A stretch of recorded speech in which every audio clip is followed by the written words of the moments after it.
Dreamscape presents The Cheated Wife by Alison Irving. Narrated by Jade Urell. Chapter 1. As I toasted the new year with my husband Tom and our friends, I smiled prettily and restrained myself from grinding my champagne flute into his handsome face. He grinned charmingly at me in the dim room, and his musky heat assaulted my senses as he leaned forward to smooth my long brunette hair back from my face. "Here's to a new year and new beginnings, Vicky," he sighed huskily into my ear, and caressed my butt with his huge hand. "To new beginnings," I repeated sweetly, and permitted his hand to linger for a short-lived moment. When I carefully moved away, his mouth hardened, and a surly expression marred his good looks as he glanced around to check my withdrawal hadn't been noted. No one but me would recognise his poor form. But then again, only the two of us were aware I was going off-piste from what we discussed before we left home. "It's crucial we portray a united front, sweetie," he'd earnestly explained as I'd pulled on my black dress earlier. Freshly shaved and neatly dressed, he'd sat on the edge of the bed and fiddled with his wedding band, as if to draw attention to his commitment. My lip had curled, and I'd spun away to struggle with the zip at the back of my dress. Ever the gentleman, he'd stepped over to help without needing to be asked, and I'd frustratingly surrendered, shivering slightly as his fingertips caressed my skin. I'm not stupid. I'm well versed in how to play the role of the loving wife. The words shot out and landed full square on him. I could have added I'd had years of training, but bit down on my true feelings, like so often before. In the mirror, I'd noticed his momentary scowl. Then he remembered his current position and gave a self-deprecating laugh. "I know you're not stupid, and I really appreciate you coming with me to Annie and Matt's." He could smoothly flip from irritated to amiable in the blink of an eye, which I'd always found hugely compelling. What remained unsaid, but which hung over us like a dark cloud, was yet another apology for his wayward behaviour. Later, as I clutched my glass in Anne's living room, I recalled the exchange while Jules' annual hootenanny flickered silently on the television. Tom expected me to act as though everything was hunky-dory, whereas the reality was far from it. But a New Year's Eve party was not the place to highlight the cracks in our marriage, and I smiled tightly at him. He stiffened, and I put stale air between him and me, to kiss my friends and their husbands on the cheek. "Happy New Year," declared Annie with a gentle smile. Her husband, Matt, chastely pecked my cheek, terrified to loiter for fear Annie jumped erroneously to the conclusion I was sleeping with him.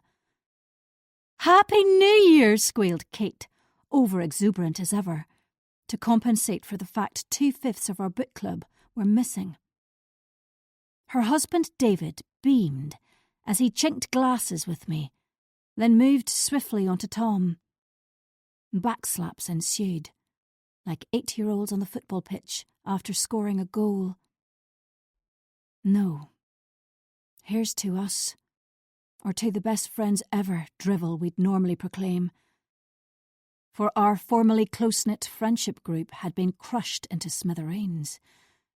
Our other book club member, Laura, was holed up somewhere with her hot new man, Sam and Claire.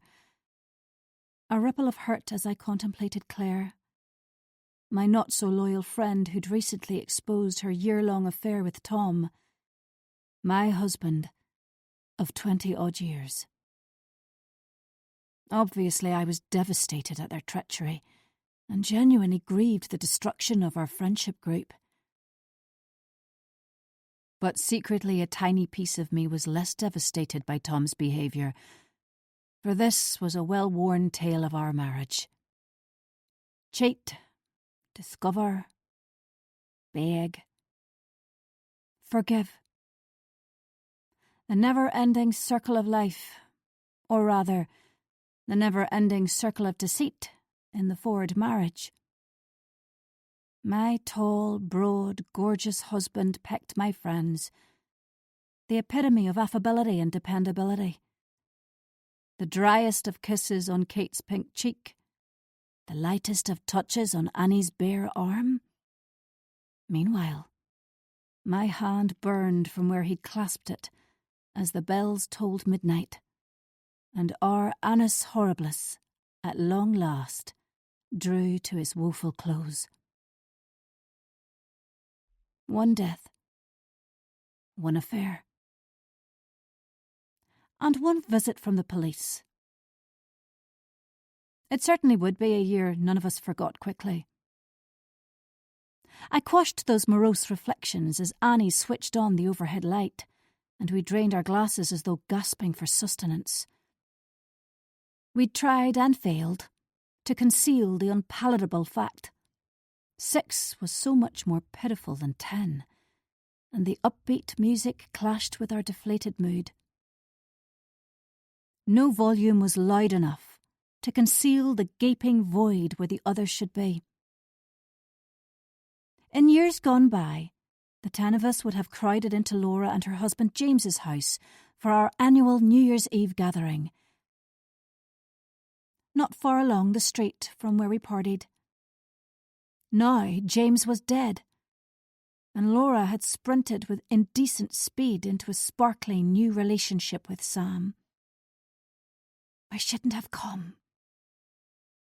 I was unsure if I'd said the words aloud, or if they'd screeched inside my head. Poor Annie frantically increased the volume and encouraged us to dance. Despite her encouragement, the guffaws and copious amounts of alcohol fell flat. As the clock sedately ticked its way to 1 a.m, I'd had my fill of pretense. "Let's go," I whispered to Tom when Annie disappeared into the kitchen to replenish the drinks. Matt talked rugby with David on the sofa, and Kate napped on an armchair, glass upended, as Prosecco dribbled onto the carpet. My tolerance for socialising had bottomed out. I had to leave immediately, or the tightening in my chest would obstruct my breath. There was no air in the room. It was suddenly too hot, and the atmosphere too heavy. "We can't leave, it's early yet," Tom hissed at me, rictus grin in place. Anxious, anyone might suppose we wouldn't survive his recent misdemeanour, because I'd implied, although I was distraught at his latest betrayal, I was prepared to forgive him. Now he strove for atonement, superficially at least, half-heartedly at best. "We're going now," I spat in his ear, disinclined to keep up the charade any longer. Annie arrived with more bubbly, but I covered my glass with my hand and refused. "It's been such a fun night, but we have lunch with my parents tomorrow. I can't risk being over the limit with the police so vigilant at this time of year."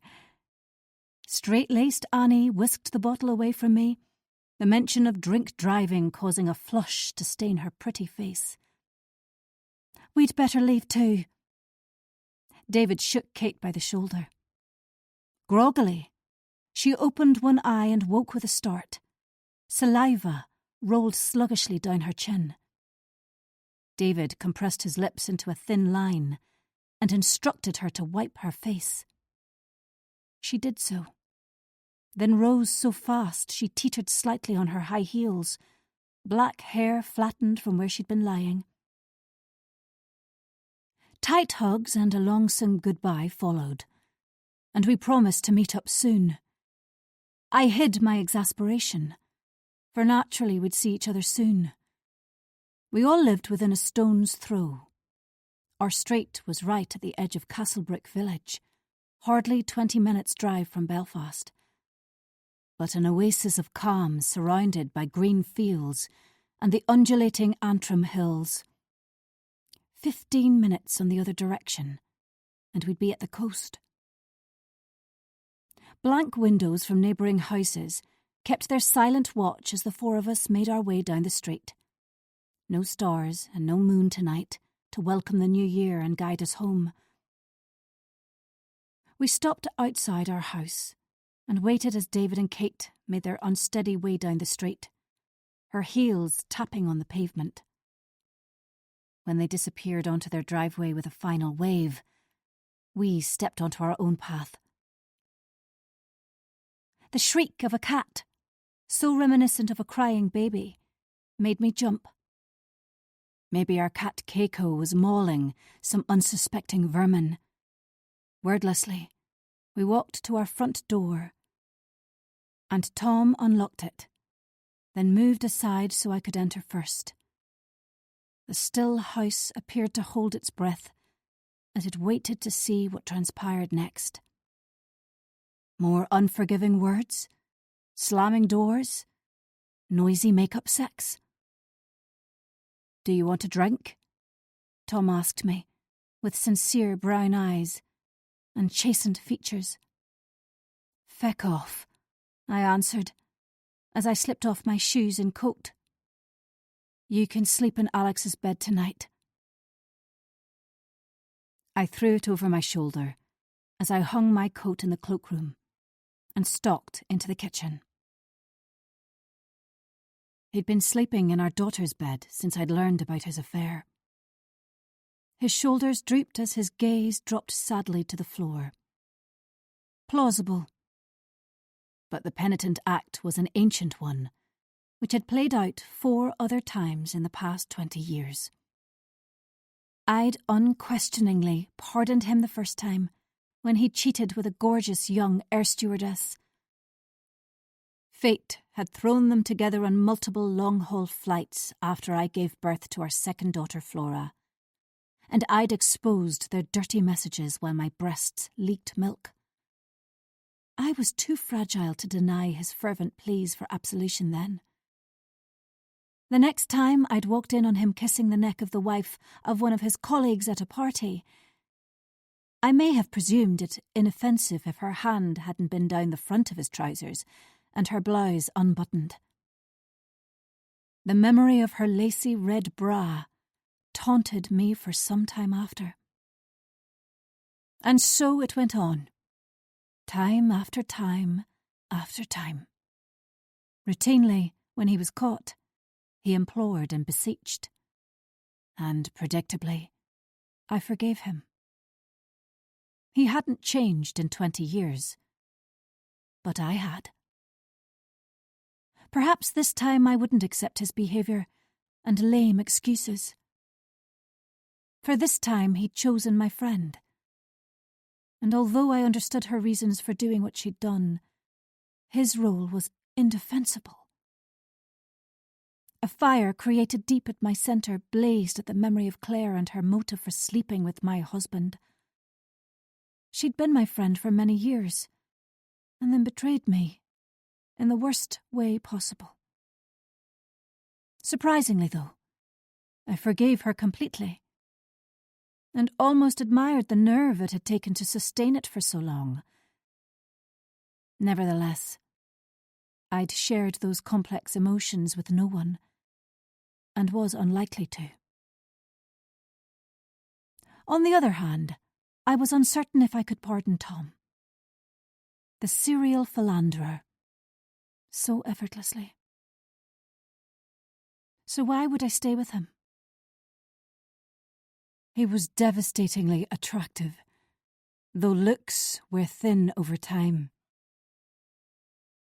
He had a great job as a first officer on an Irish airline, and was charismatic, funny, and loving. And when he focused his attention on you, he was irresistible. possessing the uncanny ability to make you feel like you were the most incredible woman on the planet. He was also weak, easily bored, and a narcissist. But I adored being Tom's wife, as on paper we were the ideal couple, good-looking, prosperous, and universally envied.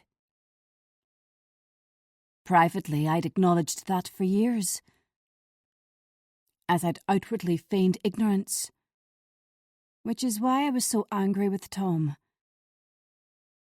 By choosing a friend to stray with, he jeopardised us. However, there was no question I would leave him. Did I like what he'd done? A categorical no. Did I want to make him squirm? Unquestionably yes. Did I love him? Possibly. Was I simply a glutton for punishment? Overcome with lethargy and unable to dissect that question, I filled a glass with water and tiptoed back into the hall. No sign of Tom. So I went into the sitting room, switched on a corner lamp, and reclined on one of the velvet sofas. Tom's heavy footsteps banged overhead in our daughter's room, his tantrum obvious in each slam and thwack. When at last he fell silent, I finally relaxed. The Christmas tree lights twinkled, and I studied them mesmerised. I'd missed the others tonight, and although I'd no fight with Laura, she was consumed by her rekindled romance with her old boyfriend. Rather perturbingly, I'd missed Claire Moore, my devious, dishonest friend. I missed her wicked laugh, her quick-witted retorts, and had never once suspected what she'd been up to. What a mistake that had been. My thoughts wandered, unwilling to dwell on my mortification for long. Instead, I lifted my phone from where it lay on my lap and examined it methodically. I'd been offline for several hours and could have missed so much. Normally, I liked to keep on top of it regularly, but had limited opportunity all evening to scroll through the alerts on my mobile. Messages from our daughters Alex and Flora, who celebrated in Belfast. A text from Laura, insulated with Sam in a cottage on the coast. And then a notification from the person I dreaded most. Chapter 2. I fell asleep on the sofa in the early hours of New Year's Day, fully dressed and exhausted. Tom woke me when daylight filtered through the slatted wooden blinds. He carried a cup of coffee, face shadowed, jaw tense. He'd presumed when I'd agreed to attend Annie and Matt's party, his penance was over. Arrogant to a fault.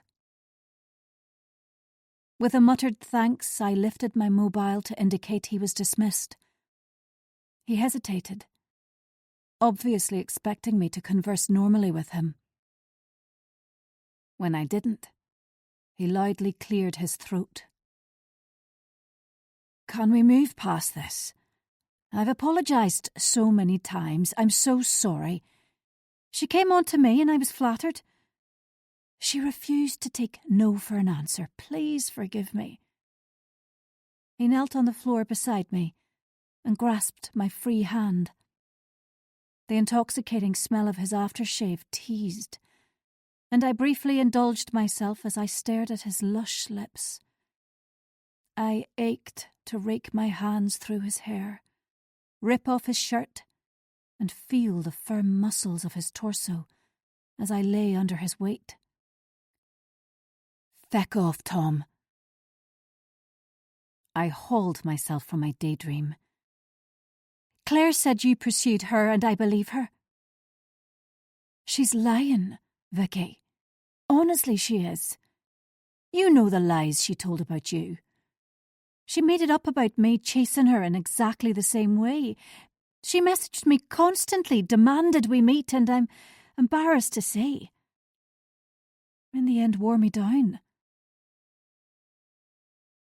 He shook his head as if dismissing the image of him and her doing who knows what, who knows where. I'm not going to change my mind. You're not coming with me to my parents today. You can do whatever you want.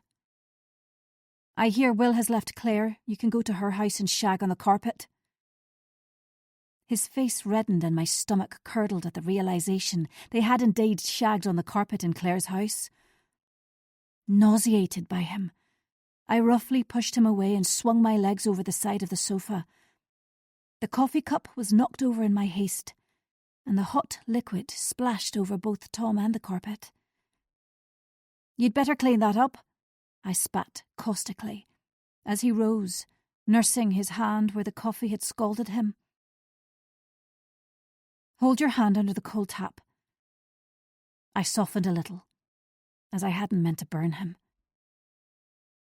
Promptly I pivoted away and left him standing in a puddle of coffee as my eyes misted over. To know he and Claire had been intimate in her house disgusted me.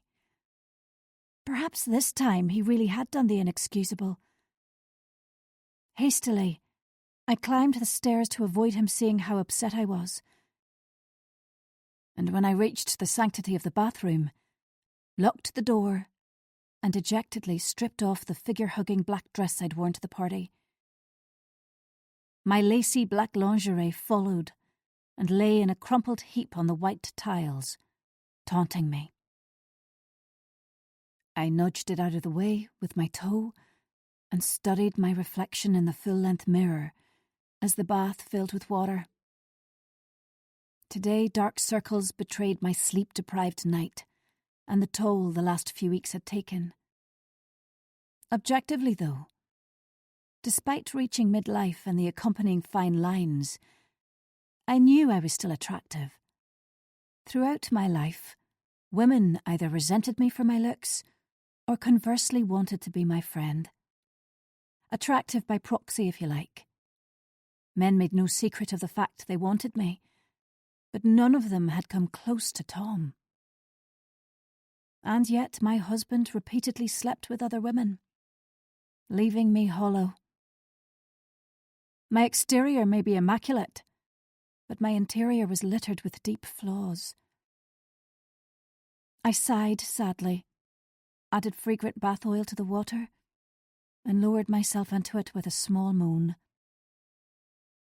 Purposefully, I put my marriage woes to one side, and my attention moved on to more pressing matters. The notification I received last night. My stomach, which had begun to settle, lurched once more. While this might be a new year, it appeared there was to be no new beginning. Usually I was unbothered by envy, as it tended to be harmless. But when it became more menacing, I was inexperienced in how to act or what to do. Anxiety pulsated as I tossed one idea then another around and pondered what I should do next. I soaked until the water cooled, and by then I'd planned my course of action. Filled with a sudden energy, I heaved myself out of the bath, briskly dried off, then wrapped myself in my fleecy dressing gown. Tom could make his own amusement today, for I needed time apart from him, and his hang-dog expression. Before we'd left for the party last night, I'd informed him he wasn't to attend my parents' New Year's lunch. He had glowered and asked in a pathetic tone what he should do on his own all day. "I don't care," I'd yelled. "There's bound to be someone desperate enough to want to spend it with you." There were many people who'd be happy to have him to themselves for a few hours. He cringed at my words, for I rarely lost control, and usually preferred to drip acid rather than pour a river of it over his head. In the bedroom, I searched through the drawers until I found the black cigarette trousers I'd chosen to wear with a loose-fitting cream silk blouse. My father was exacting in his view of appropriate clothing for a woman aged 50, and I never challenged his instructions. 50, and still wary of him. I snorted, slightly embarrassed. Tom remained downstairs, which gave me time to check social media once I'd dressed. Propped against the headboard, I inspected Facebook and Instagram, as twinges of apprehension caused my heart to race. Photos of fireworks, entwined hands, New Year gifts. I searched on, lost in an online world, and oblivious when Tom walked into the bedroom. "What time are you leaving?" he asked flatly. I flipped the phone over and raised my eyes. His were steely now. Coffee hadn't worked its magic, so he'd moved on to the next phase of his act. Contrition blended with antipathy. "When I'm ready." I began to rise, but he hampered my way. "What time will you be home?" "Alex and Flora will be here by 5. "I'll be home by then, don't worry.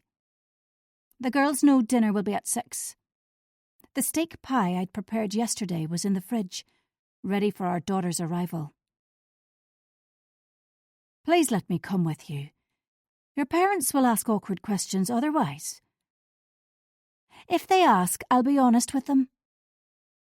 He was directly in front of me, which forced me to shimmy down the edge of the bed and slip past him. The air was charged, his annoyance obvious at my lie. He might believe I'd divulge his latest affair to my parents, but there was no chance of it, for I'd never give them a whip to beat me with. It was bravado, nothing more. I stretched into the wardrobe and unearthed a pair of ankle boots.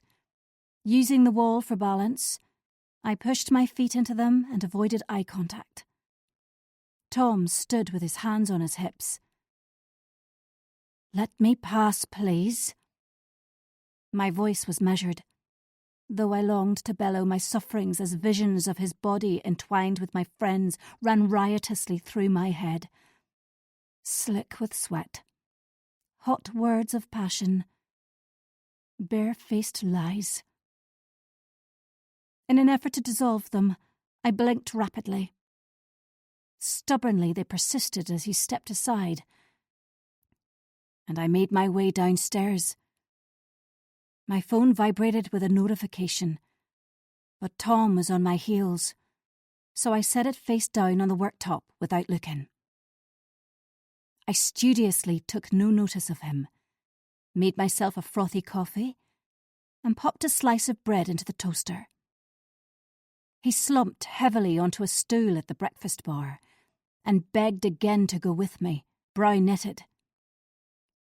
Doubtless he'd believed me when I'd fibbed about disclosing his indiscretions to my parents.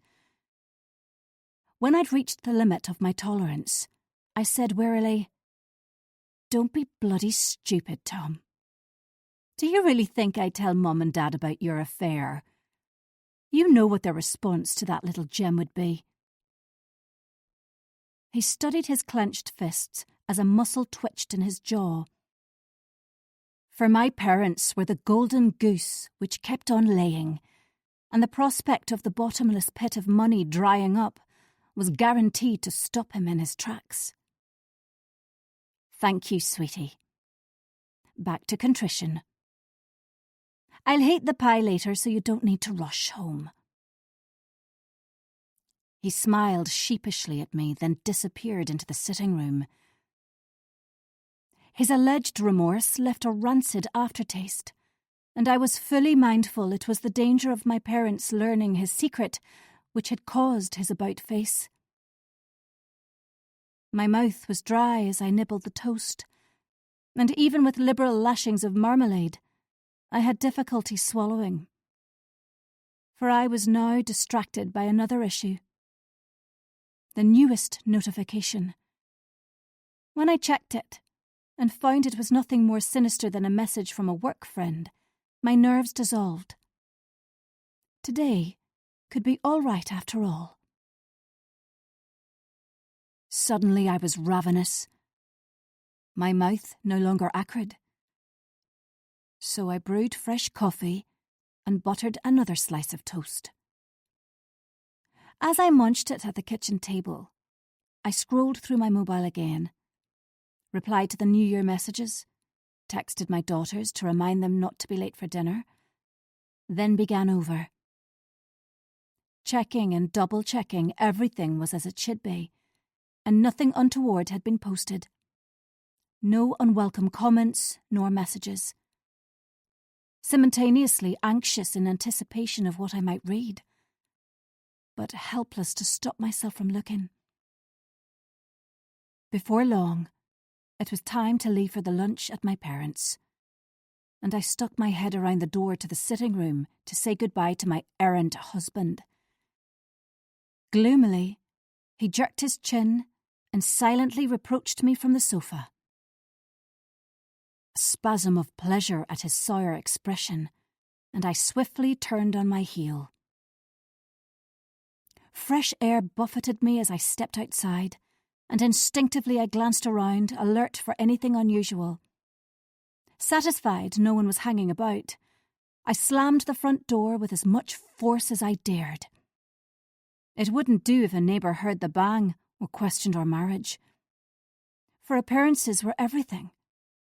Anything else could be shrouded in haze and obscurity. What isn't seen can't hurt you. Can it? Chapter 3. It was a crisp January day, and the winter sun hung low in the sky. Wispy clouds streaked the sky and scuttled towards the coast. As I drove from Castlebrook village towards Belfast, I passed no vehicles on the country roads and a handful on the motorway. New Year's Day was either a time for an invigorating walk or a listless start improved by painkillers and television. The solitude bathed me in temporary happiness, and I used the drive to mull over my circumstances as 90s hits played on the radio. My irritation plunged with each mile I put between myself and Tom. Before Claire announced his infidelity in mid-December, he'd increasingly irked me by getting under my feet and tripping me up with his hovering presence.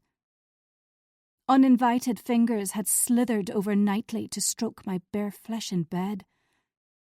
Unexpected gifts for me when he'd returned from a work trip. Too late, it had become clear his saccharine behaviour had been a smokescreen for his affair. Now I ached to have space without repeated demands for understanding and forgiveness. His interminable begging was tiring, and I longed to wake refreshed after a dreamless sleep. For him to return to work so I could take my time to explore if and why and how. His newfound remorse and accompanying clinginess intruded into the other facet of my life, which was entirely separate from my family. It fulfilled me in a way my jaded relationship with Tom did not, and had ignited exhilaration, enjoyment, and excitement. Until it didn't. My stomach sank as I manoeuvred the car along the West Link. The busier city roads needed greater concentration, but my focus was obstinately elsewhere, ruminating about my alternate life, which had become a little disturbing. Always apprehensive for that unwelcome face outside. Each buzz from my mobile caused a flash of nerves. The quiet knock on the door of my consulting room, uncertain who would enter. Persistent checking of my emails, texts, and social media.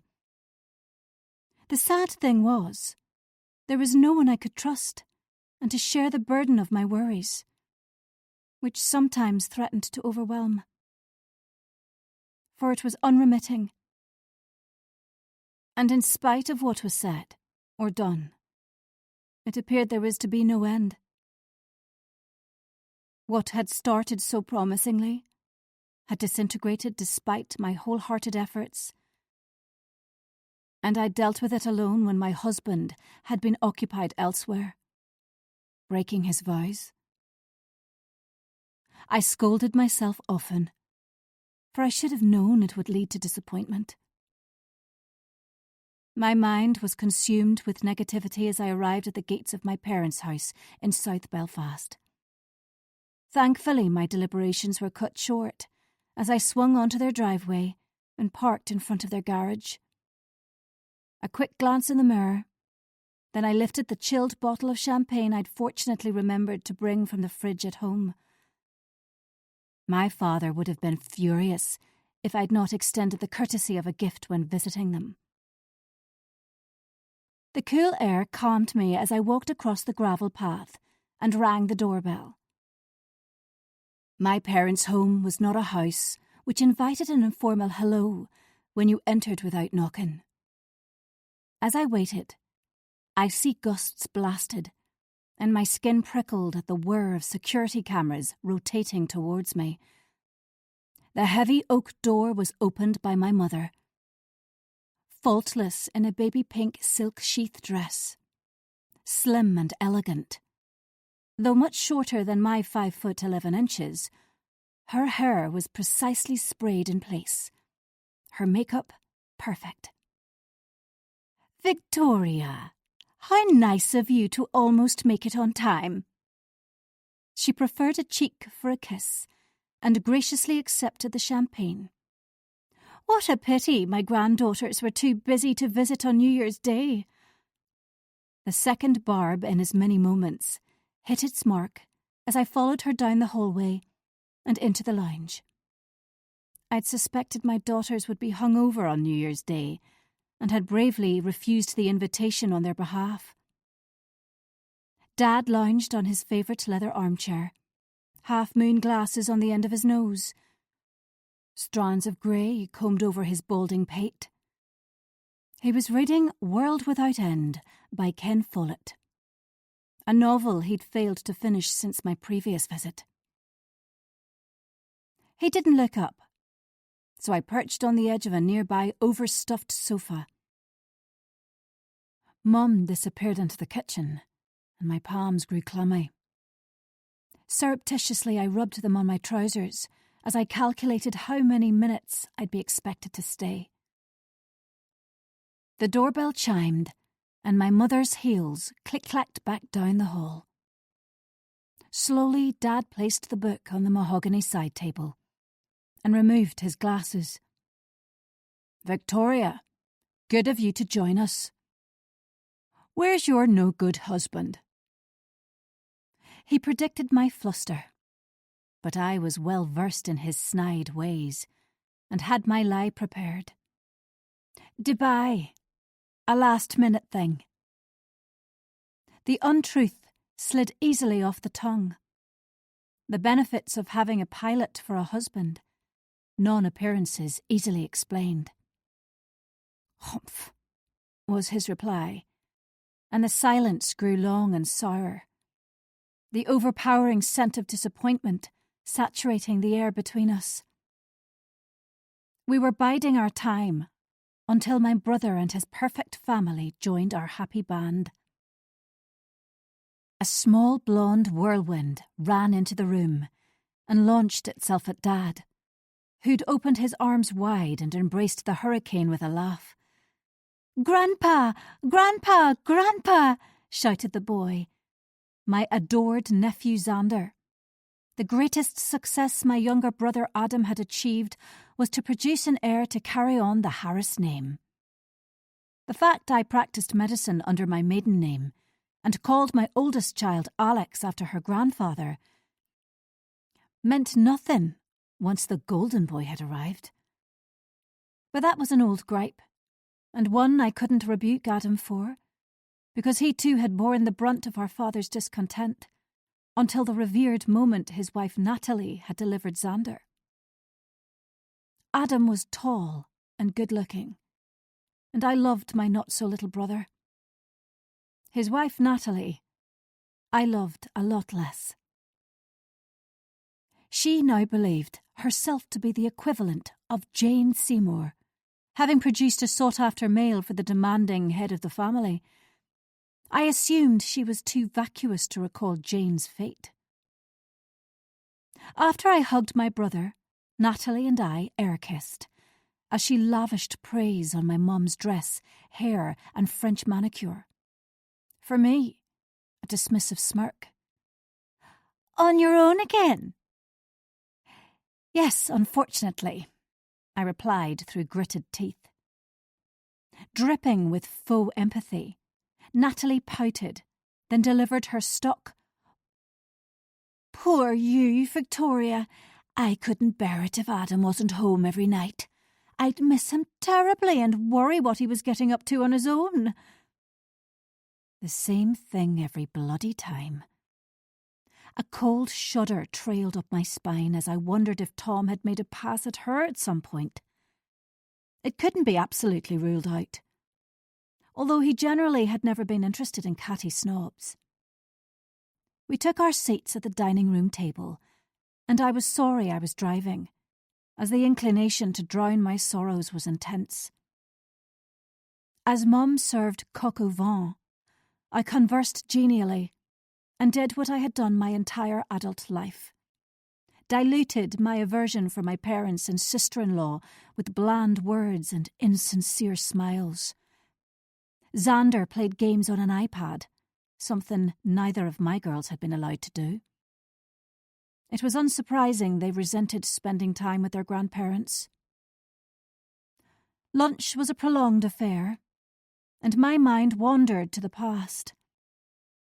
Long ago, I'd accepted I was a disappointment to my parents, a pale imitation of the dazzling offspring they'd anticipated.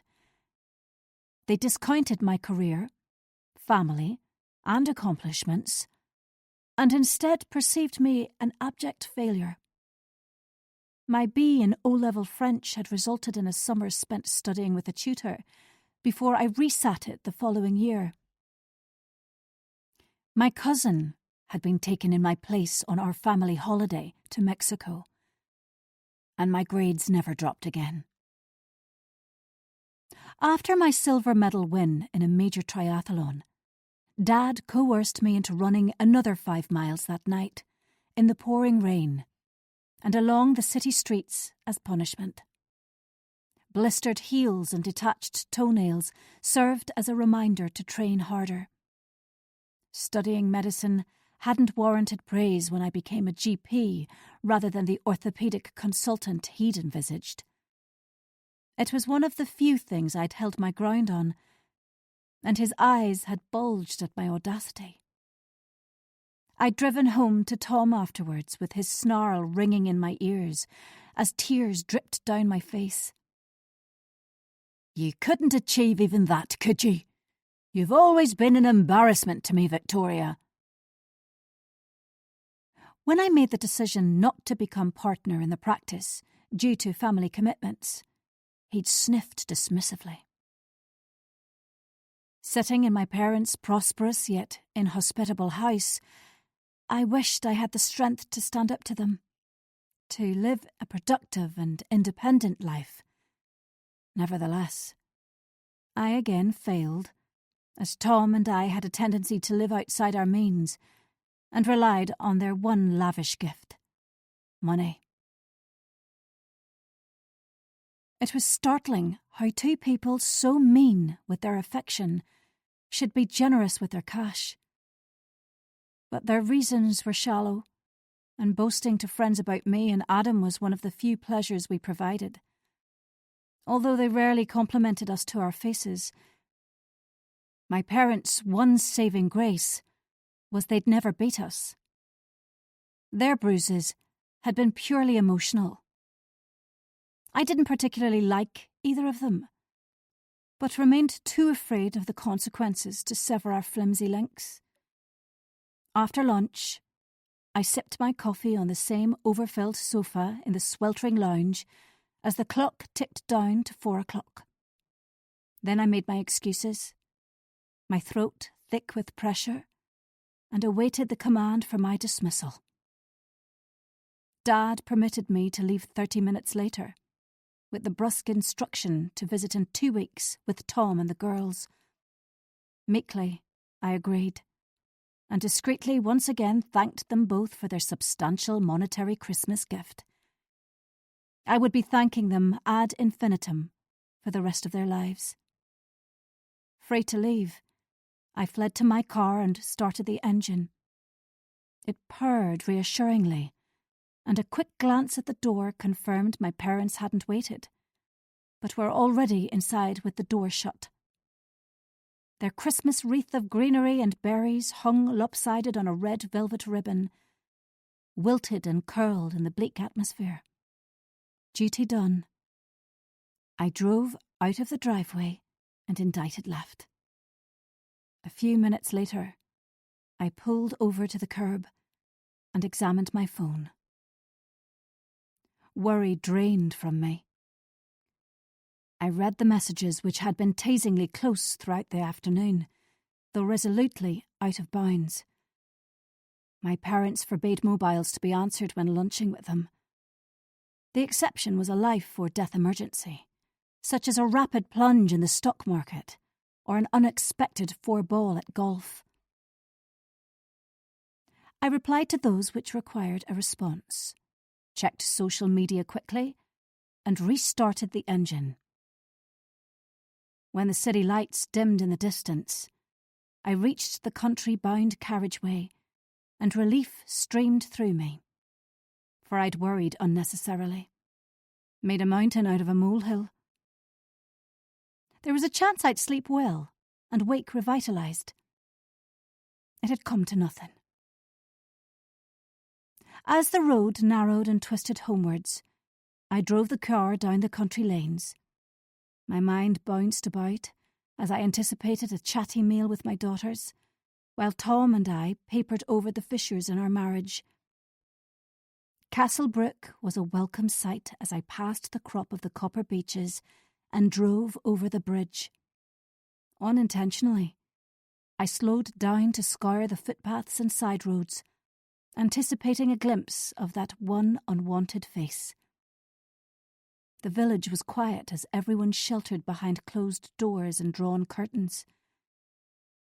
A solitary shadow appeared from the park, promptly joined by a bounding dog, and I grinned at my jumpiness. The car was at snail's pace when I reached the street. The streetlights scarcely brightened the darkness, and it appeared there was no one else about.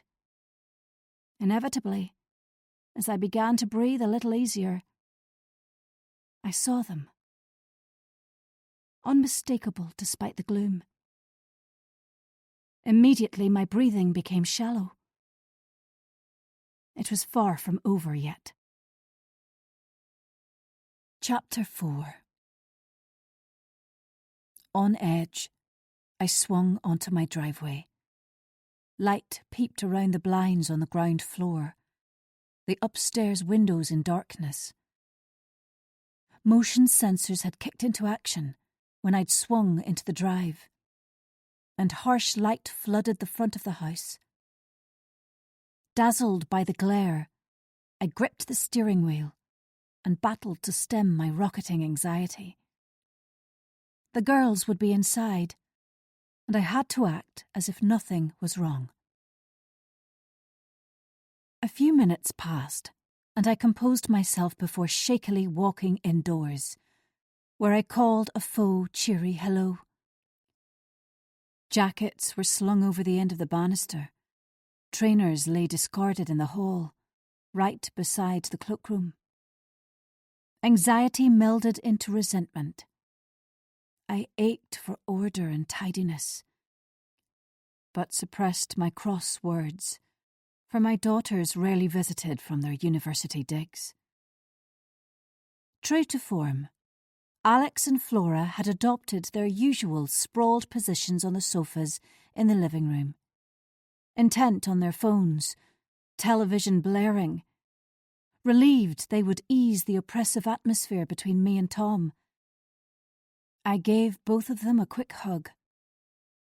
Hostilities would have to be suspended for a few hours.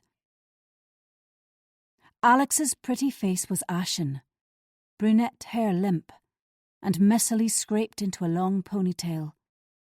The epitome of regret on New Year's Day following an exceptional New Year's Eve. Alternatively, Flora's brown eyes were bright and alert, signifying she was hangover-free, or better at hiding it. They indifferently asked after their grandparents, and I fabricated a wonderful afternoon, then requested they visit with us in 2 weeks' time. "But, Mom," Alex whinged. But I interrupted before she reached full flow, as it was non-negotiable. "I allowed you to miss today as it was a special night last night. You will attend in 2 weeks, and I won't accept any excuses." My tone was firm and rang with the echo of my mother's voice. "I'm sorry, but they're very keen to see you. It's been a few weeks." I lightened my tone, detesting a smidgen of Mum's seeping through. Alex's pale brown stare was defiant, jaw clenched. Flora quickly said she'd be happy to visit. Alex was my nonconformist child. Flora, the wily one, cannily keeping her grandparents on side. To her, they represented pound signs. Therefore she tolerated their tetchiness with good humour and awaited another handout. We chatted about their night, when they disclosed nothing meaningful and I accepted their caginess. They were adults, and I couldn't order them to tell me where they had been, or who they'd been with. Their attention soon drifted back to the TV, and I headed into the kitchen, where Tom sat at the breakfast bar, intent on his phone. In one smooth movement, he turned it over when he caught sight of me. Unblinking, he exclaimed a jovial hello and questioned how lunch had been. He then informed me the pie was in the oven and the potatoes were boiling. I almost snapped. "So what?" But couldn't bear his face to fall and a reenactment of his poor me portrayal. Instead, I thanked him with the briefest smile. "Why don't you watch TV with the girls and I'll take care of things in here?" I wanted him out of the way so I could have time on my own. He agreed without argument and pecked me on the cheek. Fully clued in that his tight black t-shirt and Levi's enhanced his gym-honed body, he meandered away. Subdued laughter from the girls escaped the front room, in response to some comment from him. I aimed a dirty look in the general direction of the sitting room, for he'd pocketed his mobile as he left the room. Suddenly I was totally drained by the notion of him conducting whatever secretly, and had no energy to brood about it further. My limbs were heavy with his disloyalty and lies.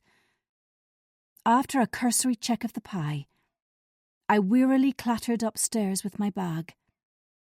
It seemed to burn my hand, but I delayed examining my phone until I stripped out of my dutiful daughter outfit and dressed in a sweatshirt and jeans.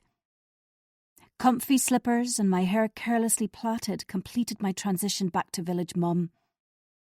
Finally, I could study my mobile for the latest updates. The unsettling episode from earlier scratched endlessly. What should I do? What could I do? Constant observation and monitoring. From the break of dawn to the blackness of the night, there was no reprieve. Thoughts reeled and emotions whirled at the enormity of it all. The heavy tread of a foot on the stairs warned me of Tom's presence, so I fled into an ensuite and locked the door. There I blundered onto the lid of the toilet, where I received another alert. Thoughtlessly, I bit my thumbnail until the tip ripped off. The throb was immediate as a spot of blood bubbled, and I ran it under the tap. A streak of red circled the plug hole as I made my decision. I pressed the call button and held the phone to my ear. Afterwards, my angst had lessened as I'd hoped. Once I sorted myself out, I cautiously opened the door. No Tom. So I returned downstairs, set the table, and mashed the potatoes. Cream and butter made them fluffy and smooth.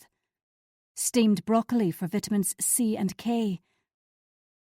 A glass of Prosecco swiftly downed as a reward for surviving my parents' excruciating lunch.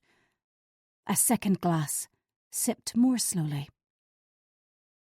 Tom dandered through at 6 to offer help, but I simply asked him to see if the girls wanted a drink.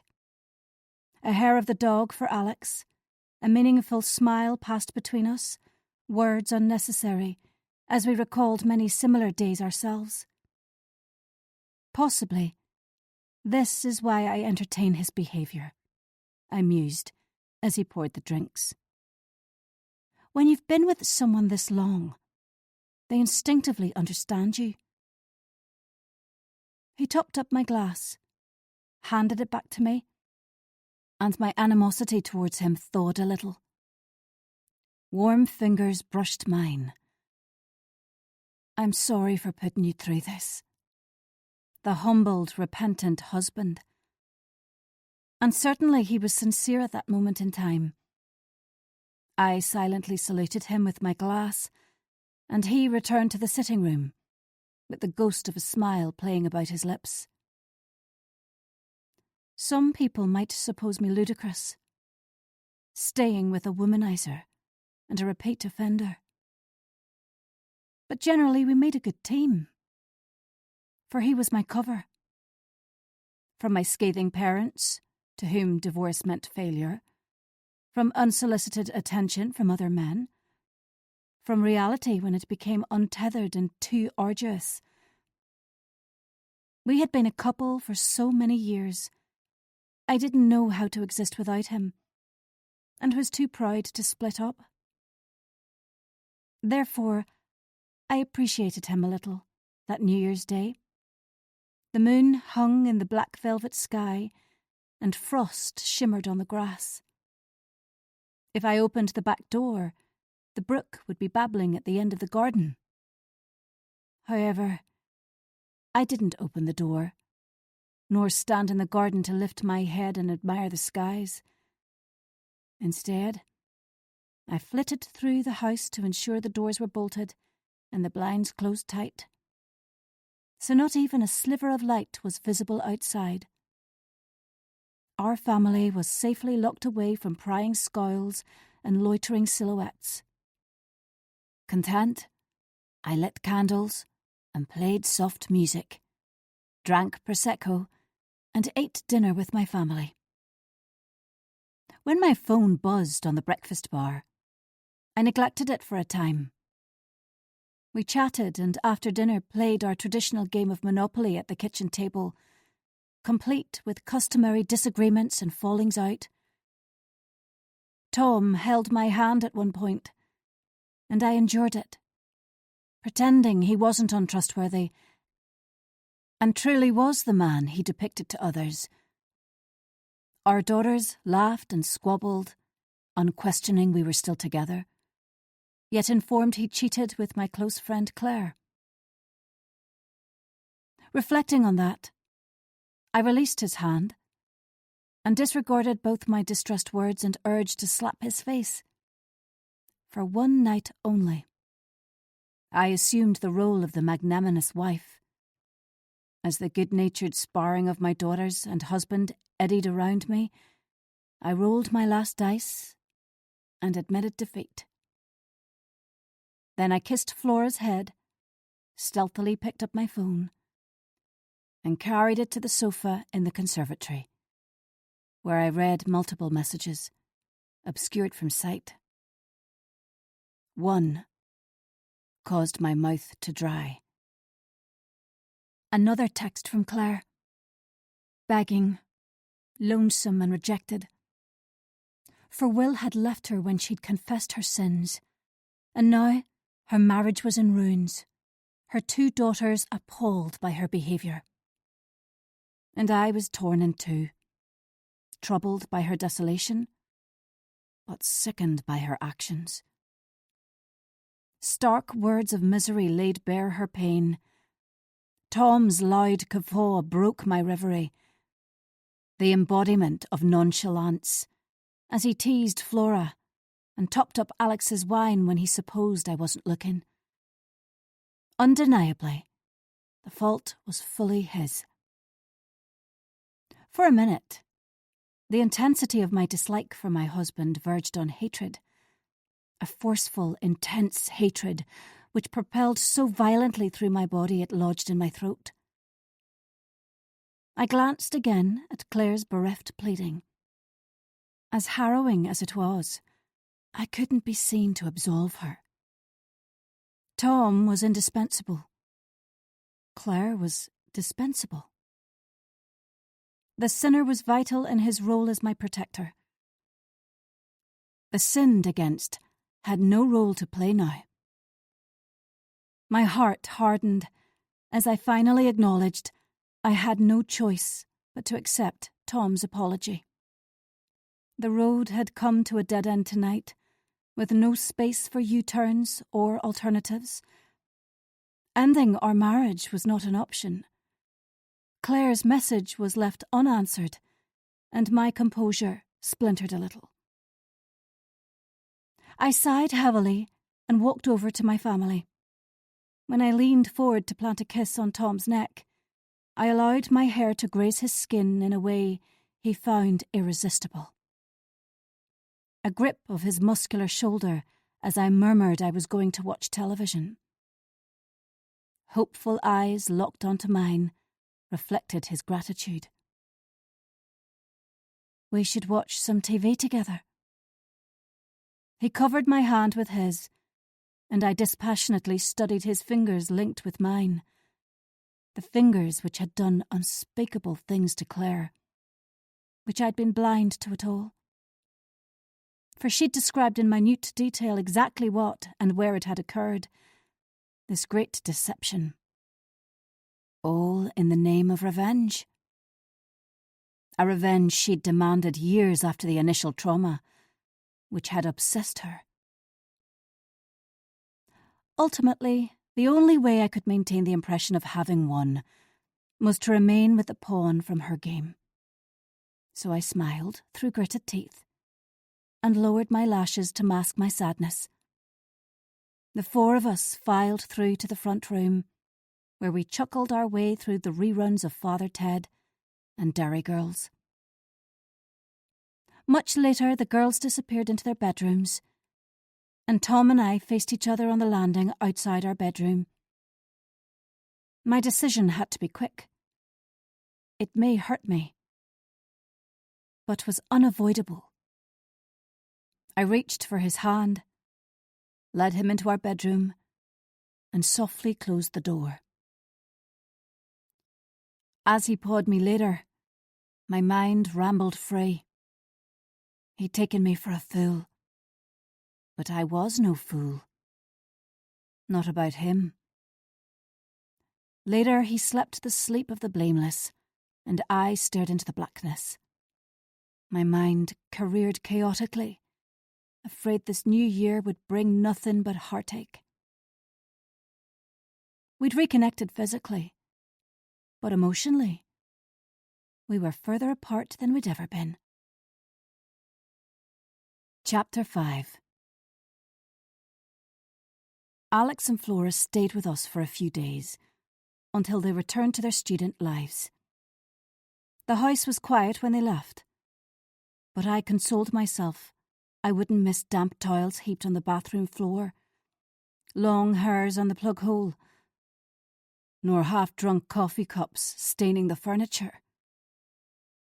The coolness between me and Tom had defrosted for those hours, as we presented a united front Once the girls had left, I was impatient for him to resume flying and give me the small luxury of an empty house. No sullen gawping. No, what will we do today? Incapable of refusing his requests for sex, dreading his hand, creeping over my thigh. This was how he demonstrated I was more alluring than Claire. How he proved she meant nothing.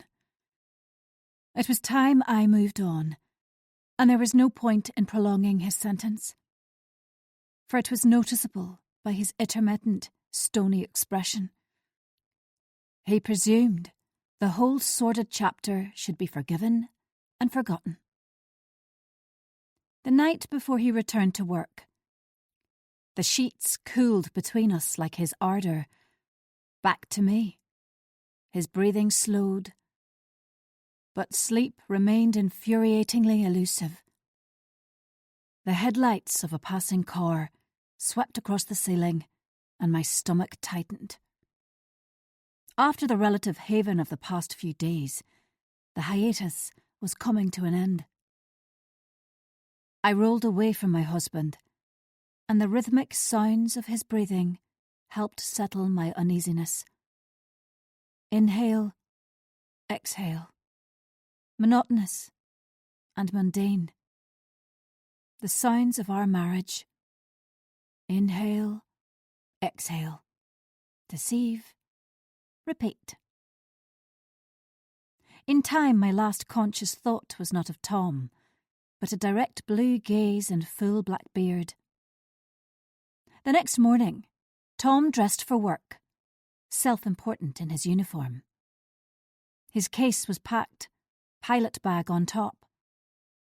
To make me laugh, he placed his cap at a jaunty angle, a tradition prior to every long-haul trip. My response was bitter and dry. At the front door, I accepted his kiss on the lips as I shivered in the crisp morning air to see him off. It was a precaution so anyone snooping would see a dutiful wife and a loving husband. Attentive for anything unusual, I browsed the street. A dark shadow. An unidentified car. Nothing. All was as it should be. Faint sunlight split the blanket of cloud, but the temperature would remain in single digits for the rest of the day. The car revved before he reversed out of the drive with a final wave. Huddled in my fleecy dressing gown, I was deep in thought as the car disappeared. Peace descended on the street, and I glanced at Annie and Matt's house. Curtains pulled, both cars in the driveway. Kate and David's was a few doors down, its untidiness contrasting with the rest of the street. And at the corner, Laura's house. James no longer with us. She lived there alone most of the time, unless her son Robbie or Sam stayed.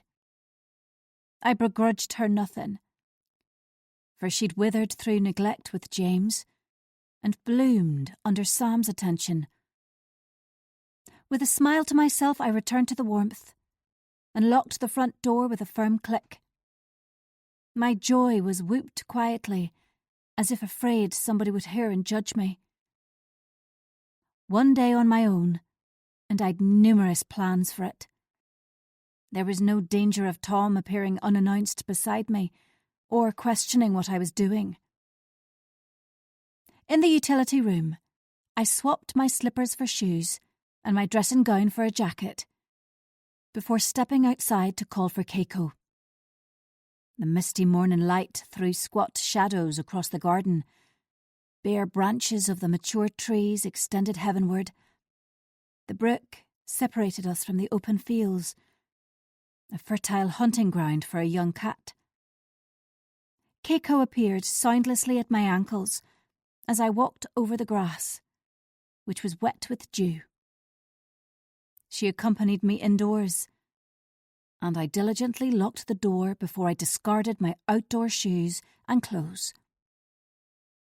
It was time to check social media and messages, so I lounged on the sofa in the conservatory with a cappuccino. Food could wait.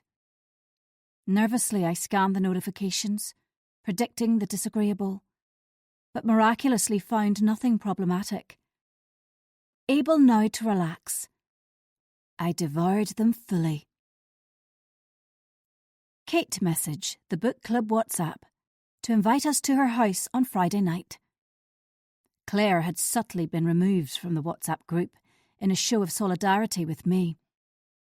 Perversely, I wished she'd remained, as I was a little fazed about her isolation. She lived in a huge house in the hills above the village, with no near neighbours, abandoned by her friends and immediate family. Nevertheless, I was powerless to help her, for it was essential I maintain the illusion I was the injured party. I'd spun my saga in such a way Annie and Kate were firmly on my side. But I suspected Laura was torn. Once I'd replied to say I'd love to come, I trawled again, afraid something could have been overlooked. Satisfied my searches were complete, and I'd missed nothing, I yawned with sudden tiredness. Probably it was the release after the past few days. I cast a critical eye around my open-plan kitchen. Nothing out of place. Immaculate. Spotless. The epitome of good taste and money. My parents had paid for the handmade units and granite worktops, Italian floor tiles and the chrome accessories, but in exchange they demanded perfection, though they rarely visited.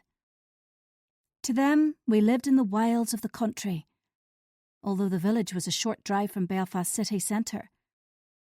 Sarcastic comments were regularly made about Wellington boots, flat caps and thick accents. Their perception of my life was as removed from the reality as their fiction of doting parents. My gut clenched as I sat up. The briefest consideration of them disheartened me, and I wanted nothing to spoil my day. I forced myself to stamp out all thoughts of them and commanded the sound system to play upbeat music. Toast was washed down with cold coffee as I anticipated the long day ahead, ripe with possibilities. First, a shower, then a quick visit to my workplace, the Ballyreevy GP practice. As it was Sunday, I wanted to sort a couple of things out while it was empty of chatter and inquisitive stares. Then an errand, before returning home via a friend's house. My internal voice nagged I should go for a run or a swim, but I rejected it straight away. Long ago, my father's bullying behaviour had destroyed my pleasure in exercise. In his opinion, if it hadn't resulted in a gold medal, it was a futile waste of time and effort. I remembered the purest joy as I cut through the water, my stroke sure and strong, or the wind in my face as I sped down a steep hill. Nostalgia and disappointment surged as I spurned my one true passion. Perhaps one day I'd overcome the mixed emotions and appreciate the benefit of running, cycling or swimming again. In their place, I walked for miles and attended a yoga lattes class with Claire and Laura once a week at the local leisure centre. My heart missed a beat. I used to attend the class with Claire and Laura before. On autopilot, I put my cup in the dishwasher before going upstairs to wash away my heartache. After my shower, I dressed in a grey sweater and jeans and knotted my hair at the base of my neck. Makeup free and in the muted morning light, I could pass for 45. 40 at a push in the right light. Fine lines ran from my nose to below my mouth. Nasolabial folds or smile lines. I hated them, as they signified the compulsory smiles I wore at home, at work, with friends. Possibly it was time I succumbed to fillers or Botox. As I walked to the car, Kate appeared at the end of my driveway. A strong smell of garlic hit me full in the face as she greeted me. Kate's fondness for chewing raw garlic to ward off menopause was a source of much hilarity between us all, until she blew it in our faces. "Hi," she said brightly. "I couldn't remember when Tom was heading off with work, but wondered if you'd like a coffee." Bloodshot eyes regarded me thoughtfully, possibly anticipating I would sob about my lot in the middle of the street. "Sorry, I'd love to, but I've got loads to do today. Would later in the week suit?" She was a wild swimming devotee, and usually swam in the inclement Irish Sea each weekend, so it was unusual for her to miss it. Then I noted her pale face and wondered if she was hungover. I'd once quietly advised her that she should consider medication other than the liquid variety, along with the garlic and cold water swimming, but she'd reacted so passionately, I'd never mentioned it again. "That would be nice." Her smile died. After a pause, she continued, "This may be a strange question, but have you noticed anyone hanging about recently?"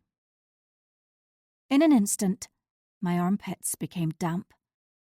"What do you mean?" "Someone's been hanging about in the field behind the houses." My head whipped around as I instinctively glanced at the back garden. The field ran directly behind both our houses and was easily accessible by the road. I rubbed my temple. "I haven't seen anyone. Are you sure it wasn't a dog walker now the farmers moved the sheep?" "Definitely not. They were there early this morning, and I'm pretty sure someone was lurking a couple of days ago as well." "Did you get a good look at them? Was it a man or woman?" My questions were delivered in a volley as I tried to find out what exactly Kate thought she'd seen. She wrinkled her nose. "I don't know exactly. Both times it was pretty dark, so I couldn't be certain. David says I'm imagining it, but I'm sure there was someone wearing a long coat and a bobble hat. The same person each time." It tied in with everything. Carefully, I hid my emotions, laid it down, and promised I'd keep a close eye out for anything suspicious from now on. At last, she left me with a small wave and a promise of coffee soon. I slipped behind the wheel and replayed her words. Hopefully I'd been reassuring. There was nothing else I could do. My eyes roved around the street and I shuddered, though everything was as it should be. When I drove past the field a few moments later, a figure fleetingly emerged.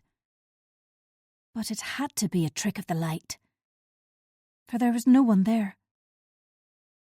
Was there? Chapter 6. As expected, the practice car park was empty, that penetratingly cold Sunday morning. Like many of my colleagues, I'd occasionally make the most of weekends to get ahead of my workload. In anticipation of a frenetic Monday surgery. Today I was alone. The low, whitewashed building was set back from the road, and its windows sightlessly watched me, not even a spark of movement within. I gasped when a blast of icy wind caught me off guard as I hurried to the staff entrance. Once I'd unlocked the door, I quickly punched in the numbers, and the alarm's shrill beeping stopped. Quiet descended. The air stilled suddenly. CCTV would record throughout, but most of the cameras were dummies. Only the ones at the external doors and in the nurse's treatment room worked. The cameras didn't cover the car park, and we kept no medication on site. Needles were locked away, so break-ins were uncommon, and it was more probable the pharmacy nearby would get vandalised. My rubber-soled boots squeaked on the lino as I passed the row of consulting rooms. At the end of the corridor, I nipped into the office to the rear of reception. 5 desks were pushed together, computer screens black, telephones soundless. Christmas cards from appreciative patients were incongruous against the clinic shelves, and a dying poinsettia dropped petals onto the tabletop. I crossed the room in a couple of strides, reached the pigeonholes, and withdrew the heap of envelopes from my clogged one. My colleagues' pigeonholes were similarly chock-a-block, mostly full of circulars and information from drug reps. Folded minutes from our last staff meeting caused the glimmer of a smile, because we'd also received them via email. So much for saving the trees. A single white envelope, addressed in old-fashioned sloping handwriting, probably a belated Christmas card from an elderly patient. Everything would keep for tomorrow. Then I retraced my steps down the corridor to my own consulting room and spent an hour catching up with communication from colleagues. This was the first year I'd had such a long festive break. Usually we split Christmas leave evenly. However, when I'd learned of Tom's extramarital activities, I'd spoken to Gloria, one of the partners, about the possibility of a few extra days off. Without spelling it out, I'd insinuated personal circumstances which needed extended leave. She'd accepted my request with no quibbling, just raised eyebrows and a query if I was all right. The additional time off had resulted in a multitude of emails, but only one disturbed me. Worry drilled as I digested it, and thought about how I should respond. I was completely at a loss. If I acknowledged it, things could spiral further out of my control. In due course, I chose to do nothing. Tomorrow, I'd reconsider, when I'd be surrounded by people and the building would be a hive of activity, in contrast to the stupor of today. I'd hoped to clear the backlog of emails and return to work one step ahead. But now I'd spent tonight fretting, a bundle of nerves. Foreboding crawled along my skin, and I had a sudden compulsion to get outside, to hear the wind howl and feel its chilly draught in my face. I switched off my computer, snatched my bag, and strode to the external door. A rumble of disquiet at the eeriness of the empty building, usually full of people. No sound, but my own laboured breaths and squeaking soles. I punched in the alarm code and slammed the door. Head down, I scooted to the car and threw myself onto the driver's seat. Concern coursed through me at the email's contents. Yet another attempt to disparage, to upset. I'd been intentionally misled again, and it was demeaning, threatening. I gripped the steering wheel until pain in my hands righted me. Slowly, I loosened my hold, although the joints ached for long minutes after. My fingers circled my mobile in my bag, and I glanced at it for the first time since I'd left home. Nothing. Not one message or alert. No missed calls or a friendly comment to boost me. It was such an uncommon occurrence. My head thudded with pent-up nervousness. Lack of communication was as disconcerting as excessive communication. It was as if someone was biding their time while they contrived their next move. I exhaled slowly and massaged my temples, willing myself calm, more in control. I put the car into gear and drove towards the supermarket in the town centre. It had a large car park where I could weigh everything up, and I parked close to the shop to piggyback off their Wi-Fi. In Northern Ireland, tills must remain closed until 1 p.m. on Sundays, and the clock on the dash indited it was 12:30, which left time to kill. A day which had promised much was now tarnished. Despondently, I switched the radio on to Chill FM and listened to Lewis Capaldi croon about someone he loved. Not the best song for someone whose husband had cheated and betrayed them. Tears brimmed. For my lost friendship. For broken dreams and shattered trust. For the impossible circumstances I was trapped in. If you could lose weight solely by crying, I'd have lost a stone in the past few weeks without effort. The seeds of a long-forgotten resolve took root, and I wiped my face. I couldn't change the past, but I could influence the future with careful planning. Because I had time on my hands, I made a couple of calls, which tamed my uncertainties. Much happier, my eyes drifted around the car park, which was now busy with early shoppers. There was nothing to worry about here. I could whiz around the shop, buy what was needed, then leave. On the stroke of 1, I got out of the car and briskly walked into the supermarket. I skipped the food, the clothes and the toiletries, added a couple of magazines and other items to my basket, and kept my head down in the off chance a patient spotted me.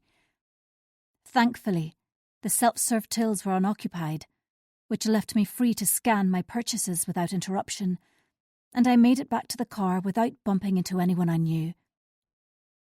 Before I started the engine, I debated whether to visit my friend as planned, for I recognised my agitation, and it never made for good company. In the end, I preferred not to cancel, as I'd been looking forward to it for several days. Nervously, I searched the cars and the faces of the shoppers one last time. And there, on the far side of the car park, a flash of red alerted me to them. Half hidden by a burly man with a crew cut, but distinctive when you're as fine-tuned as me. Their head was rotated away, as if to ignore my car, but I knew better. Blood roared in my ears, and I dropped as low as possible into my seat. I tracked them until they disappeared from view into the entrance of the supermarket.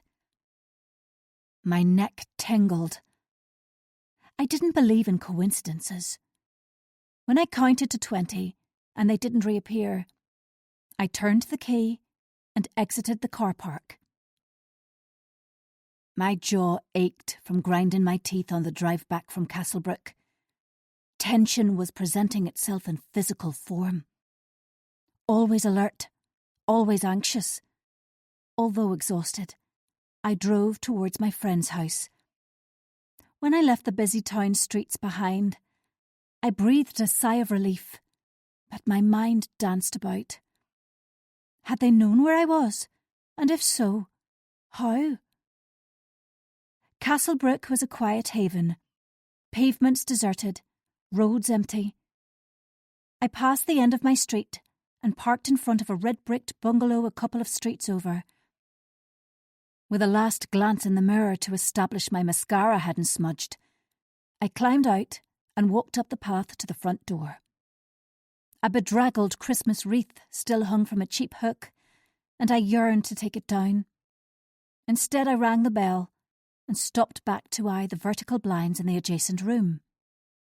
There was movement behind them, and within a minute, the door was answered by a tall, attractive man with a full black beard and bright blue eyes. My jumpiness dissolved as I switched on my megawatt smile and said hello. "Hi!" His face broke into a warm grin. "Come on in." Light-heartedly, I excused my early arrival as I stepped into the compact hallway and followed him into the kitchen where he offered me coffee. Familiar with the layout, I took a seat on a wooden chair at the table and asked how he was. "I'm all right, thanks. Looking forward to getting back to work tomorrow. What about you?" It'll be good to get back into some kind of routine. I offered banalities and drank him in. My friend Jake was an attractive man, though not quite as handsome as my husband, and 15 years younger than me. I'd never had a platonic male friend before him, but our friendship was deep and fulfilling.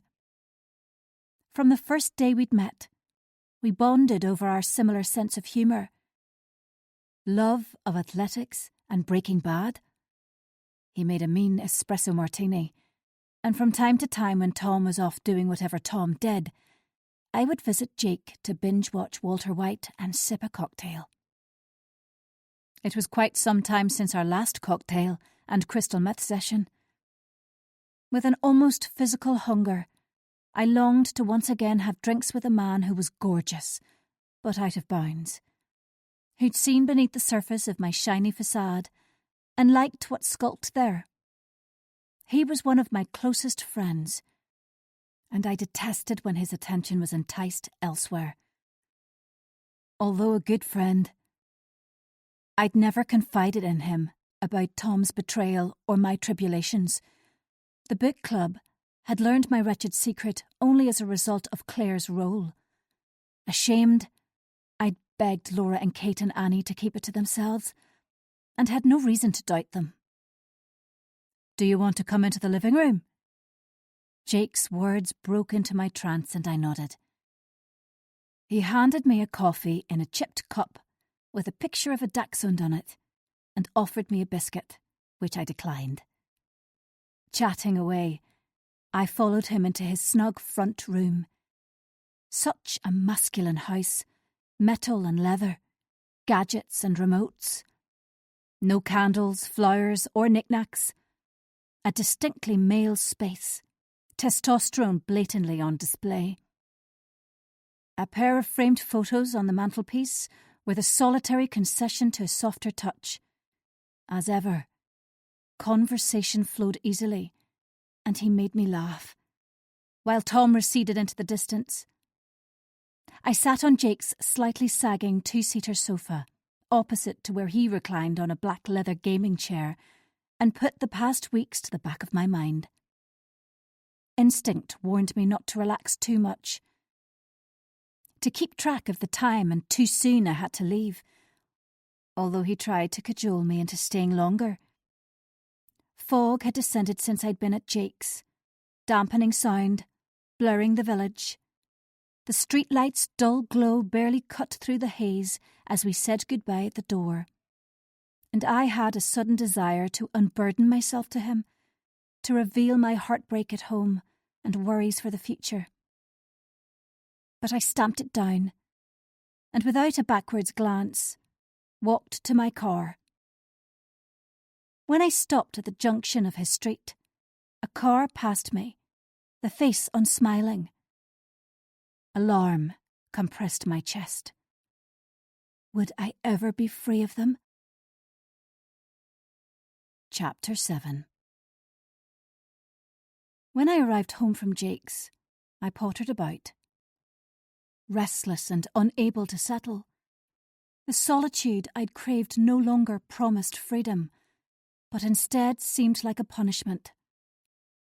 I hankered after Tom's presence, to keep dread at bay. When I could bear it no longer, I decided to visit Laura after a walk.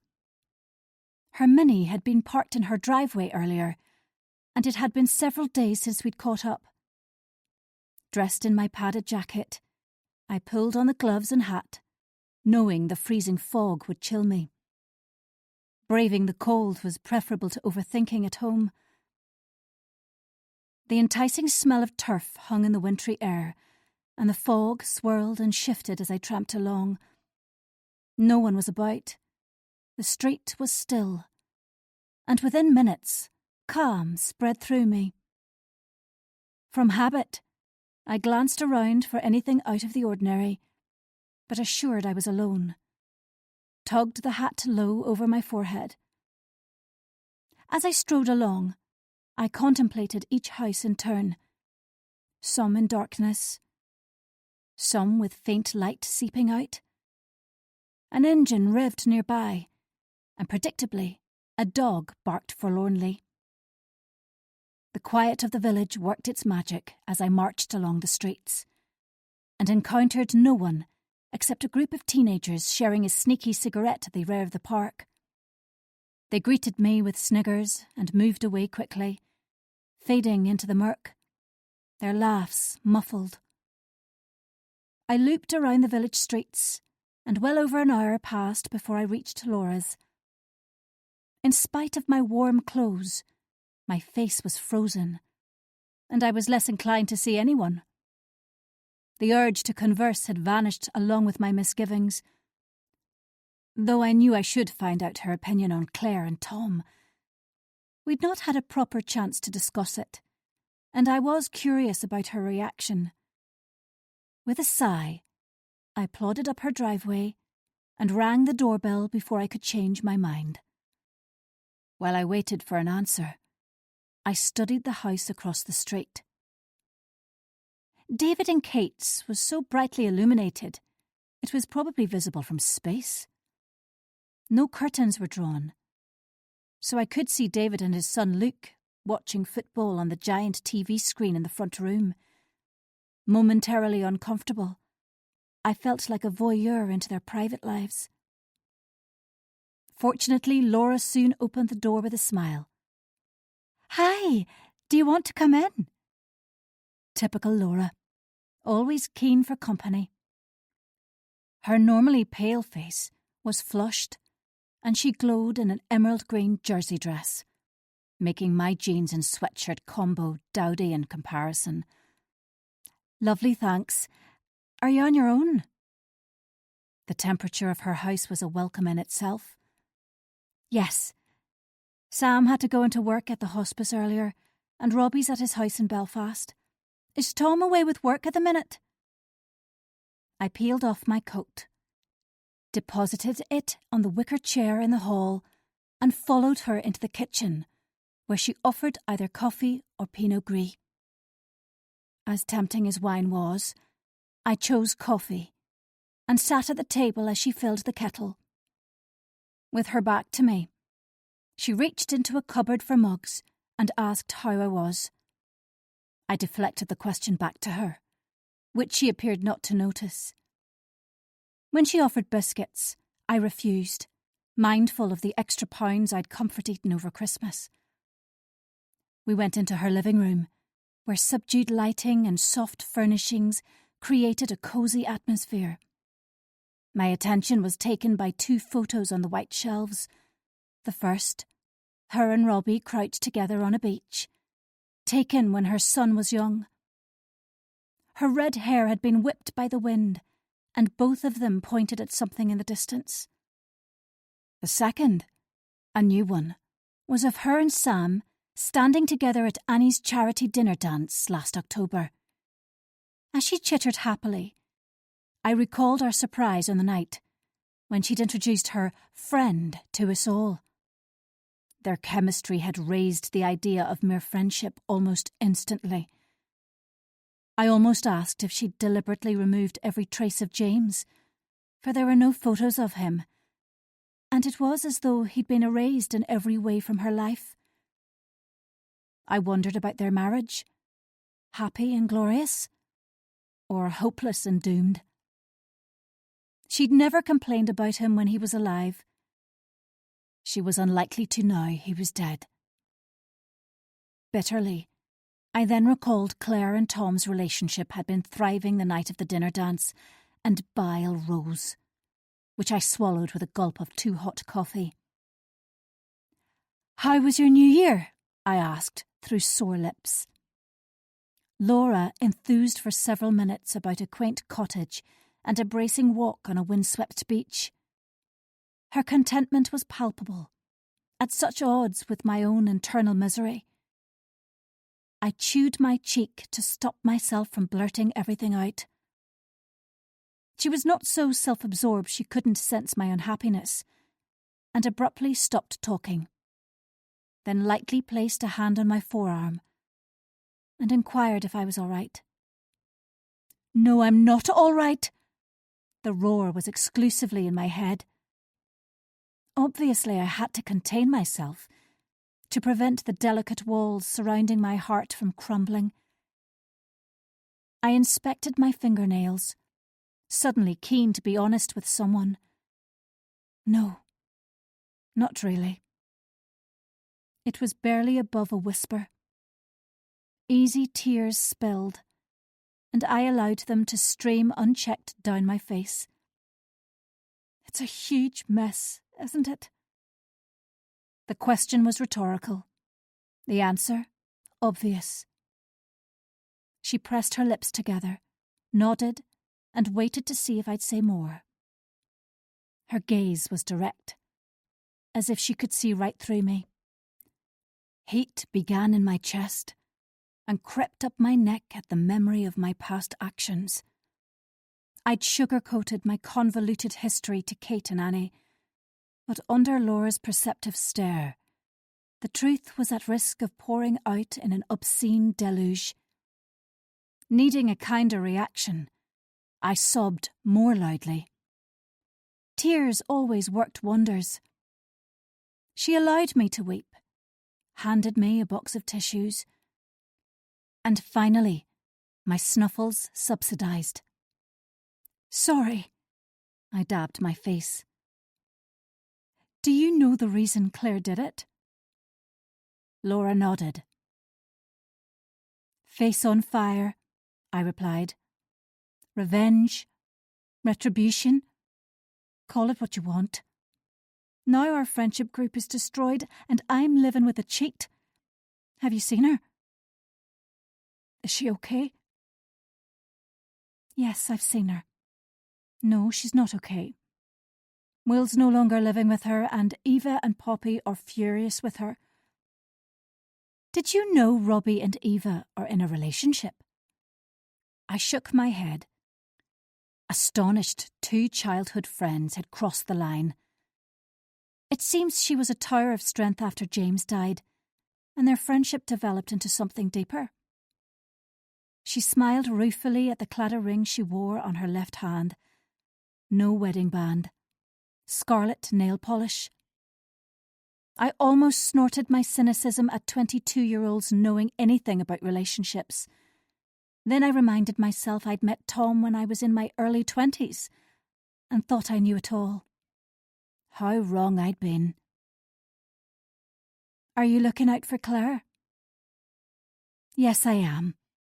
And I'll make sure she's not entirely alone. What remained unsaid twisted my stomach. She hadn't verbally condemned my conduct, but she hadn't condoned it either. Laura had climbed onto the fence and made herself comfy with a glass of Pinot Gris in one hand and a frothy coffee in the other. Without thinking, I spluttered that forgiving Tom was harder than expected. No one else was wise to his previous affairs, or that Claire had purely been his latest conquest. Shame about his woeful secret was mine alone to bear. The words tumbled out of me with such speed, it was like someone else had spoken them. Laura muttered something unintelligible. Then, I can't imagine how difficult it must have been to learn about their affair. Life isn't always easy, is it?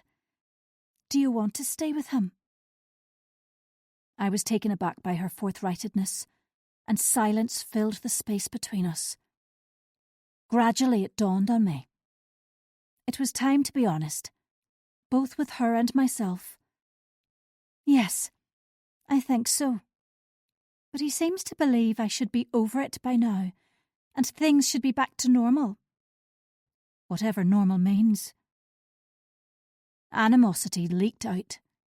Normal with Tom meant doubt and uncertainty. Marriage provided only the camouflage of affection and security. Tired of analysing my relationship, and spent after finally voicing my emotions, I drained my coffee and made my excuses. I lifted my jacket on the way out, and Laura gave me a quick hug at the door. Before I ventured into the cold night, she said something so wise It gave me pause for thought. Don't stay with him because you're petrified of change. Stay with him only if you love him and can forgive him. And if you can trust him not to stray again. It appeared she was going to say more, but instead smiled and wished me good night. I waited until she'd shut the door before I turned away. Keiko shot out from under the bush and wound herself around my legs as I reached for my front door. Absent-mindedly, I stroked her silky head and I filled her dish, and re-ran the conversation with my non-judgmental friend. My mobile lay on the kitchen worktop where I'd left it, wanting nothing to interrupt my walk. The expected text from Alex hoping to get out of my parents' Sunday lunch. A plethora of messages on the book club WhatsApp about Kate's on Friday night. A single text from Tom. Before I replied to them, I popped a ready-made lasagna into the oven and went into the sitting room. There I lit candles and commanded Alexa to play soothing music. Keiko leapt onto my lap and curled into a ball, warming my legs like a hot water bottle. As I stroked her, I reflected on Laura's words. It was exquisite in its simplicity. I was unsure if I still loved Tom, but equally was agonizingly afraid of the unknown. There was a slim chance he meant what he said and would change. Hypothetically, we could move forward together. Visions of happy ever after crammed my head, until they were demolished by one irrefutable fact. I didn't trust him. Not one iota. Trust had to be earned. It wasn't automatic. He'd taken a sledgehammer to mine, and now it lay strewn into dust around me. Gently, I moved Keiko to one side of the sofa and went into the kitchen to extract the lasagna from the oven. Becoming a singleton could offer some advantages. No tethers, no friend zone. Boundless possibilities. But deep down, it wasn't an option. For some unfathomable reason, I would never leave Tom, no matter how bad his behaviour. And if I was honest with myself, he knew it too. Chapter 8. The following morning was my first proper day back at work since the festive break. As I cleaned my teeth after a not-so-healthy breakfast of peanut butter on a toasted bagel, worry unfurled in anticipation of the day ahead. The holiday had been an interruption before the tedium of reality resumed. A return to routine, slow and laborious. But with it, splinters of enjoyment, streaks of colour. I spat out my toothpaste, rinsed my mouth, and studied my reflection. In an effort to conceal my pallor, I'd massaged on a layer of Dove before bed, and the hint of colour plus abundant blusher suggested an invigorating start to the year. My patients and colleagues would be fooled by my impeccable exterior and professional demeanour. When I checked the time, I realised I was running late and sped downstairs, attention ready on the day ahead.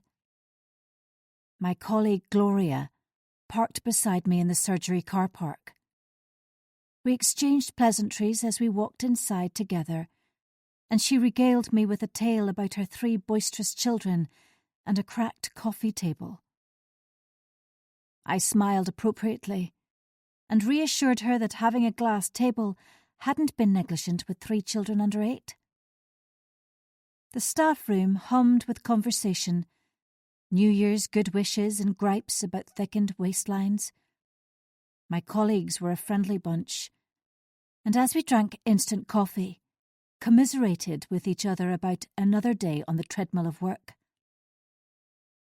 Most of the admin staff were already at their desks, awaiting a bombardment of phone calls come 9 o'clock. Their tired smiles expected fraught patience and the occasional outspoken demand. Before we scattered into our consulting rooms, a few of us checked our pigeonholes. Chatted with Gloria as we stood by the pigeonholes and recognised the white envelope I'd seen yesterday. Before I could sort through my pile, a pungent fragrance polluted the air, and I wrinkled my nose in distaste. It emanated from Brona, one of the receptionists. Her blonde hair was newly bleached and cut into a sleek chin-length bob, which accentuated her fake tan. Although she wore the standard admin uniform of black blouse and trousers, she had one too many buttons open, and the eye was subconsciously drawn to her cleavage by a strategically placed necklace. She had the physique of someone who spent many hours in the gym or hot yoga.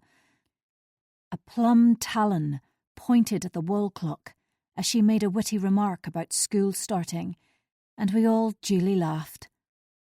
3 of us stood in a well-behaved row to check our post, and rammed most of it into the recycling bin.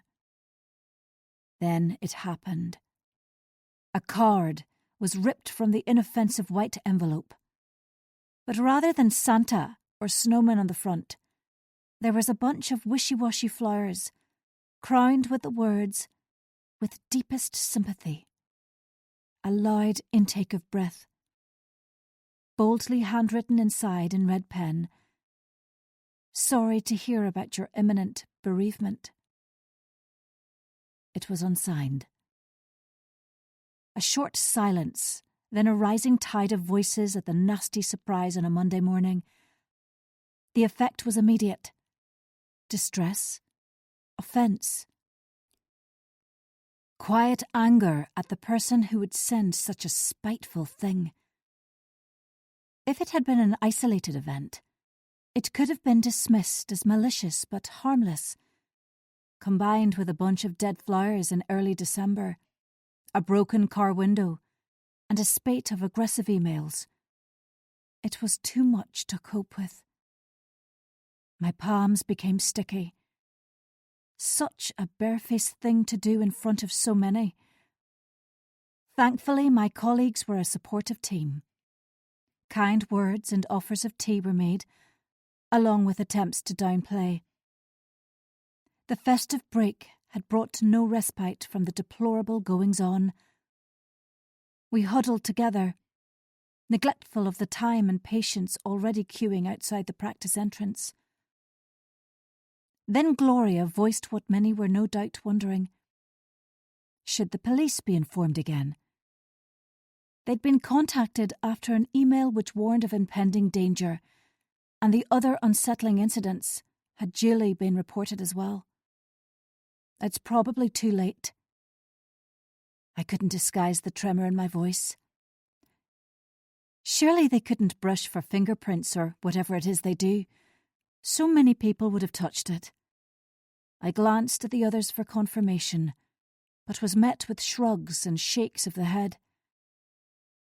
"Where's the postmark from?" asked Gloria, determined to do something.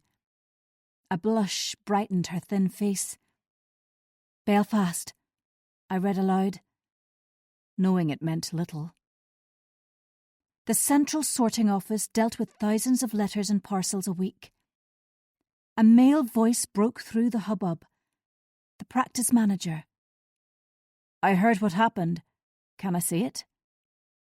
Jake reached for the card, face tense. "Are you okay?"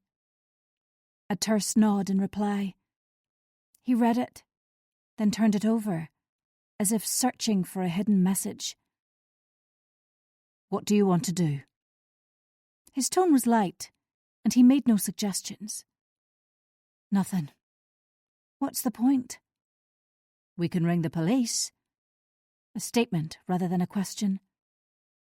Worry radiated from him. "No, I want you to bin it. I don't want to have to look at it." I took a calming breath and forced myself to exhale slowly, then unballed my fists. It wouldn't do to reveal my apprehension in front of the other staff. They were upset enough. Jake may be young, but he had a firm manner, and one by one they disappeared to answer ringing telephones or to their rooms. I hung back to see if he would say anything else, but he was engrossed in the card. It was after 9 now, and I needed to be in my consulting room, preparing for my first patient. When I reached it, I firmly shut the door, leaned against it and sighed. Jake would come to find me later. The adrenaline which had propelled through me was short-lived, and now I longed to go home rather than facing a busy day with multiple patients and varying ailments. To be a good doctor required my full attention, up-to-date knowledge, and the ability to put myself last. On that Monday morning, I wished I'd stayed in bed to eat crisps and watch daytime TV. Instead, I had to put everything to one side and act as if nothing menacing had happened. The memory of the email I'd read yesterday flashed through my mind. On the back of the card I'd just read, there was only one possible action, which I'd shirked from, but today would have no choice but to address. Self-pity, the most unattractive of traits, welled. I flopped onto my chair. Beams of dusty sunlight streamed through the blinds as I rolled my shoulders. Our ancient computer system took an age to boot up, and I listened for Jake's knock on the door as I waited. But the door remained shut, and the phone resolutely silent. Presumably he would come and find me later, but for now, I had to get to work. When the computer came to life, I opened the detested email, disregarded my hammering heart, and forwarded my response. The morning was busy with patients. An elderly man with a urinary tract infection, a baby with croup, a middle-aged woman with a chronic cough. There was no time to dwell on it. Fretting was impossible when you had the worried well and the ill to care for. By 12:30 I was hungry, and my throat was parched. After a fortnight of eating whenever I wanted, a return to fixed break times was a test. The waiting room was empty. The staff room crowded. Our treatment room nurses giggled hysterically over something, and their laughter was contagious. The card and consequent alarm were temporarily forgotten. There was a free armchair beside Gloria, and I lowered myself onto it to eat my ham and cheese sandwich. She chatted about her morning, and I kept a surreptitious watch for Jake. Although disgruntled he hadn't sought me out earlier, I comfort myself his role within the practice kept him fully occupied. Too soon the lunch break was at an end, and I was about to leave when he walked into the room. A smile and a request for everyone's attention. He didn't need to clap his hands, nor raise his voice. The room fell quiet anyway. I leaned against the wall, keys in hand, and waited. Brona was at his side, practically on top of him, and I bristled a little. She had the cat who got the cream smile in expectation of his announcement.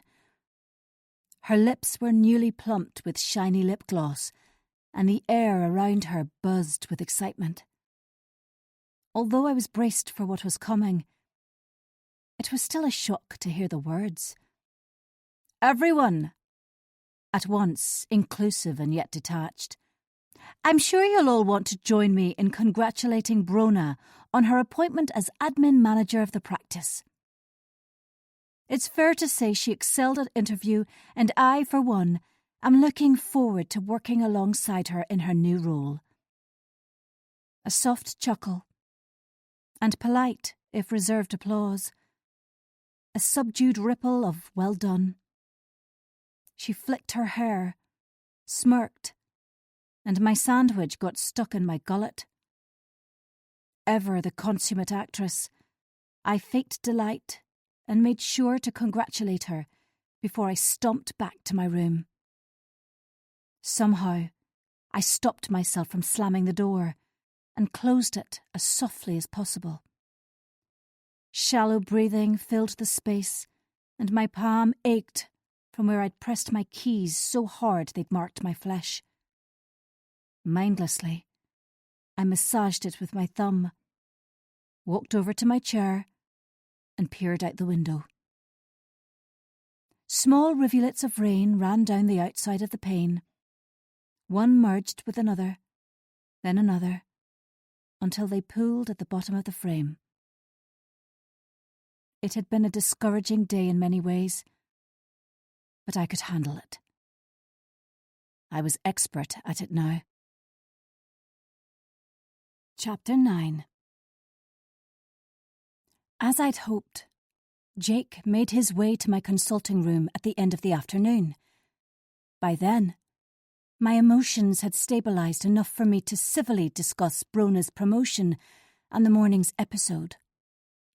My last patient had left, the blinds were closed, and my neck ached from hunching over the desk.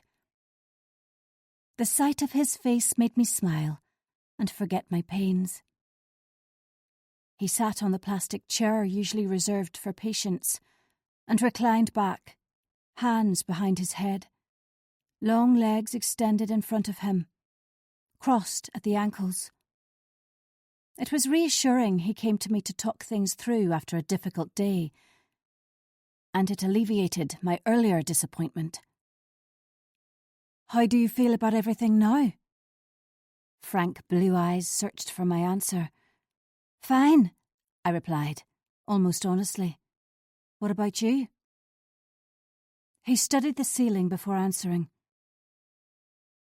"That was pretty horrible to come into this morning, and I know it bothered everyone." His gaze settled back on me. "Do you really think the police shouldn't be informed?" "Perhaps. I don't know." We discussed it for a few more minutes. Then he changed the subject. "What's your opinion of Brona's promotion?" I rubbed my temple. "If she was the best person for the job, then good for her. What I really meant was, she's a lazy bitch who caused me no end of bother."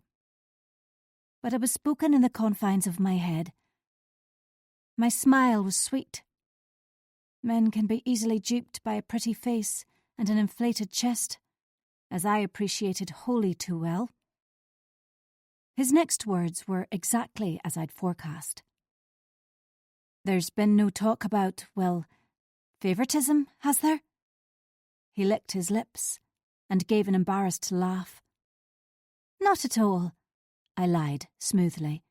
"I haven't heard a thing." Predictably, there'd been chatter about the promotion. Brona had been at the practice less than a year, and many of the older women resented her. Brash, brassy, and brittle was how one of my colleagues had described her in the quiet of the staff room. This was after she'd suggested 5 vape breaks before midday was excessive, and Brona had subsequently flown into a rage. Now, she was going to be in a position of authority. Everyone worried the power would go to her head, leaving her ever more insufferable. Good.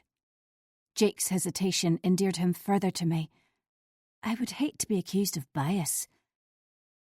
My true opinion suppressed behind light-hearted words, I commented the appointment was a fair one. A split second, then I meaningfully stated Brona would have to prove she was up to the job. He nodded without speaking, then straightened his tall frame. "I'm sure she knows that." With a tight smile, he left me to continue with my patient notes. After he shut the door, I stared unseeing at the computer and worried I shouldn't have said anything negative. Then I argued with myself that I had to express my honest opinion, or I'd have done us both a disservice. For I was livid with her promotion. She was touchy, arrogant, and had always acted as if working on reception was beneath her, which infuriated me, as receptionists are invaluable to the smooth running of a busy practice. Sometimes things happen for a reason, and hopefully fortune wouldn't favour the bold this time. I put it aside, quickly finished my notes, switched off the computer, and retrieved my phone from the drawer. The home page was bright with unread alerts, and I flicked through them. Most could wait until later, although I replied to Tom before I left. When I arrived home, I closed all the blinds and switched on various lamps. Having instructed Alexa to play happy songs, I decided to treat myself to a takeaway. First, though, I had to ring my husband. He'd suggested a time to call earlier, when he'd be free. Free of what? I wasn't sure. When he flew with work, I rarely asked where he was going anymore. It could be New York, Cancun, or Kuala Lumpur. It was irrelevant where he was physically. The bottom line was he wasn't at home and was with people other than me. The ideal screen for bad behaviour. I used to know exactly which route he was on, the name of the hotel he stayed in, and the room number. Immaterial now. He could tell me anything, and I wouldn't believe it. When trust is broken in a marriage, can it ever be regained? And yet ours limped on, scratched and battered. From the sofa in the living room, I listened to the foreign ringtone. 7 rings, and still not answered. Although we'd agreed the time for me to call. Annoyance flared, and I cursed him under my breath. Finally, on the 10th ring, he responded with an indistinct hello. Music boomed, a horn beeped, and voices gabbled. A woman's throaty laugh was hushed by a male voice telling her to be quiet. His long-suffering ball and chain was checking up on him. "Sweetie, is that you?" I gulped air, ignored the temptation to ask where he was, to allow the confusion over country versus actual location. Hotel bar or hotel room? His? Hers? My mind swirled. Bitterness overcame discretion, and I lashed out. Of course it was me. Who else would it be? "Hang on, I can't hear you," was his amused reply, as if I'd told a hilarious joke. When, in fact, I was the hilarious joke. A minute passed, and then another. Whoever he was with wasn't leaving easily, and I was about to hang up when he spoke clearly. "Sorry, sweetie, we're in some dingy bar for Nicky's birthday." Who was Nicky? I imagined a svelte 20-something with a knockout figure and a crush on my husband. "Is everything okay at home?" So much better for you being thousands of miles away. Brona got the promotion and there was a worrying card in the post. Same old, I retorted bluntly. He'd no idea of the hassle Brona caused, nor did he know the card was the latest in a series of strange happenings. "When are you back?" Had our conversation deteriorated to this extent? It was strikingly obvious I rarely talked to my husband about the things which daunted me. "Thursday night. I'll be home late, so you might not want to stay up." Before I could reply, the phone went dead, and I didn't bother to ring back. He was alive, which was enough. Keiko came meowing into the room, demanding food, and I plodded into the utility room to feed her. Temptation to pour myself a drink superseded the vow to drink predominantly at weekends, and I'd helped myself to a glass of Prosecco. The bubbles fizzed on my tongue as I went online to order a Chinese takeaway. Sweet and sour pork, special fried rice, prawn crackers, chicken satay. So much choice. Decisions. Once I'd ordered, I scrolled through my phone at the table. To make a bad day worse, one notification hissed venom. Tears stung. But before I got too worked up, my order arrived. I inhaled slowly, then answered the door with a smile, a gracious thanks, and a £5 tip. The spotty teenage delivery driver didn't even grunt his thanks, which stupidly hurt my already tattered feelings. Once I'd eaten, everything took on a minutely less dreadful glow. Tom was simply being Tom. I shouldn't let him get to me so much. I'd fallen for his looks, charm and temperament, so why shouldn't anyone else? Rona had unfairly been promoted, but now she'd have to prove her worth. And the card? Minor in the grand scheme of things. I drained my glass, stopped myself from having another, and dressed in my jacket, gloves and hat. Then I headed out into the cool of the night to find it had stopped raining, and the air was fresh and clear.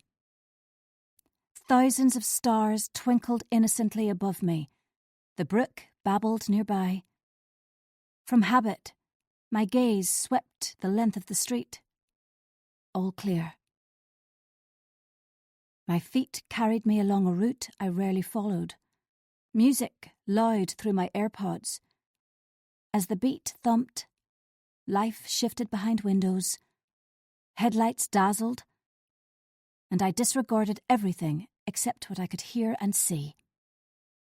My breath was cold, matching my emotions. Before I made for home, I reached a decision about what I should do next. Pleased with myself, I was eager to get organised. Tom would be back before I knew it. And then the temperature would rise, and silent accusations would recommence. Each moment had to count between now and then. Energetically, I stripped off my outdoor clothes and took a seat at the breakfast bar with a notebook and pen. List-making was one of my favourite things, with a neat square beside each point, a goal scored. When one was ticked off on completion, I jotted down everything I could think of, no matter how ridiculous or absurd. By 11 o'clock, I was out of ideas and needed sleep. But not before I placed an order for the first item on my list. Then I buried my notebook in the back of a drawer Tom never opened. A final check of my phone after I climbed into bed. I bolted upright when I read a message from Kate. "Hi girls, would you mind if Miranda from the end of the street came along to book club on Friday night? She's been asking me for ages, and I thought the time was right." The sudden rush of adrenaline at the sight of her name. Memories of a disturbance and raised voices. Threats and recriminations. I knew Miranda's reputation from way back, and the thought of her joining us was an immediate red flag. Suddenly I was too hot, and sweat rolled down my neck. I texted Laura privately. "What on earth is Kate doing? Miranda's not someone I'm comfortable spending time with." Patient confidentiality meant I couldn't reveal more. I had to hope she'd read between the lines.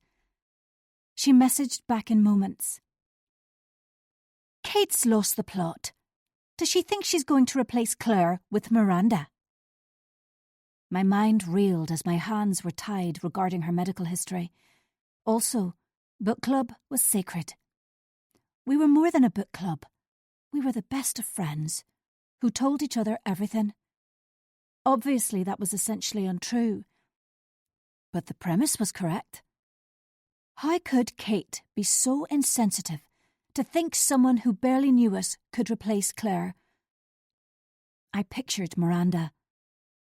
short and bony, with a sharp nose and sharper tongue. From the little I knew of her, she revelled in gossip, delighted in others' misfortune, and would be my very last choice. But I was too late. Annie had already replied. "I'm happy with that." They must have planned this already. It was a two-pronged attack. If I disagreed now, it would seem petty and juvenile. But I couldn't bring myself to welcome her. It stuck in my craw. Claire, rejected and lonely, sprang to mind, and I bit the inside of my cheek. Miranda might come along on Friday night, but she would never be in my gang. Chapter 10.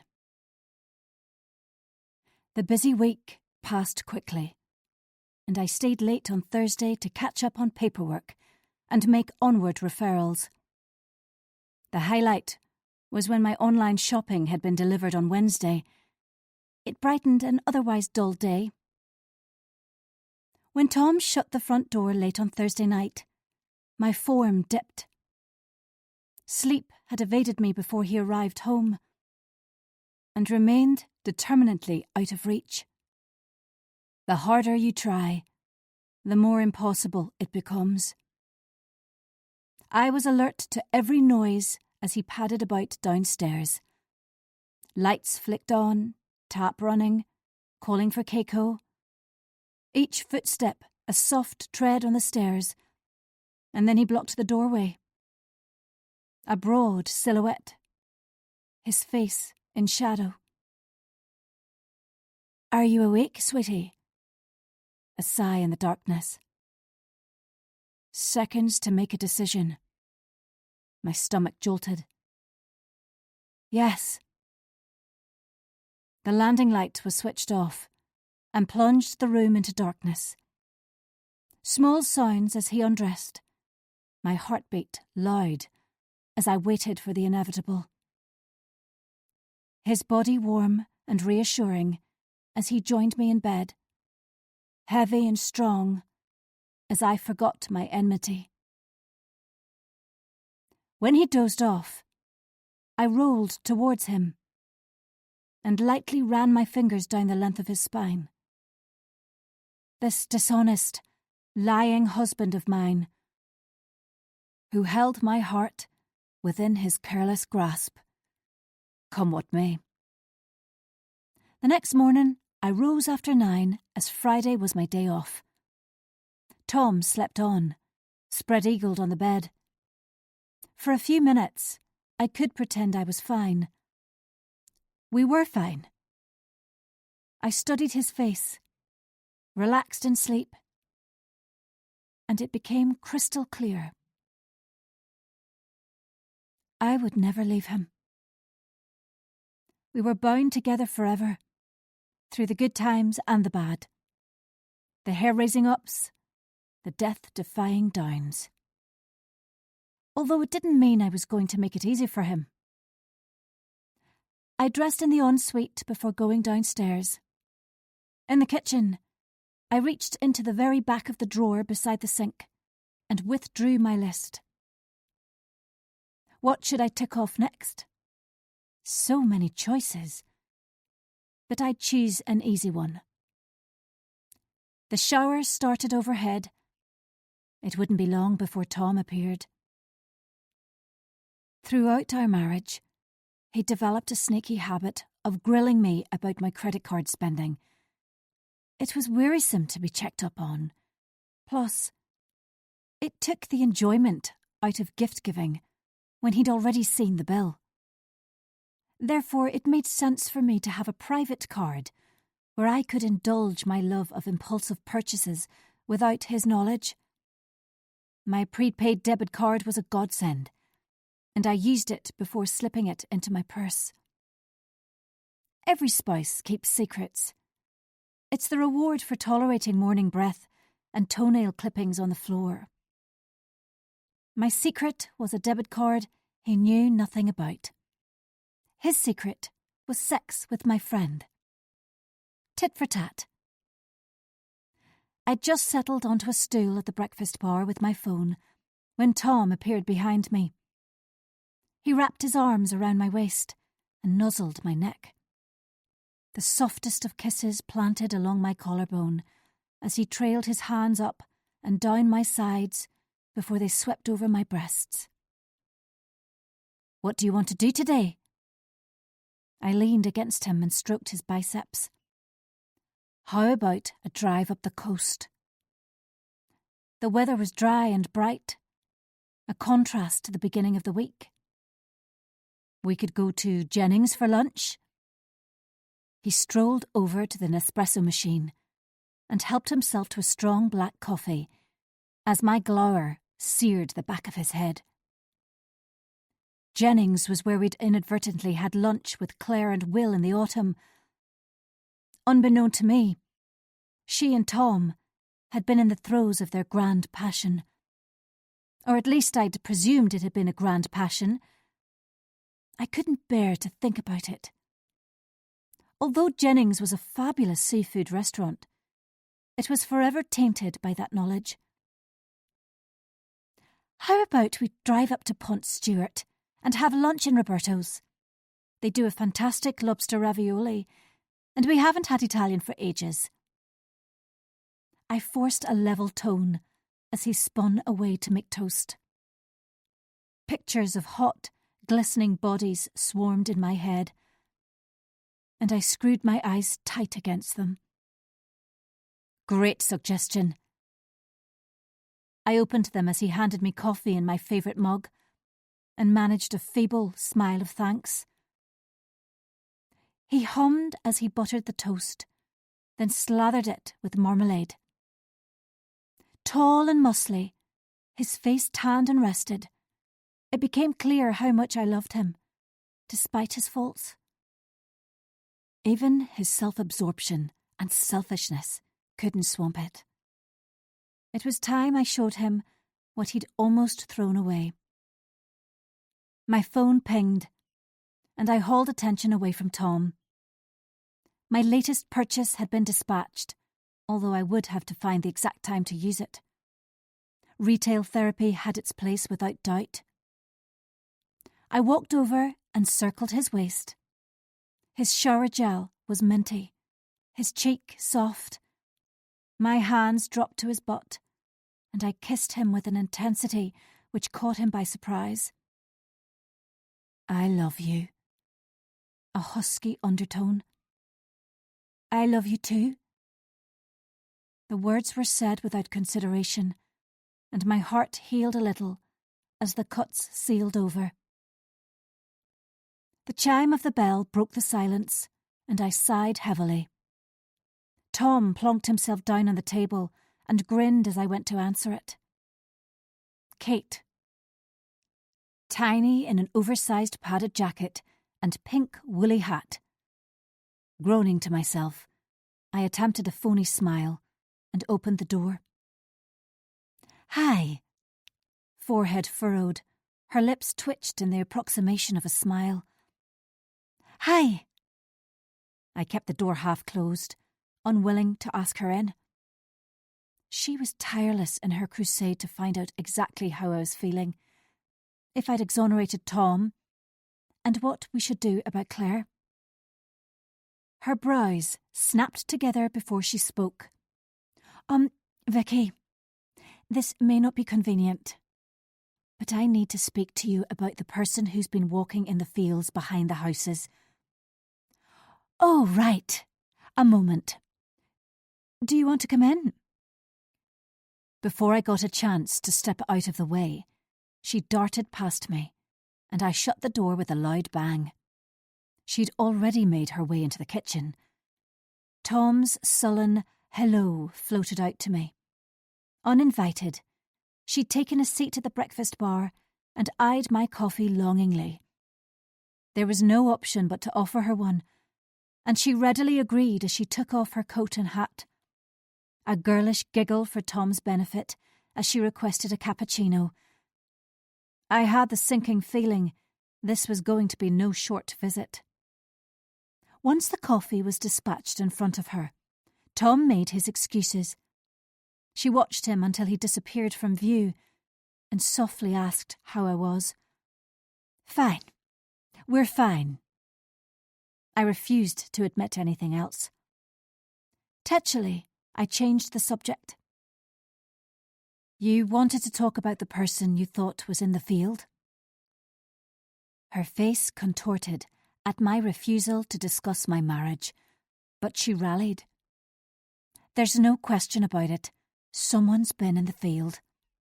There was a torch moving from side to side on Wednesday night. It was late and the weather wasn't good, but David agreed with me. I was really quite worried, so yesterday morning I went to suss it out." A long pause before she finally divulged the rest of the story. "I'm so sorry, but the grass was flattened, and it looked like someone had been standing there for ages." My fingers began to tingle. "Standing where for ages?" She swallowed, and in a quiet voice lobbed her grenade. "Opposite your house. Your bedroom window, to be precise." "You must be mistaken." I rubbed my temple. Stubbornly, she insisted. "I'm not. It's dug up because of the heavy rain. The track of flattened grass stops right behind your house, exactly where the little wooden bridge is. The little wooden bridge Tom had built for the girls years ago, so they could make a den at the edge of the field." "So someone's been using the field to what?" "Watch my house." My voice wobbled. She bobbed her head up and down. "But why?" "I don't know." She squinted at me. "Has anything odd happened recently?" The car window, the bouquet of dead flowers, the sympathy card, and of course, the emails and messages. "No, nothing out of the ordinary at all." My lie was delivered like a pro. Kate wasn't to be trusted, and I didn't want to be the subject of more gossip so soon after Tom's affair. "Well, David and I will be on the lookout for anyone hanging about, especially when Tom's away with work. How is he, by the way?" Straight back to the state of my marriage.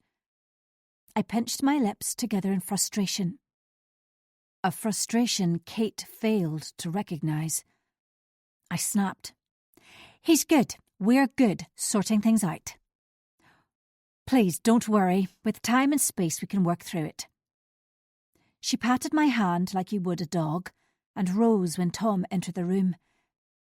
His jaw was set, and I wondered if he'd overheard her quizzing me.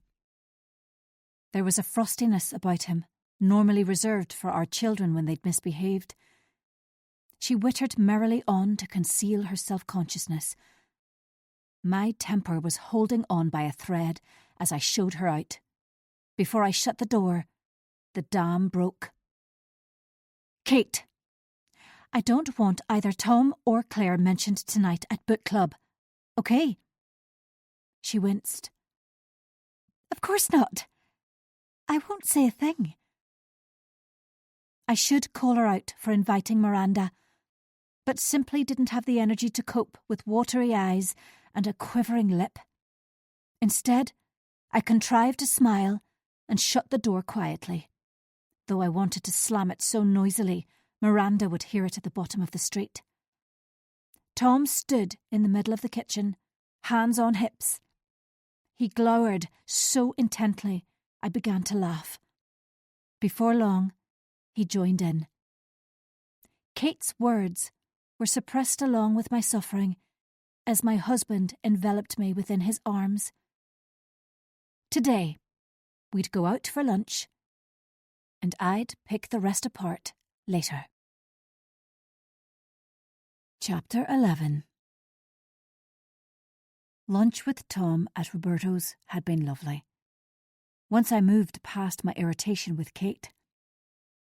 He'd driven me up the winding North Coast road with the writhing Irish Sea on one side, rolling Antrim hills on the other. The weather was kind, and the hazy outline of the Scottish coast shimmered in the distance. while the rocky Ailsa Craig rose out of the sea.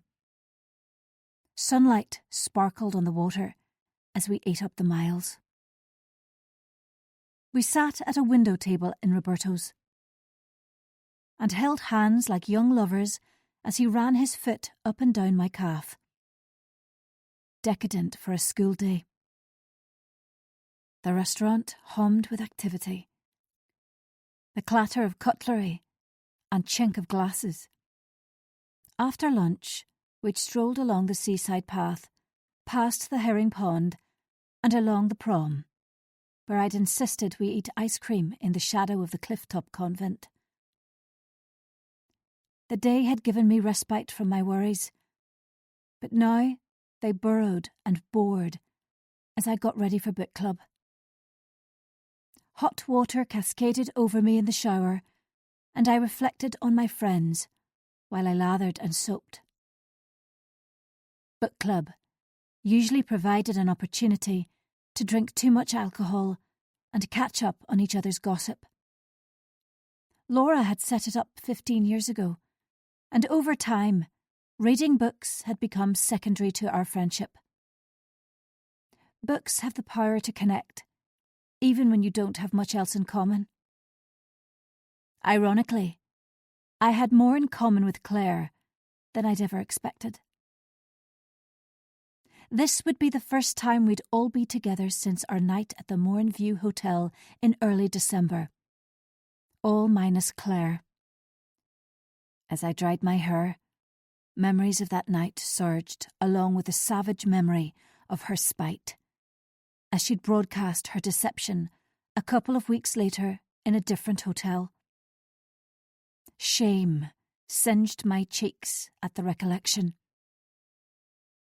She'd done her worst, and the fallout reverberated on.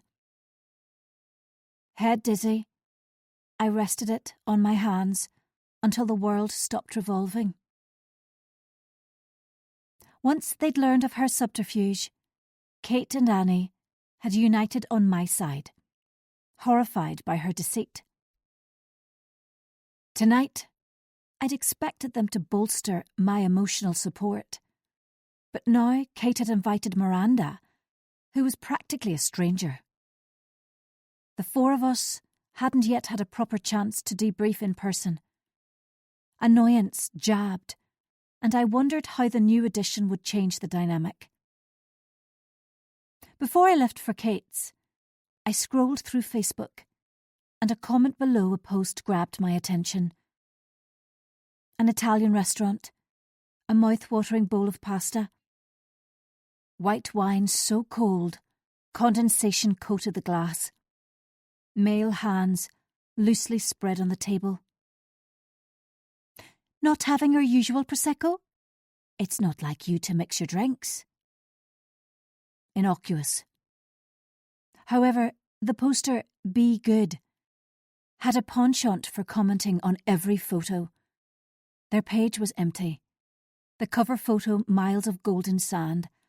The profile picture Harley Quinn. I skimmed her other comments. Have you painted your sitting room? I preferred the grey. New dress? The black was nicer. You were with another man yesterday, keeping a secret.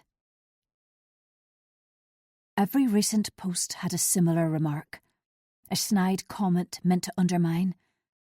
The obvious answer was to block, but each time before, someone new had taken their place, and the comments started again. It may have been days later, but before long, a new follower meant a repeat of the pattern. Potentially, social media was the scourge so many believed, but I, like so many others, was slightly addicted to it. Embarrassing for a woman my age, but when it worked well. It provided an opportunity to connect with distant friends and colleagues who worked abroad, and more usefully, to keep an eye on my daughters and the aspects of their lives they hoped to hide. Plus, I loved to share photos, which showed off my gilded lifestyle. Like a teenager, I accepted every friend request, unless they were a patient or one of their relatives. The downside was the occasional unpleasant comment. As I browsed, I had a piercing thought. Previously, I'd never worried about new followers or why they wanted to friend me. Could one of Tom's ex-lovers be my Facebook friend? If so, why? To monitor our lives? Reluctant to let go of him completely? I finished applying my makeup with a shaky hand, breath short. If I dwelt on it too long, it would tip me over the edge. I had to straighten my shoulders and bury it deep. There was no alternative. Downstairs, I popped my head around the door of the sitting room. Tom lolled full length on the sofa where he'd fallen asleep soon after we arrived home. His long legs hung over the end, mouth slack. My blood ran cold as I worried yet again about the shadowy women he'd slept with over the years. But there was no time to brood, as I had to leave, so rammed the phone into my bag and headed for the fridge to grab a bottle of Prosecco to take to Kate's. I shouted goodbye to Tom and stepped into the still night. The bite of freezing air was welcome on my overheated face. Laura exited her house as I drew level with Kate's and called a cheery hello, which I responded to with a smile and an equally cheery response. Sam's Ford Focus was parked in her driveway, meaning he was inside, but had no issue with her going to the book club. She was lit from within, a woman in love. Discontent squeezed my chest despite my smile. "Hi, how are you?" Her empathy was a far cry from Kate's meddlesome questioning earlier. "All good. How are you?" "Though I don't need to ask. You're glowing." My voice cracked and I cleared my throat.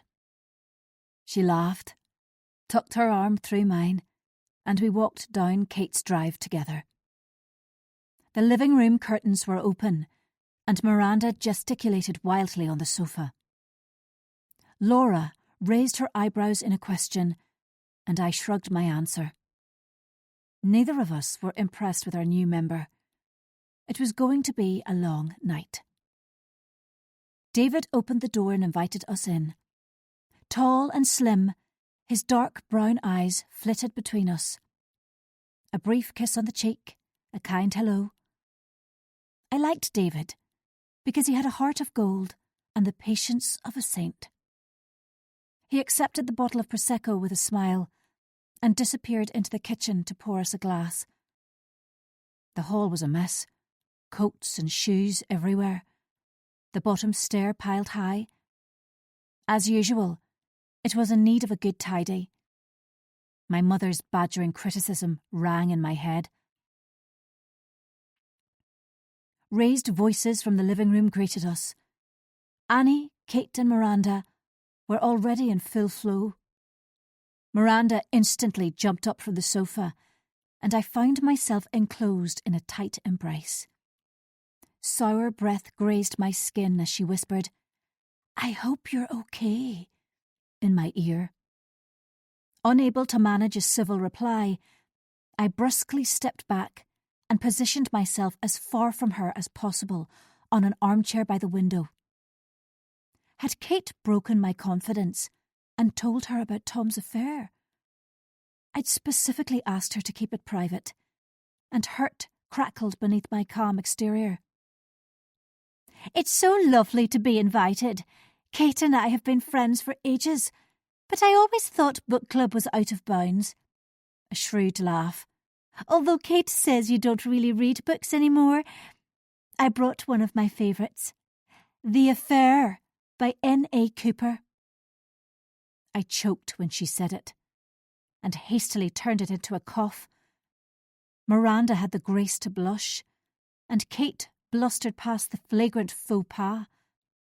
The two women nattered together, talking over Annie, who tried to interject. Miranda's voice grated like a knife scraping a plate until it made my ears bleed. There was no question about it. Kate had confided in her about Tom. Unfortunately, it was as though a tap had been turned on, and words gushed from her in a torrent. I caught Laura's eye, and she covered her mouth with her hand to stop laughing out loud. Claire's absent had been filled, but with roughness and clamour, not laughter and fun. I missed her suddenly, puzzled why Kate had invited someone so soon. Fortunately, David carried in our drinks and interrupted Miranda's flow. I accepted my Prosecco with thanks and sipped it slowly.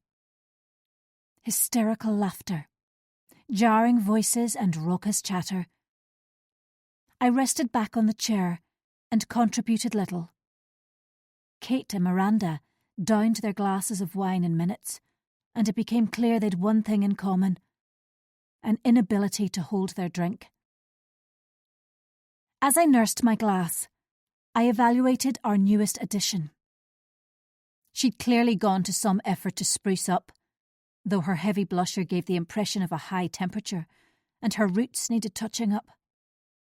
It was more her behaviour I found disagreeable. Her over-loud voice, unceasing giggles, and habit of placing a proprietary hand on Kate's arm. Once, she'd laid it on her thigh, which was positively bizarre. Laura spotted it too, caught my eye, and winked.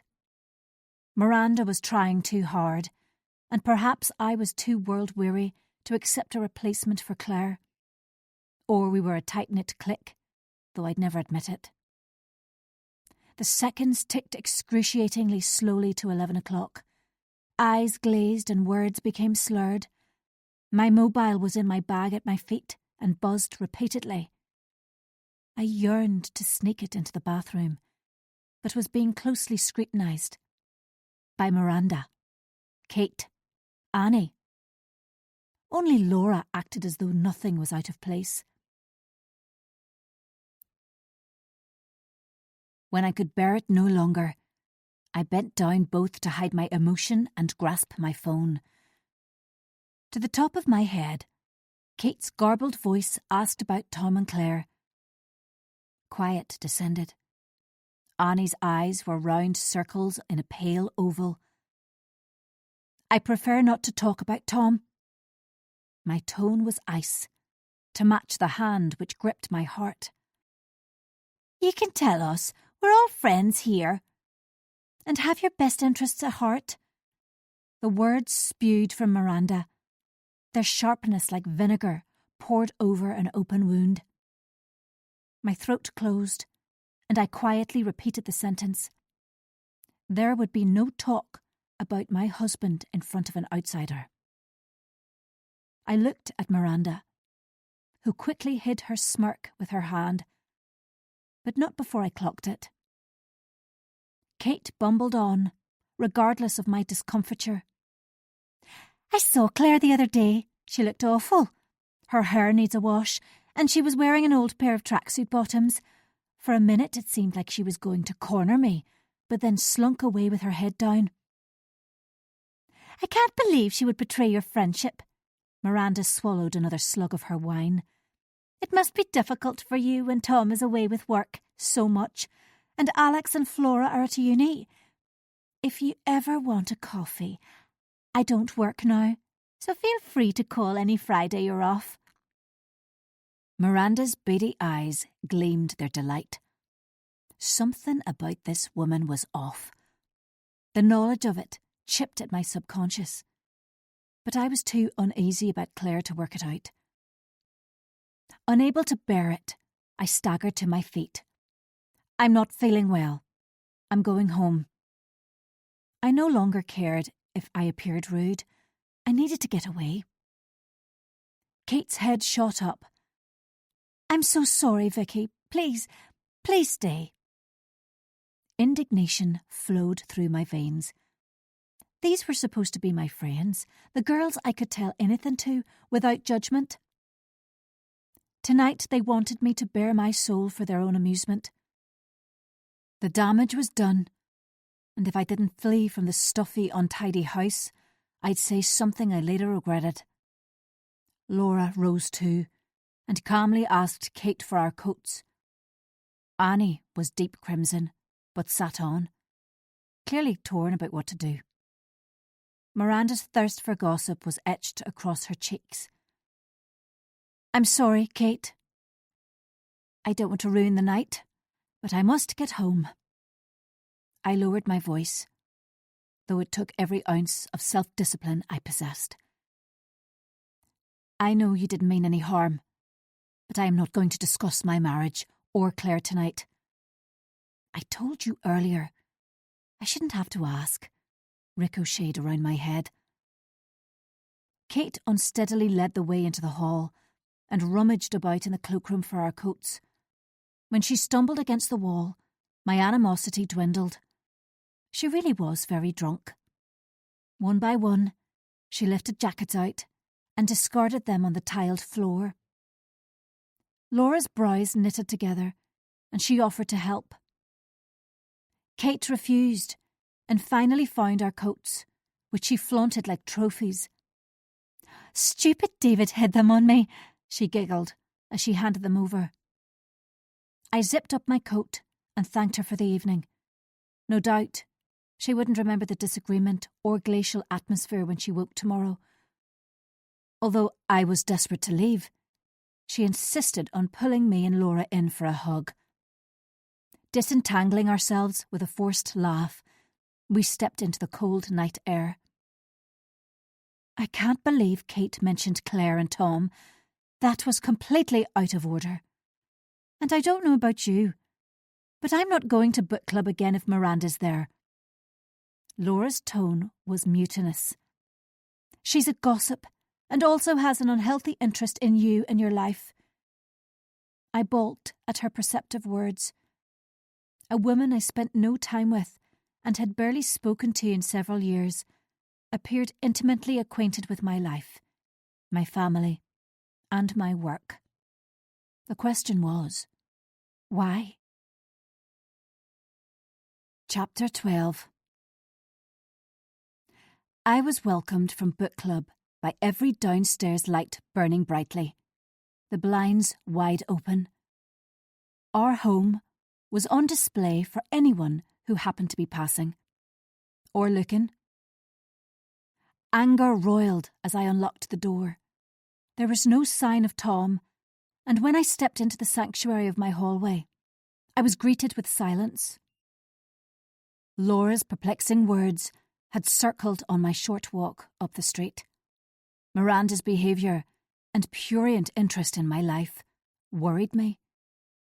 I shut the blinds, switched off the lights, and paced into the kitchen. Here too the blinds were wide open, which allowed anyone to peer in unhindered at me. My home, my life. The moon was suspended above the tree line, and I focused on the bottom of our garden, jet black despite the moonlight. A shiver sidled up my back, and I roughly closed the blinds. Frustrated Tom had failed to do so. Too het up to sleep, I went to get a drink of water. When I swiveled to reach for a glass, I spotted Tom's mobile, which glared balefully at me from the breakfast bar. I filled the glass with ice-cold water from the fridge, sat on a high stool, and placed the glass beside the phone. Warily, I prodded the mobile, expected it to be switched off.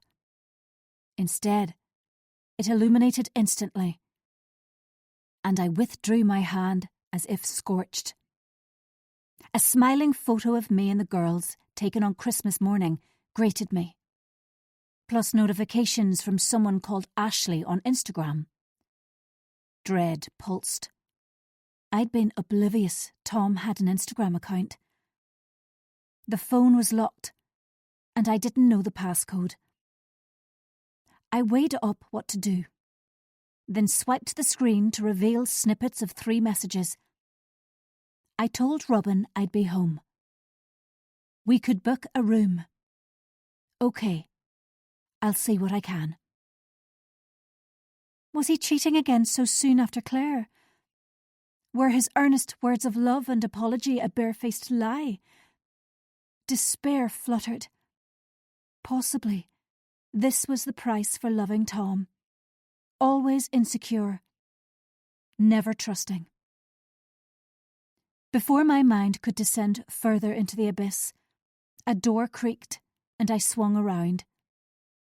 Tom's face was creased with sleep, his hair tousled.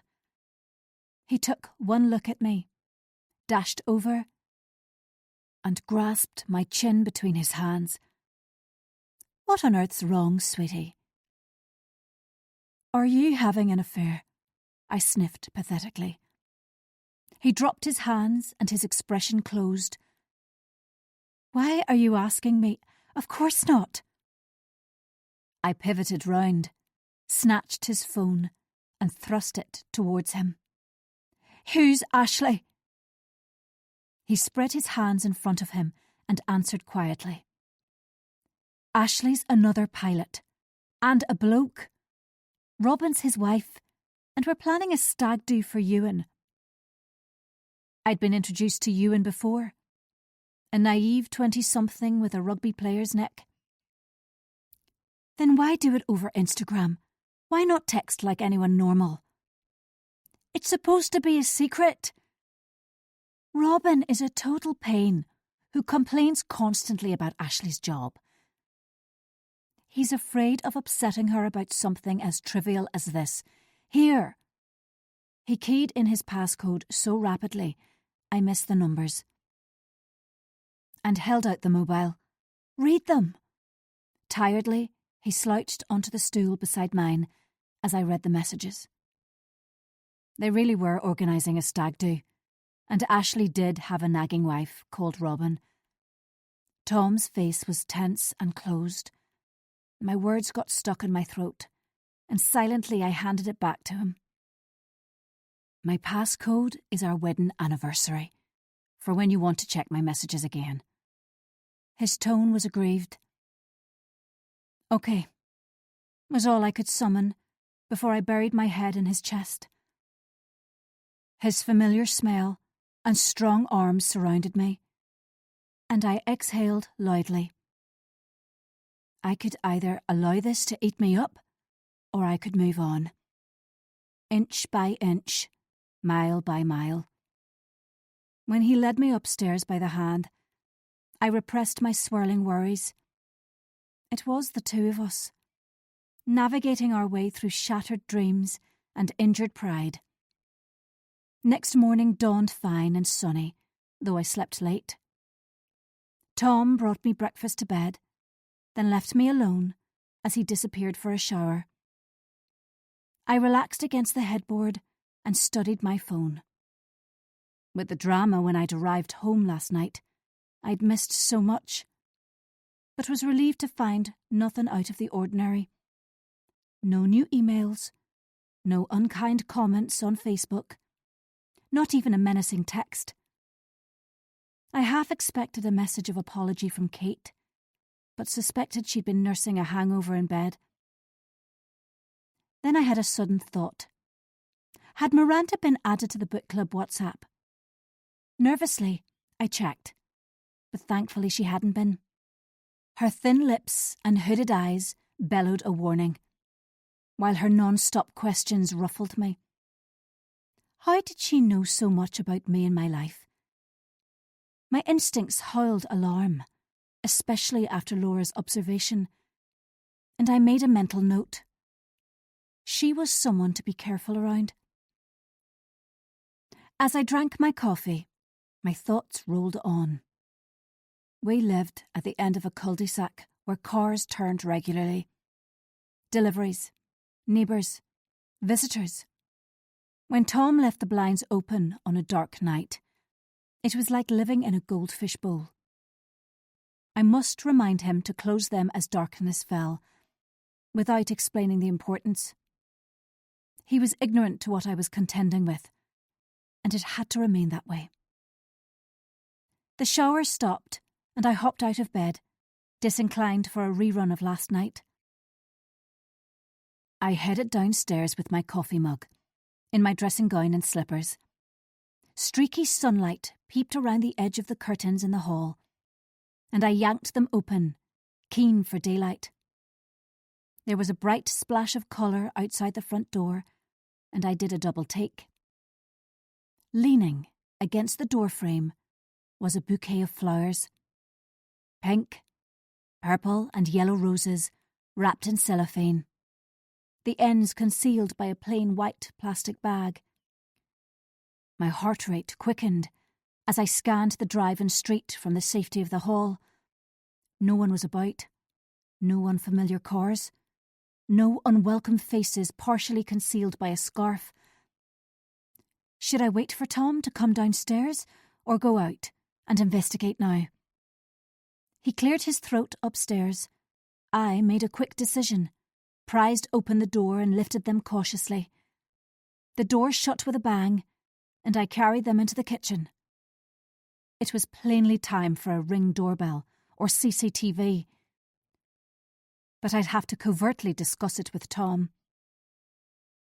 Apprehensively, I examined the flowers, and inside the plastic bag, there was no card. Nothing to suggest who'd left them or why.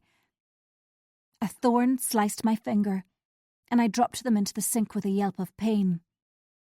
My finger throbbed as I ran it under the tap, and pressed firmly to staunch droplets of blood. I should have left them for Tom. Whoever had deposited them would see they'd been brought indoors. Although no one was obviously hanging around, they could be hidden, studying our house. I moved over to the table and sat heavily on a chair, my injured finger wrapped in damp kitchen roll. Tom found me there a few minutes later. "What's up?" He was disinterested until he spotted the flowers. "Where did those come from?" His eyebrows lifted. "They were on the doorstep. I noticed them when I opened the curtains." "Who left them?" I answered as neutrally as possible.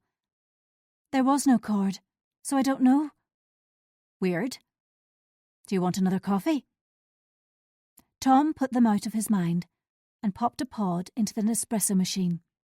Clicking and whirring filled the kitchen, and I raised my voice to be heard. "I should bin them." "It seems a shame. There's probably a simple explanation for them." Tom mooched out of the kitchen towards the sitting room, and the sound of the television filled the silence. I stared at the bouquet for a few moments and tried to work out who would have left them. Despite Tom's casual response, I was unnerved. Then, a thunderbolt. What if they were for Tom and not me, as I automatically assumed? Repulsed, I unlocked the back door and stuffed them into the wheelie bin. Fatigue washed over me at my complicated life. It was peace I craved, not malicious communication and unwanted gifts. My thoughts moseyed on. Could they be a peace offering from someone at book club after last night? I gathered up my bag from the hall table and slowly climbed the stairs. In the bedroom, I composed a message for the book club WhatsApp. "Strange question, but does anyone know anything about flowers left on my doorstep this morning?" I sat on the side of the bed and studied my phone while I absent-mindedly rubbed my sore finger. Laura is typing. Kate is typing. Annie is typing. My patience was wearing thin. One by one the replies came. No, no, no. The question answered. I waited to see if anyone would be brave enough to mention the elephant in the room. Miranda's bizarre behaviour, and how out of place she'd been. No one did, and my exasperation rose. I gnawed a fingernail and questioned if I should begin the conversation. The longer I left it, the less confident I became. Ultimately, it would be better discussed face to face, for a text can't convey tone and can be misconstrued. Before I raised the subject, I should talk it through with someone. But if I was too rash, it could have unforeseen repercussions. I stabbed the numbers into my phone and made a call. Afterwards, I was much calmer, my nerves reduced. My calm didn't last. I checked my mobile as I dried off after the shower. One message was all it took, and I was as ill at ease as I'd ever been. Chapter 13. Book club was forgotten by the time Sunday arrived, along with a bitter wind and a splatter of rain. It was time for lunch with my parents. Tom, dressed for the occasion in a slim-fitting shirt and chinos, and had polished his shoes, experienced in how exacting his father-in-law was about such things. Flora had taken the train from her university on the north coast to stay in Alex's student digs in Belfast overnight. I should have laid down the law and instructed them not to party too hard, but I'd been preoccupied and forgotten. Foolishly, I expected them to act responsibly, then remembered too late they still needed to be badgered occasionally. When they exited Alex's house, puffy eyes and wan faces gave the game away. My fury reigned over their heads, fueled by trepidation about my parents' reaction. Tom placed a warning hand on my thigh and tightly informed the girls to buck up. Rebellious glares drilled into the back of my head on the short drive from the Holy Lands, where Alex lived. Hangovers and my parents, a match made in hell. Initially, Tom was affable and complimented Mum, then asked Dad how his golf swing was. The girls behaved beautifully and praised the food, though I quashed a smile when Flora became a greener shade of pale. Things deteriorated when my mother asked Tom how Dubai had been at New Year. From bathing the room in a warm glow, he grew monosyllabic. I'd forgotten to tell him about my lie on New Year's Day, and he tripped straight into the quagmire with his newly shined shoes. Mum had jerked upright. Dad's cutting retort could have shattered glass. The atmosphere hadn't improved when Flora scampered from the dining room to the downstairs toilet to be sick. Sooner than expected, we were coldly excused, and when the front door slammed behind us, I relaxed. "Thank feck that's over," Alex announced dramatically, and I didn't have the heart to reprimand her language. The oversight had been mine, and I'd have to own it. The silence in the car was heavy on the drive down to Alex's house as Tom studiously focused on the road. He manoeuvred into a space on the street a few doors down from Alex's, and I climbed out of the car to give my daughters a hug. They begged not to have to visit their grandparents again for a long time, and I promised to make excuses for them. When they turned on their heels, I watched their retreating backs forlornly. My parents possessed the unique skill of making me feel like an incompetent mother. "I take it you'll be written out of the will now?" Tom asked, with a wry smile, when I got back into the passenger seat. I grimaced in return. "As of this moment, I don't care. I'm sorry to have dropped you in it with them." My hand found his, and the earth stopped rocking. We'd been play-acting for my parents and the girls, but could release a sigh of relief now we were on our own.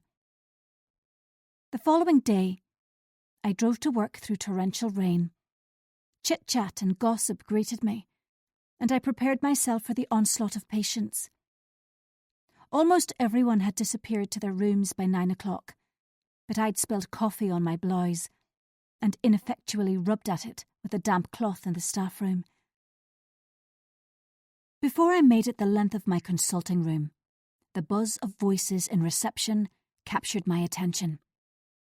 Brona's strident tones cut through the racket, and my curiosity was piqued. A burly delivery man with a shaved head systematically unloaded cardboard boxes from a trolley onto the floor by the reception desk and pointedly snubbed Brona's raised voice. Her gaze landed gratefully on me. "What's going on?" I was imperious and hoped my unfriendly tone would stop him in his tracks. No such luck. He never glanced my way. Ginty the receptionist waved an invoice under my nose. "Envelopes! 10,000 of them!" Panic was evident in her panting exclamation and wide eyes. Normally unflappable, her cheeks flamed red. The delivery man continued to stack the boxes on top of each other, creating a precarious tower. "Please stop. Who ordered them?" It was as though he was deaf or I hadn't spoken, as he continued to ignore me. "All it says is Ballygravy GP practice." Ginty's gaze shot over to Brona, who cowered by the desk as alarm rolled off her in waves. I didn't need to ask. It was clear the error was hers. The delivery driver finally reached the bottom of the trolley and straightened with a groan.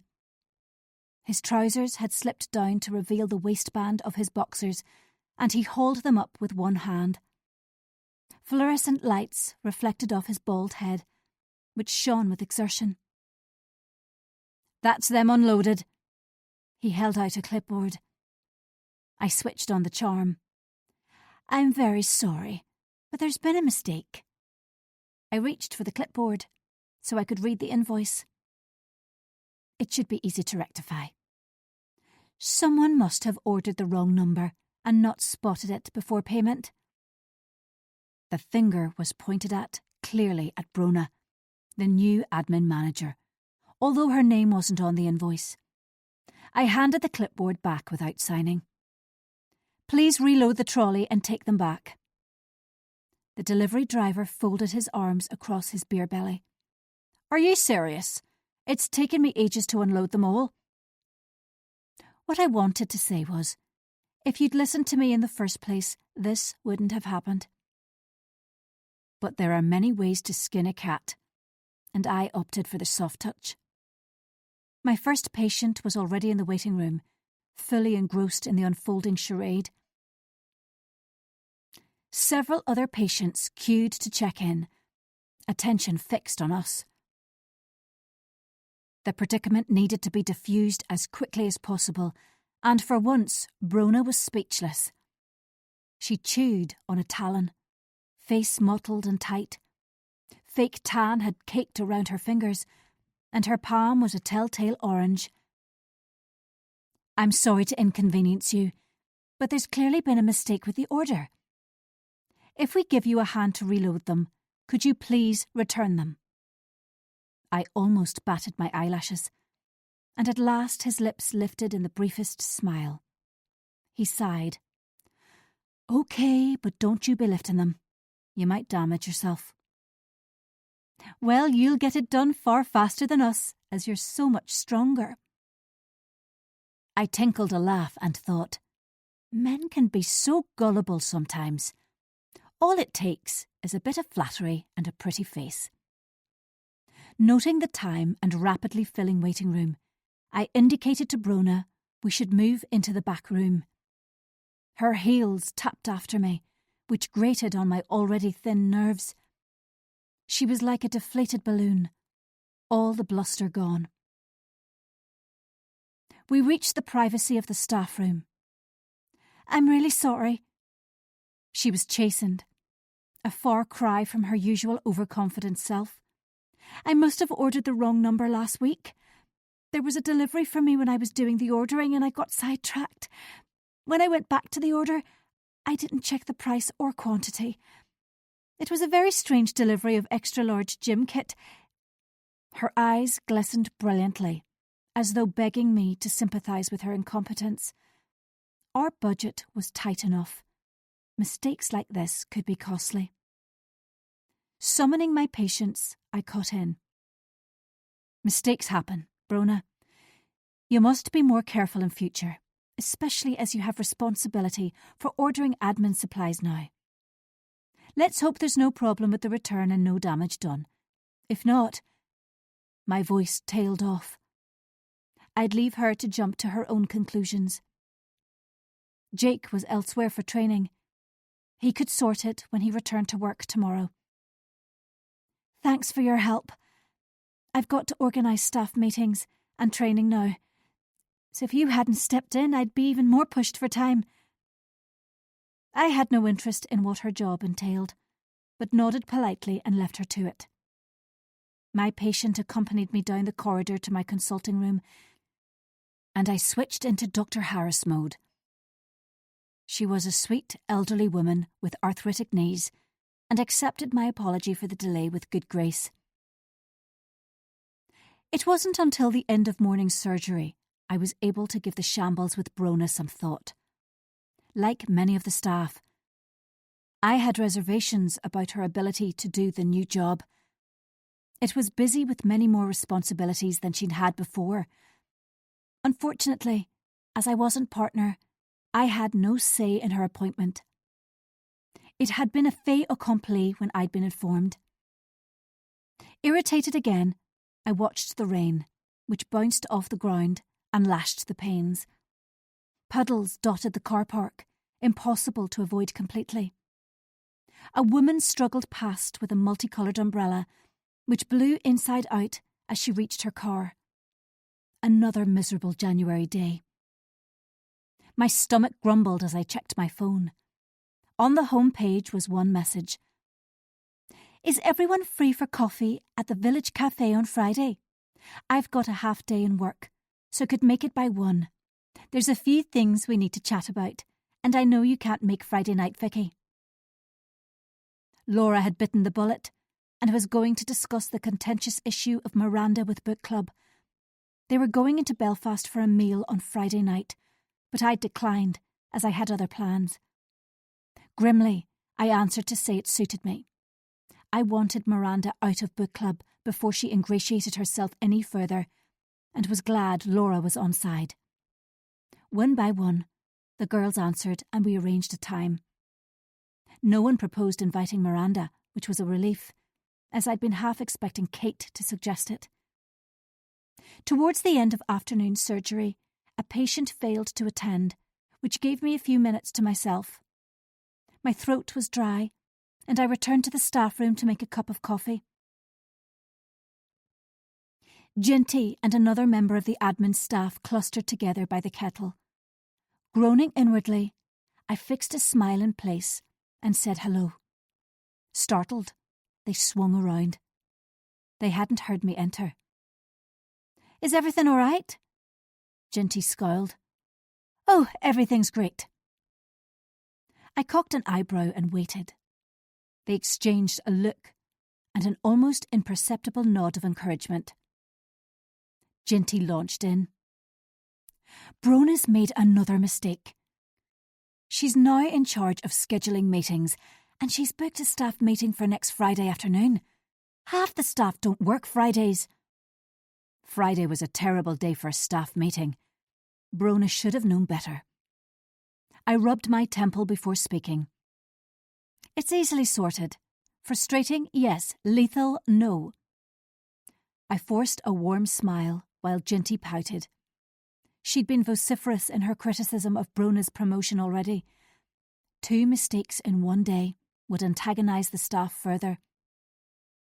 Coffee forgotten, I walked back to my room and opened the staff intranet on my computer. As a GP, I could change and add to the practice diary. Unlike most other staff, I fidgeted with my earring as I ruminated what to do. Should I change the day of the meeting, or discuss it with Brona first? I'd been involved in the morning debacle. I didn't want to be associated with this one too. After a while, I emailed the staff's issues to Jake. As practice manager, he'd had a role in her promotion. Now, he could oversee the resultant problems. Rather than express annoyance with the day's events, my email was light-hearted and kind. I reinforced the issues raised were not mine, but those of nameless general staff, and pointed no fingers. It was still raining when I left work and hurried to my car. The continual mizzle meant there was a few people around. Street lights and car lights cut through the gloom, and tyres sprayed lying water high across the footpaths. I sat for a while, lost in my thoughts. Figures shifted indoors. Shadows loomed in the dark. I made a phone call, which went unanswered, and irritation trickled through me. I made another call, and another. I'd assumed Tom would be home, but he was answering neither the house phone nor his mobile. He could be anywhere, with anyone. I switched on the engine, decision made. The who, the what, and the why would drive me crazy. I had more insistent anxieties. My husband and his wayward behaviour would have to wait. Chapter 14. Tom had another long-haul trip early on Wednesday, and left with a kiss before dawn. The pillow curved from his head, and I extended a hand to find it cold beneath my fingers. Although early, I was wide awake, and reflected on his behaviour over the past few days. His mobile had not so subtly lain on the countertop, or on his bedside table, where I could examine it if the notion took me. Doubtless he believed such over-the-top transparency would placate me, but it multiplied my suspicions. I'd made a point of not handling it, and carefully kept my distance, as though I fully trusted him. But the knowledge he'd made an Instagram account, behind my back, needled. The excuse he used to message Ashley about the stag weekend was a poor one. Who was to say he hadn't made another, or how long he'd had the account for? The girls had once shown me how straightforward it was to have more than one Instagram account, or Facebook, or X. He could have multiple accounts, and I'd been none the wiser. Later in the shower, I mulled over the book club coffee on Friday. Kate had never apologised for dragging up the subject of Claire and Tom last week, which was unusual. She was never normally so remiss, always petrified of causing offence. Laura had messaged to ensure we'd be singing from the same hymn sheet when we met for coffee. Neither of us wanted Miranda at the book club. It was too soon after Claire. I was too susceptible and needed friends who could be trusted, not someone with a desire for me to dish the dirt on my husband's betrayal. I was the cheated wife who deserved sympathy, not spiteful interfering. After work on Wednesday, I trekked as usual around the village. The fresh air and quiet streets helped soothe me after hectic days in work. When I wore a hat, scarf and dark jacket, I was anonymous. Even the keenest of eyes would have been hard-pressed to recognise me in the dark, and the knowledge was invigorating. The pavements were glassy with rain, the wind bracing on Thursday evening. Nevertheless, I couldn't wait to get outside and ambled along the village streets. Lights shone from some houses, leaving them on full show, which baffled me. Perhaps my own experience had forever changed me, from carefree to careful. Other people's lives played out under a bright glare, and they were unbothered by who observed it. I wanted to stop with Jake, so my walk took me up his street.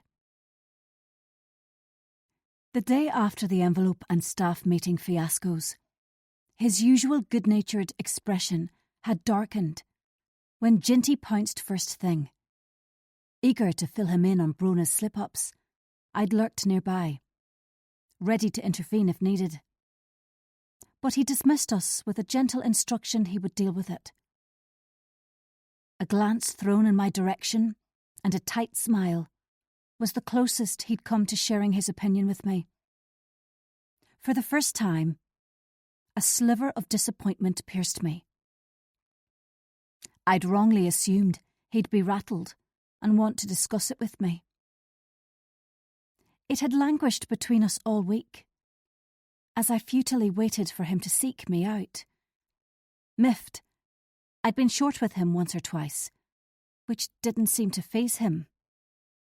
By Thursday evening, I was ready to make amends and smooth over any bad feeling. When I reached his bungalow, it was in darkness, and there was no car in the driveway. Fuming he wasn't there, my phone buzzed in my pocket as I exited his street. When I read it, I instantly turned for home. My walk cut short as I sped along the rain-slashed streets.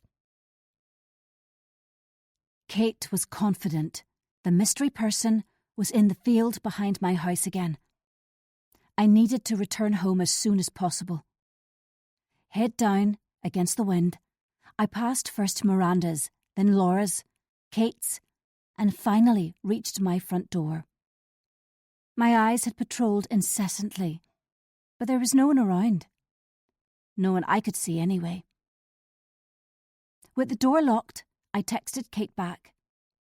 My response was measured and at odds with the turmoil in my head. Once I'd removed my outer layers, I made myself a coffee, then headed upstairs to run a bath. My trousers were soaking, my legs numb with the cold. Before I sank under the bubbles, I made a phone call, which helped settle me. From the depths of my bath, I reran everything again. Working through it helped to straighten out the chaotic jumble in my head. I'd clarify everything with Jake soon. There was no need to brood about it. Kate was unreliable, easily excited, and prone to exaggeration.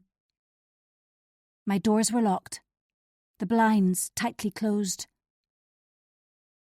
Although my phone glowed with notifications, I avoided them. My thoughts ebbed and flowed as I gradually warmed up and my to-do list lured. So many items still to tick off, so much fun to be had.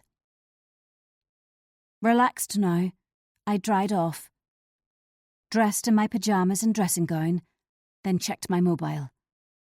It was time I took charge again. In the kitchen, I rifled into the back of the drawer, retrieved my list, and carried it into the sitting room. There I lit a couple of candles and made myself comfortable on the sofa, with a throw over my legs. Keiko slept on the armchair nearby, and her purrs made me smile. The list was creased and well thumbed, but I added another couple of items which I'd come up with when walking. Anticipation fizzed at seeing it in black and white.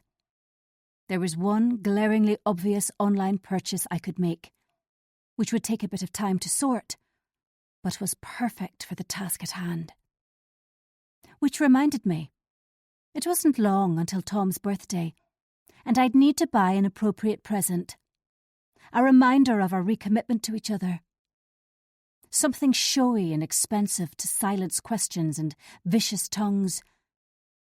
I'd rack my brains for the ideal gift in the next few days. My laptop was on the coffee table, where I'd left it last night. I became engrossed, and before I knew it, it was after 11. Once my order was placed, I sighed contentedly. Another item ticked off. My earlier aggravation was forgotten, subdued by the thrill of achievement. Tired but not ready to sleep, I swiped through social media. I shouldn't check. It did nothing but upset and throw me off balance. But I did anyway. Despite the risks and the almost inescapable heartache. Foolish. Always foolish. On Instagram, The cursor hovered over search, and before I could change my mind, I typed in Tom's username and clicked on his profile. When he'd been home, I'd boldly not given in and examined it. Now, he was a continent away. I could wallow with no risk of being caught. He had nearly 50 followers and in turn followed 40 back. 50 people who had access to his life when he'd hidden it from me. At some point, I'd pitifully click on each and every profile to see who he followed and to agonise over them. There were 6 photos he'd posted over the past year, the last one a couple of weeks before Christmas. An outdoor jacuzzi with 2 pairs of flip-flops discarded by the steps. A far-flung beach spanning miles, turquoise sea lapping the shore. Skyscrapers, unforgiving against an azure sky. Colourful dishes of tantalising food. Tents. I clicked on the first photo. The tropical beach. 10 likes and a single comment. Looks amazing. I can see myself sunbathing in a bikini there. The username was C. Wood. It meant nothing to me. Next photo. A square white plate on an oak table. Same commenter. Sushi's my favourite. You've put me in the mood. Quickly I checked them all. C. Wood had commented on every photo. My stomach heaved as I clicked on their profile. An arty shot of Napoleon's nose, the basalt rock face which towers over Belfast, a lone figure near the edge faced Belfast Loch.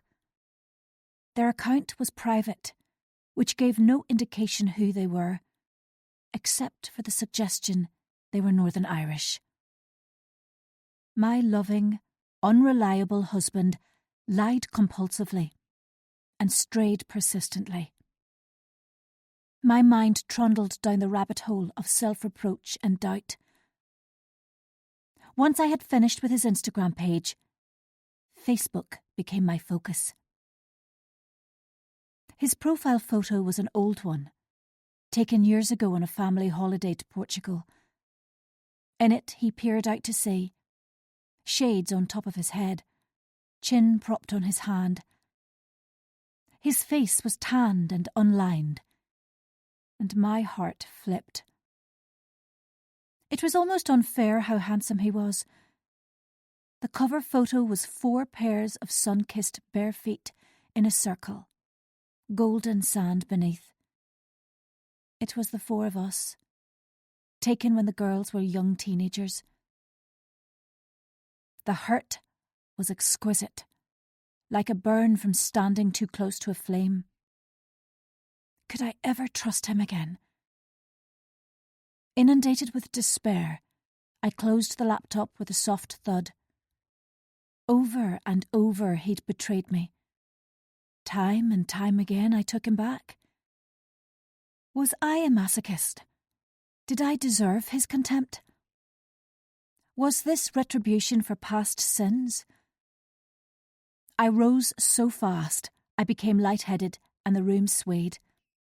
That specific path was the route to madness, and I couldn't go there. Not now.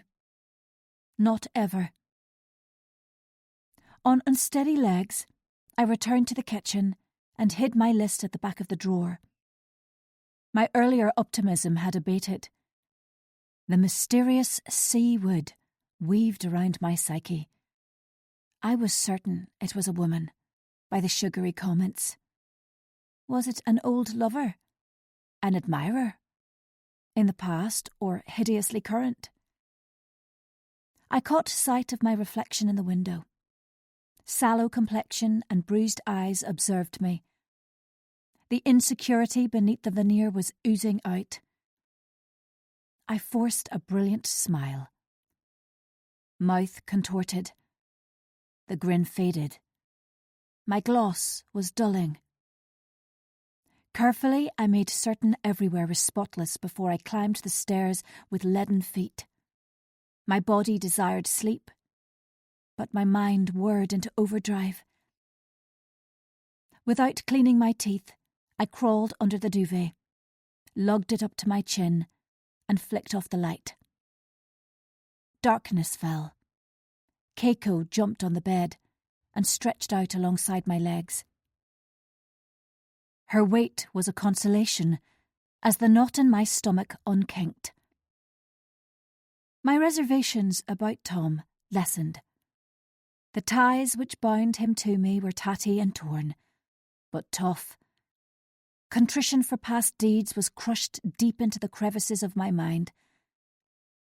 My present situation shifted and shimmered in the shadows. Tomorrow, I'd move forward and confront whatever it brought. Chapter 15. The rain stopped overnight, and a cool breeze chased the clouds eastwards.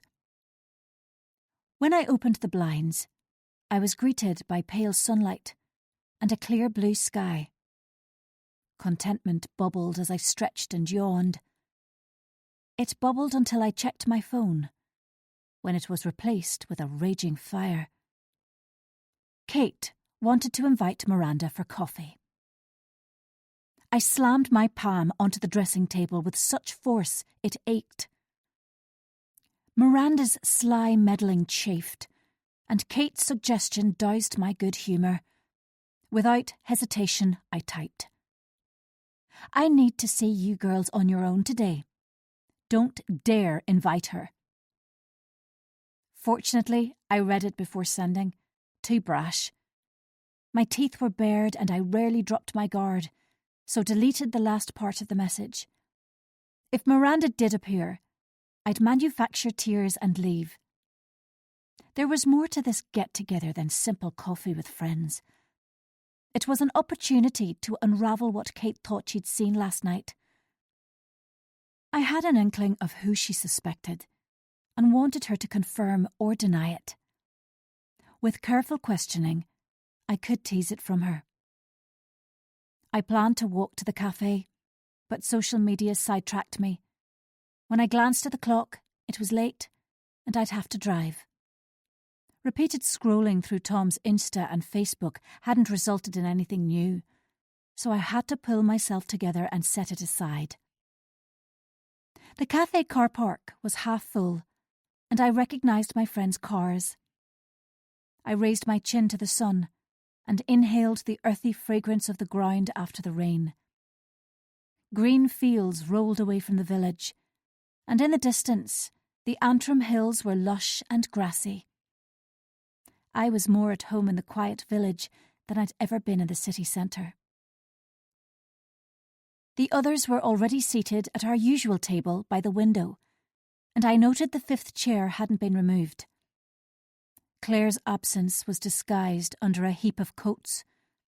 Steaming mugs of coffee and a variety of scones littered the table, though I'd no appetite, and opted for a flat white. Laura was mid-story about Sam's dog Nigel stealing a sausage, and an enwrapped Annie tucked a shiny chestnut curl behind her ear. Kate's pallid complexion was poorly concealed by heavy foundation. Her eyes wandered restlessly, never settling for long on one person. Uncertainty was engraved between her brows. There was no sign of Miranda, but part of me expected her to emerge like a genie from the bottle. "Hi, girls," I smiled warmly at my friends. "How are you all?" Lukewarm replies and vague nods. Laura's nerves were obvious as her fingertips drummed on the tabletop. "All fine, thanks." Laura cleared her throat, but delayed speaking as the waitress set my coffee down. "It's time we had a wee chat about book club." She launched straight in with no preamble. "Kate, I'm sure you meant well inviting Miranda, but to be honest, I found it a bit strange and hard going. The usually timid Laura had grabbed the bull by the horns and was wrestling it single-handedly. I hid my surprise and waited for her to continue. Annie blushed, and Kate's bottom lip wobbled. Laura's eyebrows rose, as if daring her to interrupt. A cold gust from an open window brushed my skin as I mutely appraised my friends. Laura was rosy-cheeked. Annie hugged herself, and Kate's chin shot up. Laura continued when no one spoke. Look, Vicky needs the support from people who've known her for years, not someone we don't know very well. Kate opened her mouth to answer, but Laura held her hand up and she shut it again. Her tone was kind. We know book club means more than it says on the tin. We're friends, confidants, and we as a group have to muddle our way through this situation. We need time to process and come to terms with it. Unfortunately, the time isn't right for a new member, any new member. She was careful to stress it wasn't just Miranda. To join us. She flopped back against the seat and sipped her coffee. Her set jaw dared anyone to contradict. I'm sorry if I offended anyone. Kate's lip had stopped wobbling, and there was a surprising frost in her tone. Miranda's a good friend of mine, and has wanted to come along for ages. This seemed like a good time to invite her. It's going to be both embarrassing and difficult for me to uninvite her. I cursed under my breath to stop myself from snarling. She should have discussed it properly before announcing it as a done deal. Laura calmly jumped straight in. You didn't offend anyone, Kate, but I personally think, for now, it's best we keep book club to the four of us. Perhaps in time we can reconsider. My snort of delight quickly became a cough. I liked this new Laura, the one with fire in her belly. For too long, she'd been a shadow of herself. But without James' overbearing presence, she revealed hidden depths. Kate replied it would be hard to let Miranda down, and I clenched my teeth. Who cared? She'd rammed her way onto a front row seat to watch my life combust. Maybe she could come along in a couple of months. For some reason, Kate wouldn't drop it. She was like a dog with the proverbial bone. Perhaps. Laura was non-committal. Annie nodded in agreement, and I expressed my gratitude for their support and apologised to Kate for my oversensitivity. The conversation I dreaded had been sorted with barely a bang. I squeezed Kate's hand and readied myself. It was time to discuss the person behind the house. Then a sudden movement outside distracted me. Blonde hair and stooped shoulders. A dejected green stare. My heart thumped unpleasantly. Claire. Dressed head to toe in black, apart from a red handbag. She was frail and in danger of being blown over in the wind. Snapshots swarmed of that awful day at the Avery Hotel in December, when she'd exposed her affair with Tom and my life had spectacularly detonated. Annie, too, had spotted her, and comically halted mid-sentence, hand mid-gesture. Claire froze on the other side of the window. Misery carved into her face. She should have been with us, drinking coffee and gossiping. Instead, she was outside both the cafe and book club. An impenetrable wall divided her from us. Blood rushed to my head, and my mug clunked onto the table. Kate's head swung around, and she bayed furiously. She better not come in here. She's not. Please stop staring. Laura's tone again invited no disagreement, and I threw her a grateful glance. Claire had moved away and was now out of sight. The silence between us was prickly and loud. Everyone waited for my reaction. Thanks. That wasn't pleasant. I allowed a slight hesitation in my voice, and a single tear rolled down my face, which I slowly wiped away. My unknowing, trusting friends comforted me, as if Claire would cause me harm. A stone of shame sat heavy in my stomach. Laura said little, but stared intently at her silver-clad ring. I narrowed my eyes, uncertain whose side she was on. Claire's? Mine? Both? Then Kate spoke. Vicky, this brings me on nicely to the unknown person behind your house. She drew air quotes with her fingers, and I almost laughed at her. Luckily, the laugh got stuck. I observed her solemnly and leaned towards her. A deliberate pause. I'm almost certain it's Claire. What's Claire? What unknown person behind the house? Annie demanded. Kate animatedly filled them in about the person walking in the field, and how she was convinced they were spying on my house. She rounded it off by announcing firmly, and the fact she was outside the cafe today when we're all here proves she's watching Vicky. Kate was in her element. Laura's sceptical expression didn't change until I admitted there was indeed a flattened patch of grass directly opposite my bedroom window. Kate's triumphant smile lit up her whole face, and I raised my palms in defeat. I've not seen anyone hanging around, and especially not Claire. Annie folded her arms in front of her. I don't mean to be funny, but your house doesn't back onto the field, does it? Yours overlooks the neighbouring one, with no direct access to the road. Annie couldn't argue with Kate about that point. Also, I'm pretty certain they were wearing a green bobble hat like Claire's. Annie and Kate sparred good-naturedly. Laura said little, and I listened without contributing. Claire, not Claire, a stranger, a harmless dog walker, round and round in circles. We're considering a Ring doorbell, I finally commented, and external cameras as well. My friends nodded, and I stopped myself from saying more. The seed had been sown. Claire was far from finished with either my husband or me.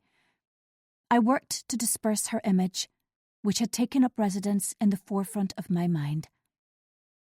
Any coolness between us melted as we finished our coffees. We'd been friends for years, so no disagreement smouldered for long. Outside in the car park, we had a group hug before we went our separate ways. Are ye sure you can't make tonight? We can easily change the booking, Laura asked, and I shook my head, with vague mutterings about other plans. Yoga lattes, then, on Tuesday evening. I murmured an indistinguishable reply, and again shook my head. No, me neither. Her face contorted sadly. My stride was sure when I left them with a wave, knowing they'd discuss me later when they went out for dinner. I got into the car and watched them leave, until the car park was deserted again. I sighed with sudden fatigue, haunted by Claire's angst-ridden expression. To divert myself, I checked my phone. It was bright with notifications, and I spent a few minutes doggedly reading them all. Suddenly, I sensed eyes on me, and my head shot up. Nothing moved. There wasn't a sound. No one was there. But my cheeks burned. I longed for a day without worries or trials, a clear sky and a free mind. But as was increasingly usual, the day brought its own darkness. Chapter 16. Before I joined the book club for coffee, I'd messaged Jake to suggest I visit him later. That was the vague plan I'd alluded to with Laura. The book club knew he was a friend from work, but weren't party to how close we really were. My need to discuss everything with him outweighed my hurt at his distance over the past few days, and the invitation from the girls to go out for a meal. I wanted to glean his true opinion on the issues with Brona earlier in the week. He still hadn't replied by the time I reached home, and I clutched my phone at the breakfast bar. The sloshing of the dishwasher couldn't mask the booming of the book club discussion about Claire, and resulted in a headache I couldn't shift. The sight of Claire gazing sadly at the four of us had tugged at my heartstrings. Still waiting on Jake's reply, I carried the laptop into the sitting room and settled on the sofa. Outside, the wind wailed, and a pall of pewter cloud rolled in to hide the sun and snatch the daylight. Within minutes, rain pattered on the window, but I made myself cosy by switching on a floor lamp and tucking the woolen throw around my legs. Although I was tempted to light the wood burner, I decided there was little point, as I'd hopefully spent the evening at Jake's. Soft music played, and my misgivings about Claire drained from me as I indulged in retail therapy. Jake's reply illuminated my mobile while I scoured the internet on the laptop. "Sorry, busy this evening, but could have a quick coffee after work." My heart sank. I'd assumed we'd spend time together and order a takeaway like so often before. A dull ache in my jaw cautioned I was grinding my teeth again. Enraged, I massaged my sore face and mulled over his message. The detachment between us pinched and burned. A lick of doubt. Was he annoyed with me? Had I inadvertently insulted him? I replayed the week. Could his coolness be related to Brona's errors? To me, her behaviour had been unprofessional, but I'd hoped my poker face had hidden my honest feelings. On Tuesday, Ginty had confided a quiet rebuke from Jake had been given when Brona complained the mix-up about the staff meeting had been someone else's fault. I wondered how long the practice tinderbox could survive without igniting completely. My reply took me several minutes to compose. Coffee at a cafe near the practice would have to do. I checked the time to find there was 2 hours until we could meet. First Claire. Now this. A noisy rapping on the front door broke into my musing. I peeped through the wooden slats, and although distorted by the rain, I recognised the red anorak. Miranda. Impulsively, I ducked down on the sofa and hoped she'd disappear if the door wasn't opened. But she was persistent, and rang the bell as well as knocking. Too late I remembered my car was in the driveway, and she was sure to hammer on the door and ring the bell until I answered. Furious with her, I flung back the throw and strode to the door. Her face lit up when she saw me, and I opened the door just wide enough to see her clearly. "Hi, Vicky. I saw you drive past my house earlier and knew you were in." Her hood was up, which accentuated her bony features. I blinked and fought to keep my face straight, unwilling to show how shaken her comment had made me.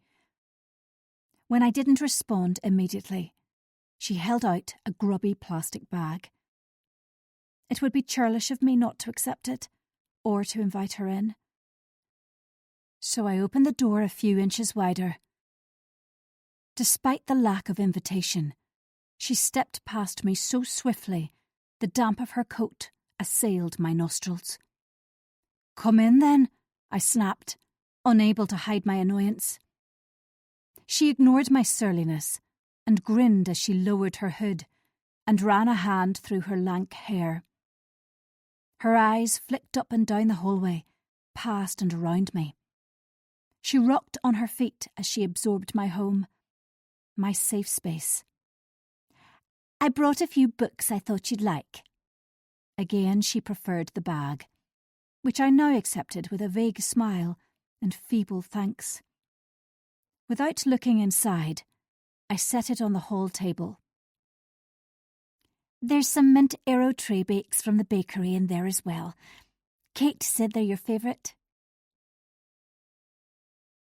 No doubt, she was anticipating the offer of coffee, along with gossip about my marriage and ruined friendship.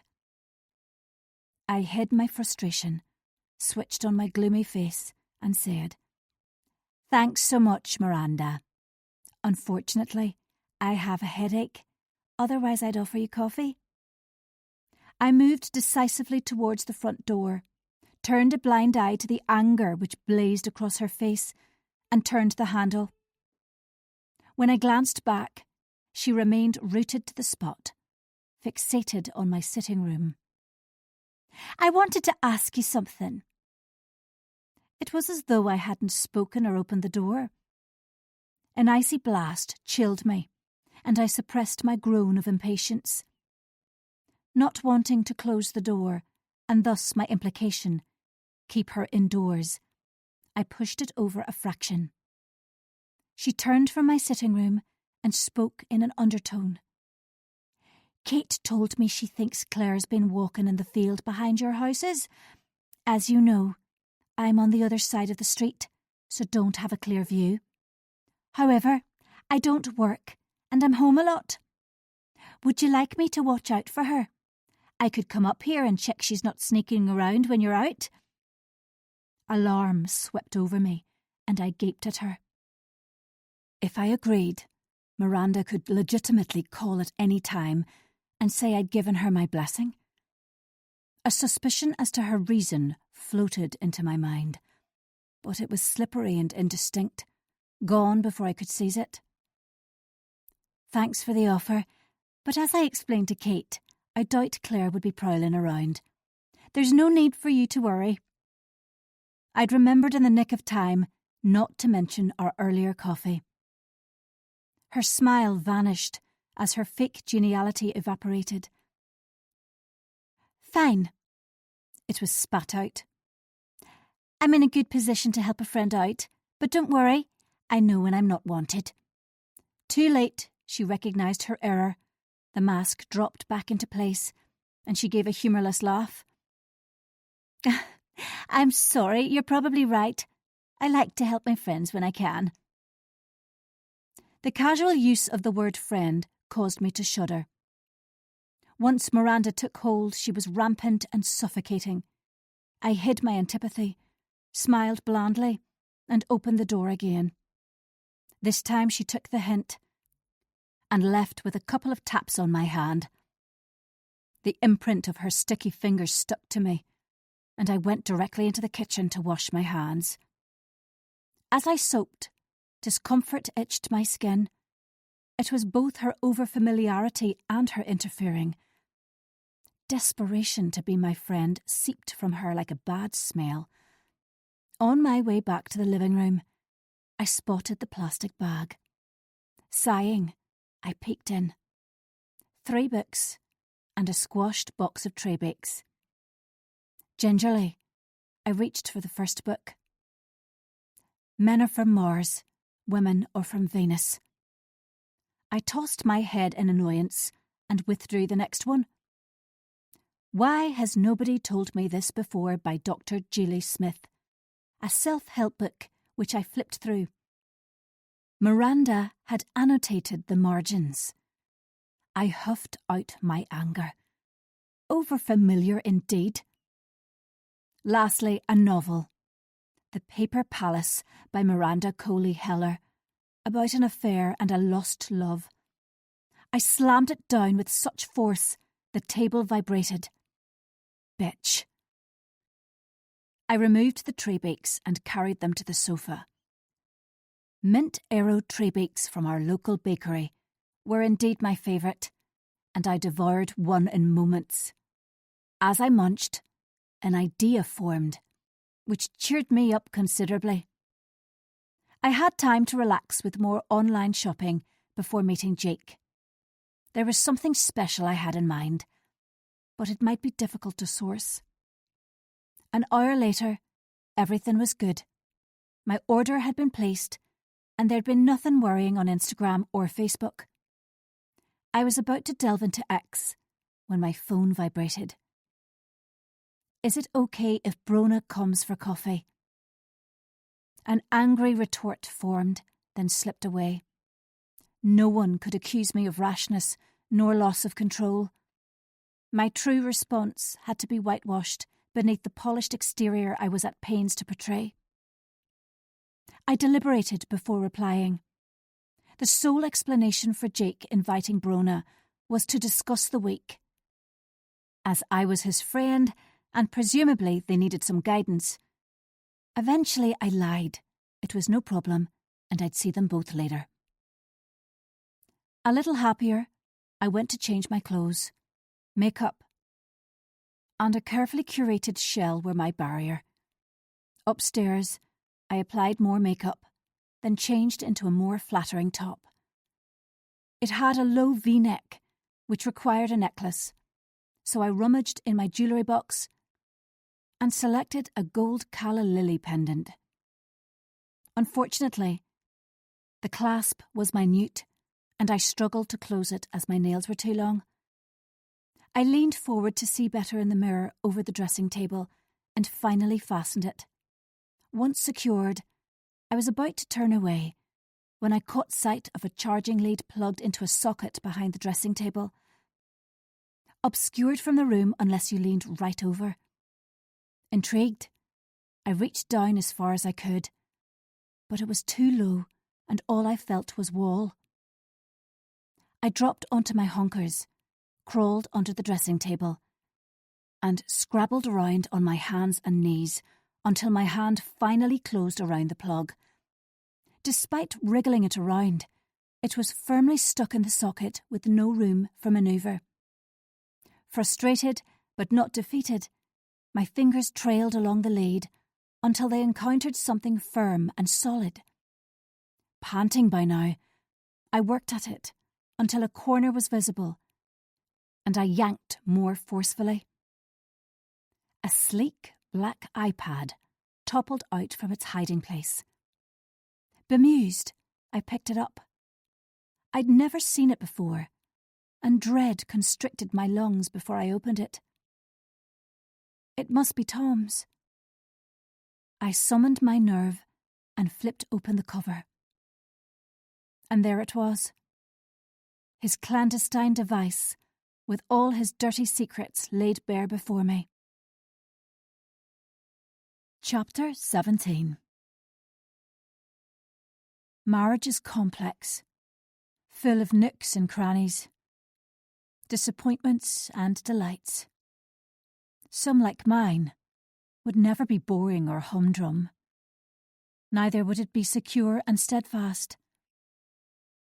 The drive from the village to Ballyravy to meet Jake and Brona helped clear my head, allowed me come to terms with my discovery. Tom's not-so-secret iPad would give me access to his plans and allow me to stay one step ahead of him.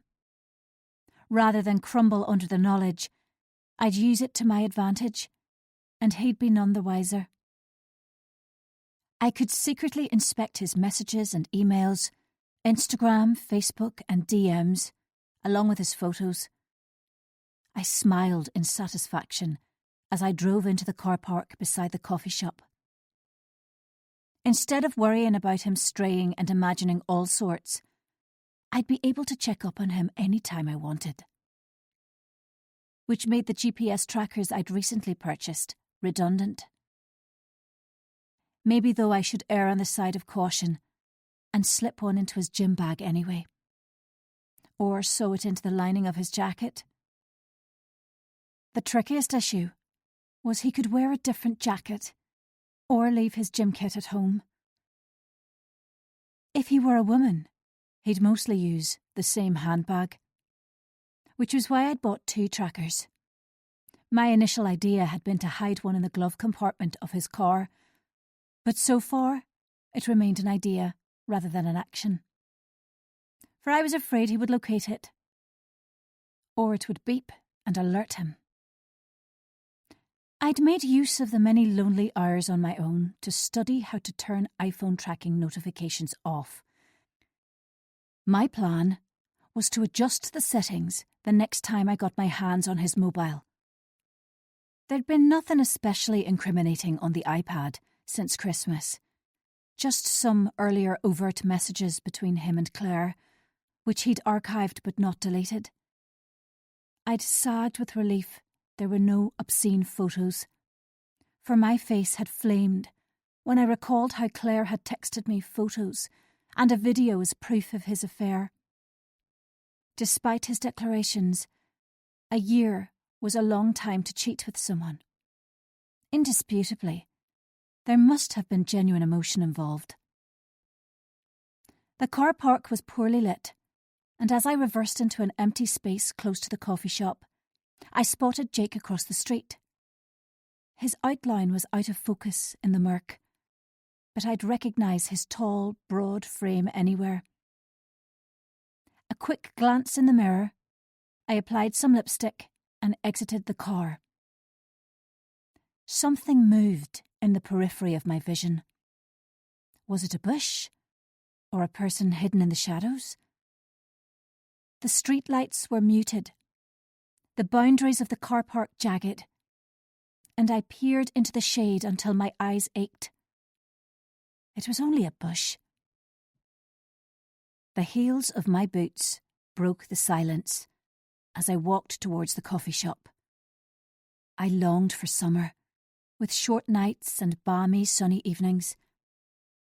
Winter's frost and dank skies depleted my energy. A burst of noise and light greeted me when I opened the cafe door. Jake had his back to me at the table near the faux fire and was so intent on his phone he didn't see me arrive. No sign of Brona, so we'd have time to chat before she interrupted. I placed a hand on his shoulder and admired his firm muscles as he swivelled round. His hair was newly trimmed, and I stopped myself from trailing my fingers through his short back and sides, which was strange, as he seldom induced such desires. Uncovering Tom's latest subterfuge must have triggered the unfamiliar reaction. "Hi." His smile was wide, and I took a vacant seat on the far side of the table from him. "Hi," I beamed back and skimmed the room, but recognised no faces. "How are you?" "Good." He placed his phone on the table. "Do you want to go ahead and order or wait until Brona comes? She had to go to the supermarket, but won't be long." She could take as long as she wanted, but I smiled, and we ordered coffee. "Sorry, I don't have much time. I'm meeting some mates later." He really was young. Mates? "No problem. It's good to catch up. How's work been today?" Not exactly subtle, but Brona's arrival would limit our intimacy. Jake steepled his hands together. "Uncomfortable, if I'm honest. There's been a few issues this week, and I get the impression staff are antsy."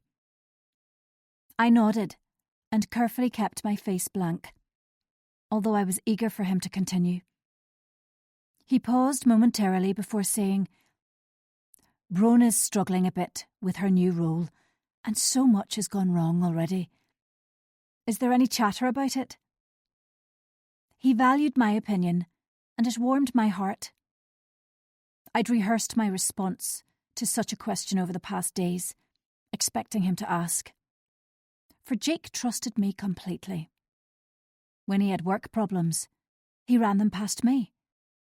Gradually, I'd become his confidant. Slowly, and with apparent reluctance, I said softly, Yes. I'm afraid there's been some chit-chat. You know what they're like. The envelopes, the staff meeting.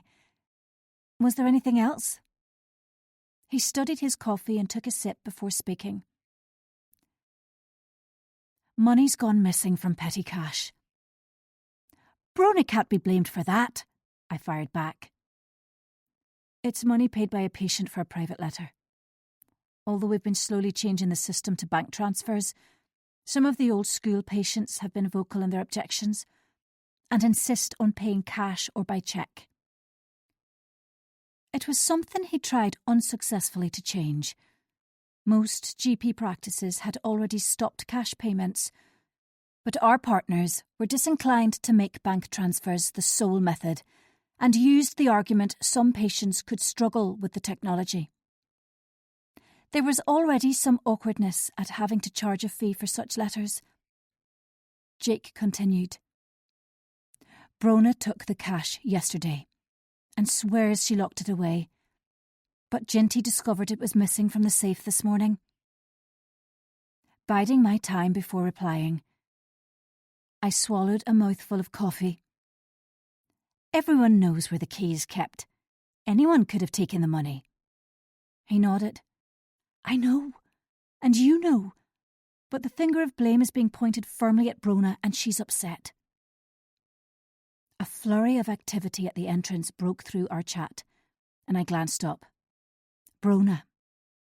I raised my hand in a wave to warn Jake, and his head pivoted around. A quick smile accompanied by a blush. Poor Jake. He was caught between a rock and a hard place. Sorry I'm late. She arrived in a flash of colour and cold air, unwrapped her long red scarf, and heaved the chair beside Jake's out from under the table. The feet scraped on the tiles, and I flinched. Seemingly oblivious, she sat down and waved the waitress over. She gripped her vape, which appeared to be surgically attached to her hand when out of work. Her tone irked me, and I gave her a hard smile. I'd forgotten to collect my new EpiPen from the pharmacy, and then I had to buy some wine. I'm going to see mates later. That word again. It made me feel 90, not 50. I'm starving. Do either of you want anything? What muffins do you have? She asked the waitress when Jake and I shook our heads. The waitress suggested she go up to the counter and see for herself, and she flicked her hair, tutted, and sauntered up to the counter, hips swinging. Jake excused himself to use the bathroom, and I watched her crossly. She gesticulated and pointed at the display as her loud voice rang around the coffee shop, proclaiming the importance of knowing exactly what ingredients were in each muffin. A commotion beside our table diverted me. Brona's scarf trailed across the floor and had looped around the wheels of the pram. I rose to help the frazzled mum disentangle it, and as I straightened up, saw Brona's expensive handbag had got caught in the chair leg. It took me a couple of minutes to sort it all out, as Brona finally selected her muffin and marched back to the table. Embarrassment grew as she eyed her bag, which I still nursed on my knee. An uncomfortable laugh as I handed it over to her. Sorry your scarf got snarled in a pram's wheels and your lovely bag got caught in the chair leg. I was worried it would get damaged. Thanks. Dismissively, she set it on the floor again. The waitress was useless. She had to ask someone else the ingredients of the muffins and took ages to find out if any of them contained peanuts. I'm highly allergic, you know. As she lectured us about it 10 times every day, there was no chance I was ignorant. Thankfully, Jake reappeared, and the conversation continued in fits and starts.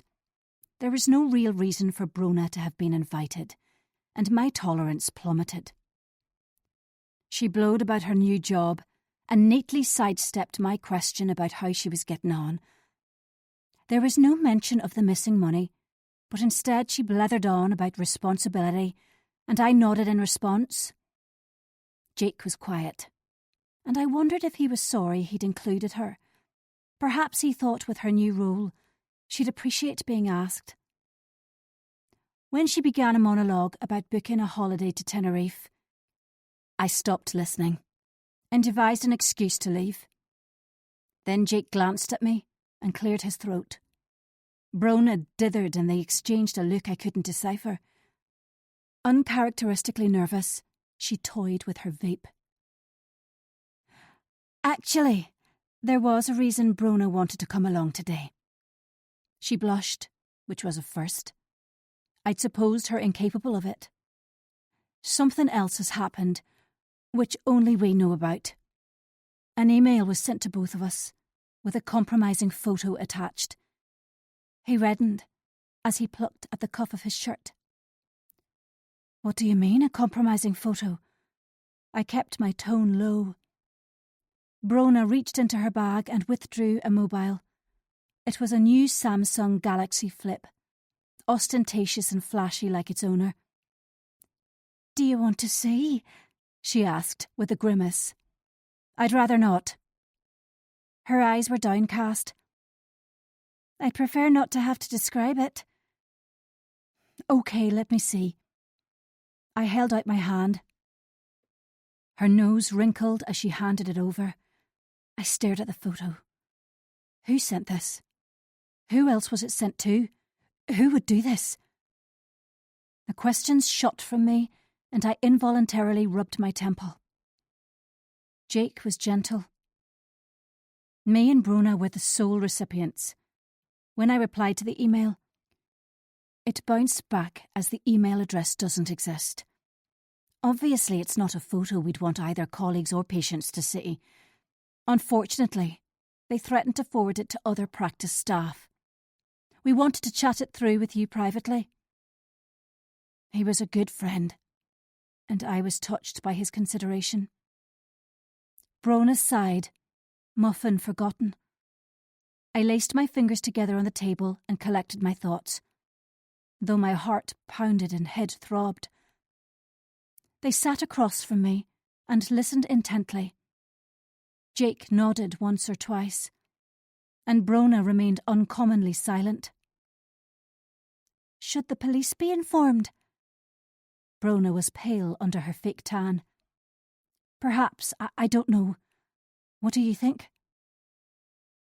We talked it over, back and forward, until the coffee cooled and we were the last ones in the coffee shop. Once we had a plan of action, I needed air. To get away from the confines of the room. We said our goodbyes, and I crossed the car park to the seclusion of my car. Strangely, my eyes didn't roam, and my mind didn't career madly around. I was intent and focused. Things had stepped up a gear. Chapter 18. With the engine running and the heater chugging warm air over me, I sat alone in the car. Goosebumps sprinkled my skin as damp fingers crept up my spine. Across the car park, Jake and Brona walked along the footpath, heads together. She petite and blonde, him tall and dark. I tracked them until they rounded a corner and disappeared from sight. The mortifying photo on Brona's phone seared my eyelids. It looked to have been taken after excessive alcohol had been drunk. Huddled in the car, I recalled a frigid December evening in Belfast. The practice Christmas night out at the city centre Laganside Hotel. Sequins, sparkles and stilettos. Turkey and ham. Copious bottles of bubbly and the lights down low as the DJ began to play. It was the week after I'd learned of Tom's affair. My heart was broken, my pride shredded. I shouldn't have gone, but had to maintain the pretense my life was picture perfect, to conceal the defects beneath layers of lies. I'd wanted to wound Tom in the way he'd taken a knife and plunged it into me. The music had slowed, and one by one my colleagues had waved goodbye. And still I stayed to flirt with a man half my age at the bar, consolation for my splintered heart. Sadness oozed from me as strangers revelled nearby. The explicit image taunted me. A drunken kiss on the neck, the man's face hidden, barely concealed inner thighs caressed by a large hand, the dress short and tight, mouth parted, gaze unfocused, facing the camera. A horn honked and disrupted my recollections. The car was now too warm and heat spread across my face. I opened the window to gasp fresh air, put the car into gear and drove off, mind racing. The email had been creepy, there is no question of it. Possibly the police would be informed. A sense of impending doom crashed over me, and my palms became slick on the steering wheel. My throat jammed at the injustice of it all.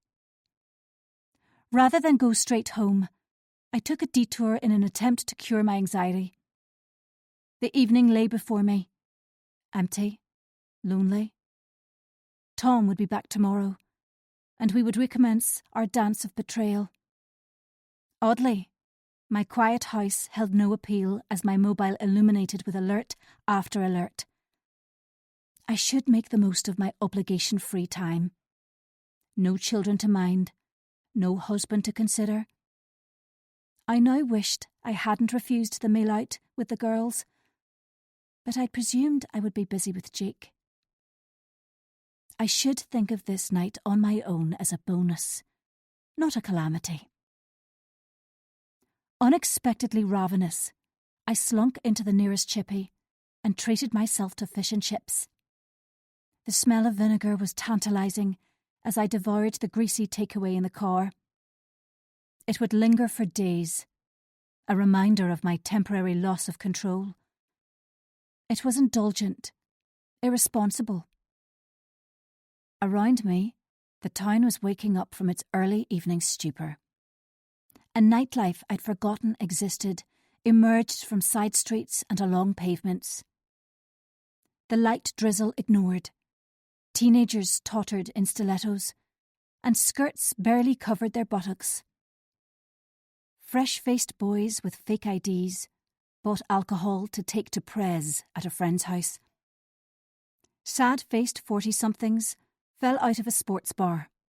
Vibrant and noisy, this world materialised every Friday night, when I was shielded in my suburban home amongst velvet furnishings and Jo Malone candles. Secluded in my car, I stayed out much later than expected, and enjoyed watching the town buzz around me. The mundanity of life was blisteringly apparent as a young couple threaded their way through the crowd. Hands entwined, passion brightened their faces. That life was the one I used to live, before middle age and an unfaithful husband sapped me. When parenting and responsibilities had ingrained their stories across my face. Most of the time I relished my life. On nights like this, regrets multiplied. Miserably, I drove away from my sheltered parking space and along the jet-black lanes. My silent home greeted me. No garish lights, no vivacious voices. I'd been so preoccupied. I'd forgotten to phone Tom, and he in turn hadn't rung me. My daughters sent a cursory text once in a while, and unforeseen longing for company floored me. Before I closed the curtains at the front door, I glanced outside. Standing under the lamppost outside Annie's house was a solitary figure. Too far away to see their face, too indistinct to reveal if it was a man or woman. Bundled up in winter clothes, they were squat and bulky. I was afraid to blink as they walked down the far side of the street, until hidden from view. I almost dashed outside after them, but it was too dark and too risky. Instead, I trudged upstairs, and Keiko's amber eyes regarded me from the bed, reflecting the landing light. Her purrs broke the silence when I stroked her soft head. She was naturally nocturnal, but the rain was relentless, and my bed lonesome. I allowed her to stay in my room, and her rhythmic purrs soothed my rattled nerves. Next morning, I slept late, and when I woke, the email was foremost in my mind.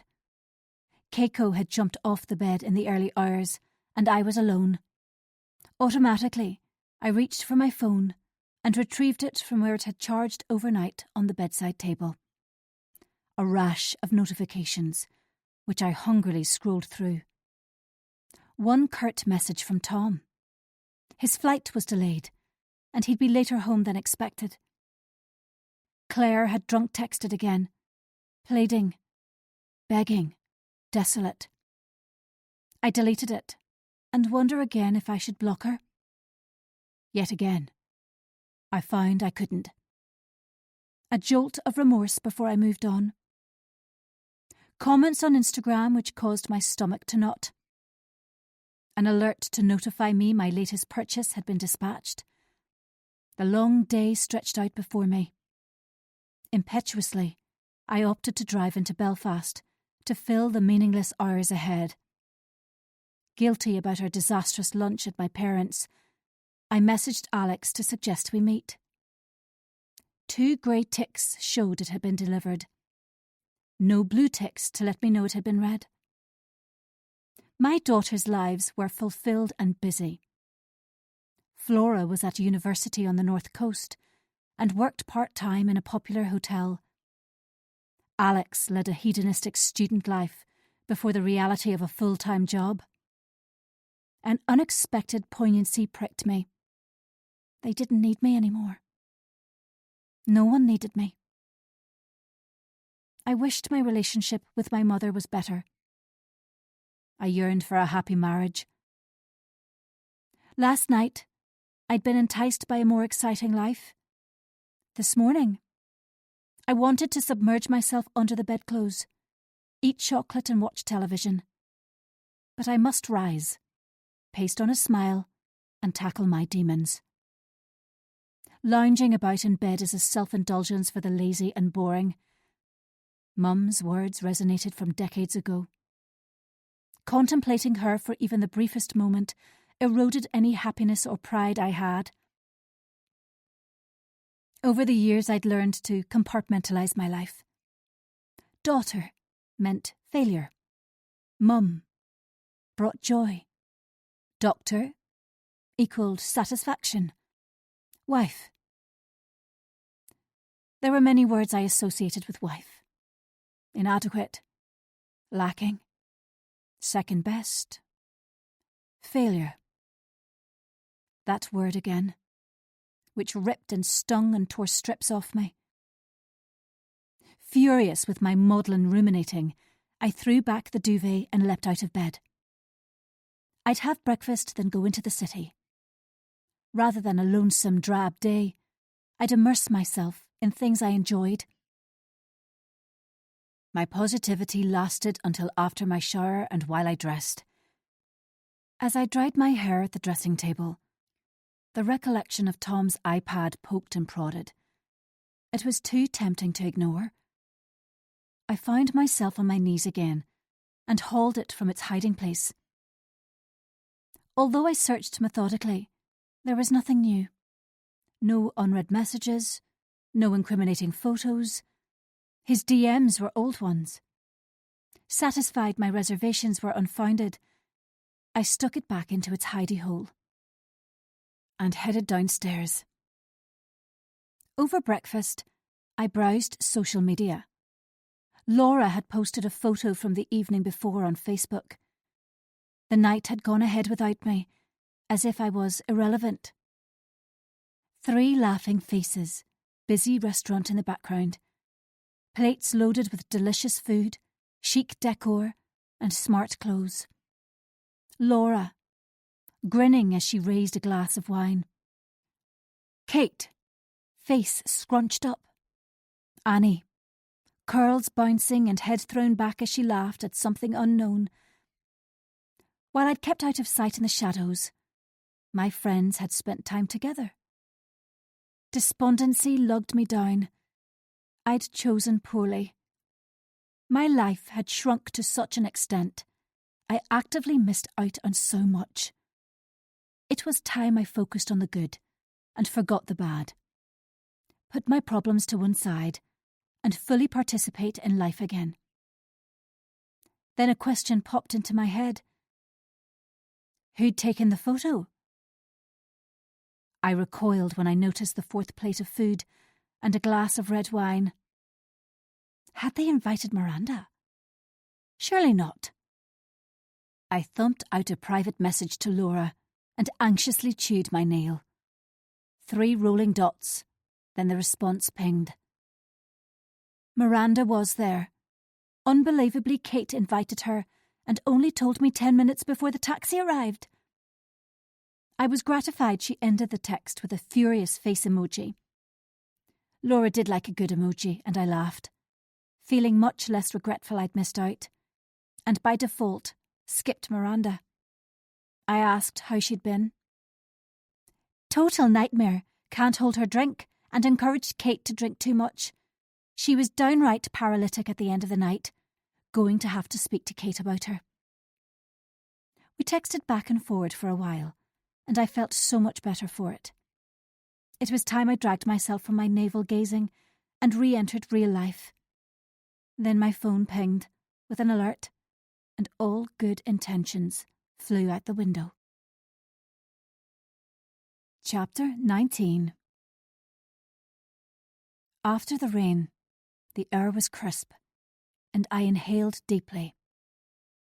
Low-lying cloud veiled the tops of the Antrim hills, and my attention flicked to the bottom of the back garden. Bare trees and open fields beyond. No insubstantial shadows nor unwanted stairs. The grass was wet, and water dripped from the conservatory roof onto the paving slabs below. I wrapped my padded coat around me and set off on foot. There was something I needed to do before my excursion into Belfast. The street was deserted except for 2 young boys who zipped past on bikes and whooped loudly. Annie's windows were blank. Matt's car missing from the drive. He was probably rowing with his club on the lagan. I walked down the path towards Kate's house. Although it was early, I wanted to make a point. Tired of procrastinating about Miranda, I was going to call her behaviour out. Nicely, in a passive-aggressive manner which brooked no argument. With a glance at Laura's silent house, I turned onto Kate and David's driveway and squeezed past Kate's car. It had been abandoned at an angle beside the neglected flower bed. There was a huge indentation on the passenger door, along with several gouges. Possibly her son Luke had driven into something, as he'd recently passed his driving test. The driveway was empty where David's car was usually parked. The downstairs curtains were tightly closed, and there was no sign of life. Nevertheless, I rang the bell. No answer. I pressed again. Eventually, Kate's youngest daughter, Sophie, glared at me through the glass. I raised my eyebrows and eyeballed her expectantly. Rather than open the door, she bolted away, and a muffled shout reached me. Good manners cost nothing, but Kate always labelled her the problem child. Several minutes passed, and irritation grew as I swithered between standing with my finger on the bell and leaving. When no one reappeared, I had no choice but to walk away. I was certain Kate was home, but for some reason refused to come to the door. I'd have to send her a message instead, although tone could always be mistaken in a text. The walk home calmed me as I assured myself she was sleeping off her bender, and it had been foolish to call so early in the day. I reapplied my lipstick in the mirror, lifted my bag from the table and set off. A quick glance confirmed the curtains in Miranda's house were still closed. Mainly, I hoped she had a thumping headache and a queasy stomach. On my drive into the city, I ruminated about Miranda.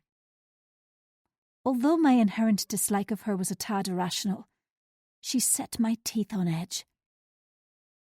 Kate had let it slip she'd been estranged from her adult daughter for several years, although she didn't know the reason. Otherwise, Miranda was divorced, didn't work, and had a tendency to overstep boundaries. I couldn't quite put my finger on what annoyed me. Envy? Definitely. I could spot it a mile off. Dishonesty? Likely. That she was a gossip monger was undeniable. Green fields were replaced by houses and businesses as I drove alongside Belfast Lough. High above the road to my right was Napoleon's Nose, shrouded by wispy fog. Miranda was forgotten, replaced by the cryptic Insta-commentator C. Wood. I'd have to carefully explore Tom's iPad to learn more about them. As usual, the West Link was snarled with traffic. Stop-start, with tooting horns and red lights. At last I exited onto the mobbed city roads, which required my full concentration, with their many one-way streets and congestion. Here rows of red-bricked student houses sat cheek to jowl, with slick apartments rented by young professionals. Coffee shops, boutiques, and high-end jewellery shops nestled beside charity shops and takeaways. Cars were parked in every available space, nose to tail, an inch between bumpers. Wheelie bins clogged the pavements, interspersed with toppling piles of rubbish. Broken gates and chipped paint, discarded beer bottles and overgrown gardens. Fast food wrappers drifted in the gentle breeze. Up and down I drove, losing patience, until I found a space and reverse parked haphazardly. I sat on, glad to have parked, but in no hurry to leave the warmth of the car. Soft 80s rock thrummed from the radio as I visualised Miranda again. She tried to barge her way into our group, although unwelcome. We'd not exactly been friendly, but she was brazenly unperturbed. I acknowledged that possibly I was too inflexible to accept a newcomer. A volley of noise erupted as the door of a nearby house opened, and a group of people spilled out. Miranda was forgotten as I hunched lower on the seat. My car was out of place amongst the scratched and dented, and I wanted to draw no attention to it.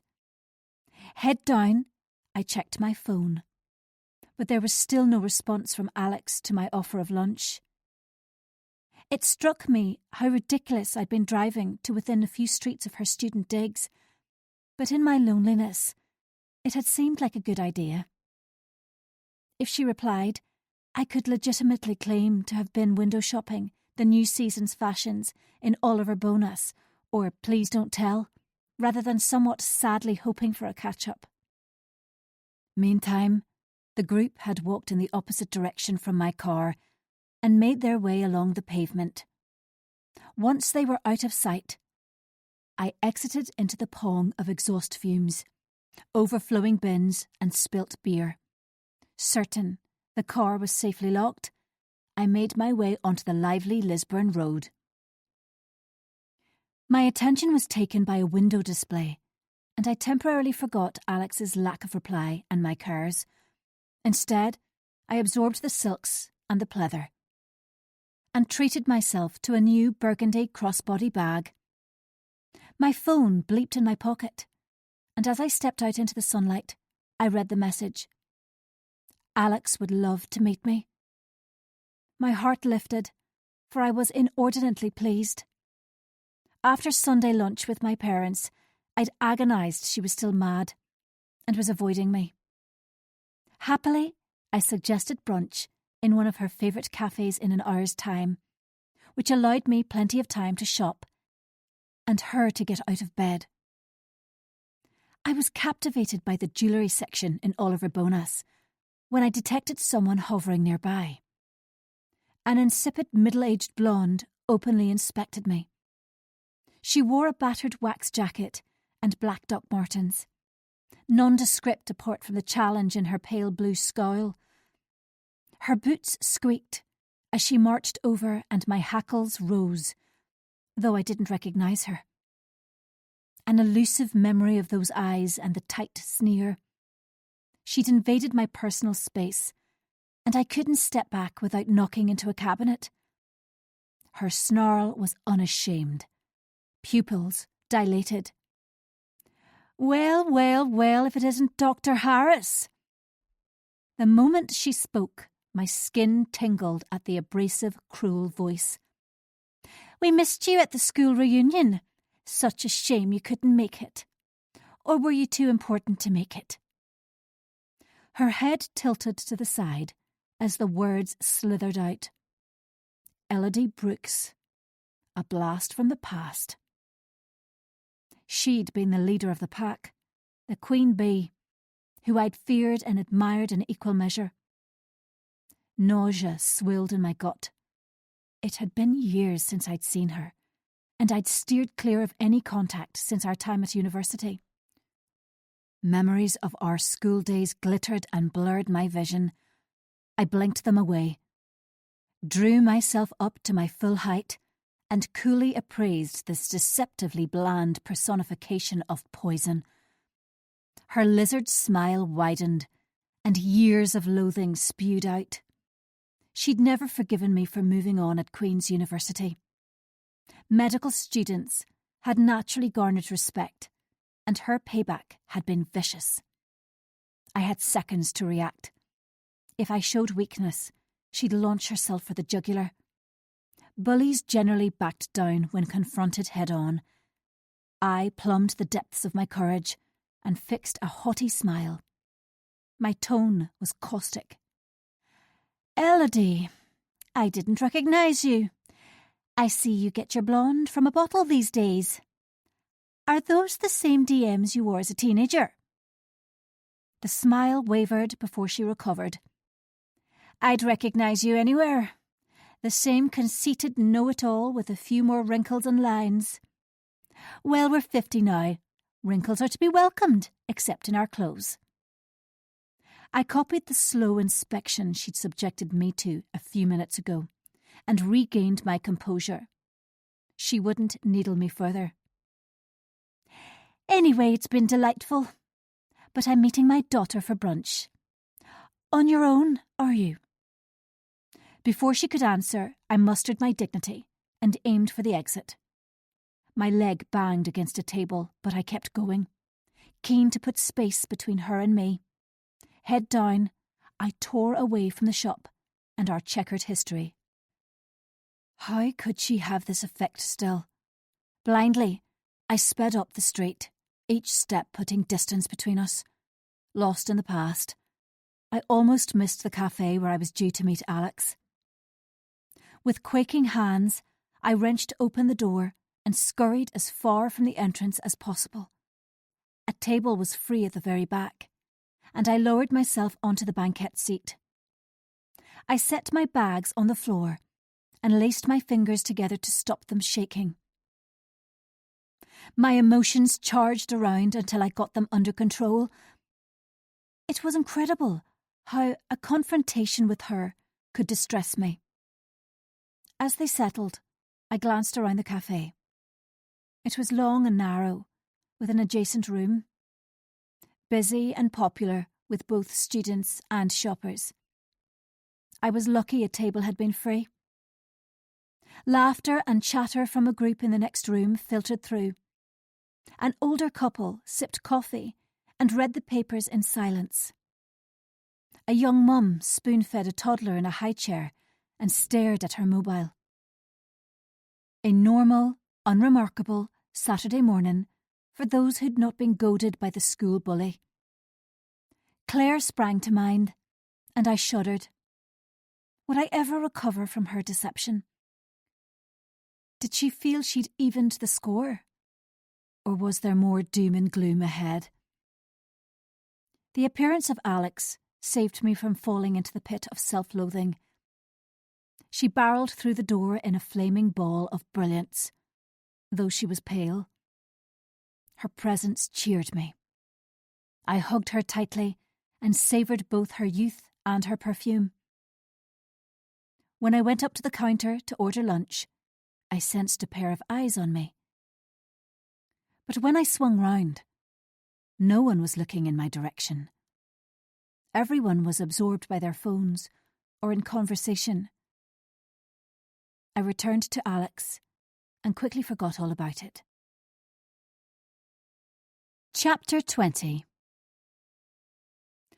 I remained keyed up after my run-in with Elodie, and on the drive home from the city, it replayed again and again.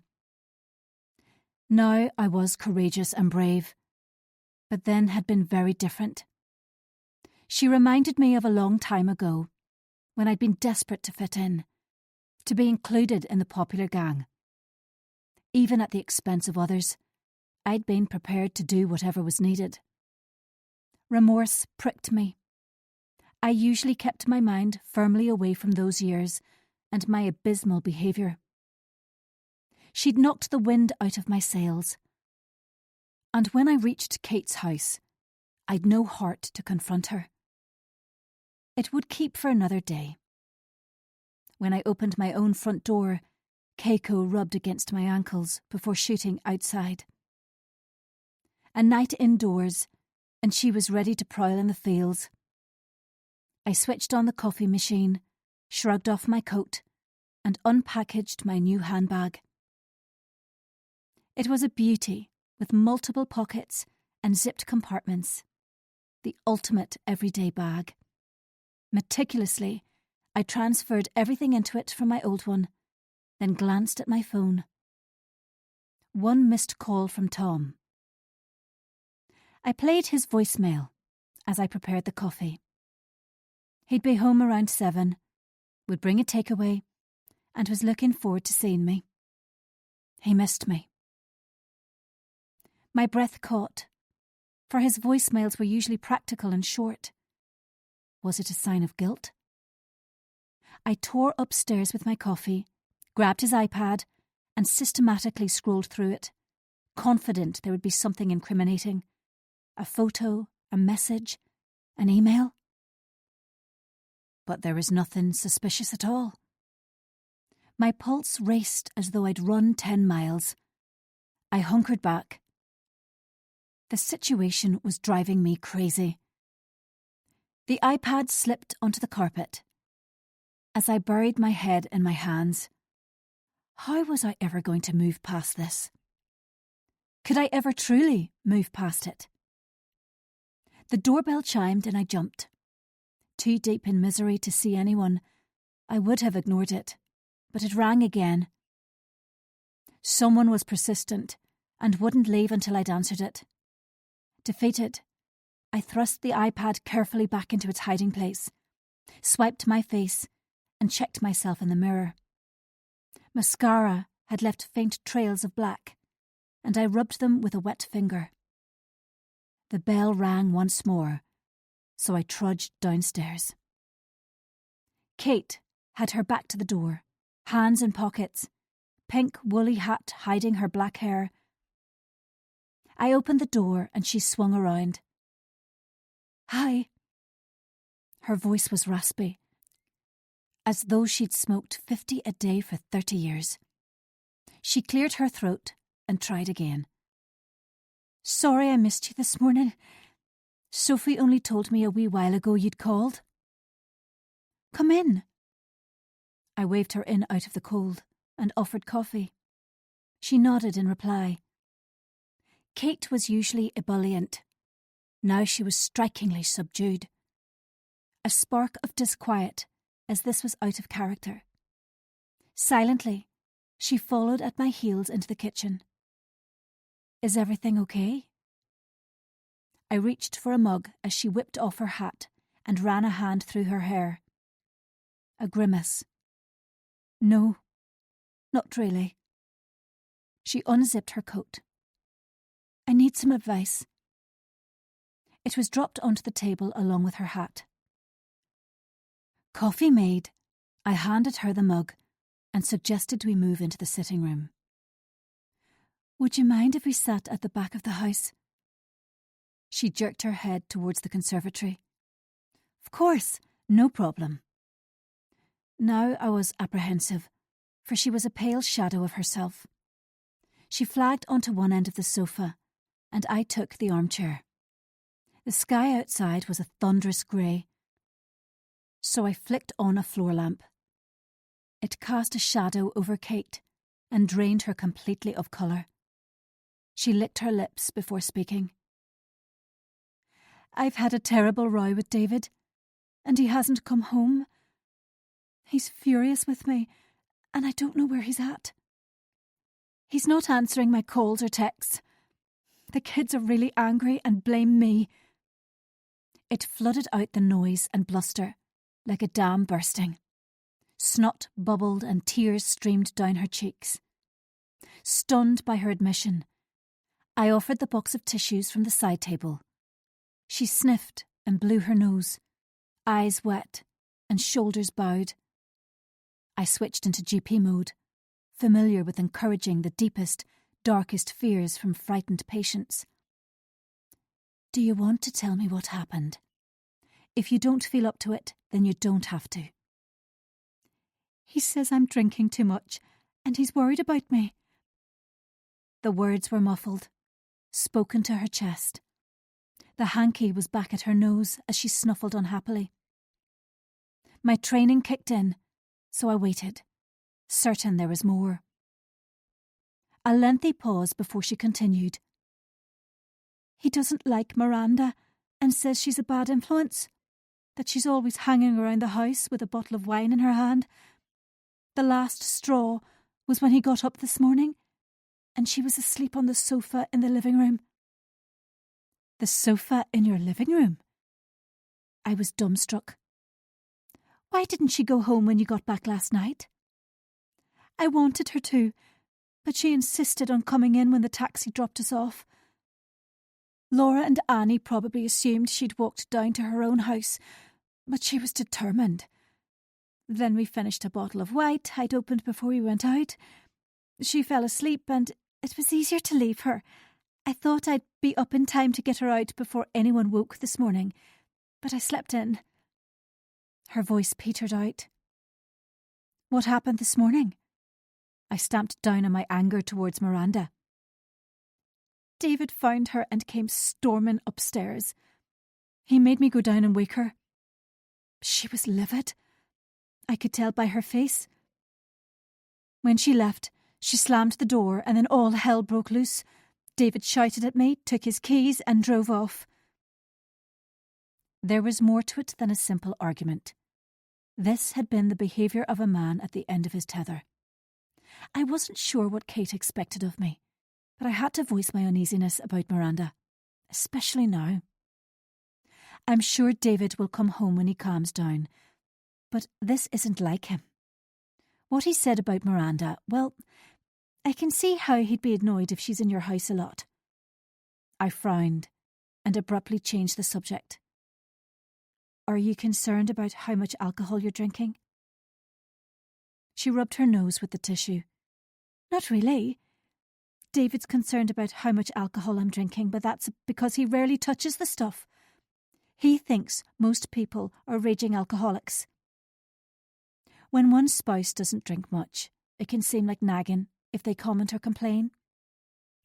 I had to tread carefully and kept my voice conciliatory. "However, you know it's because he's worried about you. If you do want to reduce how much you're drinking, I can recommend several resources which could help." The change in her was immediate and unmistakable. Her expression shut down and she pursed her lips. White knuckles grasped the mug. I was afraid she'd up and leave, so helplessly changed tack. Miranda and her dubious influence on my friend had to be addressed, and I dived in.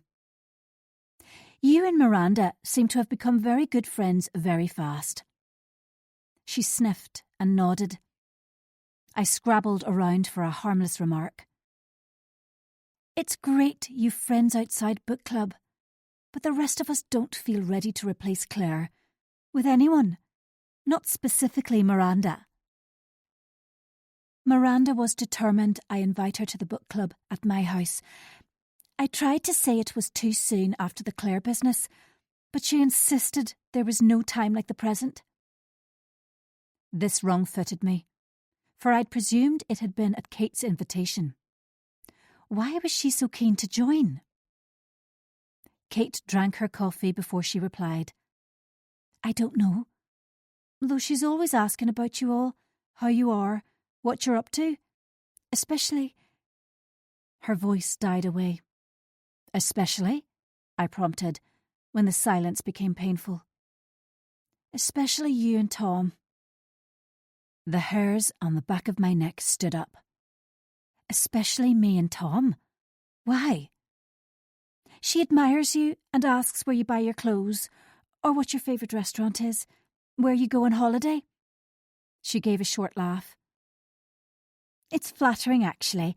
She never asks me where I buy my clothes. It was emphatically not flattering. It was disturbing. My nerve endings jangled a warning. I'd rather you don't invite her along to book club again. My tone was firm. It was the tone I adopted when the girls behaved badly, or Tom pushed me too far. I'm sure she means no harm, but I'm not in the right place for it at the minute. Tom and I are still finding our way after Claire. I dropped my voice and added a quiver. And, Kate, you need to sort things out with David. If he's not happy about Miranda being at your house so often, you need to tell her to stay away. Fighting with David is a bad sign. She nodded, as if she was listening and absorbing what I was saying. But her light had dimmed, and I got the impression she was agreeing because it was the easy option. When she left, a strong gust buffeted me as I stared into the street. Tom had cut the hedge back in early winter, and now I could see directly across to my neighbour's house. If I stretched far enough, I could make out the light from Miranda's upstairs room, which meant she could see mine. I hightailed it inside and banged the door. Kate's words swam around my head.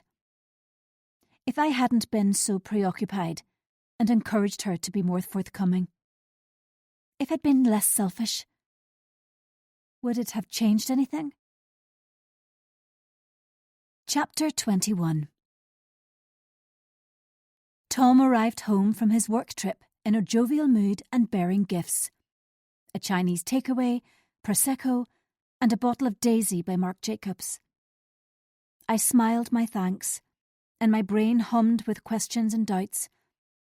Why would he bring a present? Was it an olive branch? An expression of remorse? It was exhausting, always second-guessing his motives.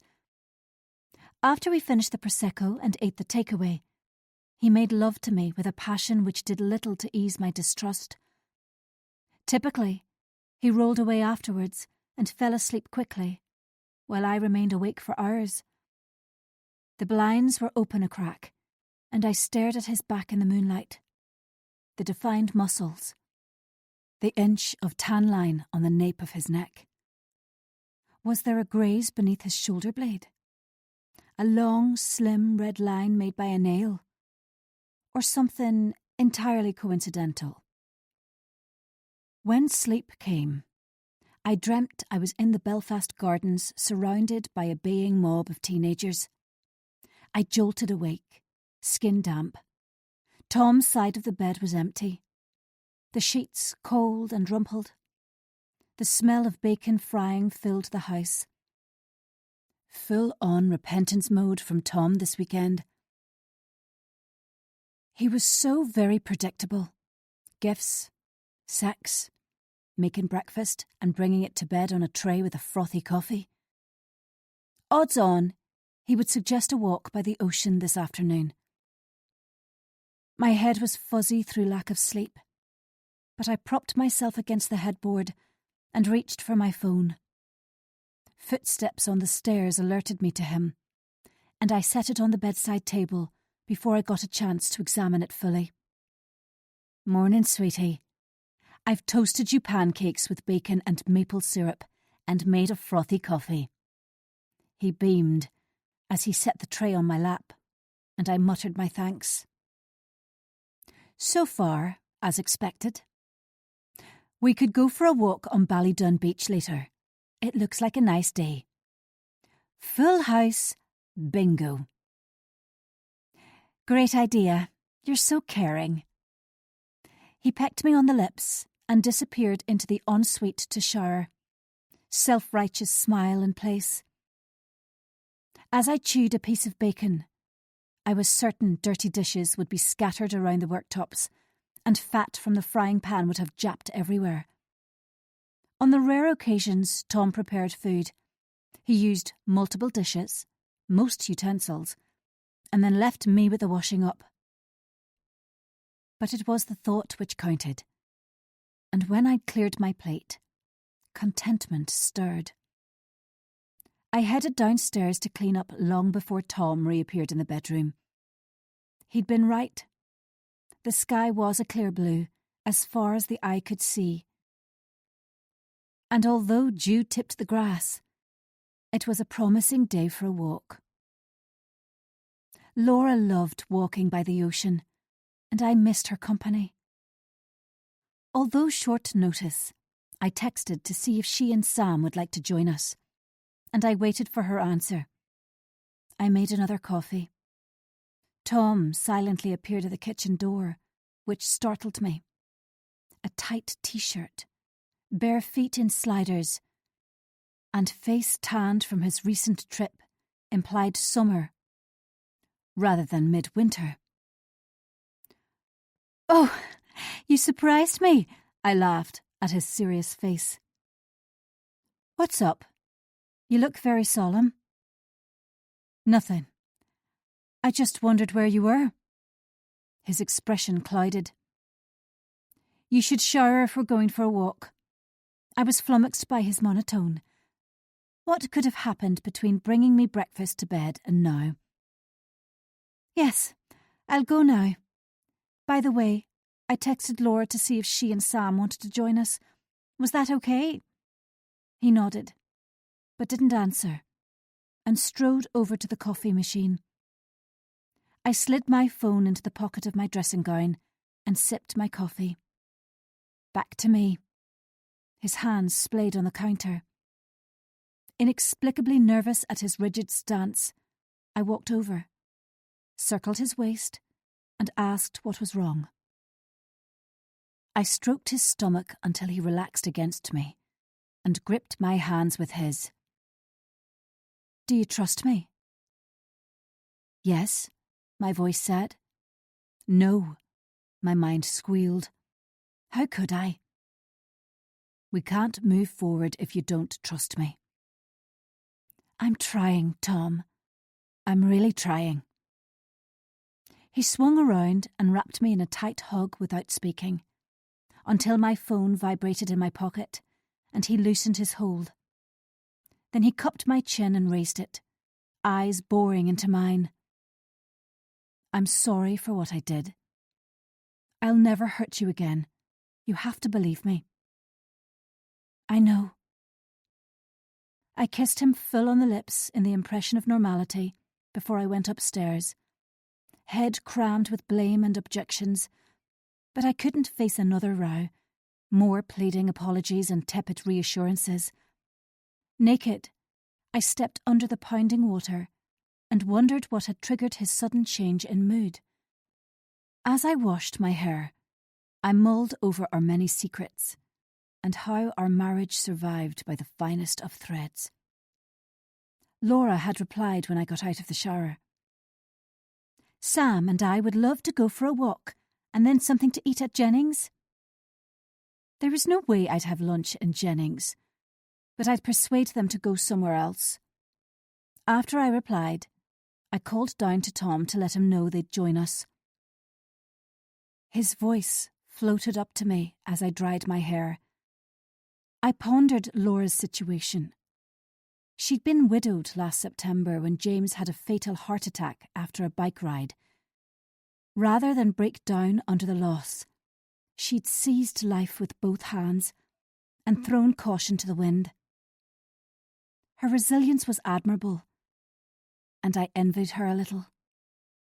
She hadn't succumbed to her grief, but had risen each morning and kept her suffering private. When she was with the book club, she'd never wallowed or complained. Mortification flooded me. Her husband was dead, and she was thriving. My husband was alive and well, and I was drowning in my own sea of misery. "We're nearly out of milk," he called up the stairs, "so I'll nip to the village shop. Do we need anything else?" I shouted that we needed bread. Unexciting, everyday married life which unquestionably conflicted with his exhilarating, unencumbered spells abroad with work. The front door shut with a bang, and I stared at my reflection in the dressing-table mirror. Sad, shadowed eyes, pallid skin. I clapped my cheeks gently to coax some colour and nibbled my lips. Marginally better. Earlier I'd been able to ignore my mobile, but now it drew me to it, like a magnet. I sat on the edge of the bed and meticulously thumbed through it. Kate thanked me for listening yesterday. No update on whether David had come home, but it was safe to assume he had, though I imagined cross words had been exchanged. Alex promised she'd visit soon, thanked me for lunch, and I beamed to myself. Whatever grudge she'd harboured had been forgiven. It reminded me to text Flora, as it had been several days since she'd been in contact. Up to date with everything, I dressed quickly. The lure of the iPad irresistible. I'd have a quick gander before Tom arrived home. A glance outside established he'd not driven up, and I'd missed the growl of the engine. So I kneeled in the usual place and reached behind the dressing table. But all I felt was the wall. No lead, no iPad. I stretched a bit further and tracked the skirting board with my hand. Still nothing. Strange, for I didn't think I'd pushed it too far the last time.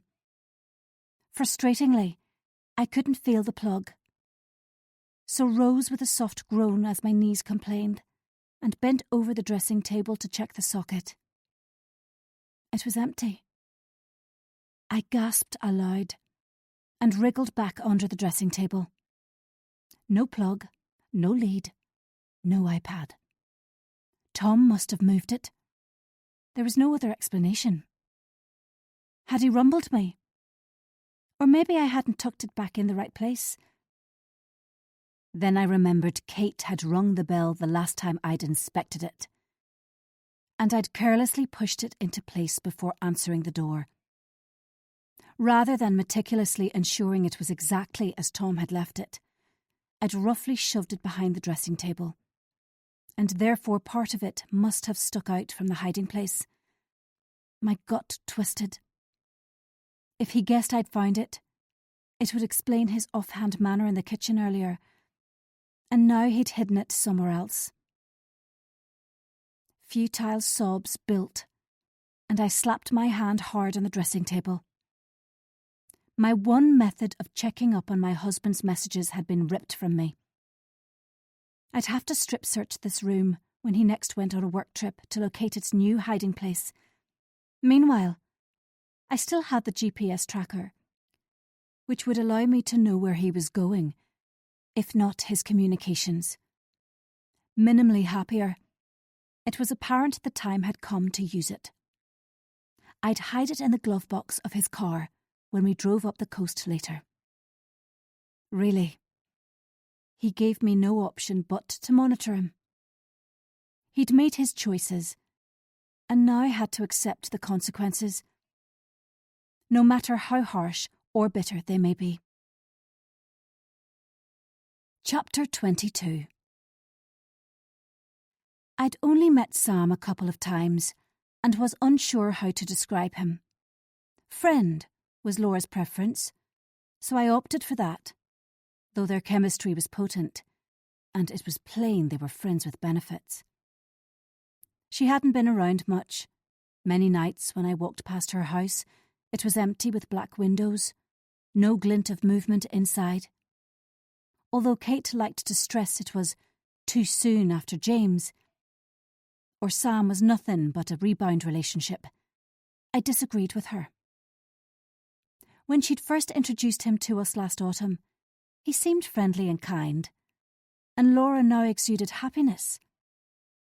It was time to learn more about him, to form an objective opinion on whether he was good enough for my friend.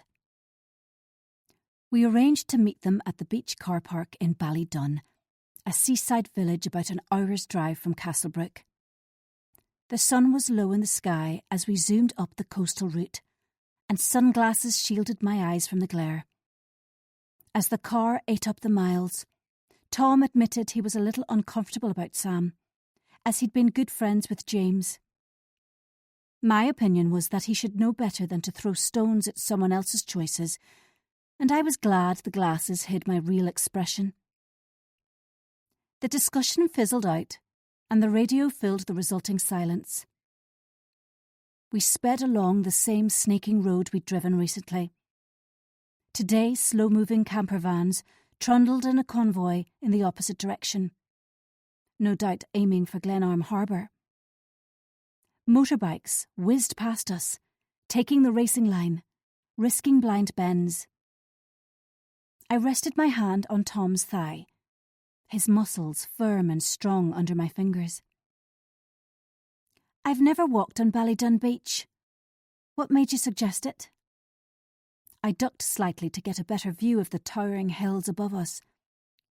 Sheep peppered the landscape, along with gorse and picturesque ruins. The question was innocent, with no ulterior motive. I've heard good things about it. The rough edge to his voice caused me to swivel around. His attention was firmly on the road, but a blush warmed his complexion. Have you been before? I retracted my hand and asked as lightly as I could. Once, a long time ago. Abrupt to the point of rudeness, which made me imagine all sorts. Silence descended and hung heavy between us for the remainder of the drive. My head full of questions, but I bit my tongue to prevent them exploding out. Tom concentrated on the road ahead and didn't speak or try to ease the now sulky atmosphere. The village was an ancient settlement with one street lined by boxy whitewashed houses, a village store and thatched pub, the Stile and Donkey. Puffs of white smoke belched from the chimney, and the smell of turf pervaded the air. Tom swung into the empty car park and killed the engine. Sand had blown over the low seawall and splattered the tarmac during a recent storm. I removed my sunglasses to soak it in. A long golden beach curved around the bay, and seaweed sprinkled the sand as waves broke angrily on the shore. Seagulls dive-bombed the lone picnic table, and to our right, a lighthouse kept watch over a sheltered harbour. In the distance, the horizon was too indistinct to see Scotland, though on a clear day, the paps of Jura could be seen from the north coast. Thankfully, Sam's beat-up Ford Focus drew alongside us within a few minutes, and I bottled up my cynicism. There was no real reason to suspect Tom, but his manner was stilted and awkward, and my radar hissed a warning. This village and beach walk had not been as routine as he'd led me to believe. Before we exited the car, he rested his hand on mine. An audible sigh. Someone in work mentioned this was a lovely place for a walk, and the pub did great scampi, which is your favourite. That was the reason I suggested a walk here. There was no hidden agenda, I promise. Pale brown eyes regarded me intently as his eyelid flickered. Another lie. I studied his large tanned hand, plastic smile in place. It was a good idea, thank you. He visibly relaxed and waved over to Laura. When he opened the door, a blast of wind caught it, and he gasped theatrically. I adopted my brightest facade, then stepped out into the biting air. Sam's chocolate lab Nigel bounded out of the boot, tail wagging. He nosed over to me and nudged my hand, expecting treats. I giggled as he padded away when none materialised. The wind whistled, and I was glad of my gloves and hat. It was almost the end of January, and storms sweeping in from the west were commonplace. As we set off towards the harbour, I invented a misplaced phone and asked Tom for the car keys. Smoothly, I explained, "I'd forget my head if it wasn't screwed on," and walked back to the car. I eyed the three of them as they continued along the coastal path and opened the glove compartment. It was disappointingly bare, and contained only the handbook, a packet of wipes, and a pair of leather gloves. If Tom rummaged around in there, he'd find the GPS tracker in no time. I didn't have long before questions were asked about my delay. Eventually, I dropped it into the passenger back seat pocket and hoped he never delved in there. I remembered to lift my mobile from where I'd purposefully pushed it down the side of my seat, slammed the car door, and jogged to catch them up. Nigel gambled far ahead, and Laura tucked her arm companionably through mine. Tom and Sam walked together, discussing that great leveller of men, sport. Fishing boats bobbed about in the harbour as ripples chased across the water's surface. "How's things?" The standard Northern Irish greeting. "Good. What about you?" Laura tugged her fleecy hat over her ears. "Great. Never better." She tilted her head, and I frowned sadly. "I'm okay. Not great, but okay." Worried Tom would overhear. I changed the subject with the subtlety of a brick. "How was the meal out with Miranda?" As expected, Laura took the bait and launched into a full-on mini tirade, which continued all the way to the lighthouse and back to the beach. She grinned at herself. Sorry, she wound me up big time. I thought about not sharing how she'd slept on Kate's sofa, but couldn't stop myself and spilled the beans. Laura bit her lip at the news, as I also blabbed about Kate and David's row. It was done from a place of care, not gossip, though guilt panged at the broken confidence. The sand was soft as we made our way towards a quaint stone cottage set back from the beach. Light glowed from one of the rooms, and the garden ran down to a white picket fence, which bordered the beach. A fabulous location for a short break. Ominous rain clouds obstructed the sun just as we reached a cluster of black rocks at the end of the bay, and we turned back as the first spots of rain fell. Nigel had calmed and trotted alongside Laura. Tom and Sam slowed to allow us to catch up, and Sam reached for Laura's hand. Sparks flew, and his smile was for her alone. A twinge of envy at their undisguised bliss in each other's company. Meanwhile, Tom walked a couple of feet from me, hands in pockets, head turned towards the cottage. A muscle twitched in his cheek, and I doubted the beach recommendation had come from a colleague. The lie eddied precariously between us. The rain quickly became a downpour, and we dashed towards the stile and donkey. Breathless from the exertion, The rain stung like needles by the time we reached the shelter of the porch. We hurried inside, and the waitress showed us to a table beside the fire, where peat burned in the hearth and smoke lazily drifted up the chimney. A worn-out Nigel made himself at home and curled up at Sam's feet, eyelids dropping.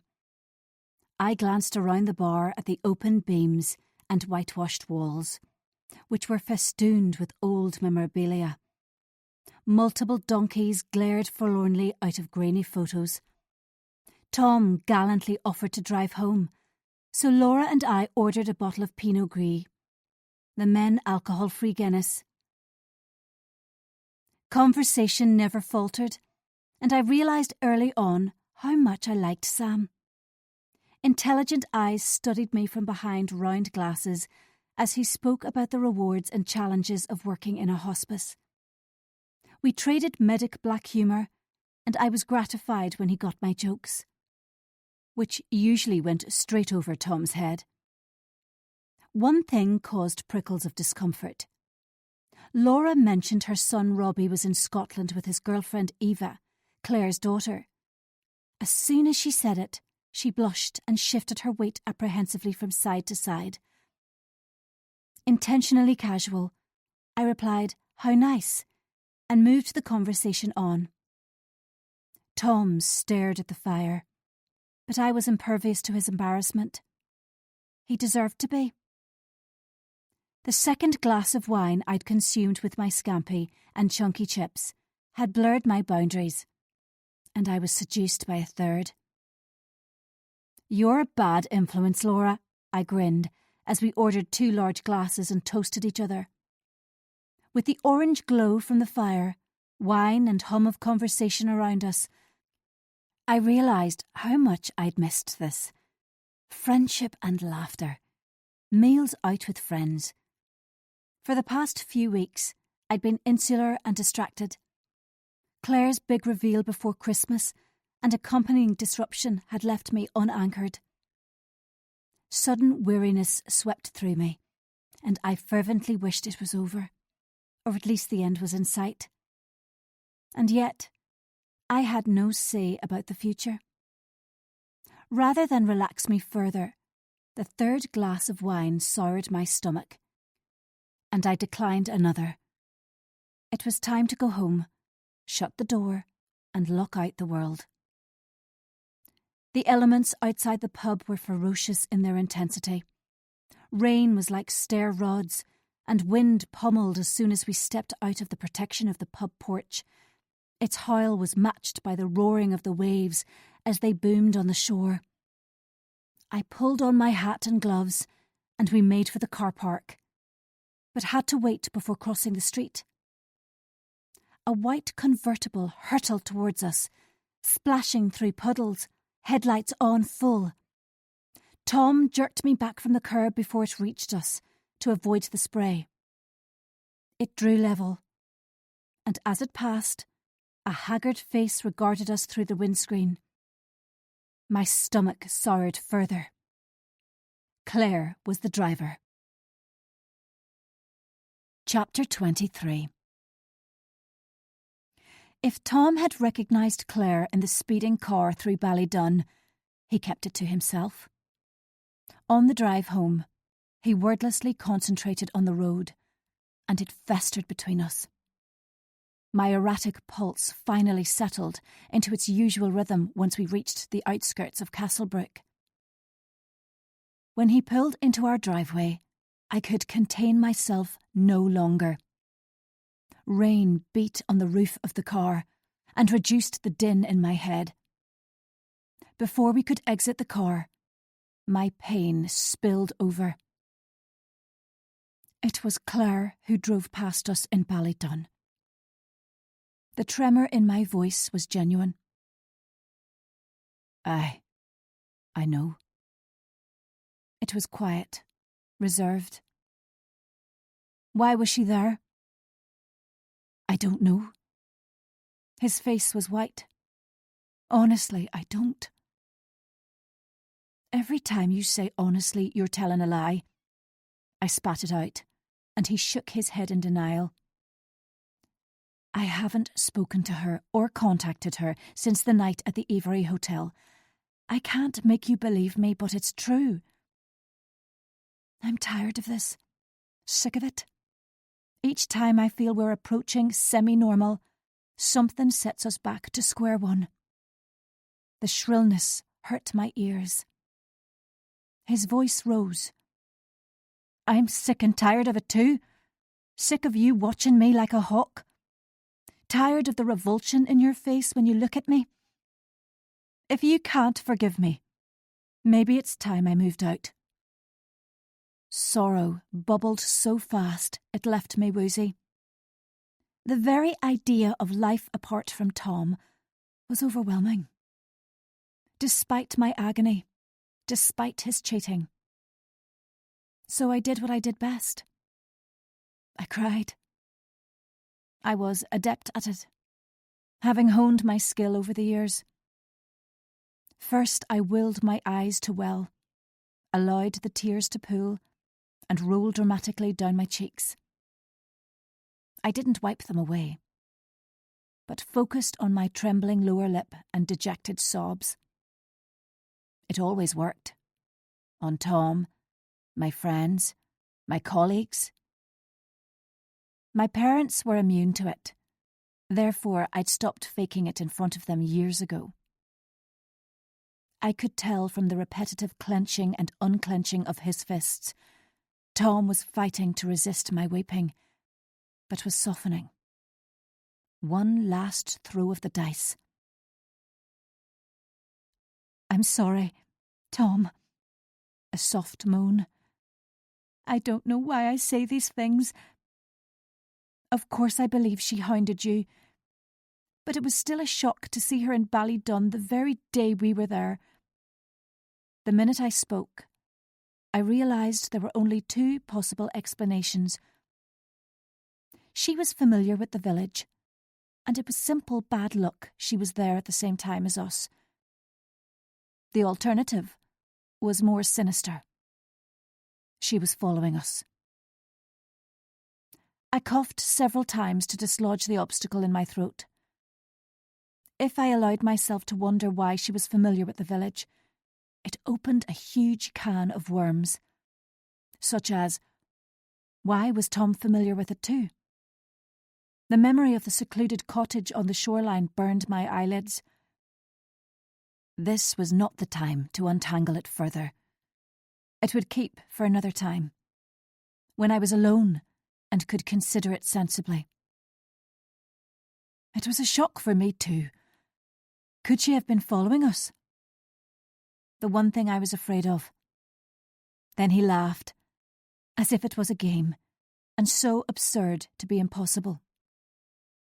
I too forced a laugh, and his fingers unwrapped from the steering wheel. Come on, we'll have to run, or we'll get soaked.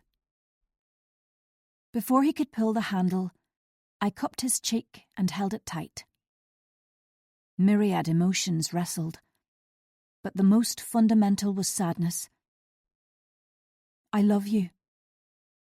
The thing you had with Claire was one of the worst things I've had to contend with. But I made my choice, tough as it was. I don't want you to leave, but you must understand I can't forget it as easily as you. I was rarely this honest with him. Sometimes I'm going to get annoyed, sometimes angry. You have to accept it. Now the tears were very real. No performance required. Lured by the luxury of honesty, I almost admitted I'd found his iPad, had resorted to using a tracker to keep tabs on him, and was embroiled in something I could see no way out of, which kept me awake at night and wired during the day. A problem shared is a problem halved, after all. Then wisdom took hold, and I said nothing. He leaned over and rested his forehead against mine. The hammering of the rain combined with the sound of our breathing, and the earth temporarily steadied. I can't keep apologising for my mistake. The heady smell of his aftershave swathed me. I understand why you doubt me, but I was simply a fool who fell for her story. She used me.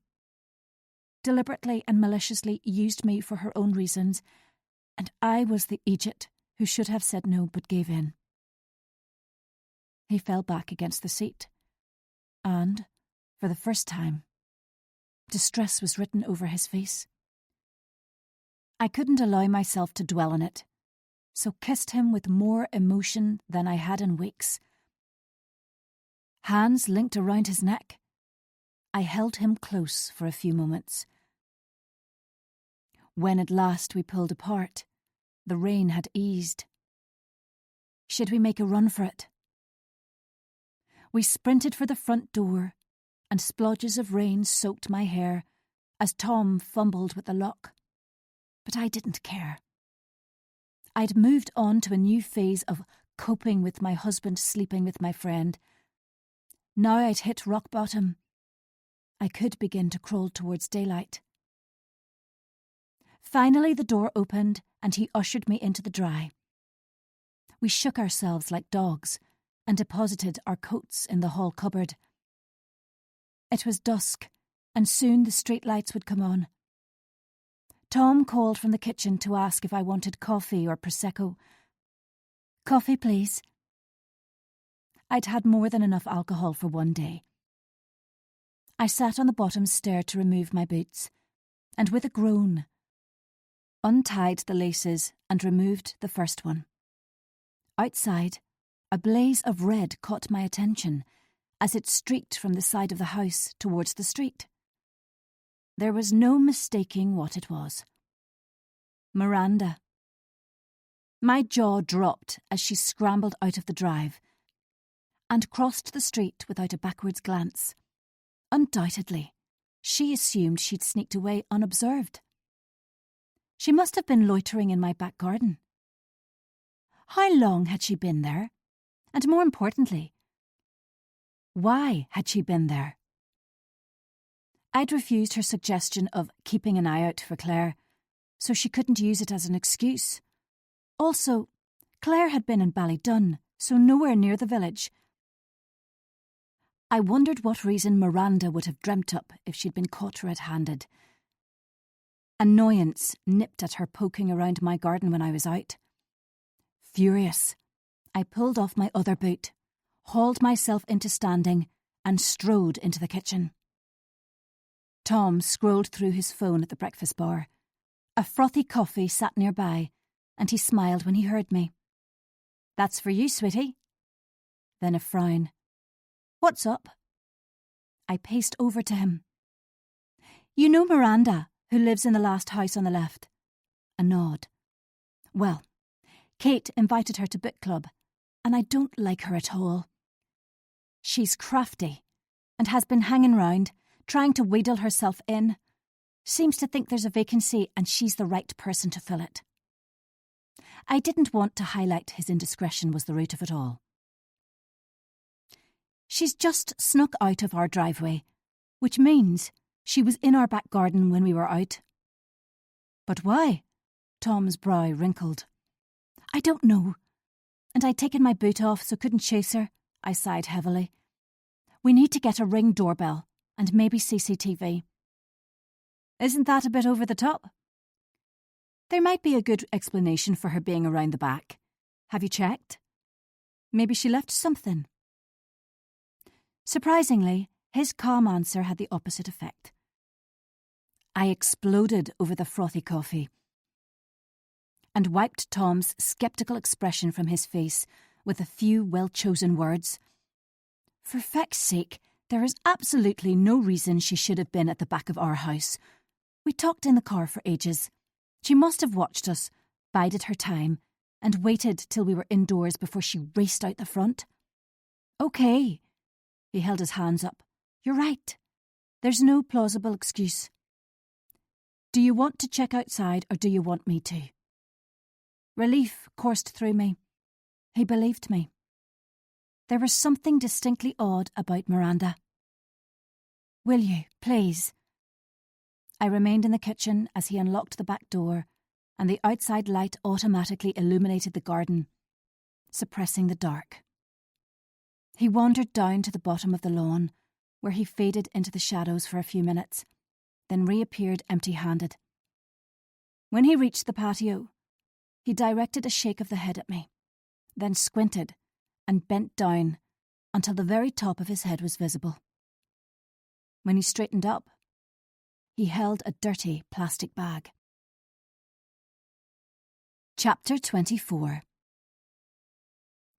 Tom reluctantly carried the plastic bag indoors as if contaminated, carefully placed it on the floor of the conservatory, and nudged it with his shoe. His face reflected my sentiment, baffled mixed with aversion. "Go on, open it," I demanded finally, as curiosity battled with distaste. He winced but agreed.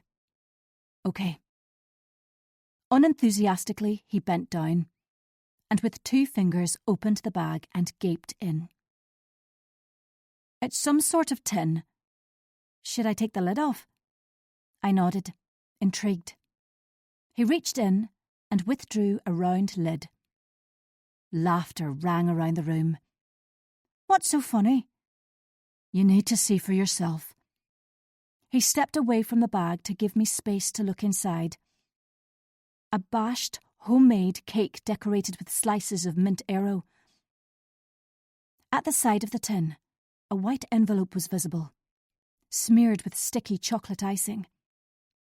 Horrified, yet perversely fascinated, I extracted it from the bag and ripped it open. The card was flimsy and cheap, with a bunch of wishy-washy flowers on the front. Inside, a few words were scrawled in vaguely familiar writing. "Sorry you missed our great night out in Belfast. Hopefully you'll join us next time. Love, Miranda. Kiss, kiss." Tom was convulsed with laughter, and I too began to giggle. She was over the top and a bit dull, but from the safety of my kitchen and with Tom beside me, I was baffled by her, not afraid. If she got the slightest inkling of inclusion, we'd never get rid of her. But it didn't make her dangerous. "I'm not going to eat the cake. It could be laced with laxatives or something equally as unappealing," I declared once my giggles had subsided. "There's no way your new friend would be that vile, is there?" "She's not my friend," I growled, and carried the bag outside, where I thrust both the cake and card into the wheelie bin. A creeping sense of uneasiness caused me to glance over my shoulder. I listened intently, but all I could hear was the distant rumble of traffic on the village bypass and the gurgling of the brook. The exterior light blinked off, leaving me in darkness. A flutter of discomfort as I returned indoors and shut the blinds, though it was barely 4:30. A turn of the key, and whatever, or whoever, was securely bolted out. Tom disappeared to watch sport on the television in the sitting room, and I settled on the sofa in the conservatory with my coffee. I pinged a quick WhatsApp to Laura about Miranda's cake and the slightly unnerving card. She replied with a shocked emoji, then followed with a text. "She's trying to buy your friendship. Run for the hills." Laughing face. She'd summed it up in a nutshell. There was nothing especially menacing, and I was well versed in sorry overtures of friendship. Most of them I ignored, having been deeply scarred by damaging relationships as a teenager. The book club had been enough for me. 5 friends who shared everything, even husbands, as I'd learned to my cost. Unwilling to sink into despair, I put negativity aside and surfed through social media. Relieved there was nothing worrisome, I checked Tom hadn't silently reappeared over my shoulder and opened the GPS tracker app on my phone. Sure enough, it showed Tom's car in our driveway. A tiny fizz of pleasure. Then I remembered the missing iPad. Tom must have worked out I'd unearthed it and secreted it in a different hiding place. I tapped my fingers together as I wondered where it could be concealed. In reality, it could be anywhere in the house, or the garage, or his work. I'd have to hunt for it when he was next out. Before that, I needed to access the settings on his mobile to switch off tracking notifications.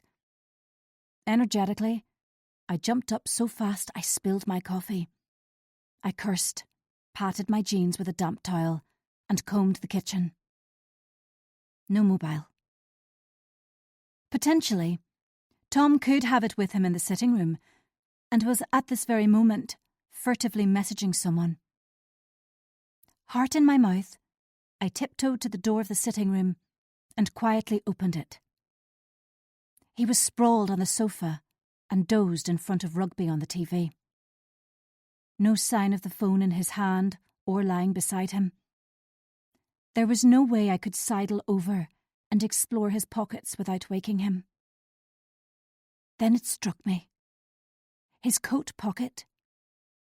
There was a slim chance he'd slipped it in there, and I hadn't noticed it in the car or since we'd arrived home. As quietly as possible, I crept out to the cloakroom under the stairs and groped about in his pockets.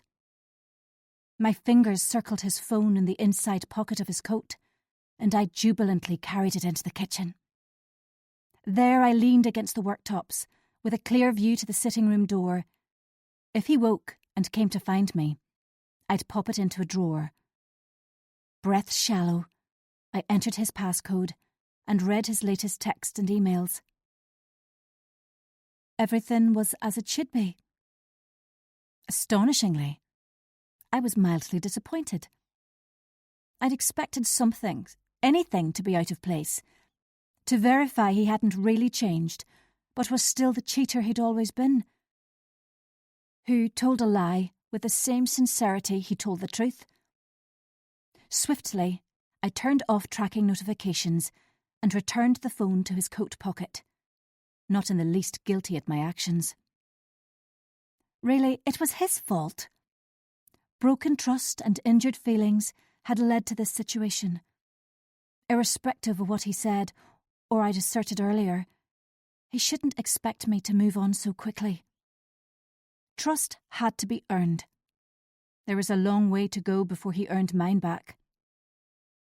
I lifted my handbag from the hook in the cloakroom and slowly climbed the stairs, preoccupied. When I reached our bedroom, my spirits nosedived. There were so many hiding places for an iPad, and no way of searching when Tom could interrupt me at any moment. It wasn't fair. So I did what I always did when anxiety swelled. I made a phone call. Except this time, there was no answer, and it left me tetchier than ever. I rang Flora next, but it went to voicemail.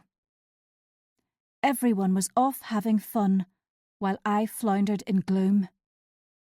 Determined not to give in to the doldrums, and with Tom sleeping, I changed into jeggings and a warmer jumper.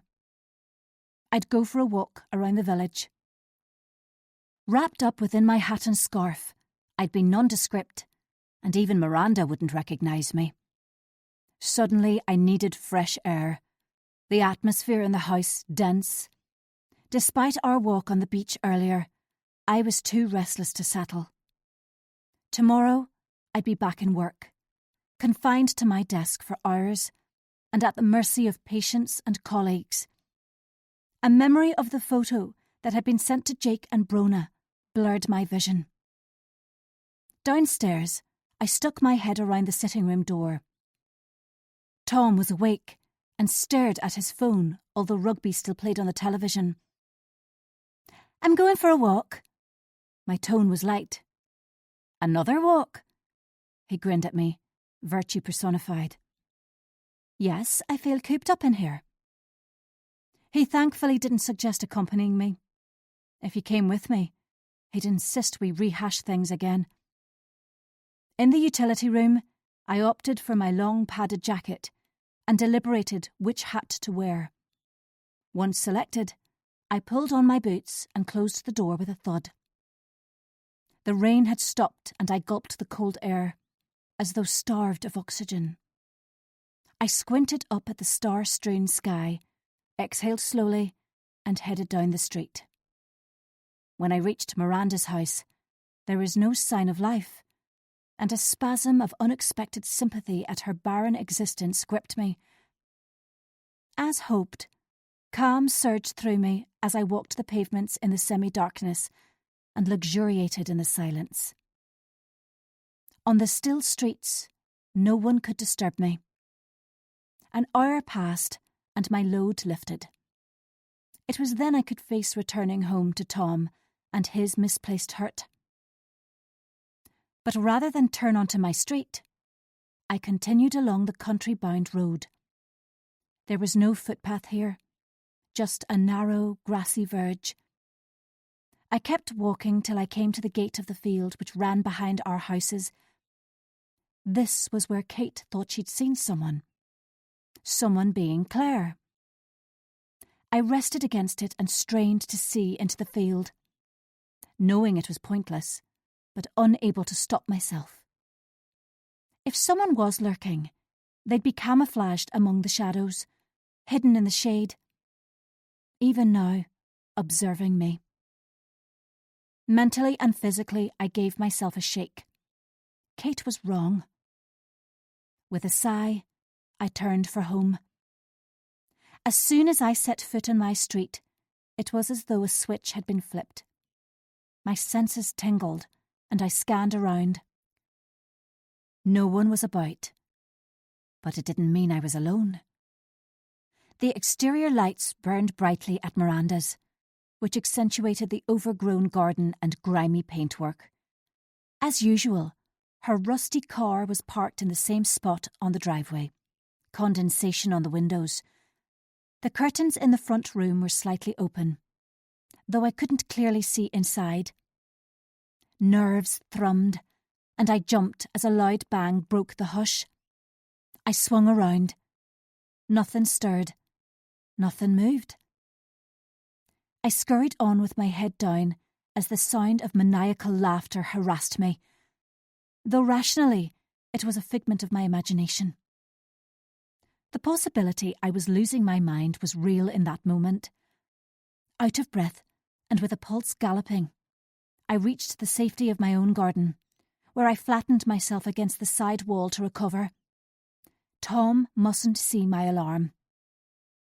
He knew nothing about what haunted me or spurred me on.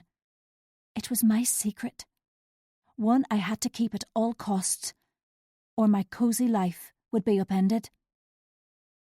Once I was back in control, I moved from the dark into the light of my home. Tomorrow would bring its own dilemmas and rewards. Until then, I'd lie beside my untrustworthy, duplicitous husband and pretend everything was good. Chapter 25. The persistent beeping of the alarm clock ripped me from a pleasant dream on Monday morning. Pale slivers of dawn peeped around the blinds as I reached over to silence it. 7 a.m. in the middle of winter held none of the promise of a brilliant summer day. I sluggishly eased myself out of the warm bed and reached for my slippers. Tom snored with his back to me, as far from me as possible without actually falling out. This was a standby week, which meant he may be home or could have a short-notice flight. He loved these weeks, when he had the house to himself and all manner of time on his hands. I was less enamoured, especially as I wanted him elsewhere so I could comb the place for his iPad. I dressed in the half-light and quietly snuck downstairs, conscious I was running late. My bed had been too inviting, the air too chill, and I dawdled under the duvet. Breakfast would be on the go, with coffee in my takeaway cup and a speedy slice of toast. I raised the blinds in the kitchen to fuzzy light. A thin layer of ice coated the world, making paths and roads slippery, increasing the chance of falls. The front door shut with a soft thunk, and I nervously slid my way across the drive to the car. Although the air was freezing and dry, it was a welcome respite from the rain. Once safely seated, I turned the heating on full blast. Hatred for the ice mingled with nerves about the day. A strange sense of foreboding uncoiled, though there was no particular reason, and I put it down to a combination of the peculiar morning light and treacherous conditions.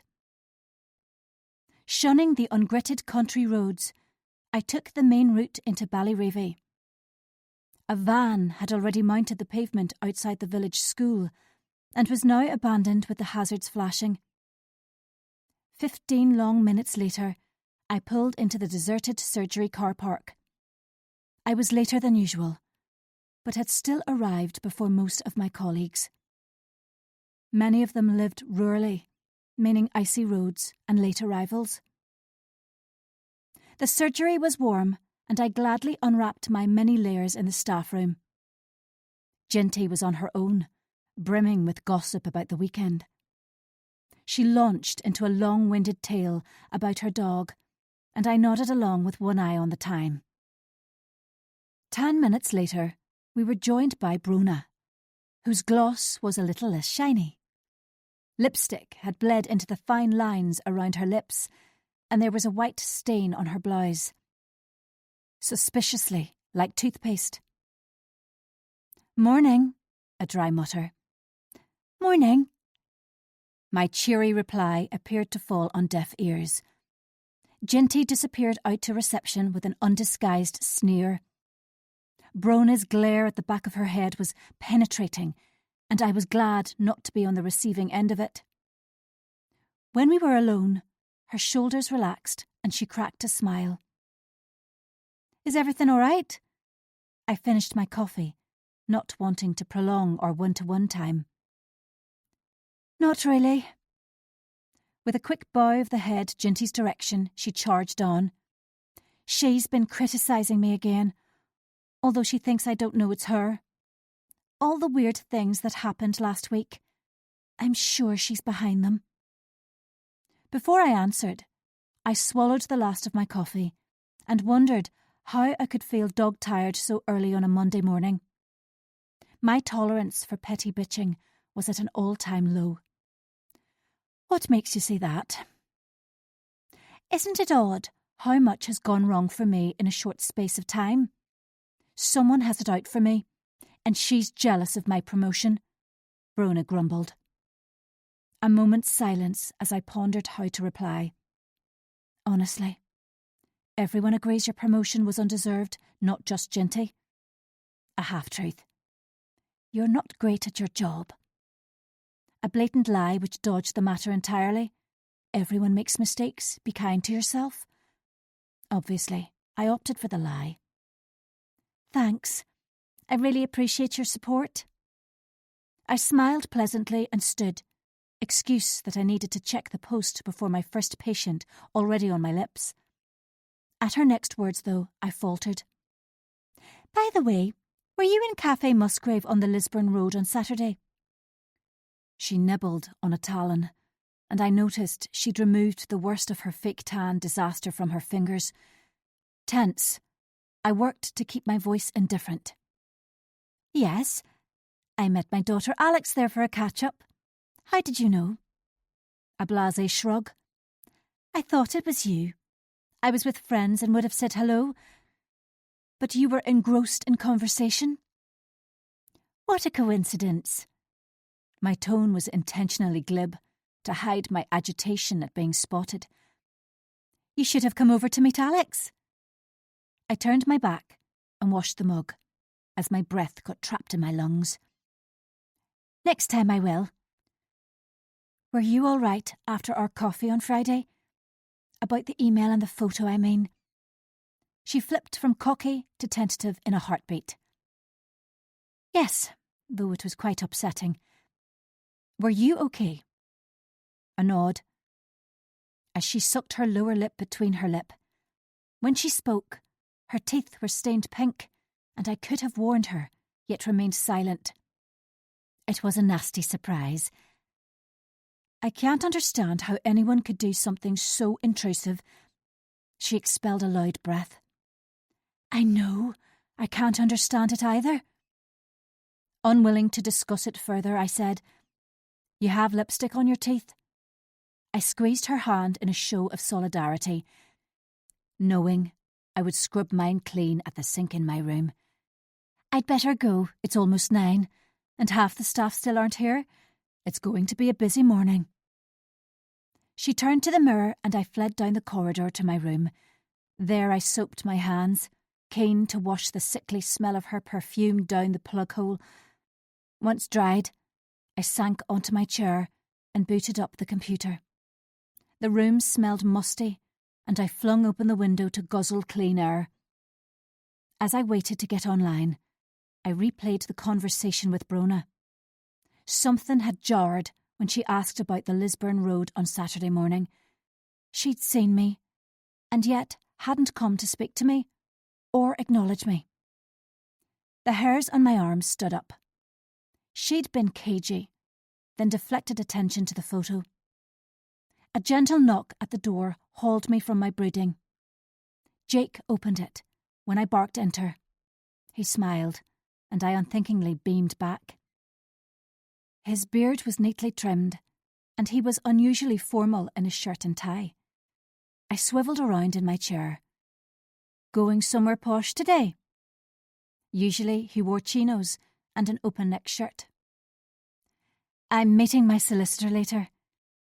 His blush made me long to stroke a cool hand along his cheek. I wanted to catch up after our chat on Friday. I hope you didn't lose sleep over it. Why was he seeing a solicitor? He shook his head and ran a finger under his collar. Before he spoke, he cleared his throat. I've been wondering about everything that's happened over the past few weeks. I'm still of the opinion the police should be involved again. My stomach lurched violently. I'm not so sure. They weren't much help before, and there's no way of knowing who's doing it. Everything is traceable. He leaned against the door, hands in pockets, legs crossed at the ankles. Here's the thing. I know the emails and so on are untraceable, but there must be a way to track down who sent the unwanted gifts. Then there's the comments on social media and the crank calls. I can't believe nothing can be traced. Exasperation made his voice firm. A few days before Christmas, I'd stayed late and he'd found me alone in the staff room. He'd taken one look at my face, and I'd no choice but to show him an offensive comment on Facebook. Since then, the comments had continued on a regular basis. Mechanically, I rubbed my temple before speaking. If you're sure it's the right thing, then go ahead and speak to them. Is that why you're going to the solicitor? He grinned and I relaxed. It had been a stupid question, which he took with good grace. No. I'm going to see the solicitor about the house. Long story. He made a show of looking at his watch and moved away with a smile. I'll see you later. His words hung in the room, and my face ached from my obligatory smile. The repeated suggestion of informing the police made me faintly nauseous. I leaned forward, elbows propped up on the table, as his words resounded around my mind. Another uncomfortable thought hammered and banged. In some ways, Jake knew me better than my husband. He cared how I was, whereas Tom cared first and foremost about himself. Unquestionably, it was the wrong way of things. A reliable husband's role was solace and security. A friend shouldn't replace that. And yet, Jake looked after me better than any other person. Than the book club, my family, my husband. Jake was conscious what was happening, and guilt pricked me. Tom had no idea what I was coping with, because I concealed everything from him. Jake was purely a friend, and I'd never wanted more from him. Our relationship had never crossed the line, nor would it. However, I valued it as much as my marriage. In the same way I'd do anything, no matter how demeaning, to protect my marriage. I was prepared to do anything to protect my friendship with Jake. I rarely corrected him when he was wrong, nor complained when he cancelled or put others before me. But to assume I didn't bruise when he let me down or fret when he failed me was to assume incorrectly. Nothing and no one would stain or corrupt my friendship with Jake, although they might try. Chapter 26. Monday morning sped past with no issues. Some patients cancelled, giving me unexpected free time to catch up with paperwork.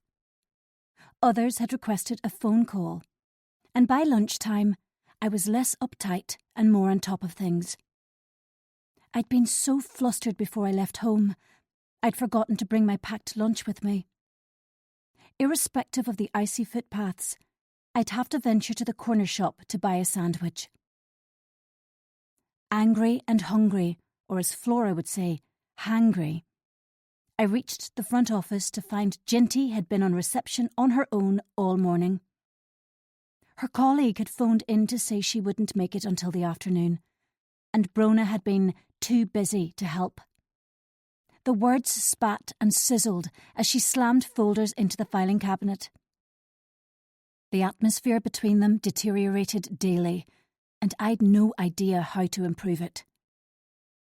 A lopsided stack of post was piled high on the desk below the pigeonholes, and Ginty pointedly raised her eyebrows at me, as if daring me to comment. "Would you like me to sort this for you?" My growling stomach would have to wait. Her face broke into wreaths of smiles, and I bit down on my grouchiness. Helping a colleague went a long way to a peaceful workplace.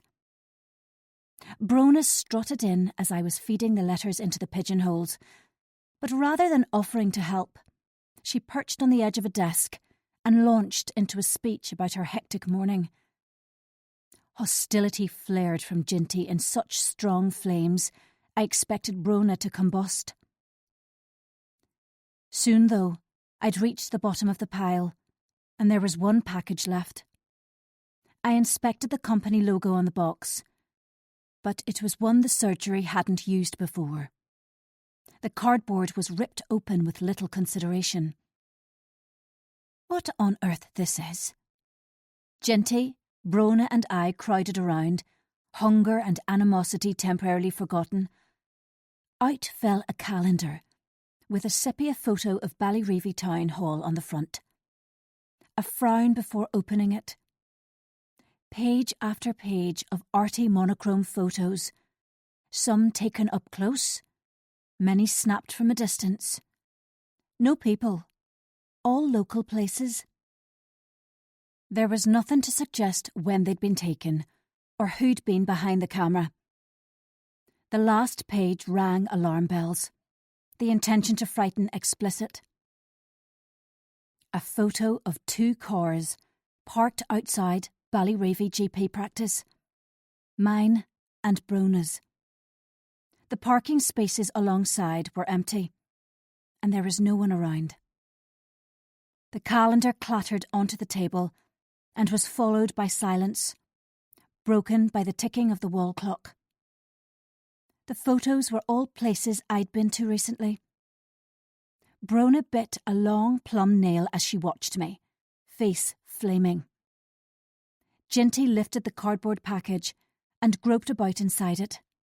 She withdrew an invoice, but there was no note and nothing to indicate who'd sent it. Brona said throatily, "This is so bizarre. Why have they done this?" Unable to speak, I shrugged helplessly. Ginty intervened. "I'm going to ring the company and see who placed the order." She marched from the office, leaving Brona and me on our own.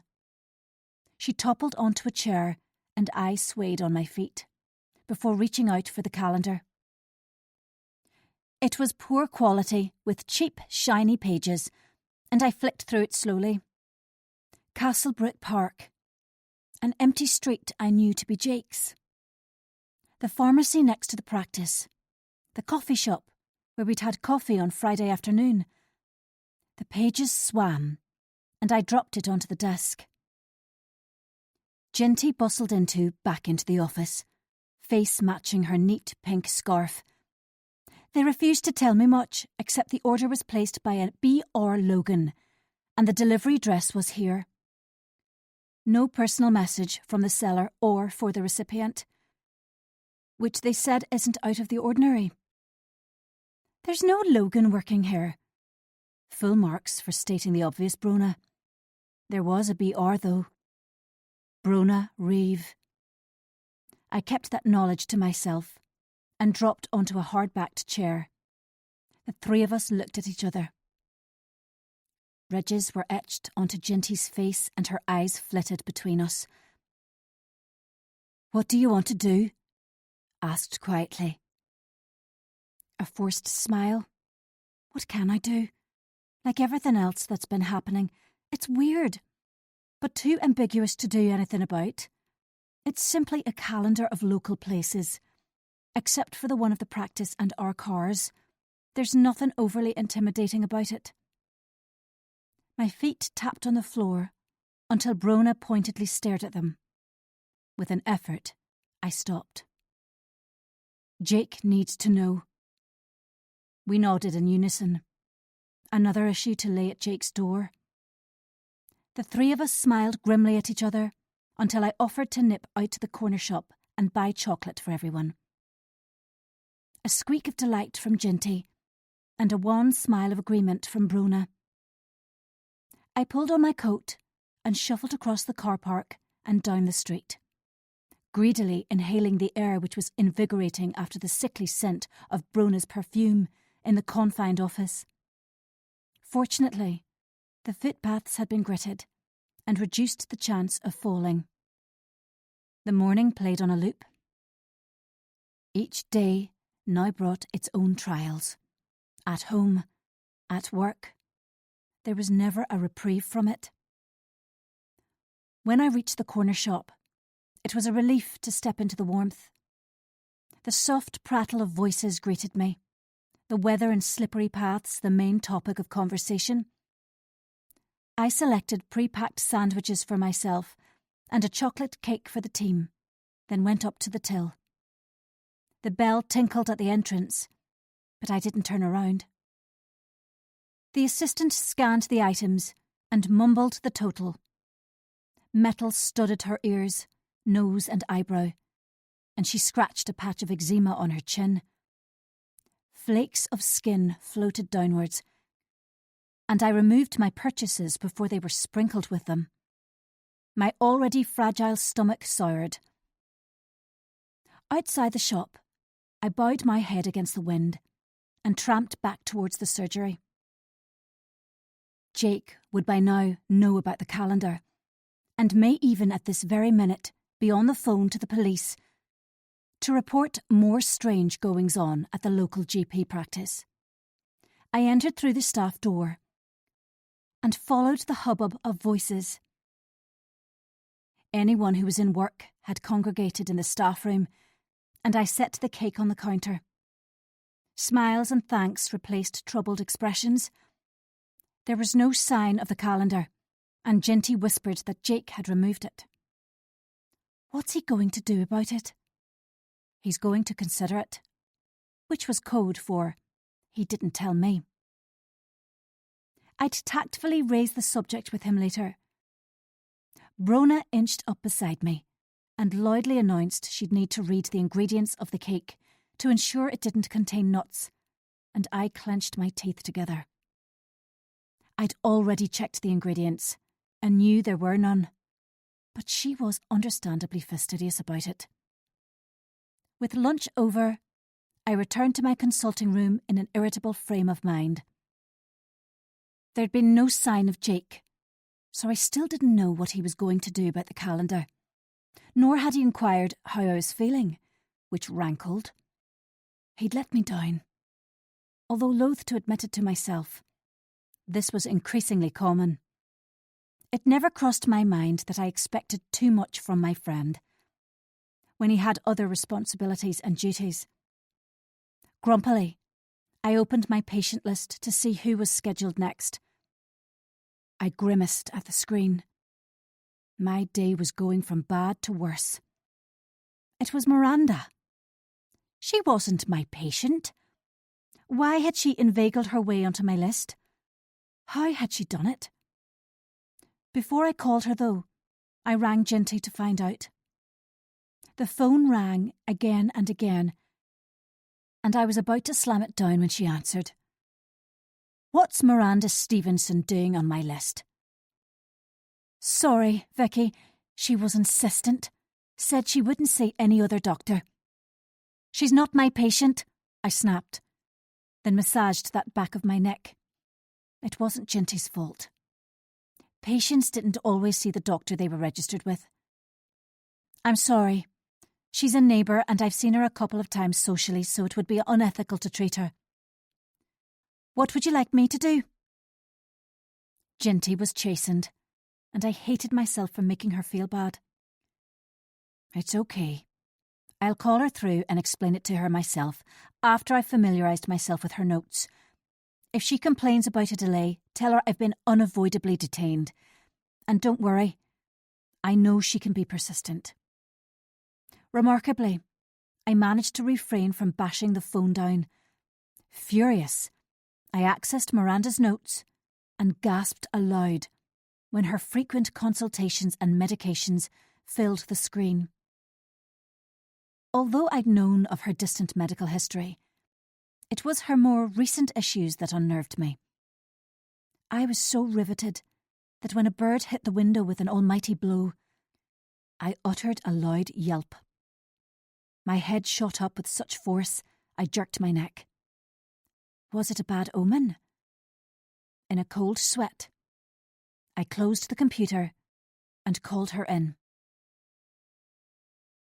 Chapter 27. I had a few moments to gather my nerve before Miranda reached my consulting room. Beads of sweat dotted my hairline as I wondered about the reason for her appointment, and I dabbed them with a tissue. She made me jittery, but I'd have to hide it. Half a dozen raps on the door, and I worked to keep my voice strong.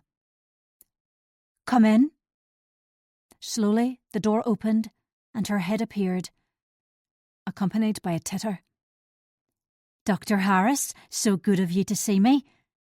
In she traipsed and sagged into the plastic chair at the end of my desk. She unzipped her red anorak and placed a worn navy handbag on the floor by her feet. She smirked. Her eyes sparkled with excitement, and I feigned a polite smile. Indolently, she crossed her legs and rested her hands in her lap. Forcing a confidence I didn't feel, I adopted my most professional manner, calm, clear and concise. "I'm afraid you've had a wasted trip. Unfortunately, as we've occasionally seen each other socially, it would be unethical of me to treat you." Two vertical lines appeared between her brows. "So you're saying because we're friends, you can't be my doctor?" Her words inflamed, but the memory of her medical history made me guarded. As neutrally as possible, I replied, "Rather than cancel your appointment completely, my colleague, Dr. Corey, has a free slot in 15 minutes, so you could see her then." "But it's you I came to see." The smirk was gone, replaced by a curled lip. "You never thanked me for the cake," which was very disappointing.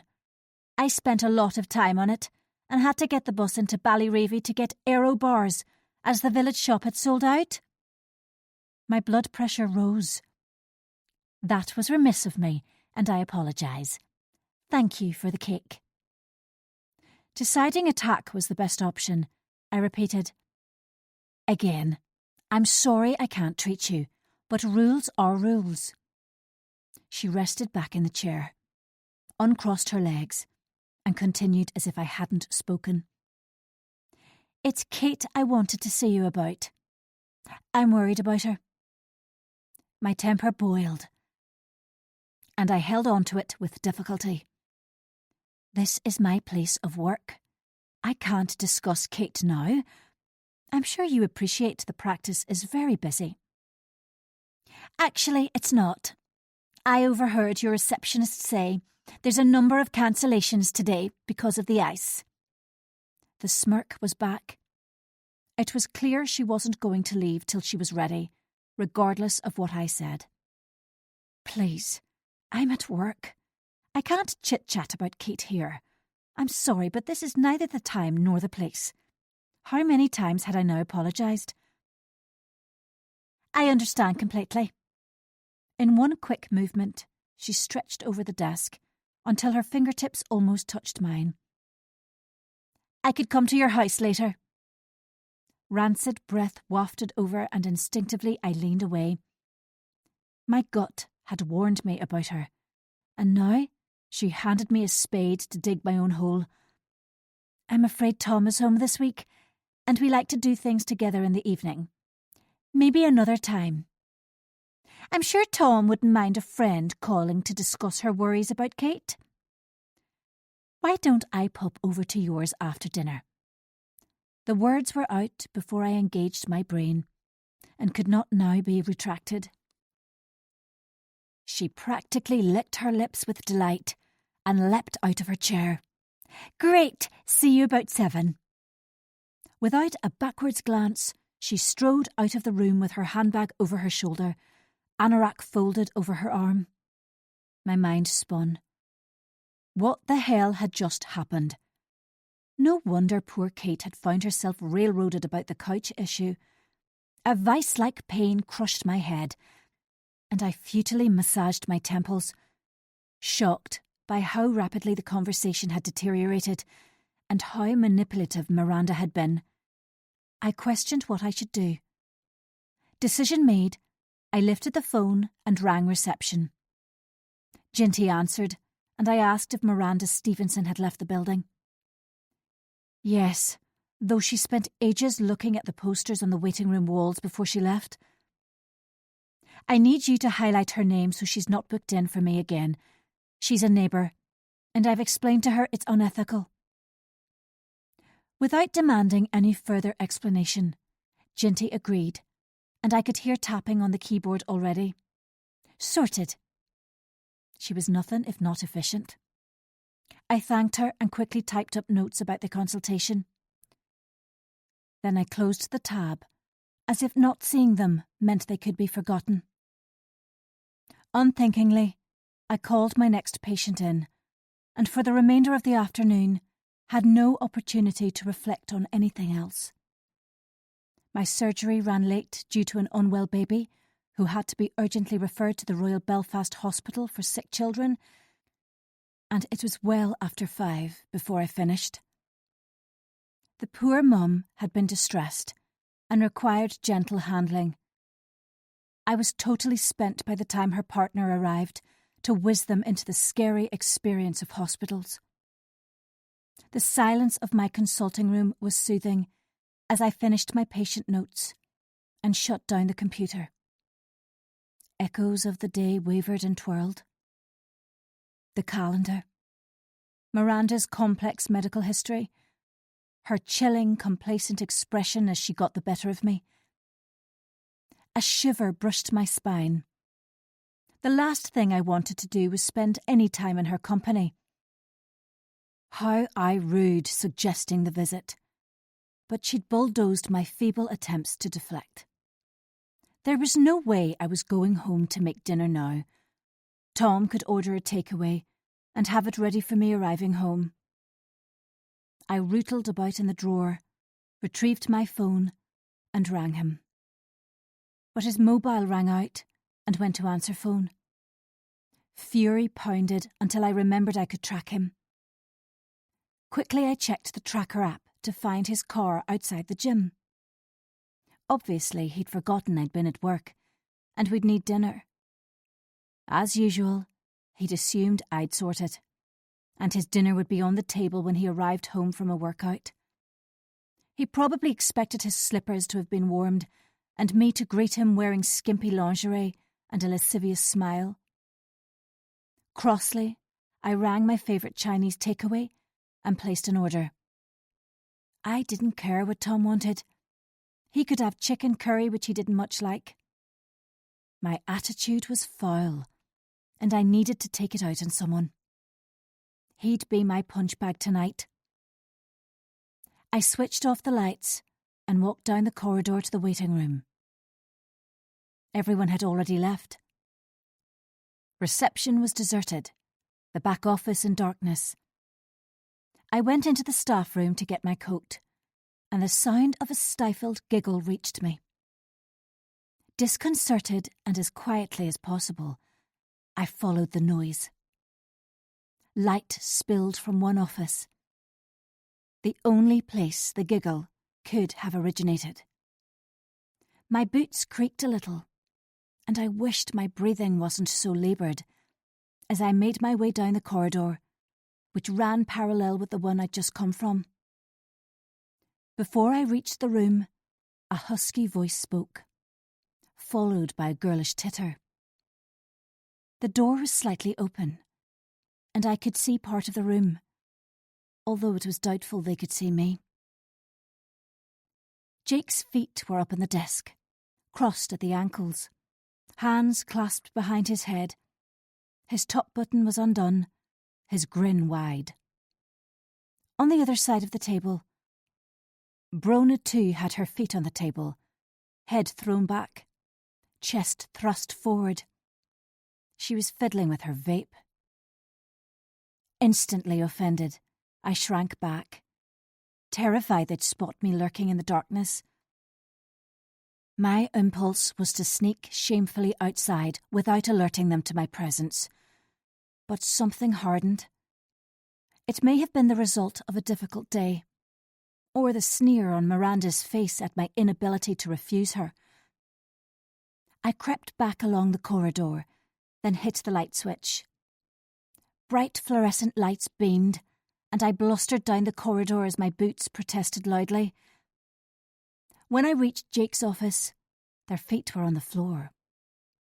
I halted at the door, as if surprised to find them. Jake's awkwardly cleared his throat. "Vicky, you're late tonight."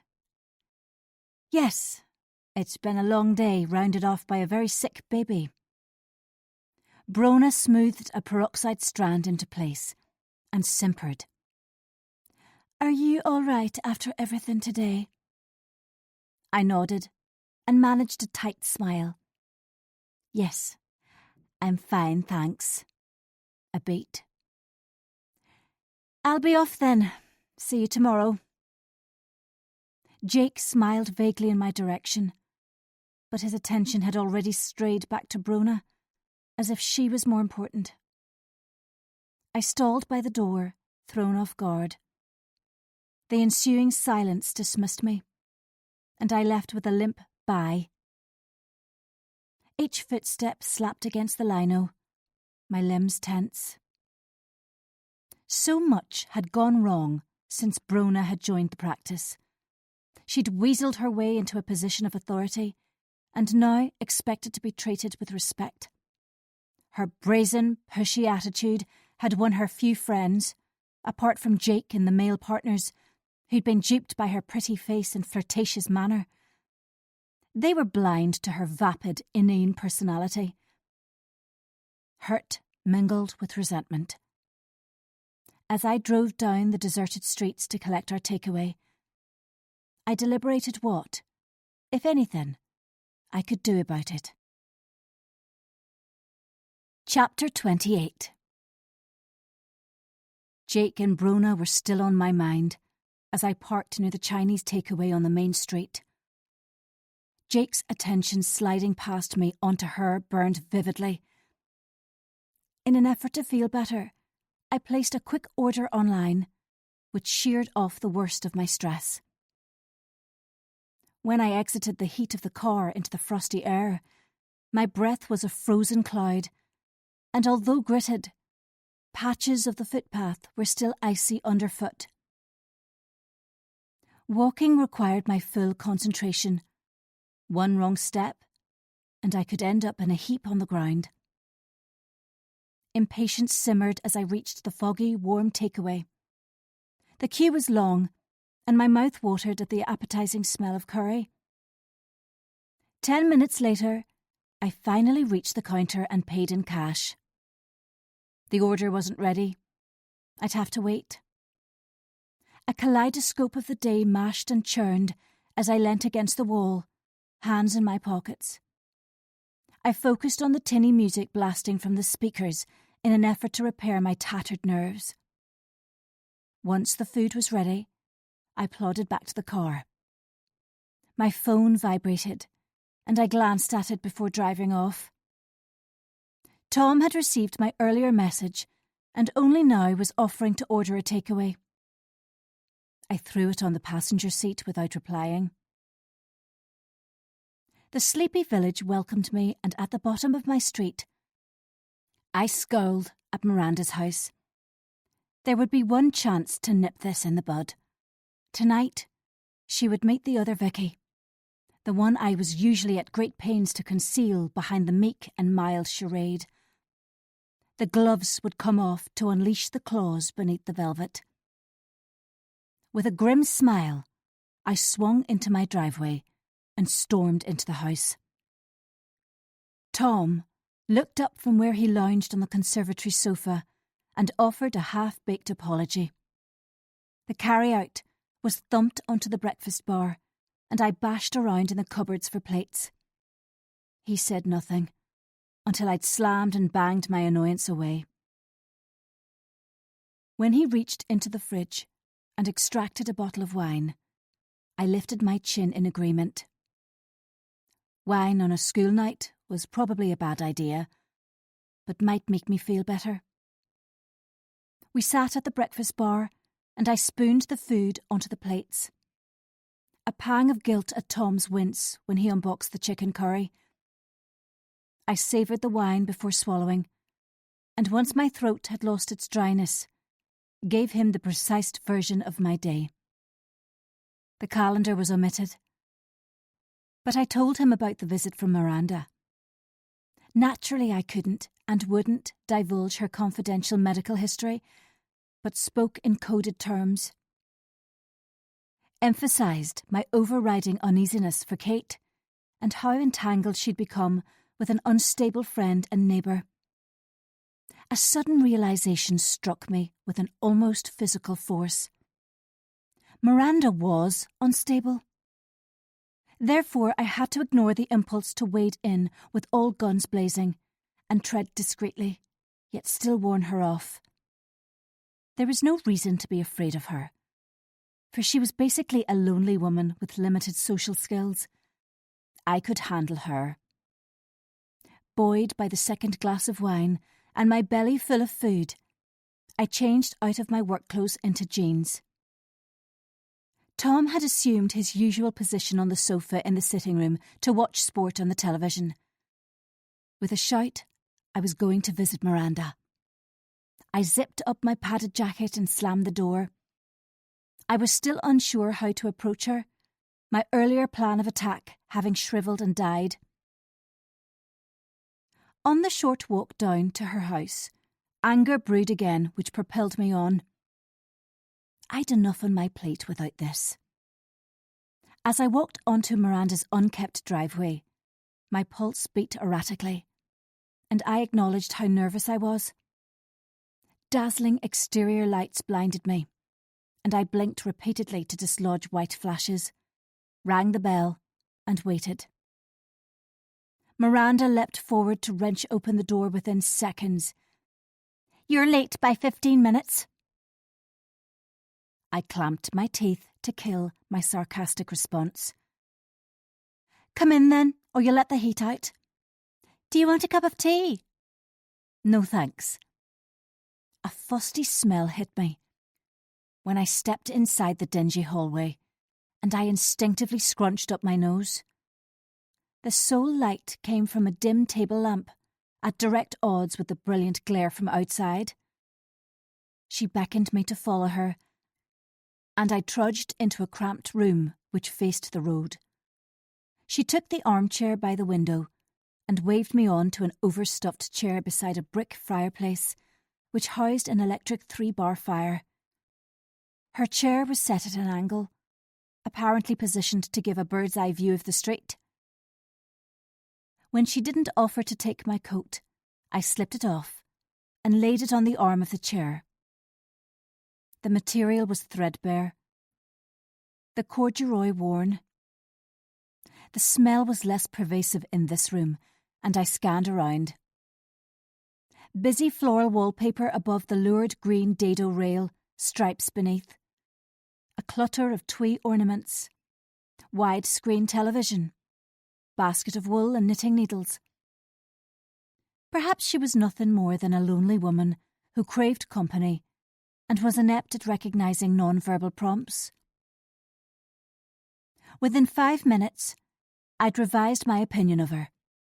Along with poor social skills, she was downright nasty with a side of malice. Laura, Annie, even Kate didn't escape the occasional snide comment. Mostly, she complained about being excluded. Rebuffed by Laura and Annie. The insinuation I too fell into this category. I squeezed my nails into my palms and suppressed the instinct to retaliate. She prattled on about what a good friend Kate was and how excited she was to be included in the book club. Her voice faded when I didn't as much as murmur in response. My attention was taken by the one photo in the room, high on a shelf. A selfie. Miranda clung like a limpet to a worse-for-wear Kate. Both cradled large glasses of wine, faces blurred. My stomach clenched as Miranda droned on about Kate's deteriorating marriage. Kate and David's marriage was solid, and if there'd been cracks, it was not up for discussion with Miranda. Outraged, I abruptly stood. Her mouth dropped open and she rose to face me, shoulders squared. A dark energy filled the room. I invaded her personal space, got too close, and all the time I smiled and kept my voice low and slow. Please do not leave any more gifts in my back garden. Do not book an appointment with me in work again. And do not assume because you are Kate's friend, you're my friend. It was hissed, yet sugar-sweet. She could take it as the veiled threat I meant, or one acquaintance speaking superficially to another.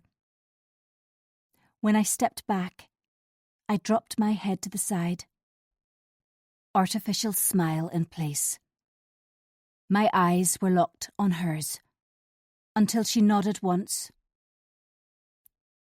Was there anything else you wanted to chat about? A shake of her head, and I lifted my coat. It would be rammed straight into the washing machine when I got home. Great. Nice talking to you. Will I show myself out? She may have answered, perhaps not. I'd already reached the hall and turned the key in the lock. I anticipated a hand on my shoulder or the door to be barred, but neither happened. The gentle breeze outside had never been so welcome, and I inhaled its clean fragrance deeply. Without a backwards glance, I stalked out of the drive and onto the pavement. My impulse was to jog away, but I kept my stride long and unhurried, and ignored the blood banging loudly in my ears. Her possessive chatter about Kate had been vexing, and if I were a good friend, I'd warn her to be careful, to put some distance between them. So instead of making my way to the sanctuary of my house, I darted down Kate's drive and rang her bell. The house was brightly lit, and I could see straight down the hall into their kitchen. Shadows shifted, but a few minutes passed until David appeared. He was pale, but his eyes lit up when he saw me. When I asked if Kate was about, he gave a quick nod and invited me in. "Kate, Vicky's here," he shouted upstairs, and Kate's answering call floated down. "Go into the living room. Would you like coffee?" David was a gem, a big-hearted man who radiated goodness. I declined coffee and followed him into the living room. As ever, it was untidy with cushions on the floor, cup stains on the coffee table, and the remote protruding from the back of the sofa. But it had something Miranda's house lacked: a family's love. It was in the very fabric of this home. From the shoes abandoned in the hall to the photos on every wall, smiling, happy faces on the sports field, on beaches, in woodlands. And at its centre was my friend, who entered the room with a tired smile and smudges under her eyes.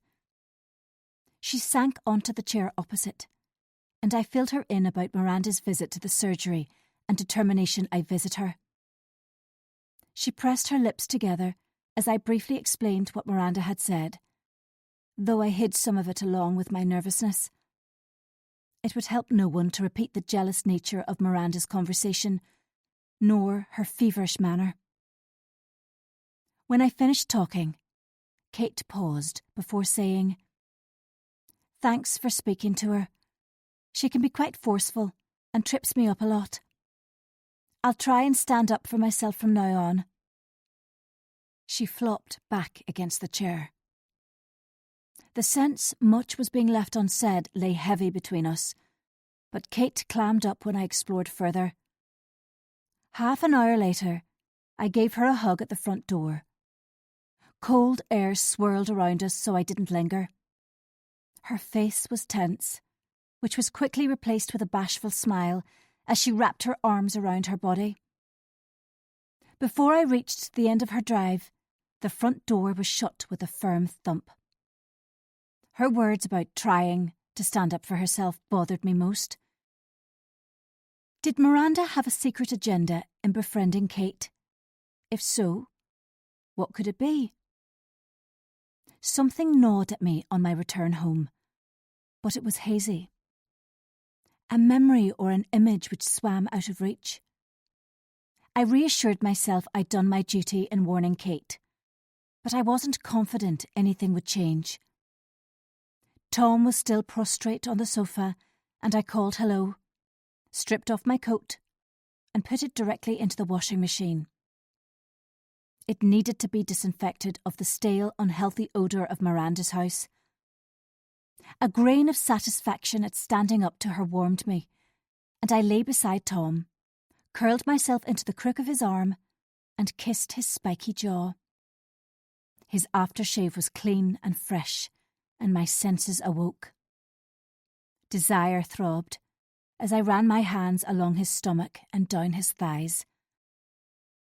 His response was restrained until I kissed his earlobe, and he released a soft moan. It wasn't until much later I worked out what had niggled. Lying on Miranda's side table in her hall, beside the lamp, had been a brochure for the Morn View Hotel, where the book club had spent a night before Christmas. I recalled mist-enshrouded mountain peaks, Prosecco bubbles, and a crowded dance floor. The mistaken belief I was secure in my marriage and my friendships. There was a slim possibility Miranda having the brochure was a complete fluke. But alarm bells clanged so loudly, I was positive there was nothing coincidental about it. Chapter 29. I packed away my uneasiness about Miranda as best I could after my visit to her house, reluctant to worry about something I had little sway over. We'd no plans for another book club get-together in the near future, and a hiatus would probably be for the best, at least until we saw how the land lay with Miranda. Each morning when I woke, I'd envision a grotty plastic bag on my doorstep, or a flash of red in my garden. But relief flooded daily when neither materialised. Despite the stormy weather, I braved the windswept, rain-drenched evenings to get my steps in and clear my head. I'd taken to scurrying past Miranda's as dread crawled along my skin, head down, scarf over the lower half of my face. Fortunately, only my footsteps reverberated, rather than the expected holler of my name. After our dire consultation and my visit to her house, I initiated a conversation with my colleague Gloria about Miranda. She was her registered GP, and I'd seen from the notes how frequent her appointments were. Naturally, I had to be cautious and not be too forthright about my curiosity. But what I gleaned from our conversation proved my alarm wasn't unfounded. What I could do about it was less definite. Arguments thundered in my head until I decided the best course of action should be to watch and wait. For I assumed she wouldn't back down without a fight. Someone like Miranda wouldn't take kindly to being excluded or challenged. My exhilaration at defying her hadn't lasted, as I waited on tenterhooks for her next move. Kate replied to my tentative follow-up messages with curt replies. No, she hadn't seen Miranda since Monday night. Yes, she would distance herself. No, she didn't want to meet for coffee. None of this was out of the ordinary. Sporadically, Kate would back off and put a barrier between us, usually when stressed. My good intentions to watch out for her took a back seat as life got in the way. My mum left a rare voicemail on Thursday morning. Unemotionally, she instructed me to visit next Saturday afternoon at 3:00. I was to come alone, as there was something she and Dad wished to discuss with me. She gave no indication what it could be, and I gripped my phone tightly as I replayed the message. My plans for an early dinner with Tom and the girls for his birthday would have to be rearranged. It never entered my head to refuse the directive. The atmosphere in work was in turns troubled, then tranquil. Troubled when Ginty and Brona shared the same space, tranquil when one of them was elsewhere. The calendar never reappeared, and I didn't probe Jake about it. At lunchtime, the following Monday, his hot stare singed me in the staff room, and a frown darkened his features. He coloured at my quizzical glance, and my smile went unreciprocated. My stomach jolted as he pivoted away and paced out of the room. Misgivings about our friendship skyrocketed quickly. I agonised whether he still valued my opinion. He now rarely sought my company, either in work or out. Two voices merged each time I walked past his office, the door ajar, forewarning intimacy. His messages had tapered off, and I argued with myself before texting him. When I scrolled back through my mobile, I found he'd not messaged in a week. Nothing since the calendar incident. Doubts rattled around my mind, and I became increasingly agitated. Before I left work that day, I made up my mind to speak to him, or my night would be ruined. I waited until the end of the afternoon session, then marched down the corridor to his office. Outside the room, I forced a smile and gave 3 firm raps on the door. When he called me in, he was engrossed in his computer. A hurried smile and a request to hang on a minute. He indicated I should sit down, and I nearly swung my feet up on the desk like Brona had done. Decorum won, and I clasped my hands neatly in my lap. When he raised his head, colour had once again bled across his face. "How are you?" His words were clipped. "All right." How are you? Fine. Is there something I can help you with? His coolness caused the base of my spine to dampen. Jake, what's wrong? I twisted my wedding ring anxiously. So much for being in charge. His bright blue gaze searched my face. Then it dropped to the pen he rotated between his fingers. There's been a complaint from a patient, and I'm conducting an investigation. Until then, I'm sorry, but I can't say any more. It's crucial I remain impartial. A complaint about me? I stammered. A nod of the head. Written or verbal? Written. I have to follow procedure and will speak to you officially about it in time. His tone was gentle now. This is a horrible situation, but I must follow the procedure thoroughly. Can you tell me what it's about? There was no need to tell me who'd made the complaint. It was patently obvious. Miranda. What had she concocted? A complaint tarnished a doctor's reputation, no matter the outcome of an investigation. I wanted to throw a hissy fit, but had to appear calm and unflappable. Jake couldn't meet my eye, and I backtracked. Don't tell me. I can guess who made the complaint, but I've no clue what it could be in relation to. At least, there's nothing professional it could be related to. I'll speak to you officially about it later this week. But Vicky, please don't worry. You're held in high regard here. Little consolation. However, I thanked him and prized myself out of the chair. I wanted to demand he stop this ludicrous witch hunt, but managed a fleeting smile before I closed the door. With sweaty hands and the beginnings of a headache, I scarpered down the corridor to the seclusion of my consulting room. My heart thudded in my chest as I retrieved Miranda's notes to remind myself what I'd written after the appointment last Monday. In the health service, if it's not documented, it didn't happen. I prayed I'd been thorough, but a kernel of apprehension settled in my gut. The notes had been written in bad temper, and I could have revealed my testiness.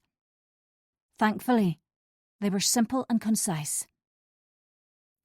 I apologised to Mrs. Stevenson and explained as we are neighbours and occasionally socialise together, it would be unethical to treat her today. An alternative appointment with Dr. Corey was offered but refused. No medical issues were discussed with the patient. Head in hands, I concentrated on slow breaths to help settle my nerves. Worry trickled away as I grew increasingly infuriated with Miranda's cunning. She'd taken our measly personal relationship and used it to bludgeon my professional reputation, as though she was a woman scorned. It was a reaction out of proportion with my puny attempt at standing up to her. My instinct was to confront her at home. However, the longer I considered it, I realised it was a terrible idea, as she could allege intimidation, and her vindictiveness seemingly knew no bounds. I mulled it over as the surgery quietened outside my door, and the rain beat a gentle tattoo on my window. As the sky darkened, I resolved the best way to get back at her was to ensure she was dropped from book club. To isolate her from the group she was single-mindedly determined to be part of. There was no time like the present. My campaign would begin today. I sighed away my sullenness and reached for my mobile. The home page was brilliant with notifications, but none required immediate attention. Eventually, I opted for separate messages, rather than the general one on the book club WhatsApp, meaning I could tailor them individually, and each of my friends would suppose they alone were being trusted with my problems. To Laura, something awful has happened in work today regarding Miranda. Will you be home for a chat later?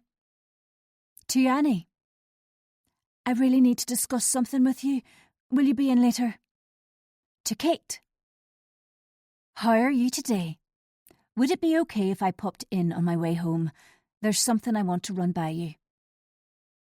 Laura answered to say unfortunately she was staying in Belfast with Sam, but could ring me later. After a few moments, Annie replied she would be home after 6 and to call over any time. Impatiently, I gnawed my nail. No answer from Kate.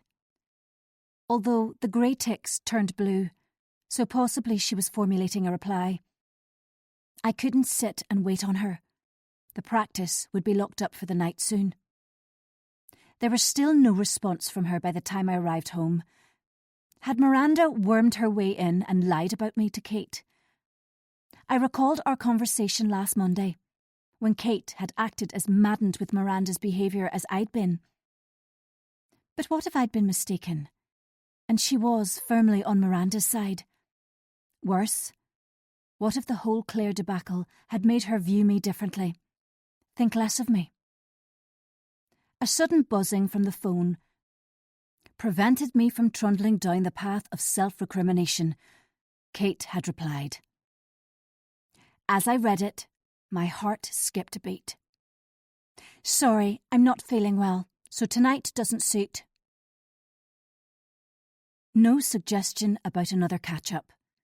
No interest in finding out what I wanted to discuss with her. Disappointment washed over me before resolve took hold.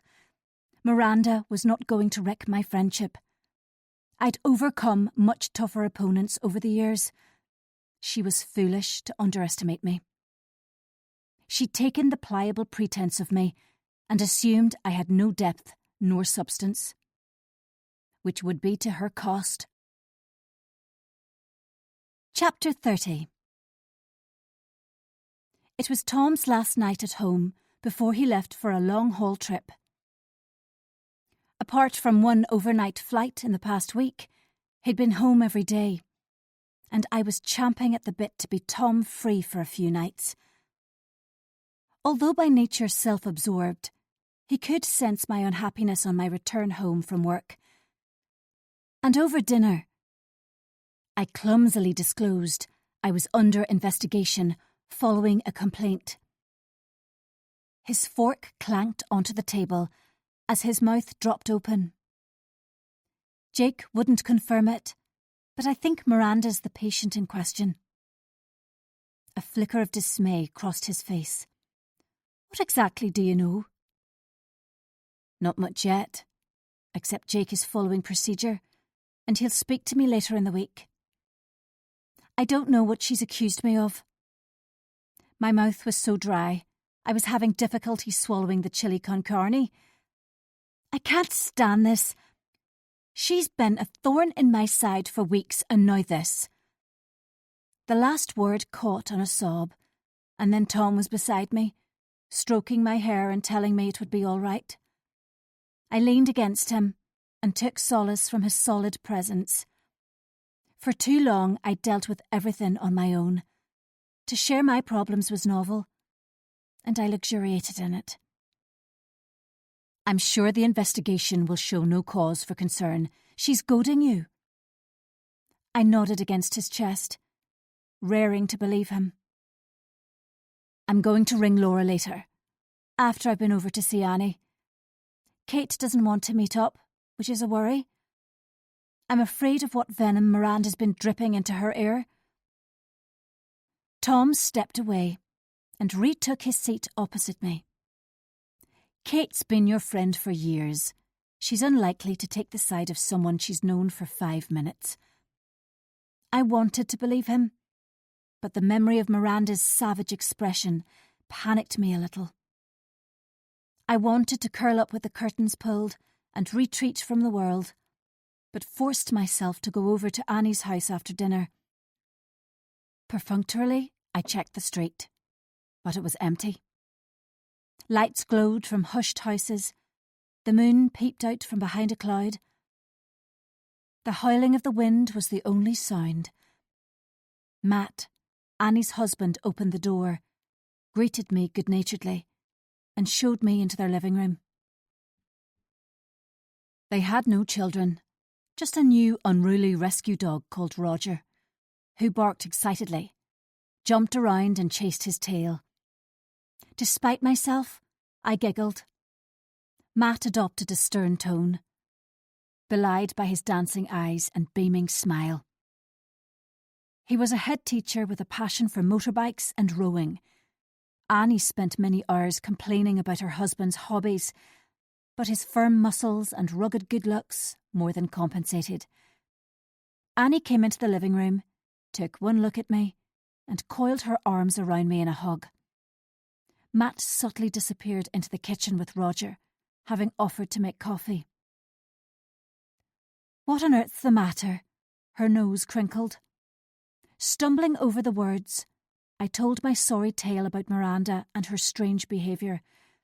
Keen to see how she reacted, I surreptitiously studied her, chin dipped to my chest. She shook her head once or twice, but otherwise gave no indication she knew anything about Miranda's vendetta. Matt carried in 2 cups of coffee, and I drank deeply, as my throat was like sandpaper after I'd offloaded.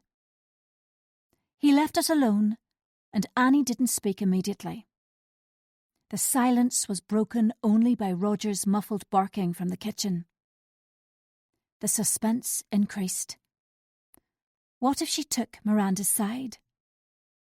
However, I needn't have worried, for when she began to talk, I learned she'd felt pressurised into agreeing Miranda could come to book club, and was herself progressively alarmed by her influence over Kate. What are we going to do? The "we" warmed the depths of me. I don't know. All I can do is wait for the investigation, and hopefully it will clear things up professionally.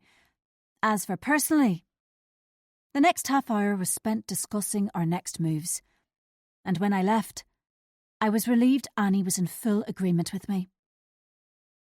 I should have gone straight home, but couldn't bring myself to.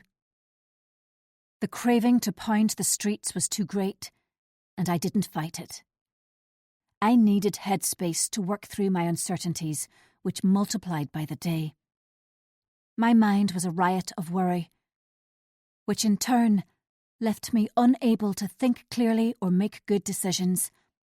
For there was no question, my recent decisions were dubious at best, destructive at worst. Living life under a microscope, persistent hassles and doubts, inconsistent friendships, a vulnerable marriage. The issues I faced appeared insurmountable as rain fell and wind blasted. I blended into the shadows and appreciated the darkness. For a time, I was invisible. Until too soon it came to an end, and as I made for home, my worst fears were realised. A figure at the window, scowl searing, hands on hips, the reproach inaudible. I sneaked past with my chin tucked into my scarf, unable to hide, caught in the spotlight. My mind crowded with recriminations. The risks I took outweighed the gains, and now I'd been spotted. My presence noted. In my pocket, my phone vibrated, and I retrieved it as I neared home. Laura was free to talk now, but my voice was lost, choked by alarm, and so I messaged back with numb fingers to ask we leave it for another time. Relieved to be safely back home, I unlocked the front door and rushed inside. Tom was upstairs packing for his work trip, and I shouted hello. My coat was wet, my face cold, and I went into the utility room to strip off my outer clothes. As I was about to leave, Tom appeared and began to rummage in the drawers. "What are you after?" "I'm looking for my New York baseball cap, the navy one with the red letters." One by one he pulled caps and hats out, and soon they were stacked on the countertop in a haphazard pile. "Here, let me take a look," I snapped, irritated with his fumbling. "You'll have everything out in a minute." He never faltered, though, as the drawer was emptied. No sign of the cap he wanted. Everything was shoved messily back in, and he hauled open the one below. "Tom, why don't you have a look in the cupboard by the window? I'm sure it was hanging on a hook in there." Ignoring my suggestion, out came hats, scarves, and gloves, and landed in a heap on the floor as he cursed. No cap. He was about to replace everything when he crouched down low and reached into the very back of the drawer. "What's this?" He scrabbled around and tugged on something I couldn't see. Probably something that fell down from the top drawer. Annoyed, I tried to move him out of the way, but he wasn't budging. "Aha!" he pronounced, and with a flourish brought out a green woolen hat. A puzzled look as he fired deep red. "Not your baseball cap, then?" I busied myself with tidying everything back into the drawer. "Is this your hat?" he asked brusquely. "It's an old one of Alex's. Why?" "Nothing really." He paused. "I knew it wasn't one of yours. You don't usually wear green." "Like I said, it's one of Alex's old ones." We eyed each other warily until he dropped the hat back into the drawer. Then he swivelled and opened the cupboard I'd suggested a few minutes ago. The atmosphere was electric. I stiffened, ready for the onslaught. He reached in and pulled out the baseball cap with a soft exclamation.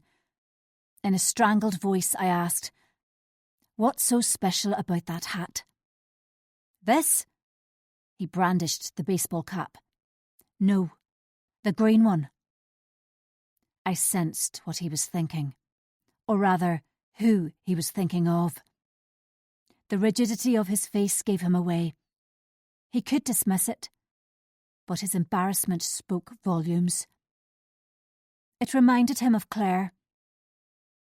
The urge to confess waned before it reached my throat.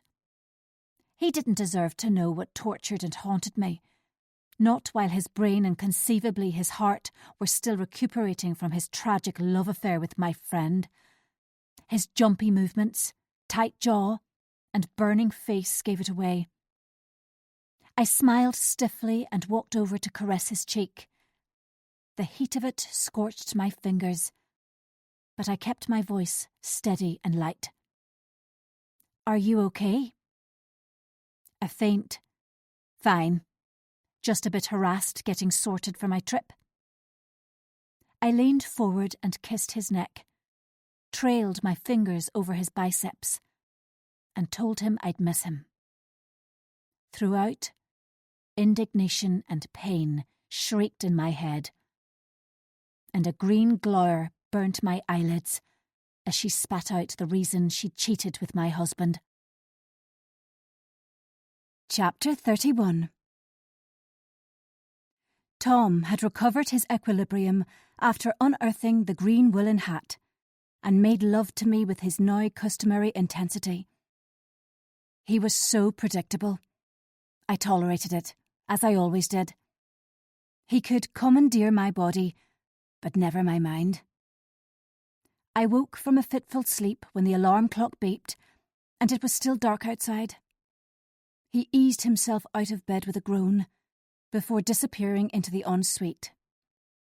I burrowed beneath the duvet and turned my back, disinclined to see the grooves on his face, nor hear the forced jollity in his tone. Something shadowy had settled in his expression after he found the hat last night. Something I could guess at, but would never verbalise. Before he left, he walked around the bed to give me a kiss. His breath against my ear tickled. His chin was soft from his shave. A promise of love, to which I responded with, "Me too." No silly cap ritual today, no fond farewell at the door. Now fully awake, I listened to his footsteps on the stairs and his low call for Keiko. When he shut the front door, she bounded onto the bed and coiled herself into the crook of my knees. It was still early, and I could doze for at least an hour. But the temptation to scour the house for the iPad was irresistible. I stroked Keiko and apologised for moving her before I leapt out of bed, blood pumping with expectation. A wasted, futile hour of searching later, my temper was frayed, and I was no further on. Nowhere in the bedroom was left unchecked, unless I ripped up the carpet. Agitated as I was, I dismissed it straight away. While showering, I persuaded myself the time spent searching hadn't been pointless. I was one step closer to finding it. My thoughts glided onto work, and the looming shadow of the investigation. The worry of it fidgeted and writhed, always present, never resting. As I ate breakfast in the kitchen, morning television blared to distract me. With the last mouthful of toast, I resolved to treat the investigation with the disdain it warranted. My notes corroborated that I'd been compassionate and professional. No matter what Miranda blamed me for, my behaviour had been impeccable during the consultation. When I arrived at the practice, I pasted on a smile and greeted my colleagues with my blandest facade. Non-confrontational would win the day. Gossip and chatter was upbeat, as a new reality show was discussed at length, and I giggled along with them, though reality TV didn't hold my interest. Then Brona arrived in the staff room in a cloud of perfume and wearing a grouchy expression. The very atmosphere cooled, as one by one my colleagues exited the room, rather than include her in the conversation. Gloria and I were left with her, and I opted for pleasant. Two-faced, but pleasant. "Morning, Brona." "Morning, Vicky." Her glower was blistering. "How are you?" "Were you out for a walk in Castlebrook last night?" "Yes, I walk most evenings, no matter the weather, especially after a tough day in work." Pouting, she replied, "Yes, I've seen you a few times." I sipped my coffee before replying. "Well, I do live in the village." A short laugh. "There's limited routes I can take to get my 10,000 steps in." She blew out her cheeks. "True, I suppose." It seemed she would say more, but instead stalked away. Gloria sniffed loudly beside me. "She has a face like thunder. Seems you shouldn't be walking around your village without the boss's permission." Her ironic nickname for Brona always made me smile. We chatted together for a few more minutes before we went our separate ways. Jake came to find me before lunchtime for an official discussion regarding the complaint. He took the chair at the end of my desk, and I crossed my legs to stop them jiggling. The basis of the complaint was my condescending manner, lack of empathy, and unprofessional behaviour. "Condescending and unprofessional?" I rolled my eyes. "That's what she alleged." His smile was rueful. "There's no evidence of any wrongdoing, Vicky. Your notes clearly documented why you couldn't treat her, and she declined to be seen by an alternative doctor. Ginty states you rang her after the patient left your room and requested it to be highlighted on the system that she shouldn't be allocated to you in future."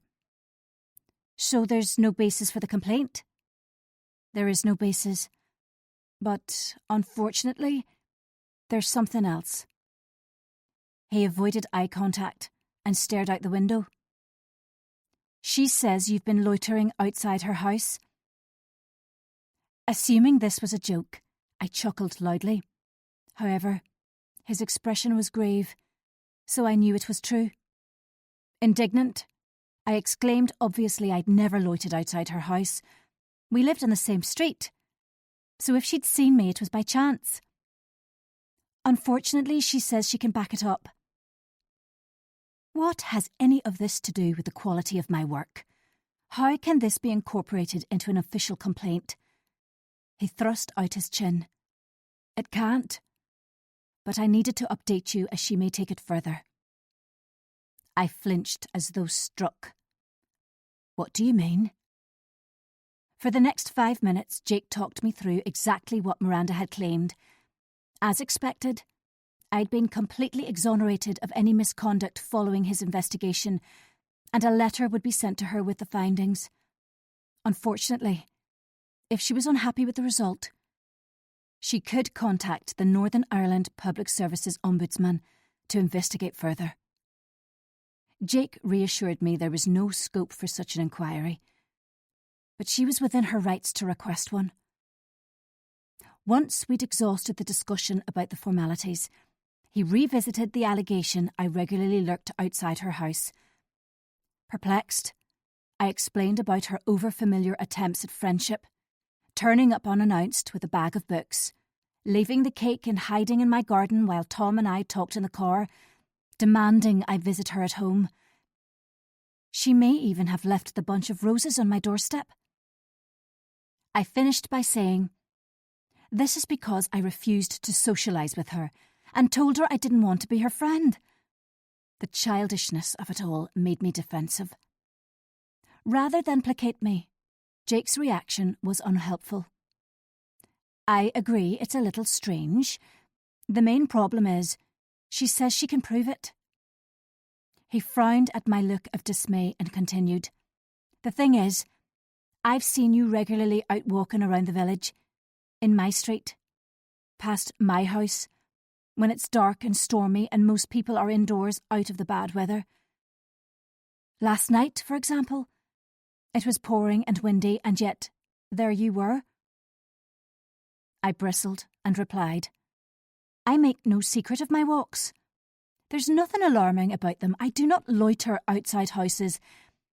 I didn't realise walking in the rain broke the law.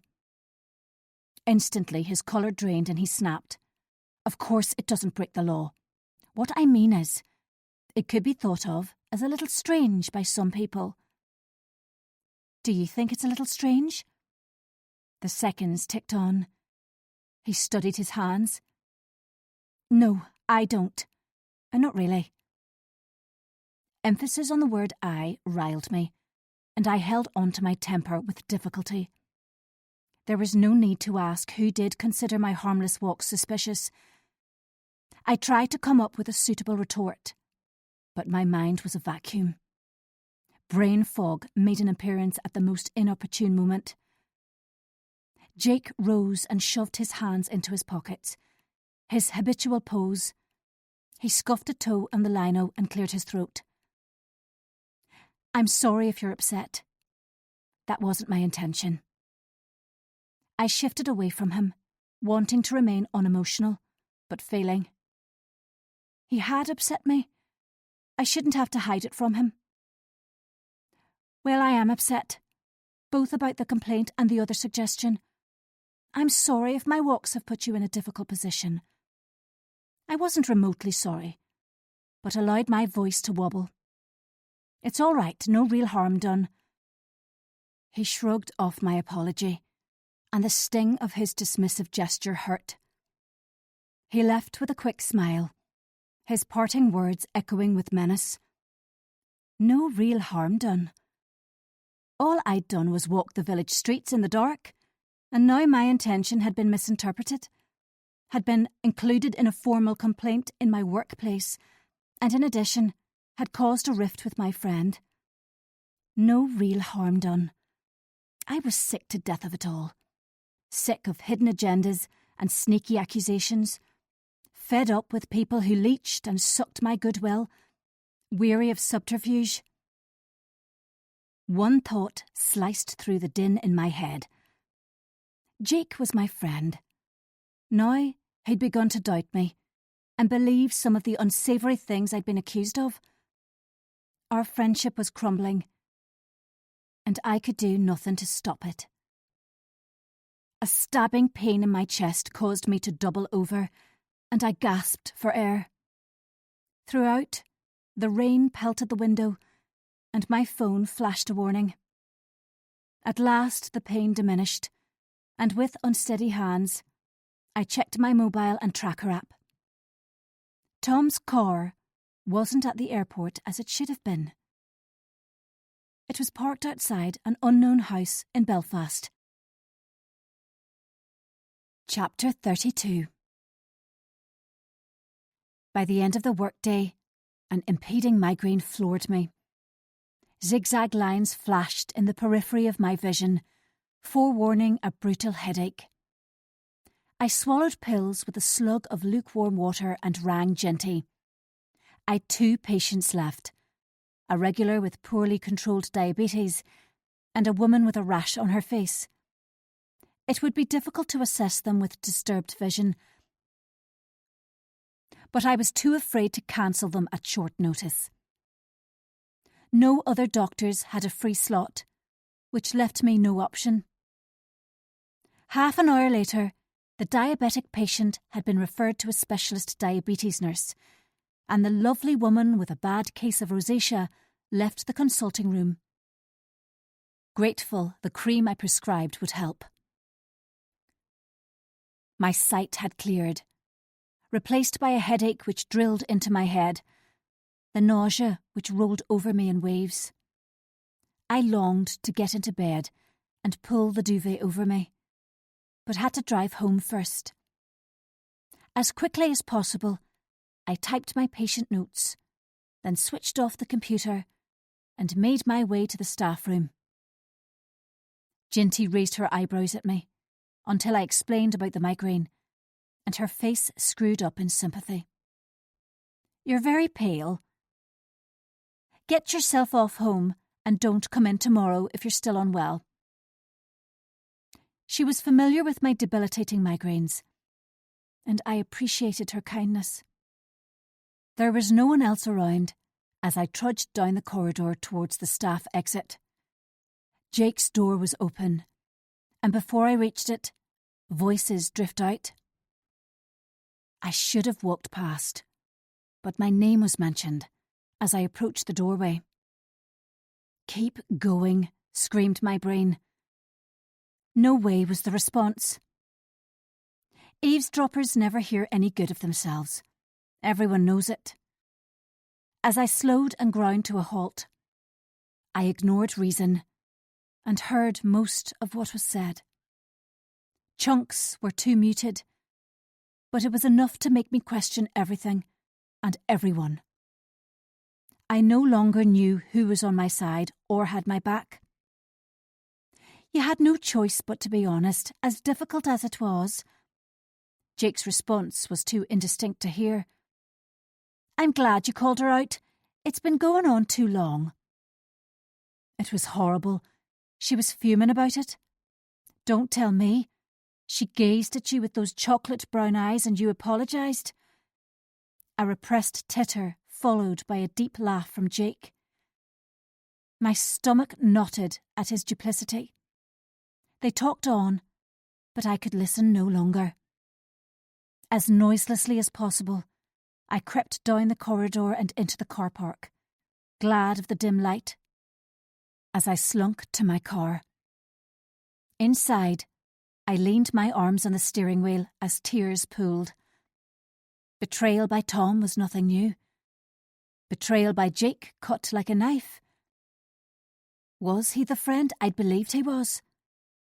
Minutes passed while I digested this new and deadly insight, while paranoia ran rampant. My trust had once again been hurled in my face. What if I'd put too much faith in our friendship from the beginning, and he'd simply humoured me? Kept me on side? I cringed at the notion he may never have been the friend I'd supposed.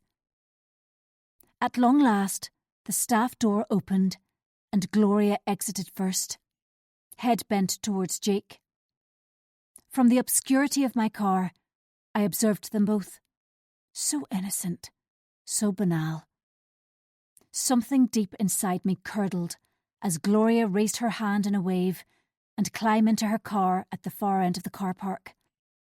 She drove off as Jake stood under a light to read his phone. Expression veiled, he swiped the screen, and I ducked as low as possible to avoid attracting his attention. I shouldn't have worried. He was too enwrapped in his mobile to see me. A few minutes later, he popped it in his pocket and made his way back into the surgery. My heart hardened towards him, bruised, but not defeated. I drove home and wondered what I could do.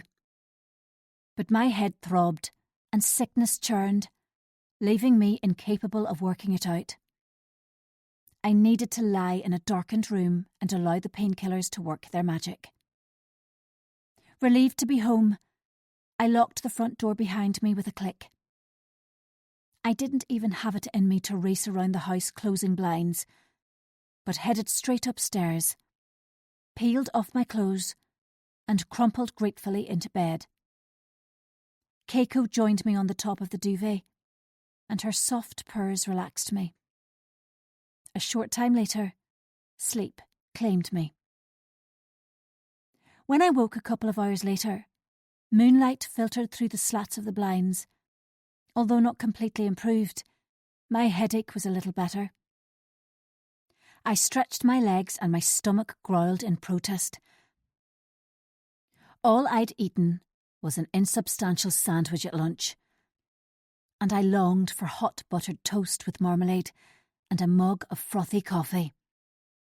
My handbag was still on the bottom stair, and after I'd closed the blinds and hall curtains, I carried it into the kitchen, withdrew my mobile from its depths, and waited for the toast to pop. It was then I remembered Tom's car had been outside the house in Belfast. When I checked the tracker, it hadn't moved.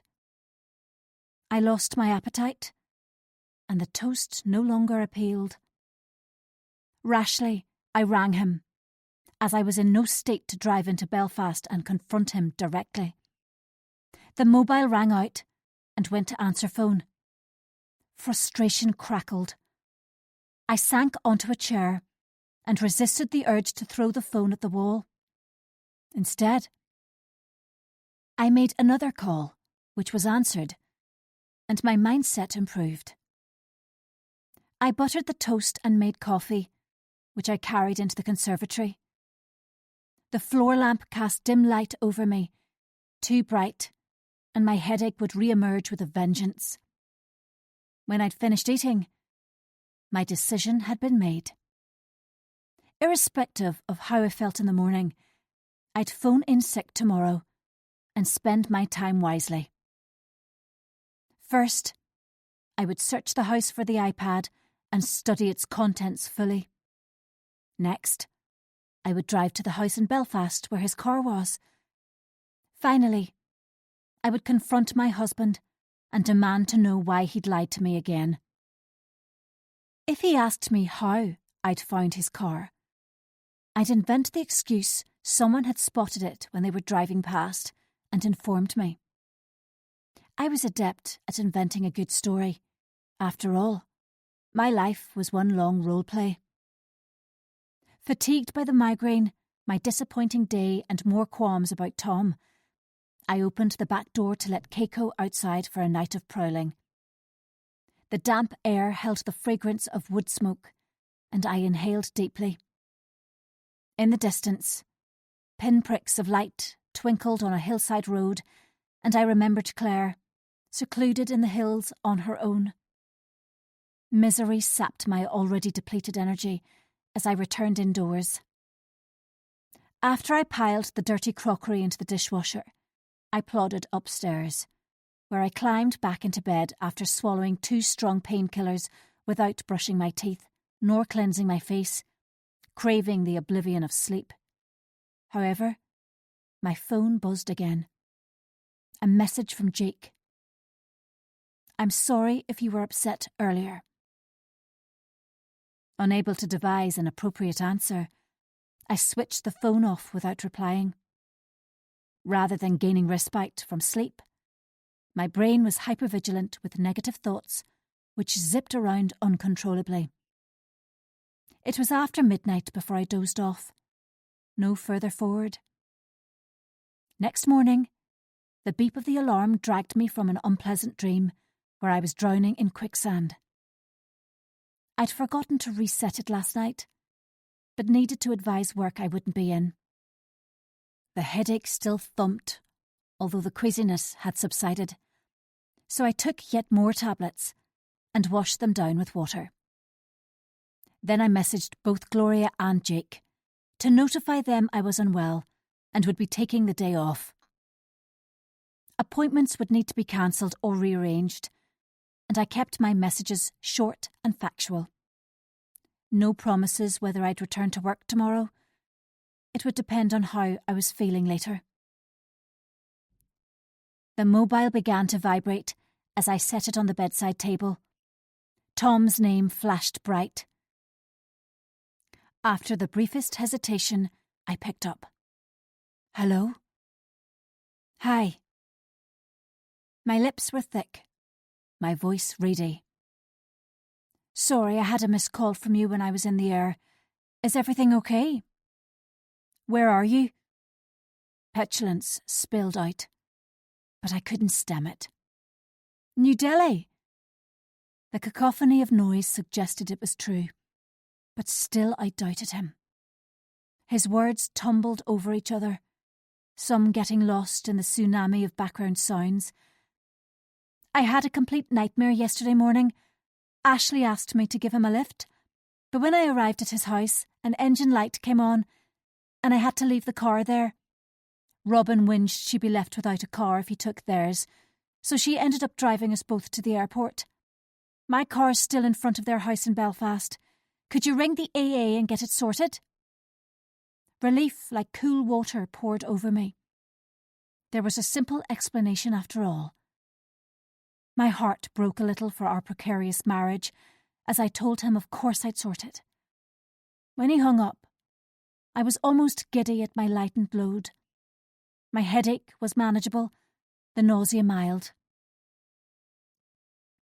If I snoozed for another couple of hours, I'd be refreshed and well enough to consider everything.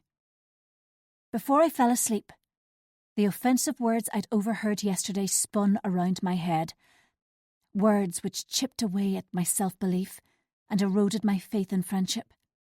The text from Jake hadn't helped. Conversely, it deepened my bitterness. Jake wasn't altogether to blame, for he was easily led by a pretty face and devious words. Our friendship was a testament to that. But I laid fault exclusively at the door of the person I disliked more intensely anyone else, who tried to belittle me and damage my reputation. And no one could chastise me for my actions, nor the result. Chapter 33.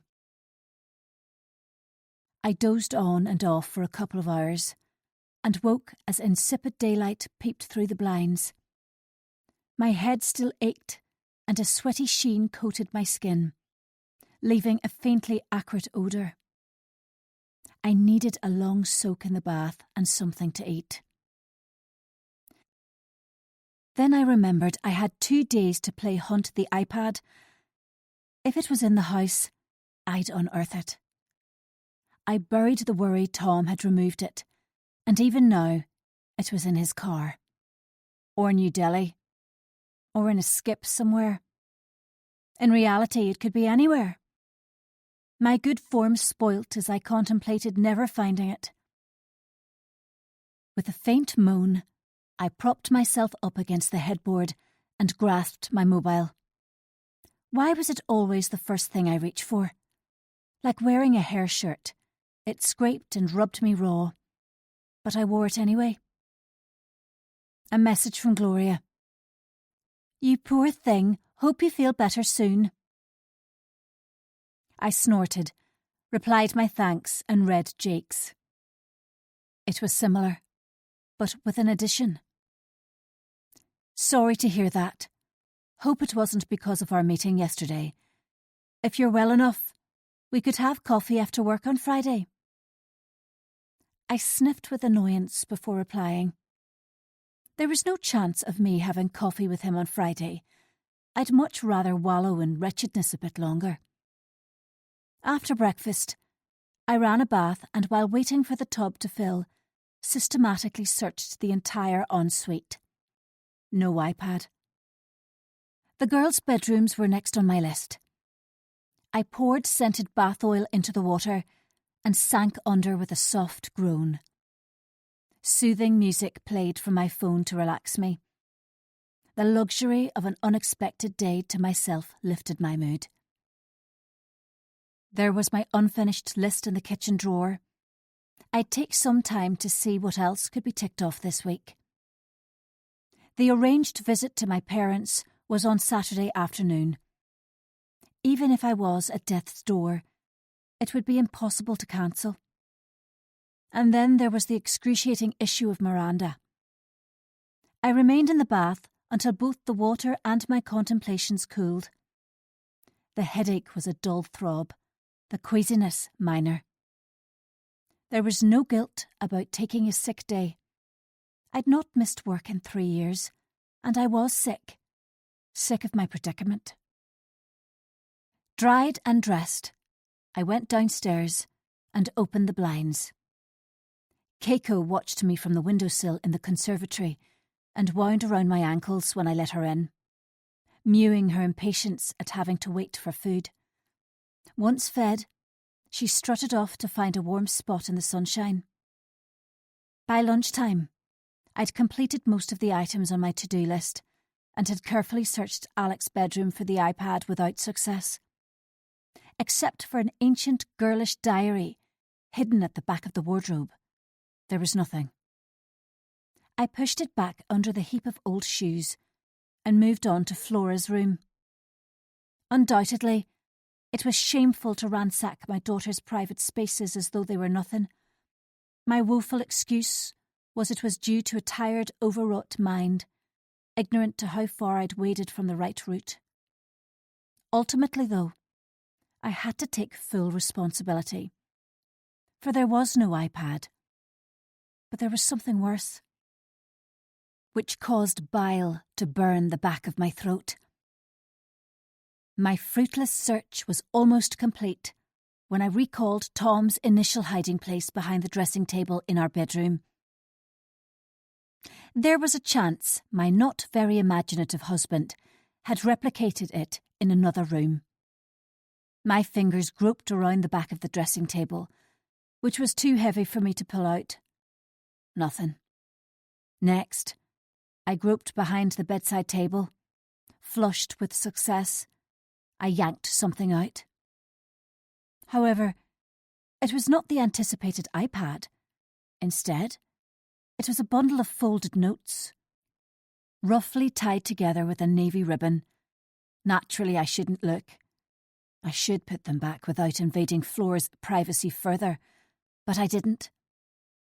Conscience suppressed, I untied the bow and opened the first sheet of paper. It was a hate letter, full of spite and animosity, and signed by Bryony, Flora's friend from school. Horrified, I glanced through the others. There must have been a dozen. Different writing, different pens, calling my daughter names, ugly, repellent names, some signed by many names, some unidentified. Déjà vu. I clutched my stomach as memories engulfed me. A different school. A different victim. A howl escaped my lips as I rocked back and forward on my knees. The carpet burns unnoticed. My daughter had been bullied and I had no idea. She was pretty, smart and popular, and I'd been complacent. She could never be a target. Swiftly I rose and charged to the bathroom, where I retched my misery. My poor, lovely daughter, who'd been unable or unwilling to talk to me through the last difficult year in school. I'd been diverted by my own life, as she wilted and shrivelled into a waif, who dismissed my sporadic queries as stress of A2 levels, and I accepted her explanation without delving beneath the surface. I wailed my shame and guilt, which rebounded coldly back at me in the tiled bathroom. So many regrets, for being unsuspecting of her suffering, for being a neglectful parent, For being self-absorbed and selfish? I pictured Flora with her warm smile, razor-sharp cheekbones, and wicked sense of humour. Dark circles. Saturday nights alone at home watching movies she'd loved as a young teenager. Withdrawn and silent as she observed her phone, biting her lips, eyes brilliant. Let your mind drift gently with the melody, as if carried by a soft breeze across a quiet night.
How could I have been such a terrible mother?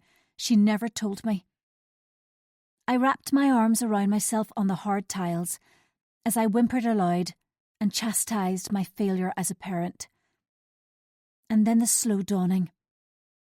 Perhaps the spiteful notes were merely the tip of the iceberg, and much worse had been sent in a private online world only Flora had access to.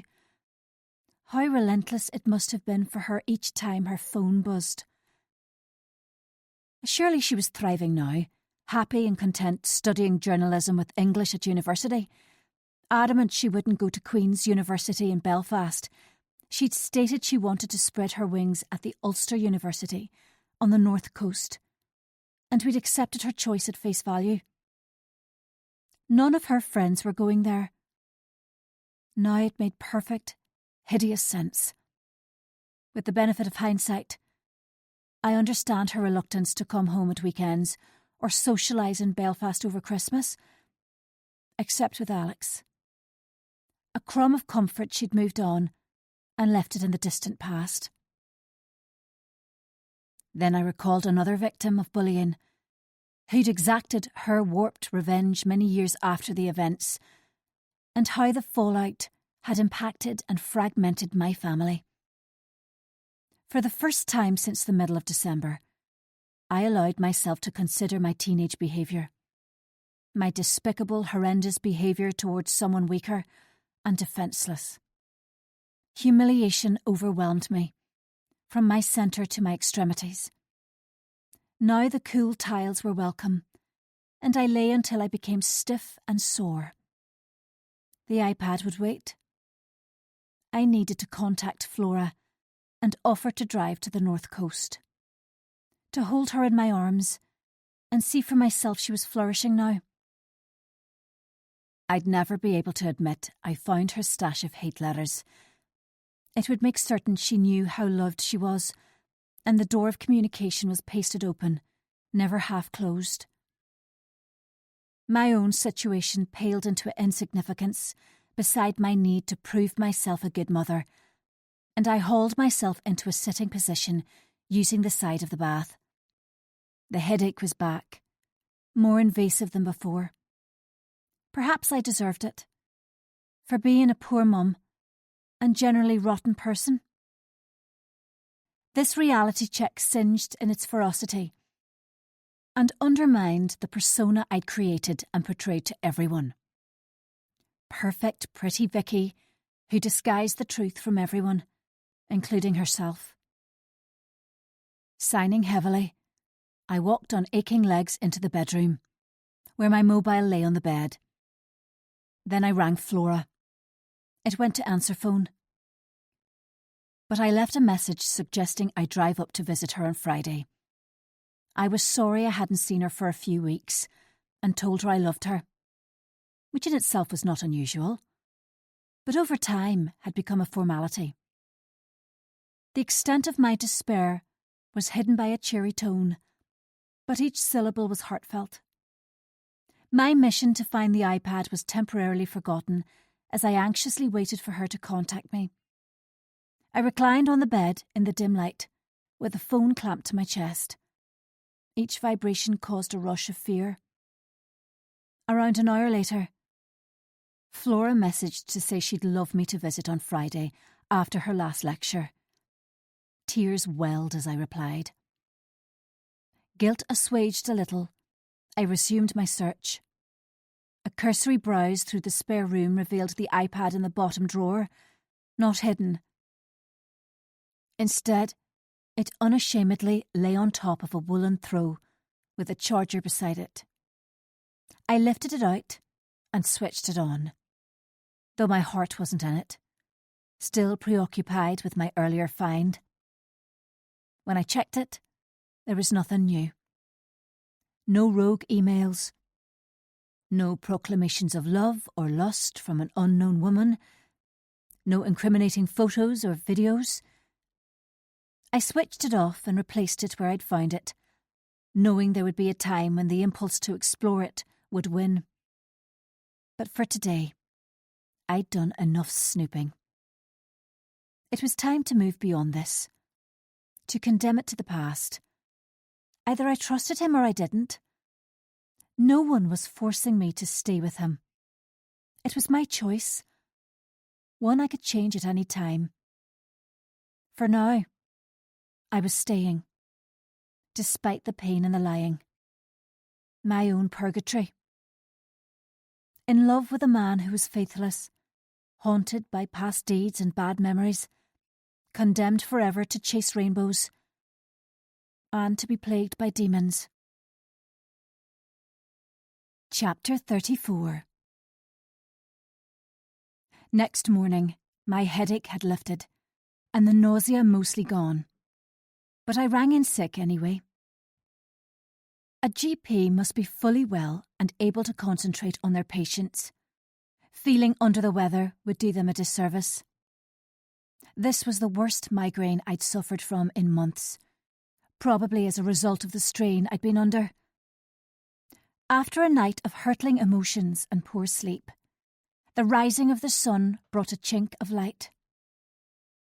Rather than race out to work, I had a self-indulgent morning, filled with daytime television and calorific stodge. In the late afternoon, I was ready to visit Kate. It could be put off no longer.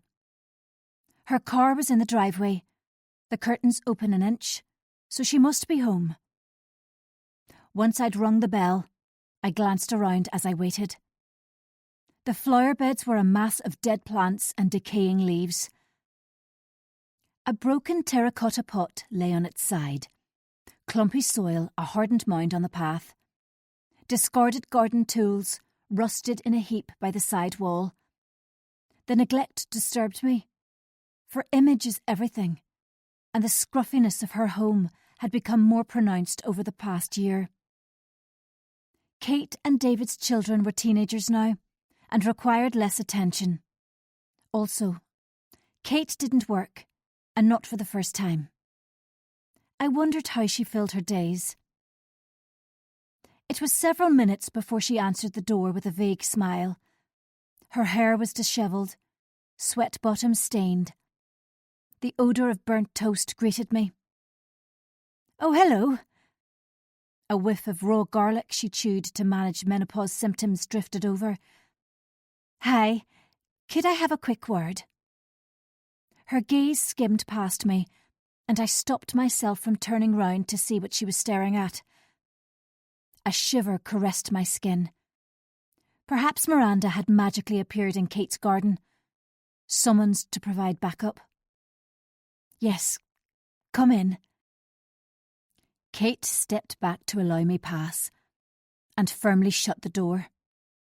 Thankfully, Miranda didn't materialise indoors either. I unzipped my jacket, but she didn't offer to hang it up, so I awkwardly kept it on, despite the stifling heat. Silently, I followed her into the kitchen and barely suppressed my gasp of astonishment. The place was a tip, much worse than merely untidy. It resembled the aftermath of a hurricane.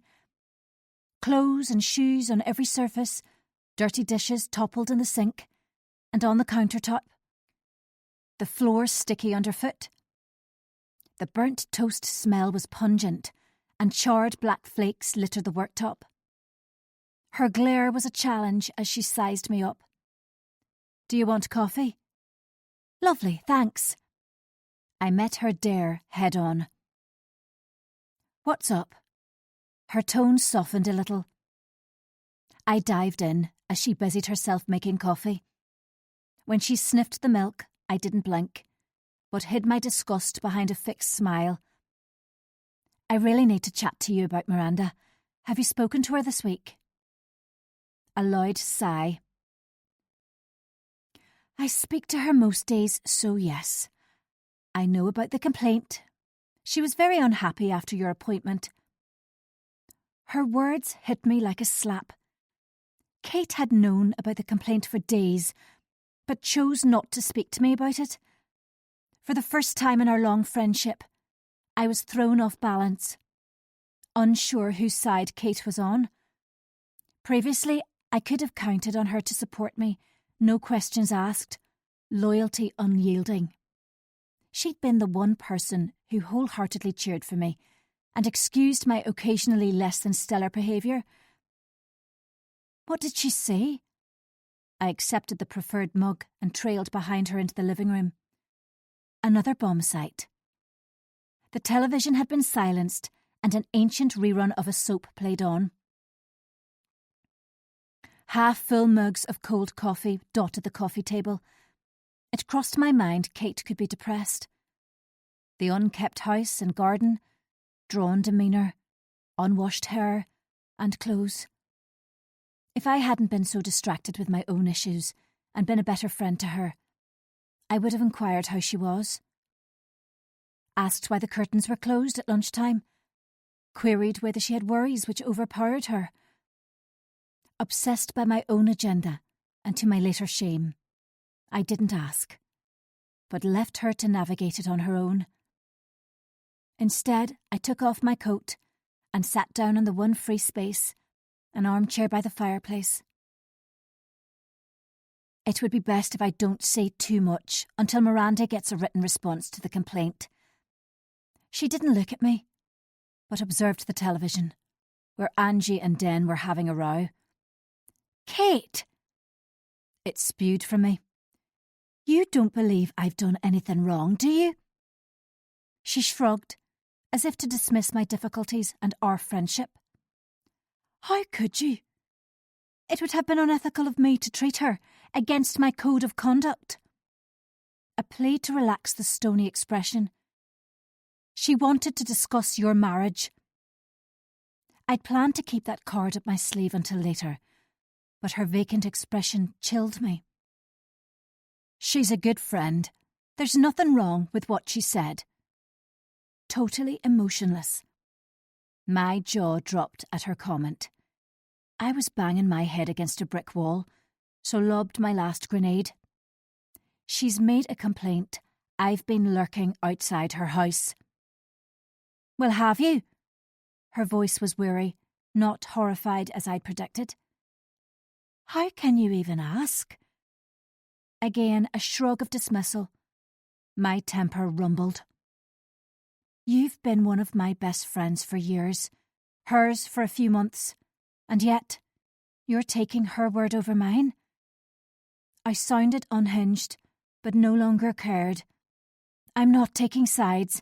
I'm neutral in all of this. Please don't pull me in and expect me to choose one of you. Miranda has done nothing but be nice to you." This was a new Kate, one which equally appalled and alarmed me.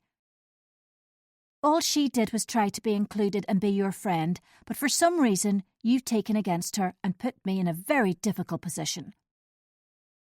I set the mug on the coffee table with a thump, between a pair of dirty socks and a remote.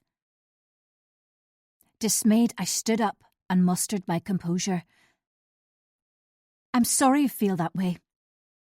I assumed you knew me well enough to know I'd never be unprofessional, and frankly, I'm shocked you've given these accusations credence." Rather than cry, which was Kate's default reaction, she met my eye and said, "Do you hang about outside Miranda's home, hoping to intimidate her?" My fragile composure cracked. "For feck's sake, of course I don't. You're sure Claire is hanging about outside my house as well?" A hesitation. "I'm not so sure it's Claire. I think someone's been wearing a hat like Claire's, that's all." I could have bitten my tongue off for mentioning Claire, so pulled on my jacket while expecting a plea to stay. However, she said nothing, and it hung between us. Without another word, I thundered out of the room, inadvertently kicked a hockey stick on the hall floor, and almost tripped over. The fresh air cooled my temper and I gulped it ravenously. I'd walk off my stress. When I reached Miranda's house, I couldn't resist taking a gawp. The curtain in the front room twitched, and I straightened my shoulders, refusing to give Miranda the satisfaction of seeing me upset. An hour passed before I arrived home, and it wasn't until I'd stripped off my coat that I remembered I was off sick. If a patient had seen me, it would leave a bad impression. Terrible, in fact. I scuttled inside, locked the door, and reprimanded myself for allowing my temper to lead me into doing something stupid. Laura was a calming influence. I needed to speak to her soon to put my mind at ease, for I was in unfamiliar territory with Miranda's dogged determination to make me notice her. Like a wayward toddler, my attention was better than none. After I texted Laura, I settled down to scour social media. The photos, posts and reels smoothed the edges of my very frazzled nerves. When I clicked on Instagram and checked Tom's account, there was no new activity. Relieved, I inspected the most recent photos on my friends' feeds and amused myself by leaving comments. Laura had posted a photo of a white-tipped waves breaking over a harbour wall. Annie's latest post had been of a fundraiser for her breast cancer charity. Dressed in a pink tutu and wearing a head bopper, She scaled a muddy climbing wall. My smile lingered until I clicked on Flora's last photo, and anguish once again overflowed. It had been taken after her exams, her pallor unmistakable. How could we have missed her unhappiness? But as was my tendency, I became engrossed by another post, another photo. This one was of two entwined shadows, one tall and broad, fused with a smaller, slimmer one, taken at the top of a hill. The backdrop of green fields extended to a sliver of sparkling ocean in the distance. The caption, "Happiness is a walk with my fave." Without giving myself pause for thought, I added a comment. A spiteful, unkind comment which produced a bubble of happiness. The next couple of hours were spent on the sofa with a frothy coffee and a new thriller. Amazingly, the beeping of my mobile didn't distract me. I was too absorbed in the devilish doings of a serial killer. When I tore myself back to reality, I reached for my phone and checked my messages. Flora confirmed when and where we'd meet in Port Stewart tomorrow. Laura bolstered my confidence. I wasn't out of order about Miranda. She was at fault. I was above reproach. Tom would be home late tomorrow night, thanked me for dealing with the AA, and let me know that Robin would drop him home after getting him and Ashley. As usual, I couldn't hold my phone without checking social media. Blithely, I scrolled through Instagram until horror wrapped its tentacles around my heart as my gaff boomed and bellowed. There was no way to know if my comment had been read or viewed, but it mocked me in black and white. My first mistake. Rapidly I deleted it, as the pressure tightened. How stupid of me not to change profile before commenting. I'd always been so careful, so circumspect. One impetuous error could potentially cost me dear. I had to hope I deleted it in time. If not, I could be in serious trouble. Chapter 35. The next day I drove an hour north, with the radio blaring loudly.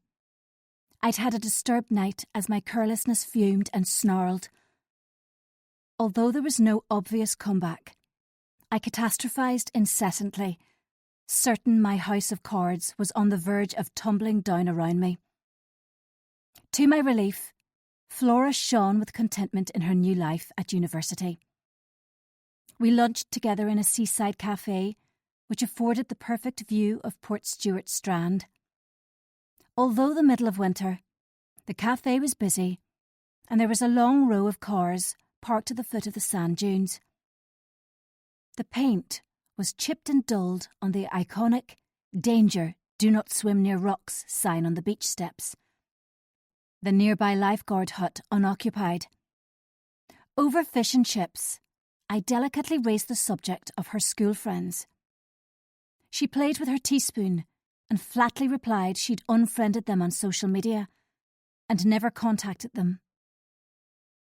I allowed the silence to be filled by the voices around us and scrape of cutlery on plates. "I'm good, Mum. Stop fretting. Those bitches are my past, not my present." I should have dug further, but her glower was firm, and I reluctantly changed the subject. After I paid the bill, we walked 2 miles along the strand, between choppy waves on one side, high dunes on the other. With the salty tang on my lips and stiff headwind, we didn't talk much. But when we reached the Barmouth, she playfully insisted we scramble onto the black rocks and walk to the lighthouse. Across the shimmering water, the Inishowen headland of County Donegal was cloaked in low-lying cloud, while the Mussenden Temple stood proud on the cliffs looming above the sea. Happiness spread as we took selfies with wide smiles. Her trauma seemed to be behind her, leaving no obvious marks. Later, I dropped her off at her halls of residence, and 2 girls waited for her on a low wall. They jumped up as she reached them, and their giggles delighted me as they walked away together without a backwards glance. The drive home was a slow one with poor visibility and a diversion on the dual carriageway. By the time I reached Ballyrivi, I was completely spent. Worry about Flora had dwindled with each passing mile, surpassed by unpleasant thoughts about Miranda, work, and the growing fissures in our disintegrating book club. It was nearly 5 o'clock, and streaky orange daylight split the darkening sky. The streets were thronged with schoolboys in rugby kits, black blazers slung over bags, or fresh-faced girlfriends' shoulders. New drivers with oar plates crawled down congested roads near the school, and I inched my way past them towards the practice. The surgery car park was almost empty, with a handful of cars. Jake's was one. Light spilled out of reception and adjacent consulting rooms, meaning that people bustled about inside. I didn't want to be spotted by my colleagues, so parked on an adjacent side street, which gave me a clear view of the surgery, but concealed me in the deepening gloom. The hostility of my meeting with Jake still disheartened me, and I argued with myself if I should speak to him in person. As the engine ticked and cooled, I sent him a text. "If you're free on Sunday afternoon, could I come over for a quick coffee?" A flutter of anticipation at the 3 rolling dots, but the reply never came. Instead, the screen remained blank where his answer should be. For the next half hour, I monitored the surgery entrance with one eye, the other glued to my phone, as I willed it to flash with his response. Dusk fell and street lights flicked on, dim yellow light cutting through the blackness. An elderly woman lumbered out of the practice, swollen legs and cumbersome gait, supported by a walking frame. A middle-aged man barely made it outside the front door before the red tip of his cigarette glowed brightly. When Jake's car was the last one in the car park, I could wait no longer and recklessly chose to go and find him. Halfway across the deserted street, voices reached me from the direction of the staff entrance. Jake wasn't alone. My heart jumped. I slunk back into the shadows and watched as they made their way to his car. Her trill laugh pierced the silence. A possessive hand placed on his arm. The sickly sweet aroma of peach wafted over the cool air. Under cover of the shadows, I tracked the car as Jake drove them both towards the high street. Empty of emotion, I trudged back to my car and crept inside. I was used to being in control and resented this loss greatly. Truthfully, I couldn't understand it. For most of my life, people had prized my friendship, craved it. Miranda was a case in point. Those who were included in my friendship group had been prudently chosen. Then Claire had broken ranks to exert her retaliation and smash my self-confidence. Now Kate was a loose cannon, on the cusp of picking Miranda over me. And Jake, the one platonic male friend I'd ever had, was proving himself increasingly unreliable. It hurt, the sneakiness and disloyalty. I could only be expected to shoulder so much before I snapped. Really, it wasn't my fault. The decision I reached as condensation formed on the windscreen and my fingers ached from compressing the steering wheel. I started the engine and drove straight to the supermarket. It didn't take long to get the ingredients I needed, and I added a bottle of Prosecco to the basket. Tom would be home later, with his deception and lies. If I drank a couple of glasses before he came home, it would erode the fierce ache of hurt. After a short hesitation, I added another bottle. There was the summit with my parents tomorrow. My reward would be a glass of something cold and refreshing after. Before I left the car park, I made a phone call. It rang out and I tried again. No answer. In temper, I flung the phone onto the passenger seat and it bounced onto the floor. With a curse, I drove home, mind already elsewhere. On the way, I passed the end of Jake's Street, which irritated and offended in equal measure. Where once I would have casually called in for a coffee and a chat, self-doubt forbade me. As I drew level with my beautiful home, the monoblock drive, landscaped garden and pristine paintwork had never been so unwelcoming. I recognised it for the superficial facade it provided. On the exterior and to the uninformed, we had it all. On the interior, we were splintered and paling, while darkness submerged the light. I slammed the front door and walked through the house, snapping the blinds shut. Jake's failure to reply smarted. And again I was unsure how to act. No doubt he would respond at some point, but it gave me little comfort. Usually he texted back quickly, and this prolonged delay was new and most unlike him. Activity had always shaved off the excesses of my anxiety, and I itched to pound the pavements. Although determined not to change my routine because of criticism, I cowered from further accusations of loitering. Then courage swelled. It was 6:30. Tom would be home in around an hour. To hell with them all. I was going for a walk. Up and down familiar streets I marched, wrapped in many layers to ward off the chill. Except for a lone dog walker in the park, I met no one. The freezing night air and exercise worked their magic. And my tension was allayed with each step, until my phone buzzed in my pocket. I withdrew it and read Jake's message. Sunday would suit him around 4:00. After I'd replied I would see him then, a smile played about my lips. With renewed enthusiasm, I turned for home. At the end of my street, I crossed the road to avoid walking directly in front of Miranda's house. I didn't glance in her direction, determined I could weave my magic and my friendship with Jake would be restored. Tom arrived home not long after me, with dark stubble and tired eyes. He embraced me in the kitchen, his kiss brief.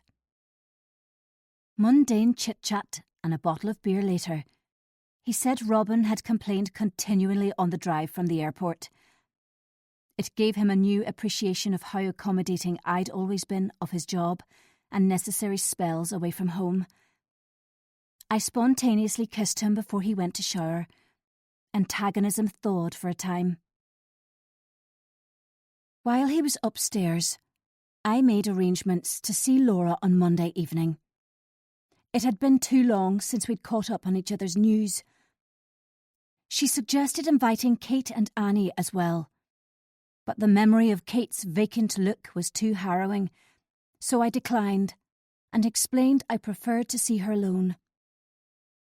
When I checked social media, I was relieved to see my earlier comment hadn't provoked a reaction and I relaxed. Presumably, if anyone had seen it, they'd have responded. I poured myself a glass of bubbly and planned the next few days. Above me, Tom's footsteps thumped around in the spare room, which was unusual. Unless he was going to check the iPad. Giving myself no time to consider, I tore out of the kitchen and up the stairs. When I reached the room, he sat on the edge of the bed in semi-darkness, head in hands, though he turned when he heard me. "What's wrong?" A pang of fear. "I'm sorry, sweetie." "Sorry for what?" I can't believe I jeopardised us again. Our marriage. Our family. His face was careworn. What do you mean, again? Had he done something stupid on this trip? With Claire. We have so much, and I almost threw it away. There's something wrong with me. It was all for nothing.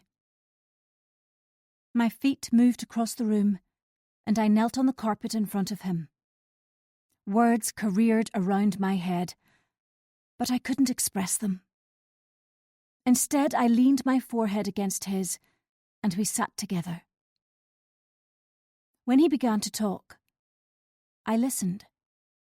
Really listened to what he said. No interruptions with bad temper nor questions. I'd never fully understand his compulsion to push boundaries or stray, but it would be hypocritical of me to rebuke him.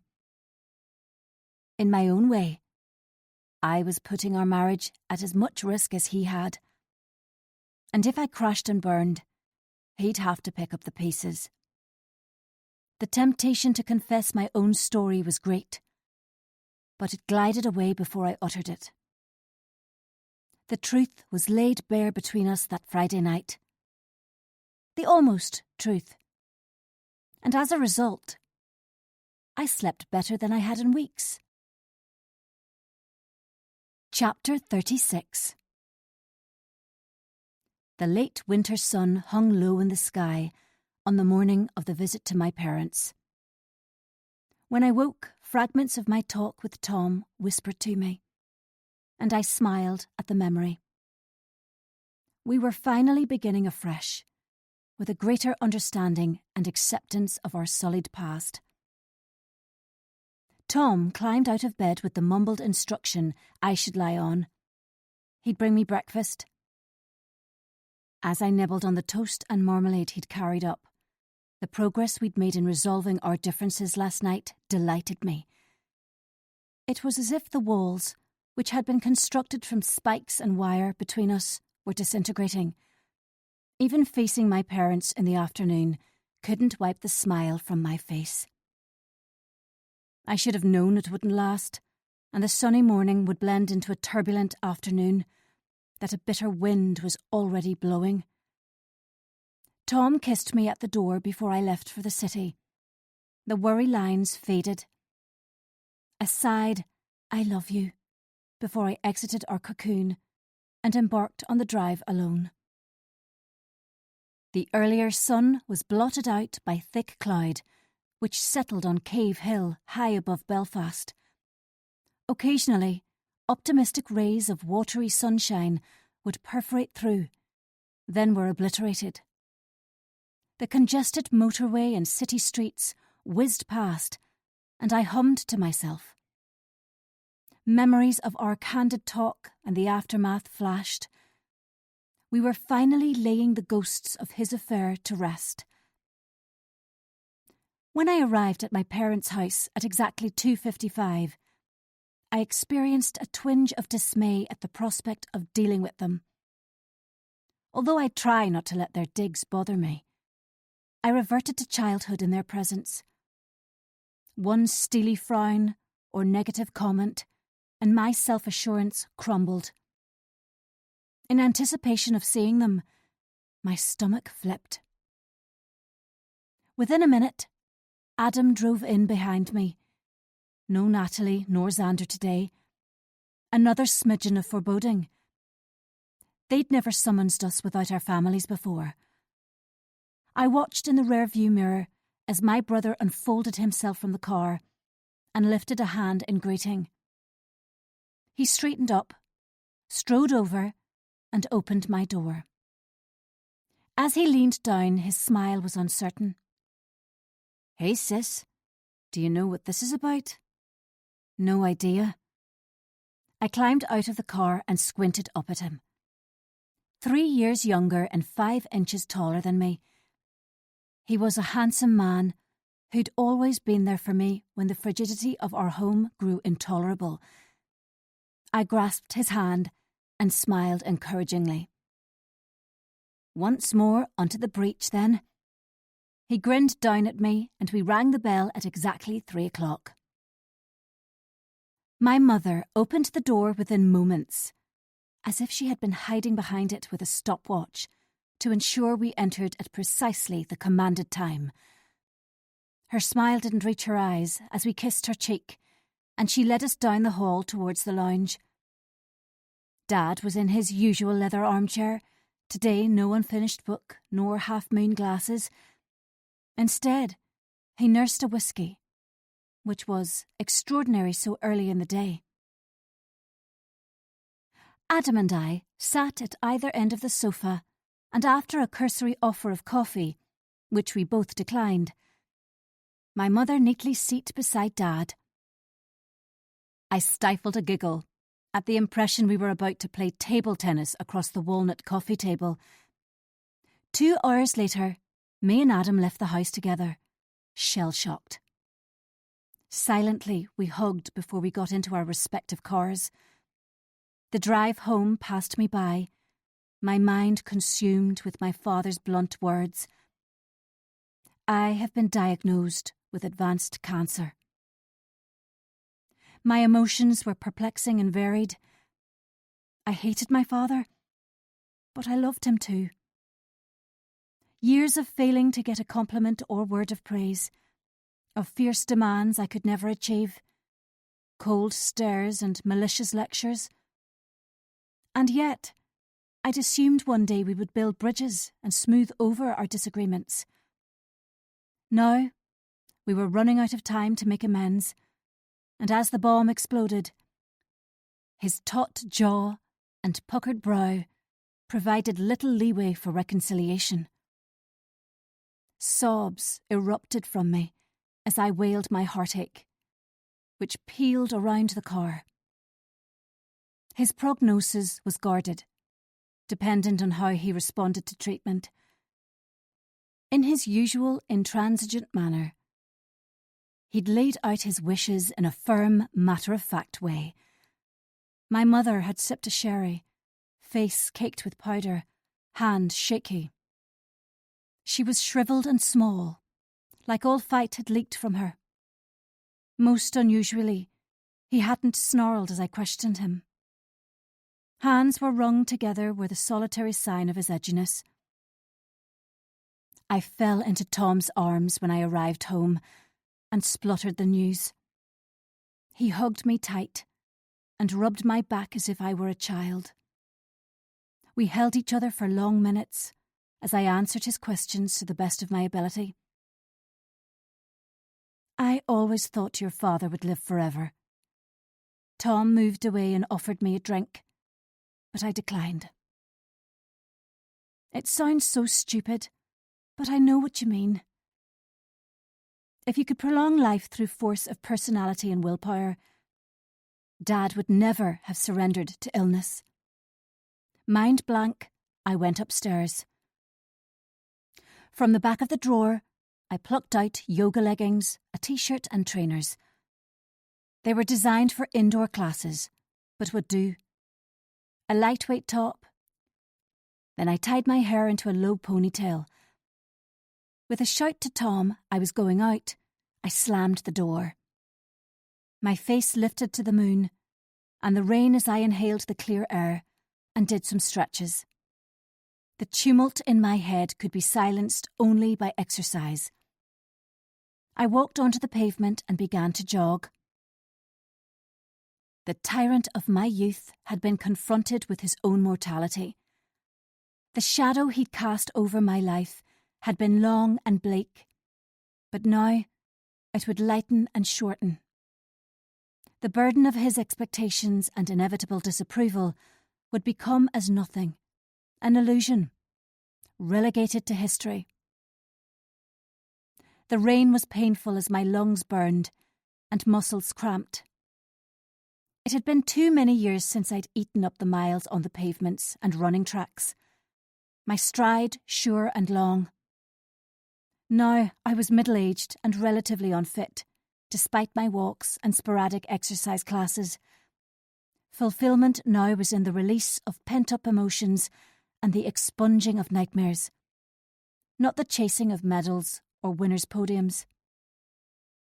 On the way home, I slowed to applaud and gulped desperate gasps into my protesting lungs. The rain was a deluge, as grief fought an inner battle with the promise of freedom. My clothes were soaked as I stopped outside Miranda's, hands on hips, guzzling air. It was a natural resting spot, under the streetlight. The fine mizzle slanted downwards, artificially yellow in the soft glow. My heart rate gradually slowed, and the cramp in my muscles lessened as adrenaline spiked. My first run in decades. Not pretty, but happiness surged through me.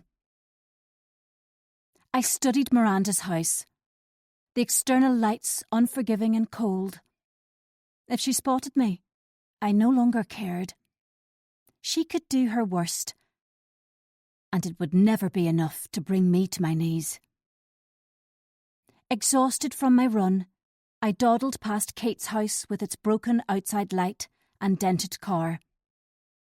Inside, my fickle friend hid from conflict as her life hurtled around. Gentle and impressionable, she was a natural prey for stronger characters. When I reached home, the gushing torrent of sadness at my father's news had become a trickle. I was resolute and determined. I was my father's daughter. I would survive, and may ultimately thrive. Tom's face reflected his surprise I'd gone for a run, but he stretched his arms out wide before pulling me tight against him and rubbing my back. From time to time, I'd confessed how much I missed it, and he'd questioned my resolution to abandon it completely. My reasons were intricate and not easily fathomable. Perhaps it was a natural reaction to being confronted with my father's news, or possibly it signalled a fresh beginning without his tirades to drain my peace. Whatever the reason, I hungrily consumed the steak and chips Tom cooked as I showered. Originally, I'd planned a birthday meal out with the girls, but had cancelled when my parents had summoned me. Instead, I'd booked a table at one of our favourite restaurants in Belfast on Tuesday, his actual birthday. Unfortunately, it meant the girls couldn't join us, but my parents' decree had to be obeyed. After dinner, we watched a movie together on the sofa in the living room. Although grief ballooned when I recalled my father's news, I listened to the comforting thump of Tom's heartbeat and savoured the strength of his arms around me. For a short time, I put everything aside and focused on the present. But as Tom dozed off, I squirmed out of his embrace and turned the volume of the television down, but didn't switch it off. As quietly as possible, I went into the kitchen and retrieved my mobile from my handbag. I sat at the breakfast bar with a glass of Prosecco which fizzed in my mouth. Methodically, I skimmed the notifications and messages, read posts and left comments. Repetition of the familiar took the edge off my worries. Then I removed my list from the back of the drawer. One item left to tick off. One I had written weeks ago, but never acted on. I perused my scribbled note and sucked the end of my pen. My plan had been laid, the wheels ready to set in motion. It was a final step in a path I'd chosen many months ago. Or rather, the path which had been chosen for me. I had debated and vacillated, first one way then the other. As time had passed, and the path became increasingly rocky and onerous, I'd run out of options. A fire raged inside me, leaving me incapable of choice. One last thing, and everything would return to normal. My marriage intact, friendship restored, obstacle defeated. Chapter 37. Almost inevitably after my father's news, I had a restless night where I dreamt I was swimming in a race, wearing a weighted suit. No matter how hard I swam, I sank to the bottom as the jeers of the crowd and bellows from my father badgered me. I woke with a start and tasted terror on my lips. My skin was clammy, the dream too vivid to dismiss quickly. It took over an hour before I fell back to sleep. Next morning, wisps of the dream remained, and my vision blurred. Over the years, I'd sporadically dreamt of competing, but usually I won. Not this time. I'd thrashed about, but my opponents had broken free, and only splashes on the water's surface remained. Tom's side of the bed was empty, and I was grateful I could cry alone, without meaningless words of comfort or inept back-rubbing. Perhaps I would never get to the bottom of my convoluted emotions regarding my father, or possibly it was simply too fresh. At last my sobs subsided, and my mind recoiled from grief. I hoped for a stress-free day with minimal obligations, and mentally ran through my short to-do list. Ease my tired, throbbing legs with a long soak in the bath. Visit Jake in the afternoon. Cook a leisurely dinner for me and Tom. Routine Sunday relaxation before the frenetic work week. After the bath, I went downstairs to find Tom hunched over his phone at the table. Straight away he set it face down, screened it with his hand, and raised virtuous eyes to me. "I left you to sleep on. You thrashed around all night." "Thanks." I had no energy to confront him about my doubts. "I had a bad dream." "About your dad?" "About drowning." "Oh, sweetie, you poor thing." Instantly he rose, enveloped me in his arms, and rubbed my back. Rather than soothe, this time it irritated. I stepped away and popped some bread into the toaster. "It's fine, I'm fine." He then disrupted my plans with the suggestion of a beach walk, which he presumably believed would stop me from moping. I glanced out of the kitchen window to find the rain had cleared overnight, and the morning was dry and sunny. So I agreed, though thought, as long as it isn't Ballydun Beach. The memory of our day there tainted my guardedly optimistic outlook. However, I smiled thinly when he suggested a different beach with a seaside cafe. Our vow to move on lived to fight another day. Decision made, we dressed in warm clothes. Waterproof coats at the ready. I offered to drive, and Tom good-naturedly agreed. Before we left the house, he hugged me and stroked my hair. His familiar smell and wide chest made me feel small and cherished, and my hands dropped to his butt to pull him closer. We kissed, and I was tempted to scrap the walk and lead him by the hand upstairs. Sanity prevailed, and we held hands on our way out to the car. I never glanced around for prying eyes, my attention fully on the road as we left the village behind. Tom fiddled with the radio, searching for music we both liked. Then we sang along like teenagers.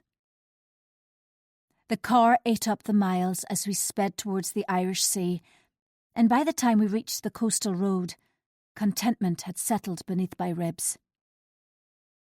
We drove through the seaside villages with sheltered harbours, past sheer cliffs and seaweed-strewn rocks.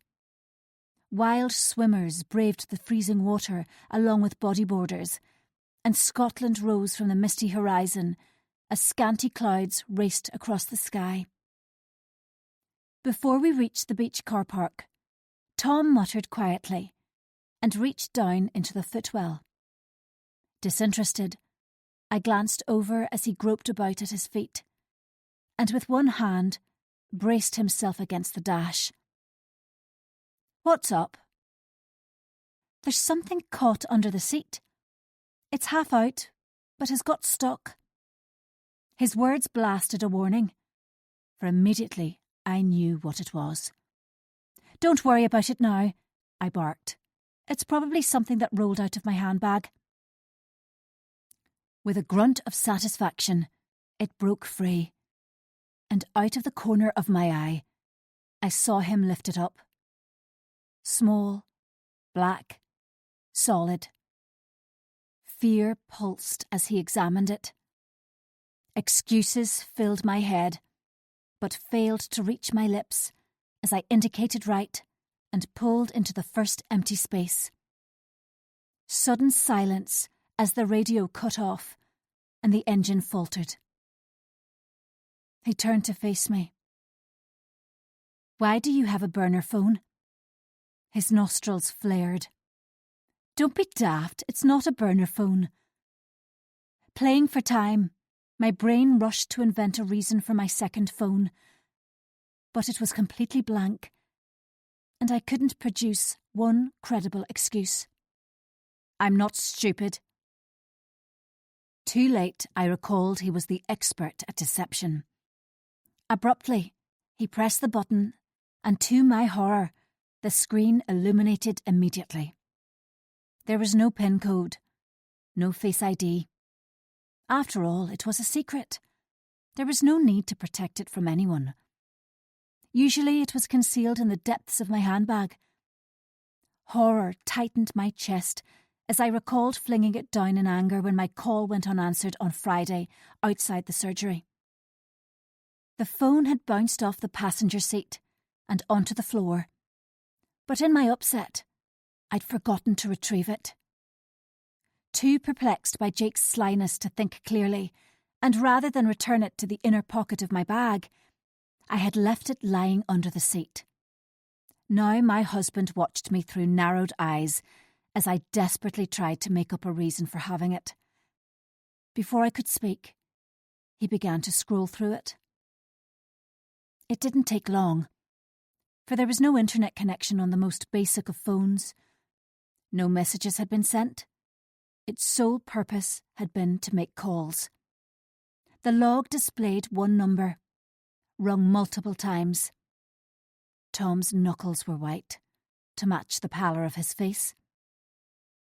"Whose number is it?"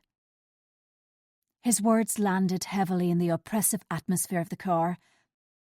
My arm shot out, and I tried to wrestle it from him. But he clamped it firmly and I couldn't loosen his hold. Maddened, I flung myself back against the car door as I panted loudly. "Give me the phone!" "Whose number is it?" Slow and deliberate. "It's a work phone." A believable lie had finally come to me as I rubbed my temple furiously. "That's not what I asked." His face was unreadable now. I refused to answer, but stretched out my hand, as if he would calmly pass the phone over and we'd continue merrily on our walk. Without speaking, he paused at the number, then poked it angrily. "Please," my voice broke. "Give me the phone." His head swung from side to side, and he clutched it tightly. Sickness swept over me as the seconds ticked over. I could hear the ringtone clearly. Once. Twice. It was answered on the fourth ring. A woman's breathy voice. "Hello?" Tom's answering hello. "Who is this?" Tom paused, bewilderment palpable. No doubt, he'd been expecting a man to answer, and the female voice had thrown him.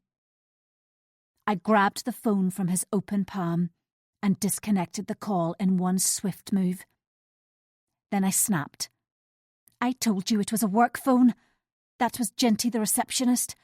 No big deal, except now I'm going to have to explain why my husband was ringing the poor woman on a Sunday." "But why do you have a work phone? And why did you get angry when I found it?" Confusion contorted his face, but I seized the chance of escaping the noose. You've no reason to doubt what I've said. Attack was my best option, and I ploughed on ruthlessly. We're not all up to no good. Some of us have boring, dull lives, and the biggest drama is a walk on the beach on a cold day. I held my breath as his cogs turned. Finally, after interminable moments, he nodded. Okay. There's a rational explanation. He smiled, and I tightly smiled back. Reaching over, I lightly stroked his jaw. Did you really think it was a burner and I was up to something? He huffed a little before replying. I was just a bit suspicious why you had a second phone. I'm sorry to have doubted you. I contrived reluctance as he placed a gentle kiss on my lips, unyielding until he apologised again. Only then did I relax. He'd come dangerously close to prizing open my deepest secret, my darkest obsession. With a final kiss, we exited the car and strolled along the wind-swept beach. We chatted together and I concentrated on filling his mind with nonsense so he'd forget the mobile. Forget the precarious moment I'd protested my blamelessness. Forget why I had a phone with one number, but multiple calls. When we reached the car park after our walk, I suggested coffee in the beachside cafe, and he agreed with no dispute. Hopefully, the memory of the phone had dissolved, replaced by golden sand and thunderous waves. My unprincipled, gorgeous husband, who'd spent so long concealing his own discretions, had underestimated me. And my aim to decimate. Chapter 38. We arrived home from our walk and coffee in the beach hut in companionable silence. Tom hadn't mentioned the mobile again, and I'd buried it in my coat pocket. It was useless to me now. I'd break it and cut up the SIM card when he was occupied elsewhere. Then I'd replace it with a new one in the next few days. I was due to change it anyway. I'd used this one since the beginning of January, which was longer than I usually held on to one. Once I'd changed into more presentable clothes and scrunched my hair into a messy bun, I was almost ready to visit Jake. A slick of lipstick, a brush of blusher, and layers of mascara. Painstaking no-makeup makeup to enhance my looks and imitate midlife radiance. We may be platonic friends, but he was still a male, and therefore susceptible to good looks. A pretty face allows you to get away with so much, for people expect an attractive exterior to equate to an equally attractive interior, which of course can be a misplaced assumption, and shockingly, I'd weaponised my looks to my advantage over the years. Tom had assumed the position in front of the television with the remote, and I gave him a chaste kiss before telling him I was going to visit Laura. If he'd been observant, he would have recalled her car wasn't in the driveway, but as usual, he never questioned me or my whereabouts. My friendship with Jake was my guilty pleasure, private yet essential to my well-being, as fundamental to me now as breathing. It had relieved the banality of my life and added fire and spice, which had been sadly lacking for years. There was a slim possibility Tom would disapprove of me having a male friend, therefore I'd hidden it from him. There was no possibility of him understanding not all male-female relationships ended in sex. As weeks of lying had slipped into months, the opportunity for honesty had passed. What he didn't know wouldn't hurt him. I trudged down the street, alert for anything out of the ordinary. The nape of my neck prickled as I passed Miranda's house, certain she tracked each step. The prickling stopped when I reached Jake Street, and contentment fluttered. He was bound to use today to apologise for his brusqueness last week, his reserved manner, his biting behaviour. His car was in the drive, and I inched past it to ring the bell. While I waited for him to answer, I glanced around the street and inhaled the wood smoke aroma of a nearby bonfire. There was no one around. The street was empty and quiet. Jake answered the door with a cautious smile and invited me in.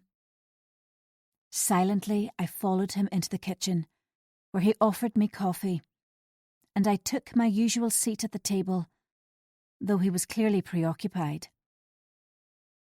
Politely, he inquired if I was feeling better, and initially I was bright and cheery. However, conversation which usually flowed stalled, and the silence was broken by the clang of a spoon and the fridge door closing. In a wooden voice, I asked if he was all right. An intense blue stare, and from nowhere, apprehension uncoiled. A brief, "Fine," followed by an inclination of the head that we should move through to the living room. My footsteps slapped along the tiles as coffee sploshed over my wrist, scalding it. I was too unsettled by his frosty expression to say anything, and unobtrusively massaged the sore area. When we reached the sitting room, he flopped onto his gaming chair with a soft groan, then relaxed his defences. A sip of coffee, before he spoke in a stilted tone. "I'm sorry if I seem a bit worked up. Something unsettling happened earlier." I raised my eyebrows and waited for him to continue. When he broke the silence, it was as though he'd changed the subject. "I should probably have cancelled you coming over, but I didn't want to go into work tomorrow without having cleared the air between us. Again, I'm sorry if I annoyed you when I spoke to you about Miranda Stevens' allegations. I've sent her a written response explaining my findings, so hopefully it will be the end of it." His manner was gruff, his face closed. My chin jerked up in the approximation of agreement, though I'd suspected he'd more to say. Regarding the other accusation, well, I believe you when you said you don't hang about outside her house. I mean, why would you? His snort of laughter sounded more like a yelp of pain. But so many odd things have happened recently. Things no one can really explain. His eyes roamed the room until they fixed on one of the black-framed photos on the mantelpiece. Words raced to fill the silence which grew lengthy. But one false step could cost me dear, so they stuck in my throat. He began to speak, but a noise from the hallway interrupted his flow. The click of a key turning in the lock. The front door creaked. "Hello?" trilled a girlish voice. He tenderly replied, "Honey, we're in here." Heels clacked on the floor tiles, and a slim figure filled the doorway as the cloying scent of perfume drenched the room. Blonde hair, fine features, and a blood-red pout. Stilettos and a short skirt. "Hi, Vicky." Indifferent. "Hi, Brona," my response. She strode over to Jake and kissed him full on the lips. His hand cupped the back of her head as he pulled her close. I could have been invisible, my presence redundant as they whispered sweet nothings into each other's ears. Bitterly, I gawked at the photos on the mantelpiece to avoid their overt display of affection. One photo of them in evening dress, him smart in a tuxedo, she beautiful in a red strapless dress, his arm protectively around her narrow waist. She clawed his other hand. The other was a selfie of both of them on top of a mountain, her left hand held aloft to draw attention to her solitaire engagement ring, a sliver of river far below. This woman had inveigled and snaked her way into the affection of my friend. She'd coaxed him away from me, downgraded me in his affections, and eroded the bonds of our friendship. His betrayal had been absolute when he'd asked her to marry him, then against my advice, promoted her in work. Throughout their relationship, she diminished our friendship as second-rate and manipulated Jake with her beauty. And the whole time I'd pretended I was happy for him, for them. However, jealousy and rage bit and snarled, and gradually I lost my sense of reason. I'd worked hard to make him see sense, that she wasn't good enough for him, to gently persuade him she was narcissistic, selfish, and demanding. But all I'd succeeded in doing was push him into her slim, tanned arms until she'd taken up residence in his mind and his heart. And I was relegated to the sidelines. Hand in hand, they disappeared together into the kitchen, leaving me alone with my envy and burned wrist. My possessiveness was so intense I couldn't swallow the coffee and banged the mug onto the table. Her muffled snigger reached me, and I recalled the remarks she'd made last week when I'd frozen in the dark corridor and listened to her mock me. What had pained me most was Jake's reply. He too had laughed at me, making me ludicrous for putting my faith in him. Before my rage boiled over, they came back into the room, and Brona sat on the sofa, took off her stilettos, and tucked her feet under her. It was so compact, I could feel the heat rise from her. She sucked on her vape, and exhaled the sickly cloud of peaches. I fixed a smile, prepared my excuses, and made ready to leave. Then she addressed Jake. "Did you tell Vicky what happened this morning?" He shook his head and Brona sighed loudly. "I got another phone call from the withheld number. My stalker." Her eyebrows disappeared under her fringe, and I affected surprise, though the harshness of the word caused my skin to itch. "What happened?" "This time he spoke. Said hello. I asked who it was, but of course he said nothing." Flecks of spittle flew out from between her artfully sculpted lips. "I bet it's the same person who broke my car window, posts unwanted gifts, and comments daily on my socials. And of course, sent that awful email with the photo of me and Jake on the works night out. He must have been seated close to us and we never realised." How awful. Sedately I reached for my mug, and this time the coffee slipped seamlessly down. "Did he say anything else?" I feigned concern, for Tom had said nothing incriminating, and it was impossible to have worked out who'd called her from the burner phone. Brona said no, and Jake interjected. "Poor baby has been so traumatised by everything." Poor baby. I wanted to vomit. His poor baby was a scheming fishwife.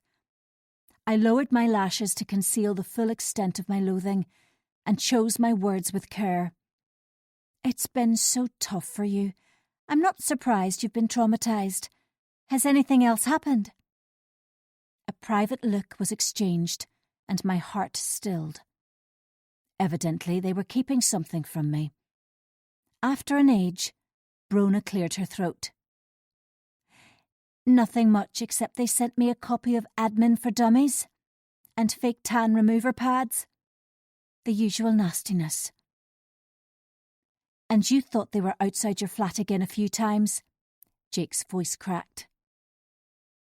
It had always struck me as strange how, although they were engaged, they never lived together. This house was so determinedly Jake's, whereas Brona shared a flat in Ballyravy with her sister Simone. Allegedly, her parents disapproved of living together before marriage, something I found difficult to believe with someone whose morals were as low as Brona's. I patted her forearm with a show of sympathy and tried to work out what was not being said. I prodded and encouraged, but they disclosed nothing of substance. The hint of plans, the taunt of ventures new. It had been years since I'd been so blatantly excluded and superfluous. While my fragile ego could take no more, I drained my cup of cold coffee and said my goodbyes. Jake looked as if he was about to speak, but Brona's head shot from side to side, and he said nothing. Instead, he studied his nails.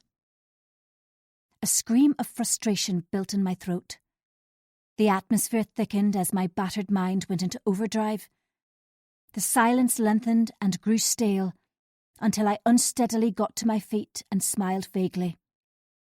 As if unwitting, they shared a secret which deliberately excluded me. Self-entitlement oozed from Brona's smug expression. Neither asked me to stay, nor showed me out. Her giggle escorted me into the hallway, and it took immense willpower not to slam either the door or my fist into the wall. Hands shoved into my pockets, I stepped into the twilight. The dull glow from the streetlights accompanied me as I marched along, and the damp air cooled my tantrum. I couldn't go straight home, not with my emotions so delicate, nor temper so volatile. Therefore I skirted the park and crouched low through the hole at the very back of the hedge. The grass was flattened from my many walks, and pale moonlight guided me to my usual hiding place, directly behind Jake's bungalow. From this vantage point, and through the branches, I could see straight into his kitchen.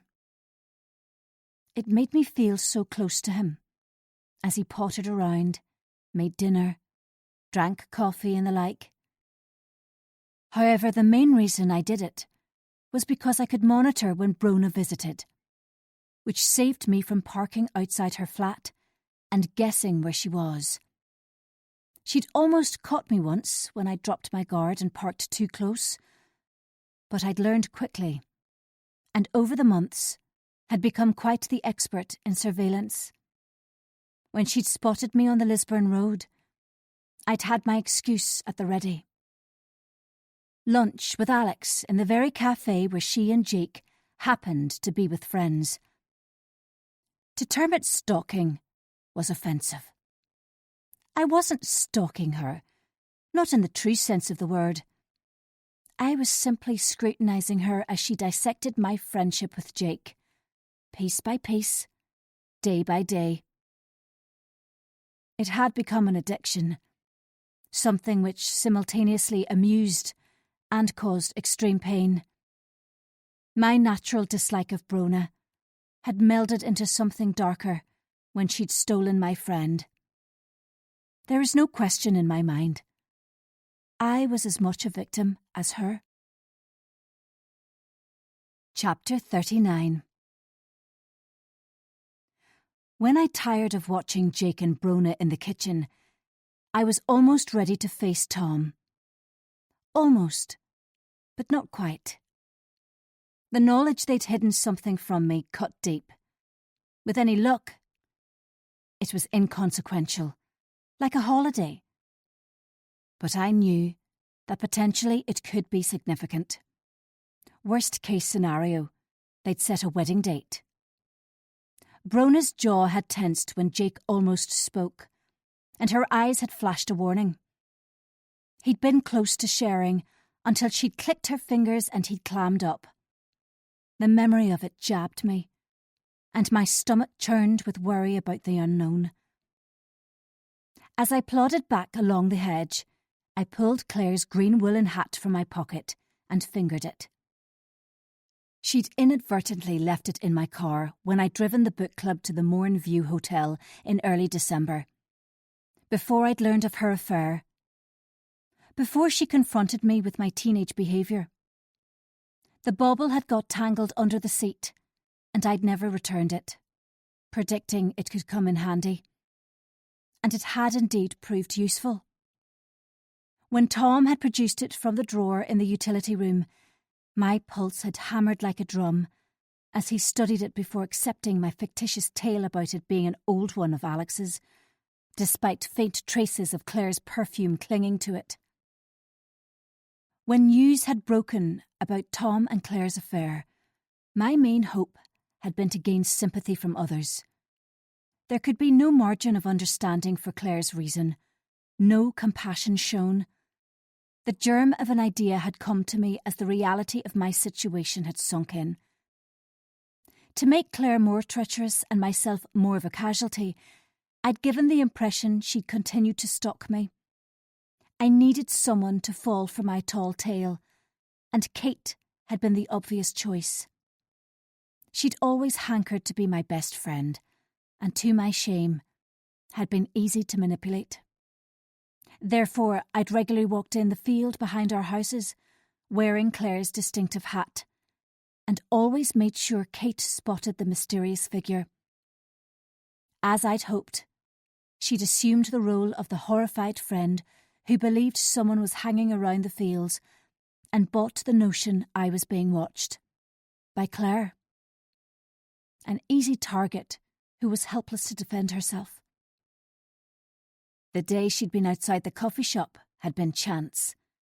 Nothing more. Like the time she'd driven past us in Ballydun. The crescent moon afforded dim light, and the field was in semi-darkness as I opened the gate as quietly as possible and nipped through. Once I'd tugged the hat down low, I slowly walked over the soggy grass and the wet blades soaked the hem of my jeans. Every light in Kate's house was on. Swathed in blackness, I watched her son Luke help himself to food from the fridge until Kate appeared to playfully chase him away. Once she was alone, I turned on my mobile's flashlight and swung it around to attract attention. She spotted it and peered out of the window, hands cupped to see better into the shade. Suppressing a chuckle, I strode off in the direction of my own house. Another one for her overactive imagination. Then I switched off the flashlight, doubled back on myself, removed the hat, and thrust it into my pocket. I'd leave it for a while before I walked up our street, in case Kate appeared outside to hunt shadows. I meandered up the unlit country road for a few minutes, until my phone vibrated. My plan worked. Kate's text conveyed her excitement.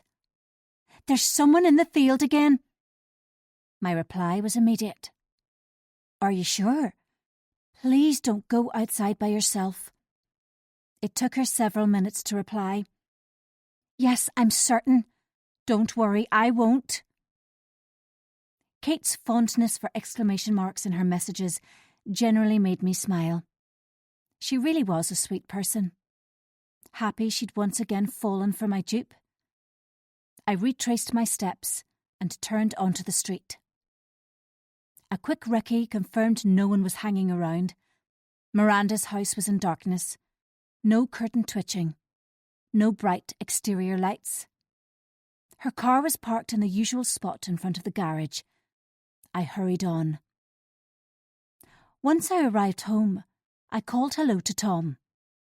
A sleepy answer, as I whipped off my coat and popped my head around the sitting room door. Keiko lay curled on his lap, and both appeared to have been dozing. I offered to make dinner and to get him a beer. "Lovely, thanks, sweetie." It rankled a little.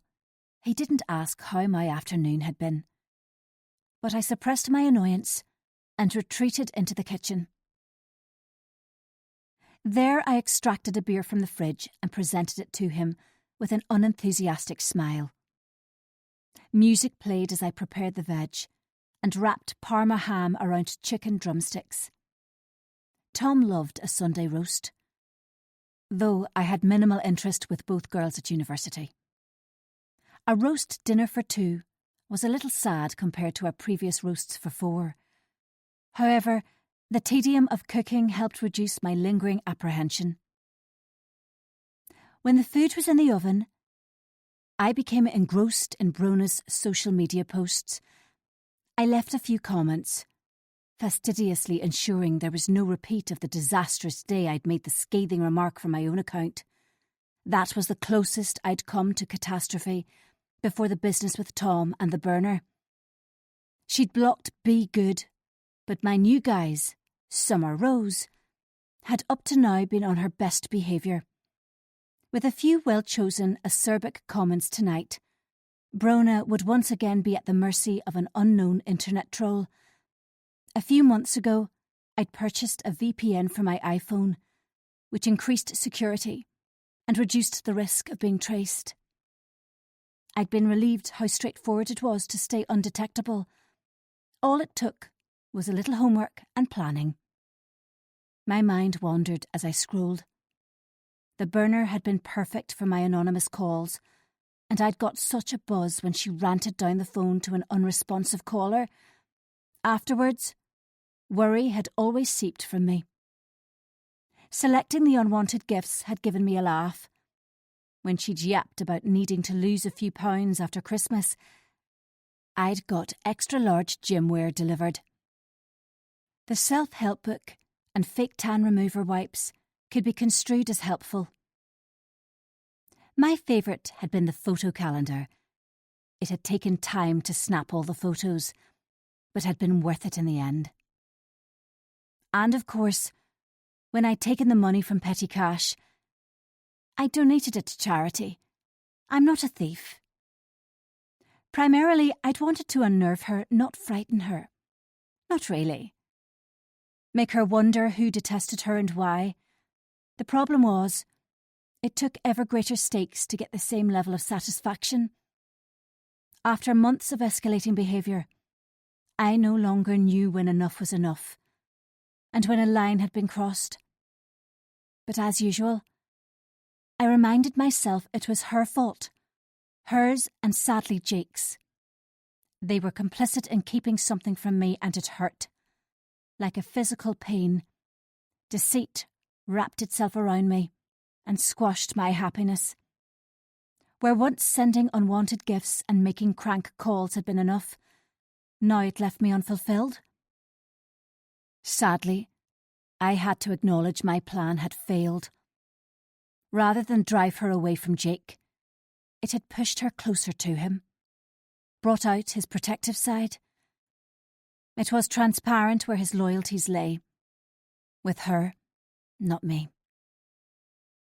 Self-pity swept through me as jealousy's stranglehold tightened. His friendship had meant so much, but she'd usurped me. And it had become devastatingly plain our friendship was one-sided. In the blackest hours of the night, I agonised he'd barely tolerated the older woman who'd exaggerated a good working relationship and fashioned it into something it wasn't. For friends didn't lie to each other and keep secrets. Friends made time for each other, supported and backed each other. They didn't gossip about, laugh at, humiliate, nor demoralise. The oven pinged, which startled me and hauled me from my reverie. Despondently, I lifted out the food and served it on 2 plates. I carried Tom's through on a tray with another beer, and he thanked me without lifting his eyes from the television. Sighing, I left him to it and sat at the kitchen table. My appetite had gone, so I pushed my food around, weighed down with negativity. Why had I chosen this course of action? How had I become mired in this messy situation, which was sure to end badly? When guilt unfurled, I recited the reasons for my choices. My ability to separate my conscience and my activities was astonishing and slightly scary. For I was a fundamentally good person who dedicated her life to helping others. The lengths I'd been forced to go to were out of my control. It was Brona's fault. She'd given me no choice. Tom carried his tray into the kitchen and didn't comment on my barely touched food. He scraped the leftovers into the bin and stacked the dishes in the dishwasher, chittering rubbish. "I'm going to have a quick shower." I pecked him on the lips and hoped he wouldn't remember I'd already had a long soak in the bath this morning. My mind was spiralling, and I ached for solitude. Nonchalantly, he helped himself to another beer from the fridge and headed off to the living room.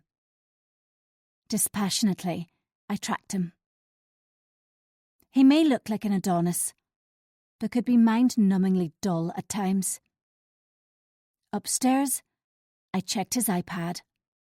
The battery was flat, which was an inconvenience, but not a tragedy. When he was next away with work, I'd charge it and have a quick peek. The burning desire to read his texts and scour his Instagram had died when confronted by Jake's betrayal. Tomorrow would bring its own sorrows, but if I approached it correctly, I could find out what Brona and Jake had been hiding from me. All it would take was a friendly tone and subtle questions. Sudden optimism bloomed. Before the end of the day, I'd have uncovered their secret. Chapter 40. Awake before the alarm beeped on Monday morning, I was confident I'd devised a way to get Jake to spill their secret. While I breakfasted in the kitchen, buoyant music played from the speakers, and my foot jiggled along. Undoubtedly, it would be a busy day, and hopefully by home time everything would be back in its proper place. Optimism bubbled during the drive into Ballyreevy, and brewed while I chatted to Gloria in the staff room. She was sympathetic to my migraine and admonished me for working too hard. Then a wave of excitement swept the room as loud gasps competed with chatter. "What's going on?" I asked Gloria, who blushed and bit her lip. "I'm not sure." Her bland smile fell flat. Ants crawled over my skin. "You're a partner, you must know what's happening." "I can't say anything," she hissed. "Not until I'm given the go-ahead." Exasperated at being excluded from the heated discussion, I tapped Ginty's shoulder. She swung round, eyes shining. "What's everyone talking about?" "Jake and Brona have handed in their notices. They're leaving at the end of the week." She could barely contain her excitement. "What?" My vision clouded. "Is it true?" I pivoted back to Gloria, who cleared her throat. "Why? How can they leave so quickly?" My voice was high-pitched, but I was incapable of lowering it. They approached the partners and asked it be kept quiet for as long as possible, under the circumstances. She meant the peculiar happenings. They both had 2 weeks' annual leave left, which meant a shorter notice period to be worked. Needless to say, we aren't exactly impressed as Brona has recently been promoted. The stain across her cheeks had deepened to an ugly red, and her tone became conspiratorial. "Didn't Jake say anything to you before the news broke?" All I could manage was, "No," in a croaky voice, which betrayed my upset. She placed a comforting hand on my forearm, which I resisted wrenching away with difficulty, dangerously close to losing my cool. Either I would cry or squawk my torment. Jake's treachery pained my heart. He could have forewarned me, but instead had secreted it from me and left me to find out with everyone else. Conversation around me quietened, and faces glazed as my fantasy collapsed around me. He loved Brona, and our friendship meant little to him. Somehow, I kept my face still and my chin up, despite the shock which surged through my body. When Brona strutted into the staff room a short time later, her arrogance and loud giggle inflamed further.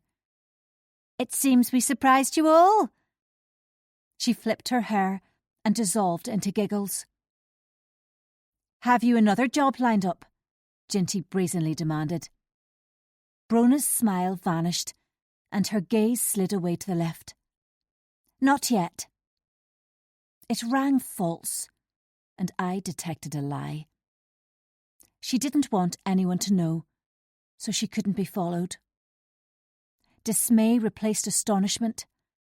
This had been carefully planned for some time. The Thunderbolt revelation had simply been announced sooner than they'd predicted. Jake came into the room behind her and slipped an arm around her waist. He winked at her, and the corners of his lips turned up. Then he said something into her ear, and she stroked his face tenderly. They didn't care what people thought, and were immune to the smirks. Jake made eye contact with me then, but I looked away, unable to affect either enthusiasm or enjoyment. The weight of their dishonesty was a heavy burden to bear. Unable to witness their show, I strode from the room, ignored my name being called, and blindly groped for my consulting room door. The air singed my lungs as I buckled onto my chair, and the ground rose to meet me. I laid my head on my arms to settle the wooziness as the walls closed in. Hysteria hovered as I processed it all. Jake and Brona were leaving, going somewhere unknown. I inhaled slowly, counted my breaths, and steadied my nerve. When my sight cleared and palpitations eased, I could think lucidly. This was nothing but a blip. It would be easy to ascertain which practice they moved to after all. Northern Ireland is a small place, and GP practices communicate regularly. I leaned back in my chair and prayed Jake wouldn't come to find me. The news needed to sink in, to become real before I could decide on the best course of action. It was then I remembered the last item on the to-do list in my kitchen drawer, one I had written weeks ago, but delayed carrying out. Now, they'd pushed me too far. It was time. Jake didn't come to find me all morning, and I avoided the staff room. At lunchtime, I strolled around the park, disinclined to get involved with planning their leaving lunch on Thursday. Ginty had emailed staff with instructions about gifts, organising food, and buying "Sorry You're Leaving" banners. Although glad to see the back of Brona, my colleagues were genuinely sorry Jake was going too. He was hugely popular and considered fair, as well as being exceptional at his job. He made everyone feel special, which was both a talent and a failing. A talent, because everybody felt valued by him. A failing, because some people made the mistake of assuming they meant more than a mere work colleague. Furious with us both, I paced along the path beside the river and relished the sudden downpour. Rain soaked my clothes and stung my face, but I didn't care. Muddled emotions chased around my head, and I was afraid to return to the surgery until I'd worked off my nervous energy. I was furious with myself for having read more into our connection than Jake had meant. Then I raged at him for knowingly abusing my friendship and trust. When I arrived back at the practice, my anger was controlled, and I chatted normally with Ginty. If Jake came to find me, all well and good. If not, I wouldn't seek him out. The afternoon surgery was agonisingly slow, face after face, ailment after ailment. At the end of the day, I had no idea who I'd seen, what I'd prescribed or notes I'd documented. When the knock came, it came was soft and hesitant.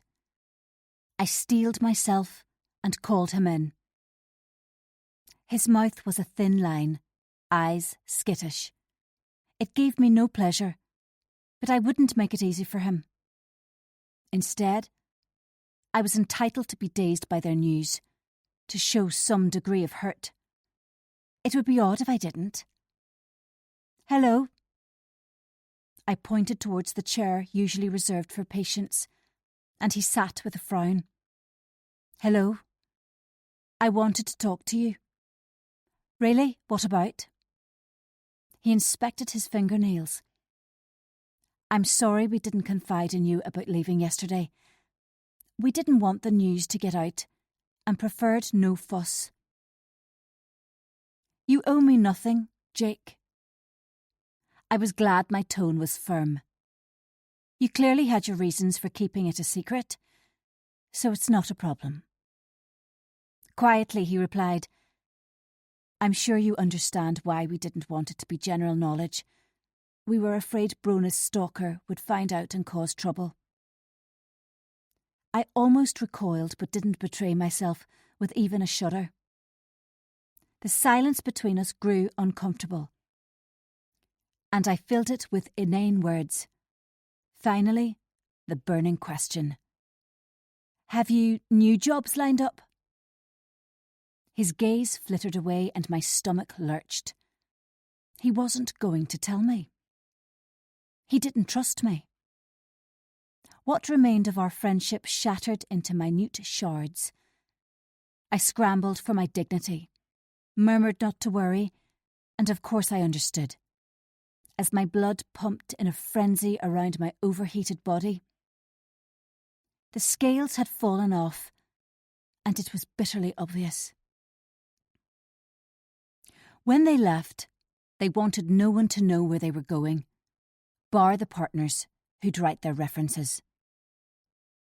The resounding silence crackled between us until with a final smile, he rose and turned his back, leaving a cold void where our friendship used to be. I scolded myself it wasn't an impossible situation, and I knew where Brona lived. It would be easy to follow her and find out her new place of work. It was ridiculous of them to suppose no one would find out. Then uneasiness washed over me. Possibly I'd not been convincing enough. What if Jake or Brona suspected my role in everything? Or one of them had seen my single lapse, the vicious comment from my real Insta account, and put two and two together? I massaged my temples and comforted myself I was catastrophising again.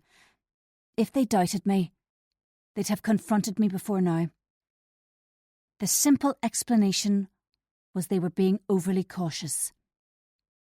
Certain I was safe, I texted Laura to cancel meeting up and suggested we rearrange.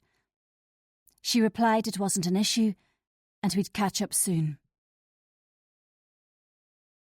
Absorbed by my own problems, I was a poor friend, incapable of seeing beyond my obsession, powerless to control it.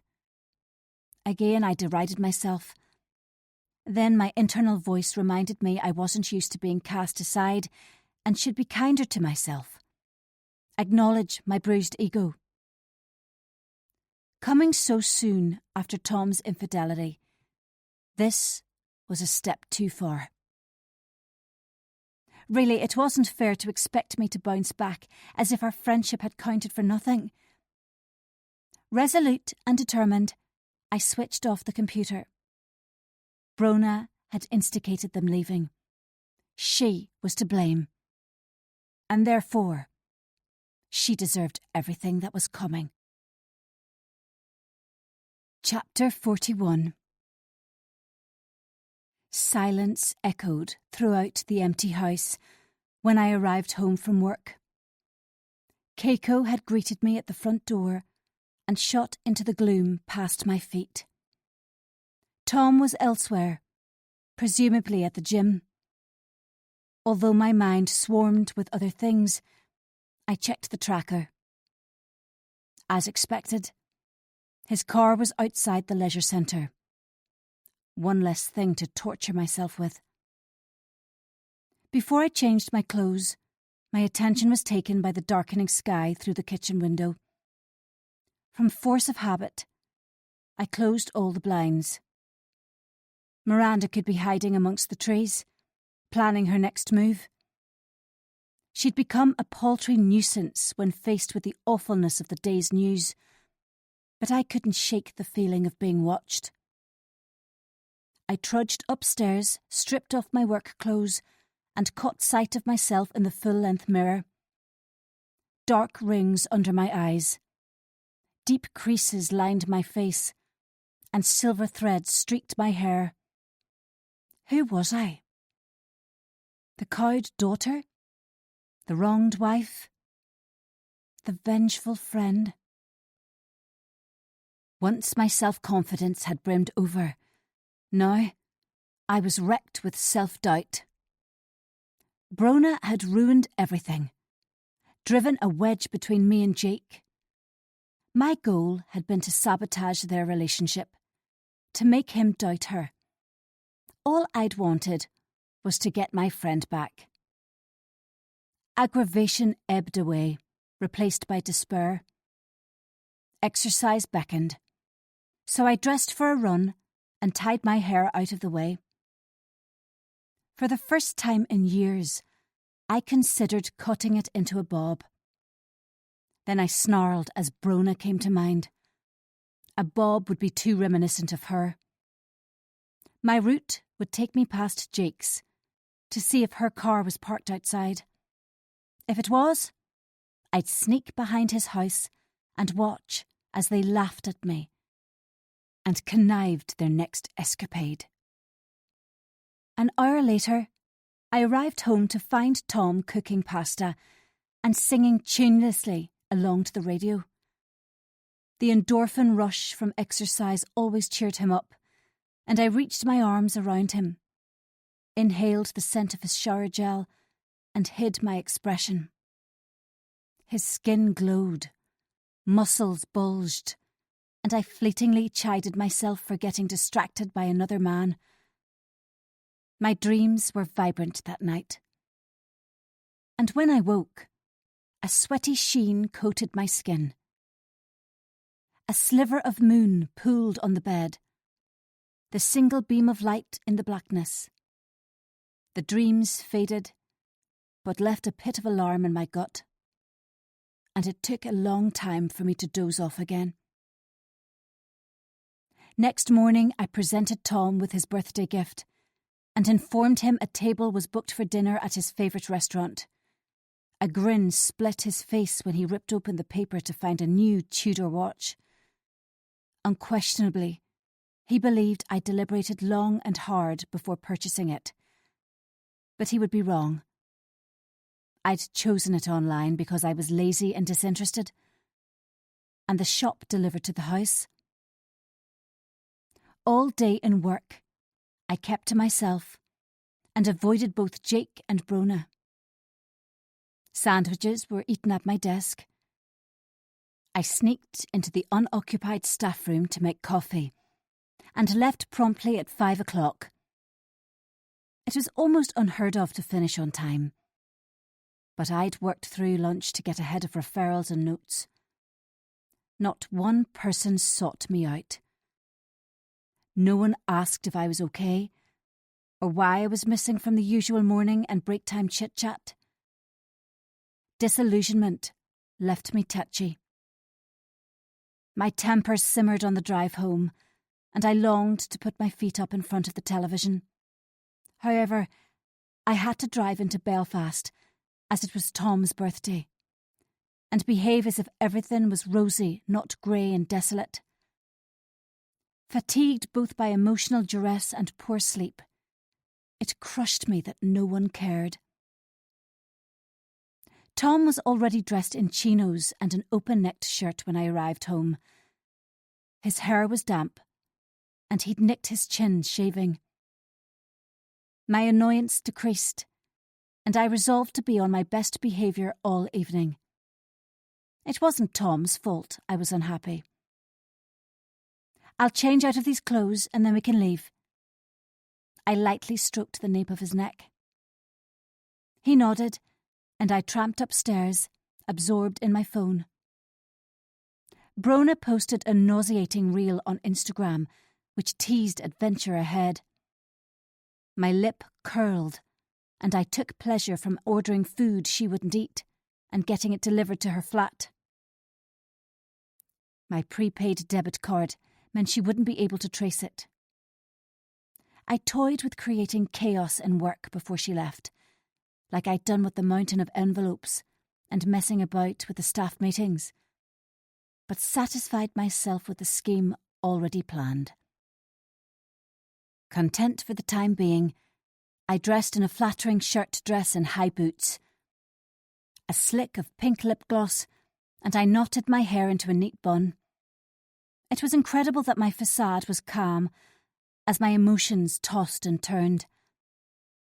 Tom ran his hands over my curves and nuzzled my neck when I reached the bottom of the stairs. I playfully batted him away. We made our way out to the car, and I noticed a flash of red on the street nearby. Miranda stood under the streetlight at the end of Annie's drive and peered over. I raised a hand in greeting, and her resulting scowl made us laugh. I no longer cared if it provoked or infuriated her. The drive into Belfast was tedious, visibility poor as spray splashed the windscreen and the wipers screeched. Fortunately, we were going against the traffic, and I found a parking space easily in the Cathedral Quarter multi-storey car park. We held hands under an umbrella as we walked towards the restaurant, and Tom was chatty, moaning about his next long-haul flight, claiming he wanted to change to short-haul. It may have been remorse, or what he supposed I needed to hear. When we reached the restaurant, a tide of noise flooded out to remind me how much I enjoyed the city. Raucous, vivacious, boundless activity. No one could be bored with all the city had to offer. The middle-aged waitress showed us to a table in the corner, and soothing music played from hidden speakers. The decor was chic and minimalistic, with quirky paintings on the charcoal grey walls. A candle flickered between us, and we ordered sharing plates of tapas. My mobile vibrated persistently, so I slipped it into my handbag. Tom switched on the charm with the waitress, who blushed at being shown attention by my handsome husband. If anything, he'd grown more attractive with age. Less attractive was the knowledge he delighted in it. My cheeks ached with the effort of smiling, and by 9:30 I was ready for home. Tom was tipsy, having consumed most of the bottle of Rioja on his own. I'd toasted his birthday. But otherwise he'd downed glass after glass, which loosened his tongue. After dinner he insisted on an Irish coffee with his cheeseboard, and I bit my lip to stop myself yapping at him to hurry up. At 10 o'clock, I flagged down the waitress and asked for the bill. Tom left an ostentatiously large tip, but I knew better than to dispute it when he'd been drinking. Unsteadily, he weaved his way through the tables to the exit, and I trailed behind. When he knocked against the door, I glossed over my impatience with a short laugh. The waitress disappeared into the cloakroom to find our jackets, and Tom leaned against the wall, hands in his pockets. Then I remembered the umbrella was still on the floor under our table, so I gave his arm a gentle tap and explained I'd go back and retrieve it.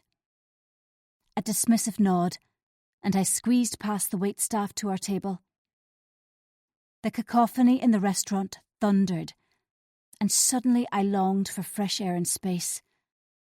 I groped on the floor, my fingers quickly circled the umbrella, and I reminded myself we'd soon be home and I could find refuge with my mobile. I made my way to the front door to where Tom was waiting, my coat over his arm. He held out my jacket with a smile when I dangled the umbrella in front of him. As I reached over for my jacket, his eyes slid past me, and his face drained of colour. Instinctively I swung around and came face to face with Claire and her husband Will. Will's brown stare was glacial as Claire shrank behind him. He loomed over her, much slimmer since the last time I'd seen him in early December. Claire was a tiny waif in high boots and a burgundy wrap dress. Face ablaze, I stammered hello, though I wanted to bolt from the restaurant and never look back. Good-mannered to a fault, Will managed a hoarse hello, eyes frozen on Tom. I glanced at Tom and was horrified to find his features had softened as he licked his lips. Fright compressed my chest as it became blindingly obvious. Despite his protestations to the contrary, my husband had cared for Claire and feasibly still did. The noise in the restaurant receded at the sound of my heart breaking all over again. She didn't speak, but rested a tremulous hand on Will's forearm and looked away. Those striking green eyes, which haunted my sleep and roared their condemnation. Trapped between Tom and Will, I swiftly sidestepped them both and jerked Tom's arm. There was no possibility of small talk nor reconciliation. I staggered into the nippy night, and Tom spoke quietly behind me. That was awkward. I couldn't speak, could visualise nothing but the tenderness of Tom's face as he'd gawked at Claire. I'm sorry, I didn't know they were back together. Our footsteps reverberated in the empty car park. As lights sputtered off and on, first dark, then light. Silently, I unlocked the car and opened my door.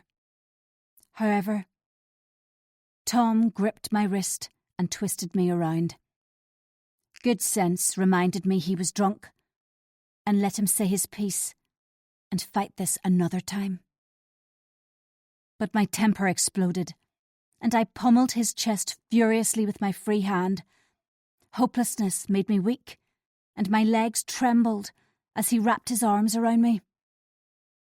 My hair came loose from the bun. He tucked a tendril behind my ear and mumbled apologies. A minute passed as my agony gushed and jarred. Unsteadily, I said, "It was bound to happen sometime. Seeing her, I mean. It wasn't your fault." He expelled alcohol fumes over me and tried to kiss me, but I withdrew from his embrace and stepped away. He had the grace to look shamefaced, and I shook my head sadly. Just when I'd allowed myself to believe we were on more solid ground, I'd been proven wrong. All it had taken was a brief encounter to expose how vulnerable we still were. Chapter 42. On the drive home from Belfast, Tom unbelievably snoozed before we reached the outskirts of the village, or at least pretended to, in order to avoid further discussion. Once the initial shock of seeing Claire wore off, embarrassment replaced it and swept freely through me. She'd been terrified, rigid with uncertainty. Will's expression had mirrored hers, but also conveyed his anger, which in itself was new, for he was usually even-tempered and slow to rile. They must be working on their marriage, and I was genuinely glad. She jeopardised everything for what had amounted to very little, with far-lasting effects. In much the same way I was. Again, we had more in common than we knew. The next morning, Tom groaned in pain, and with a glimmer of contempt, I chucked a box of painkillers at him. When we'd arrived home, he had morosely helped himself to scotch and drank it in the semi-darkness, listening to music. His face impassive, emotions hidden, I'd stormed upstairs alone. The aftershock of our evening would hang around, no matter how hard we tried to bridge the gap between us. In work, I buried my true feelings, fibbed to Brona I would miss her, and her shoes wouldn't be easily filled, and so on. Lying compliments throttled honesty. All day I avoided Jake and remained holed up in my consulting room, hoping he'd stay away. My pain was too fresh to play act with him. Tom was nowhere to be found when I arrived home, which gave me ample opportunity to bake the cookies I'd volunteered for the leaving lunch. After I changed out of my work clothes, I returned downstairs to prepare the ingredients I'd bought in the supermarket previously and stored at the back of the cupboard. I was a rotten baker and usually relied on the village bakery. However, these cookies would have my own special twist. A little extra flavour. A morsel of zing. With one eye on the door to check Tom didn't interrupt, I bashed and whisked, mixed and folded. Prep completed, I tidied the worktop and watched them bake through the oven door, afraid they'd burn if neglected. Before they were ready, Tom arrived home with a bunch of wilted flowers he'd purchased from the village garage, a murmured apology, a sloppy kiss, and the assumption of automatic forgiveness. Our unstable relationship unfolded as before, and I permitted his excuses, though my heart toughened. Pleased with himself and oh so clever gift, he offered to make me coffee and asked what was in the oven. Cookies for Jake and Brona's leaving lunch tomorrow.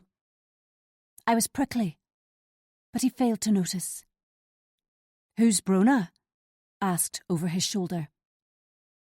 I swallowed my frustration and replied she was a work colleague who was leaving for pastures new. He should have recognised the name, but had minimal interest in my work or workmates, which was both advantageous and infuriating. Tom lived expressly in Tomland, paying minimal attention to anything which did not directly affect him. The oven timer pinged. I removed the cookies from the oven and set them on the worktop to cool. They were a bit overdone, but didn't look awful. They'd have to do. Tom reached for one, but I good-naturedly swatted his hand away before I relaxed and offered him one with a crispy crust. "Very nice," he spoke, through a mouthful of cookie. "There's an unusual taste. Have you added something extra?" "No, it's my terrible baking." My laugh was sharp as I rubbed my temple. "You always rub your temple when you're lying," he grinned at me. "Did you add booze so they'll be stocious during afternoon surgery?" Wish I'd thought of it. Tom knew nothing about baking or that alcohol gets burnt off during the process, but I humoured him, then suggested a takeaway for dinner, unable to face cooking when my mind was elsewhere. Though I could justify it, an unaccustomed spasm of guilt took me by surprise. I consciously put it out of my mind and asked Tom to ring through an order to the local Indian takeaway. It would be an hour before they could deliver, which left time for a jog to see if Brona's car was outside Jake's.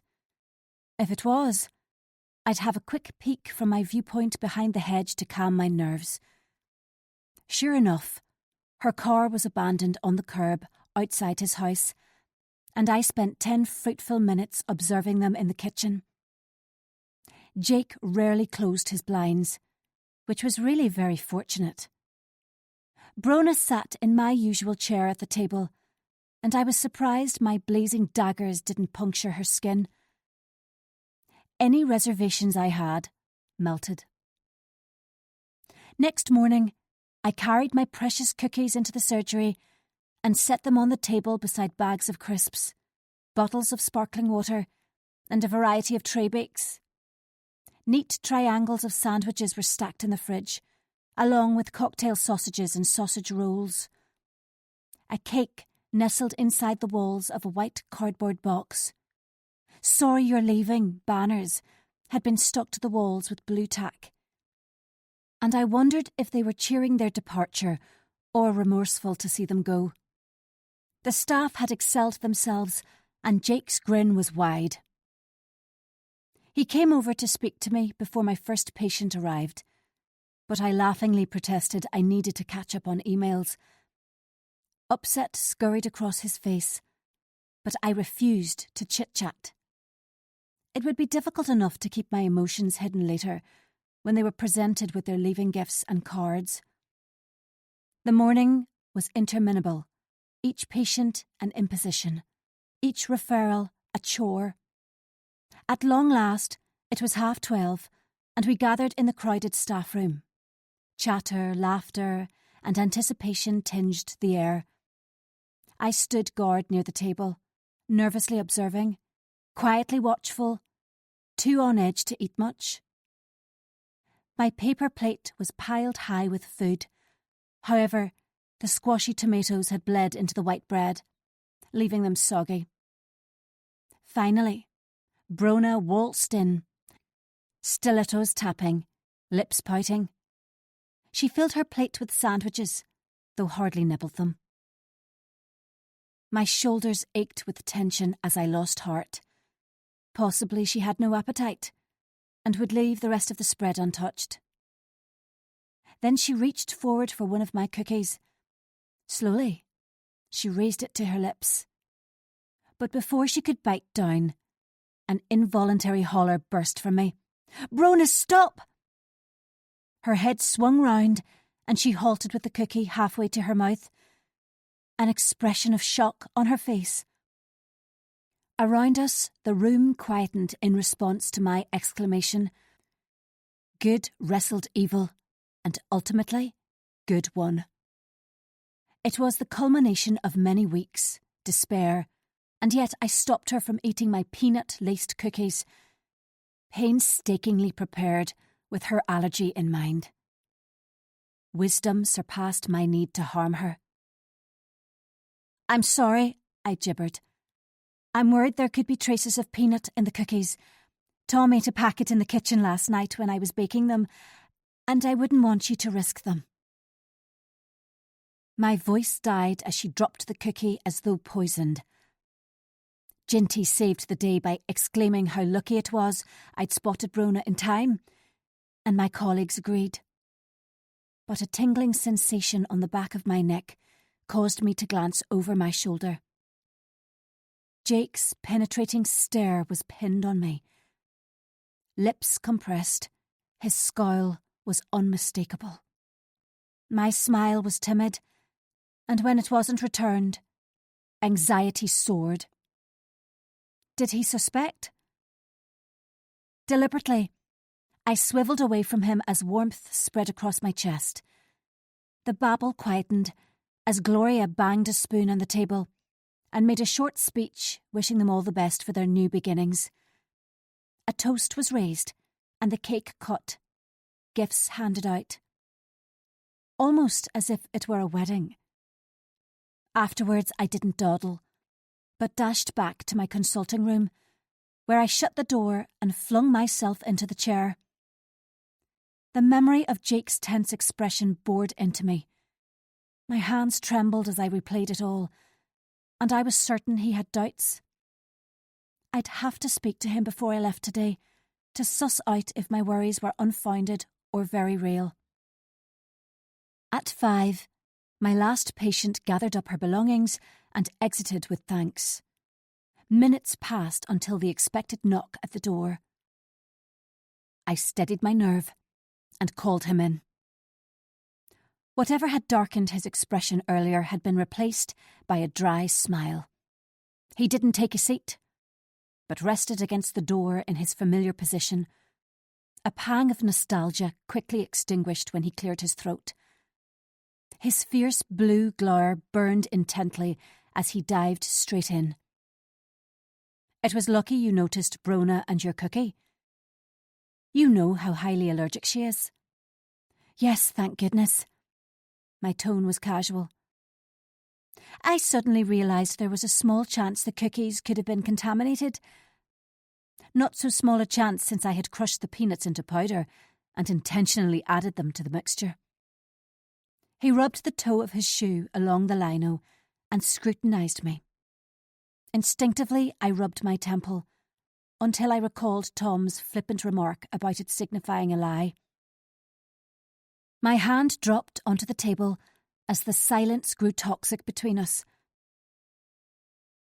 "It must be strange not having to come into work tomorrow," I prattled, desperate to thaw the cold atmosphere. "It is." "Well, good luck with everything.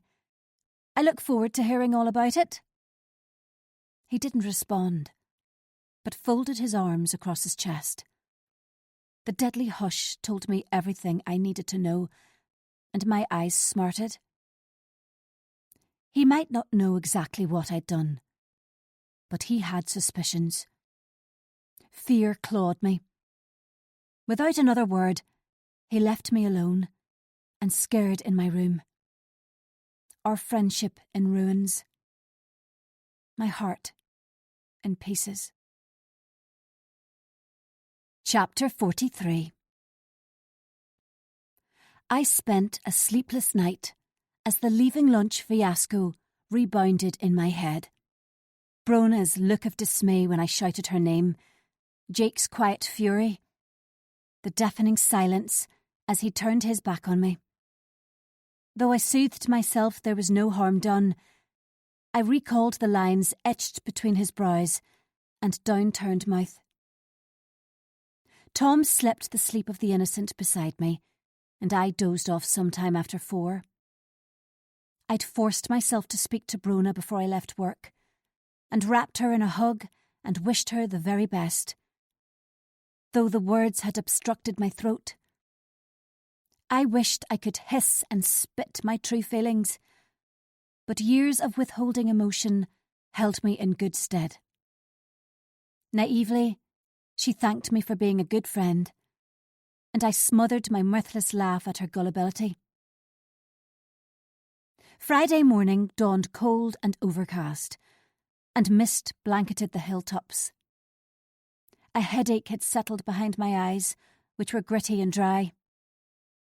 Tom was on standby, but unfortunately the phone hadn't rung, and his guilty conscience insisted we spend the day together. A walk by the sea, followed by lunch. I unwillingly agreed, although would have preferred to focus on my phone and social media. To check if Brona slipped up and leaked her new place of work, or make sure I didn't miss a message if Jake contacted me. No such luck. Tom stifled me and was attached like glue all day.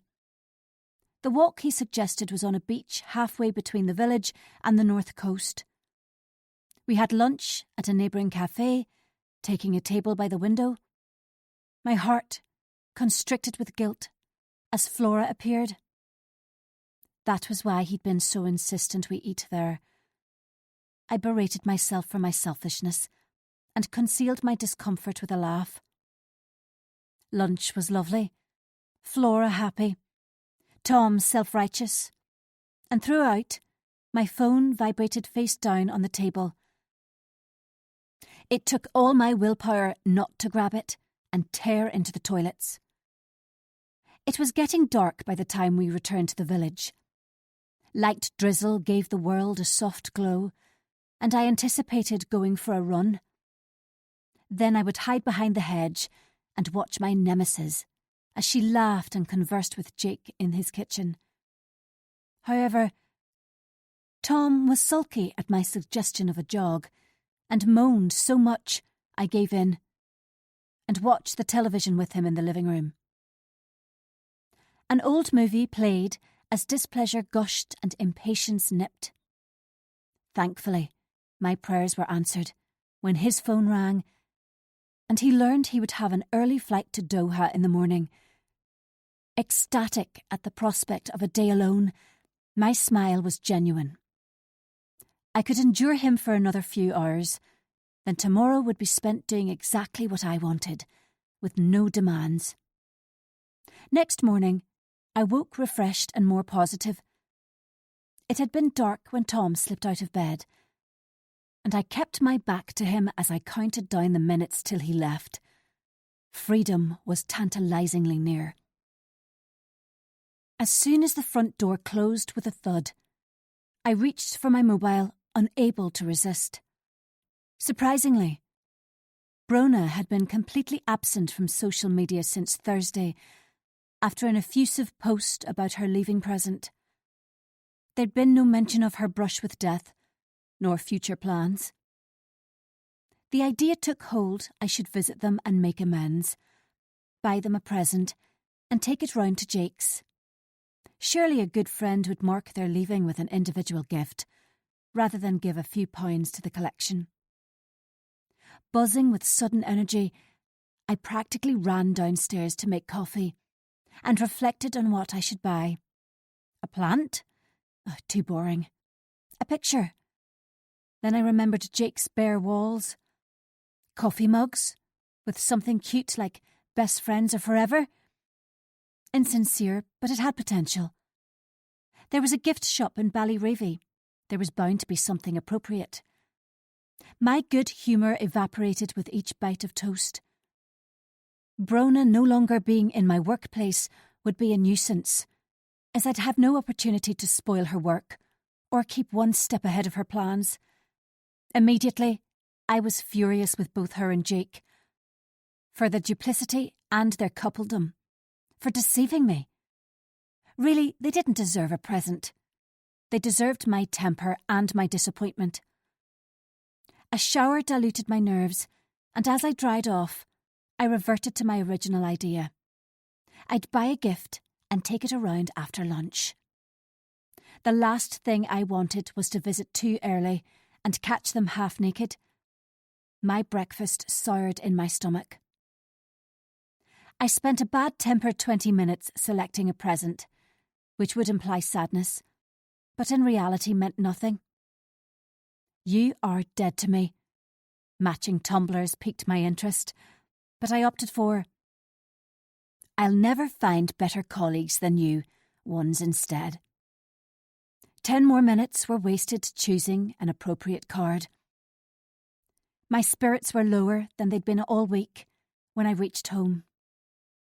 Their deception rubbed raw, and I was tearful as I unlocked the front door. I set the tumblers and card on the breakfast bar and rifled in the drawer for a pen.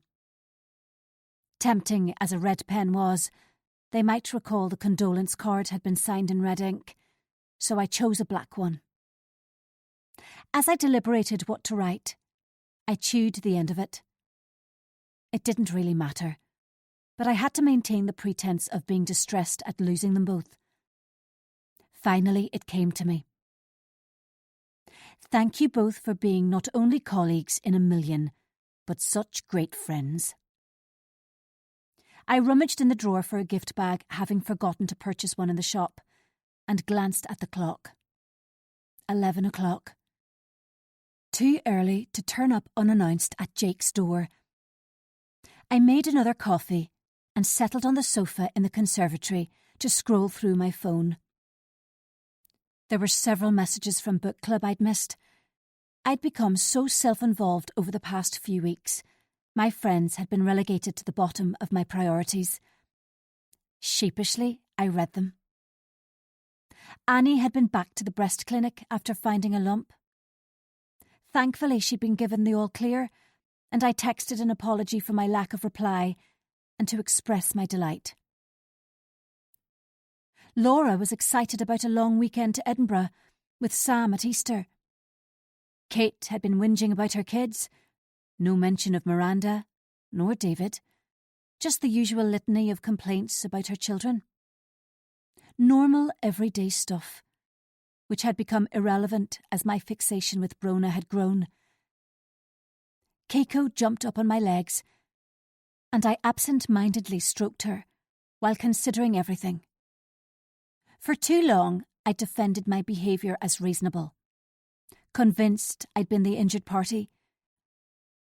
Rarely and usually in the wee hours of the night, I had doubted myself, troubled I was taking it too far, afraid she would learn I was behind it, and would turn Jake completely against me. Ultimately, though, I'd never been uncovered. Until now. A flashback of Jake's steely glare chilled me. Did he suspect me? Nerves fluttered as I recited it was too insubstantial, not provable. Our relationship and the situation was still salvageable. Once again, I scrolled through my mobile. Brona's lack of posts was glaring. Nothing since Thursday. Worry burrowed deep. It was time to go to Jake's house and confront them both. This state of limbo was unbearable. Before I left the house, I cleaned my teeth and applied some makeup, plaited my hair, dressed in flattering skinny jeans and a loose top. I pushed my feet into boots, lifted my coat and slammed the door behind me. A subdued sun split the clouds, and I hurried down the street, keen to get this over and done with. Then I could regroup and plan my next course of action. The street was empty except for some children on scooters, whom I avoided crossly. Once I reached Miranda's house, I defiantly glared at her front window and imagined her ogling as I threw my head back. Down the path I strode, until I reached Jake's street. From this viewpoint, I could see no cars in his drive. It was empty. Instantly, I was incensed, having expected them both to be there. And once again, I rebuked myself for having assumed, not checked. A hesitation. Then I lifted my phone out of my pocket and walked on. I'd messaged Jake to find out what time they'd be home so I could return with their gifts. When I formulated a light-hearted message, I pressed send. By now I'd reached his house and could see something was different. It took a few moments to realise what it was. The vertical blinds in the front room were missing. Perhaps Jake had opened them to allow in more light. I continued walking until I reached his driveway. Something else was wrong, but I couldn't put my finger on it. Then the slow realisation. There were no curtains at the bedroom window. Unable to stop myself, my feet carried me down the driveway until I reached the front door and rang the bell. No answer. A glance over my shoulder to establish no one was around. Then I stepped onto the path which ran along the front wall.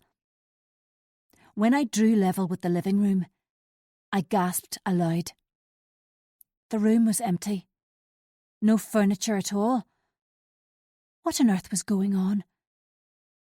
I continued down the path until I reached the bedroom window. Again the room was empty. There was no furniture, clear shelves and blank walls. Horror overwhelmed me as it became horribly clear. Jake had moved out. Without telling me, nor confiding where he was going. The enormity of his deceitfulness gradually sank in. My last chance to redeem myself smashed around me. Chapter 44. I stumbled home from Jake's empty house, mind reeling. He was gone. He must have moved out yesterday when Tom had driven me miles up the coast for our walk and brunch with Flora. I hated Tom then, for interfering in my life and leaving me lost in a sea of regret without a lifebelt. Where could Jake have moved to? How could he have left without telling me? His betrayal struck me like a physical force. Unable to think straight, I wondered if I could drive to Brona's flat to speak to her. Maybe she'd slip up and reveal their plans. Spots flashed before my eyes as I searched for my car keys in the drawer. My fingers closed around them, and I gave myself a severe talking to. It would be a terrible idea to storm over and make a fool of myself. All was not lost. I was one step ahead of them, despite their best efforts. They wouldn't get rid of me so easily. I must be reasonable and clear-headed, not irrational and rash, which could lead to disaster. I sagged onto the kitchen chair and took a few deep breaths. I hadn't got to where I was today by allowing emotions to cloud my judgment. Alarm tamped down. I checked my phone. My last message to Jake was unread and unanswered. I questioned my next move. A text to Brona would be best, to let her know I had a present for her, and to suggest I pop over with it. It took 3 attempts before I was happy enough with my message to press send. 10 minutes later, she still hadn't replied. To occupy myself, I scrolled through social media. First I checked Brona's Insta. My heart plummeted. This account is private. There must be some terrible mistake. She was addicted to social media and her follower count. She'd never resort to that. Next, I checked Facebook. With mounting shock, I realised she'd unfriended me and removed her public about info. Apart from her cover photo and updated profile pictures, I could see nothing. A growl of dejection escaped. Hands trembling, I checked the work WhatsApp group. Both Jake and Brona had been removed. My vehemence grew. Could I send her an email? Without pausing for thought, I sent her a brief email, but it pinged back as the email could not be delivered. Unable to process things coherently, I resorted to ringing her. The number I'd called so frequently over the past months was as familiar to me as my own, and I got it wrong on the first attempt. When I tried again, the same mechanical message played. The number you have called has not been recognised. Realisation dawned. She blocked me. My head was jumbled. I could neither accept it nor understand. There was one last thing I could do, and after that, I'd have exhausted all options. I must go to her flat. If she wasn't there, her sister probably would be, and hopefully I could speak directly to her. Fake concern, feign friendship. Then I'd learn Brona's plans without drawing attention to my reasons. Logically, I was in no fit state to bang on the door of the flat and make small talk, but had to do something. Ideas swirled and churned, but nothing made sense. Coherent thought had been superseded by panic and dread. 2 things I was certain of. I must not reveal I knew Jake had moved out, or that Brona had blocked me. Simultaneously frightened and enraged, I cursed aloud. It wasn't fair. It was selfish of her. Totally uncalled for. Righteous anger teemed through me as I drove into Ballyreevy. I swerved potholes and puddles, swore at inept drivers, and parked a short distance from her flat. Common sense prevailed, and I waited until my anxiety dropped a notch before I exited the car. A glance in the mirror to check I didn't appear feral. My smile was a grimace, which gave me a slightly manic look. I exhaled and tried again. Not great, but it would have to do. Hysteria threatened again. I needed to do this now and could delay no longer. I bolted over to the block of flats and pressed the buzzer. Too late, I realised. She might question how I knew which apartment was hers, but I'd fabricate something if asked. A disembodied voice answered, similar to Brona, but it wasn't her. "Hello." I barely controlled my cry of annoyance.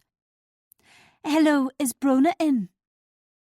Loud breathing before a woman's voice asked, "Who's this?" "My name's Vicky. I worked with her. I have a gift for her." "Brona's not here." Was she being obtuse on purpose? "Oh, I see. Will she be back later?" My tone was tart. "Maybe. Wait a minute and I'll come down." I stepped back from the door and peered up to Brona's first-floor flat. I'd sat outside often enough to watch her flit from room to room, cook herself food in the pokey kitchen, watch the television. The door was opened by a shorter, coarser version of Brona. She was nowhere near as pretty, and lacked the distinctive blonde hair and inflated chest. Her path through life would be a tougher one than Brona's, without the advantage of good looks.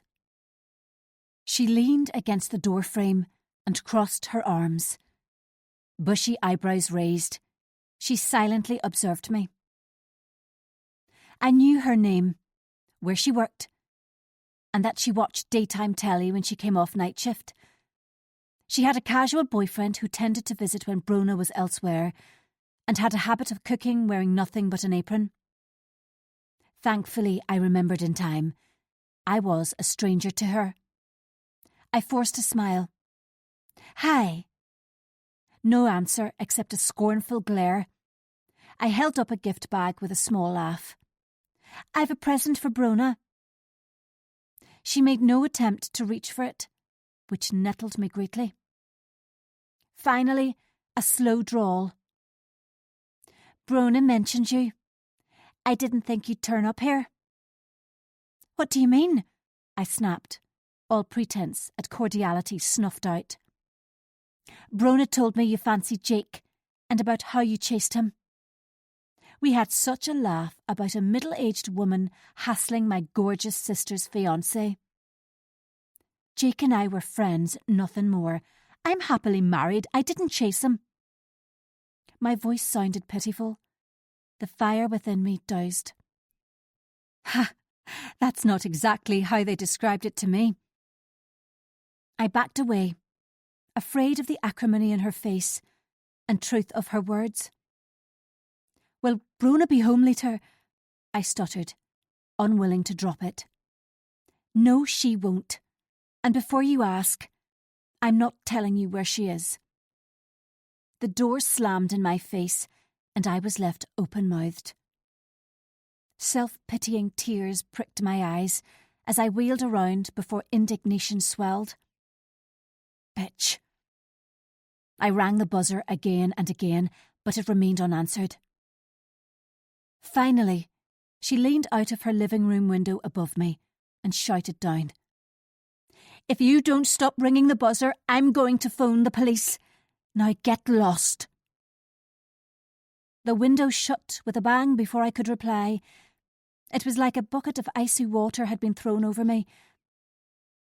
What if a patient had seen me? What if she really did ring the police, and I was carted off for disturbing the peace? I scuttled back to the car, shut the door, and hyperventilated with mortification. Brona had told her I fancied Jake, and they'd laughed at me, refused to believe we were nothing more than friends. And if her sister Simone was being honest, he'd laughed along with them. My sight misted over as my humiliation intensified. When at last it settled, I drove off without a backwards glance. By the time I reached the outskirts of Castlebrook, my rose-tinted glasses finally shattered. I had foolishly read more into my friendship with Jake than there ever had been. We'd been work colleagues who got on well, nothing more. It had taken on a life of its own, as it intensified in my head, until I thought of him as my best friend. in my mind, he'd replaced my female friends and become closer than my husband. A ghastly realisation. Had Tom strayed with Claire because I'd become infatuated with Jake, determined to wreck his relationship with Brona? Had their affair continued for over a year, not because Tom was adept at deception, but because I'd ignored the warning signs and dismissed him as clingy? My face burned when I recalled it was usually me who invited myself for coffee at Jake's. Me who messaged first. Me who resented Brona's presence from day one, when Jake's eyes had widened and he gaped at her as though she were a goddess. Possessiveness had stabbed as the relationship had grown, and mine had floundered through neglect. I parked in front of the house and switched off the engine. The car cooled as self-recrimination abounded. Drops of rain hit the car, and I numbly watched them trickle down the windscreen until they became a deluge. Soon rain drummed on the roof of the car, and still I sat on. For the first time, I took stock of my behaviour. Over the past months, it had become increasingly questionable, progressively more despicable, leaving Brona afraid and paranoid. Shame crushed my chest. My friends and family would desert me if they learned what lay behind the mask. I'd always prided myself at helping others, caring for the underdog in an effort to wash the sins of my teenage years clean. And yet, I'd sunk lower and acted more appallingly than I ever thought possible. Perhaps it was unforgivable. At last I acknowledged my actions had been illegal. How could I ever have justified it to myself? I started the engine and reversed out of the drive.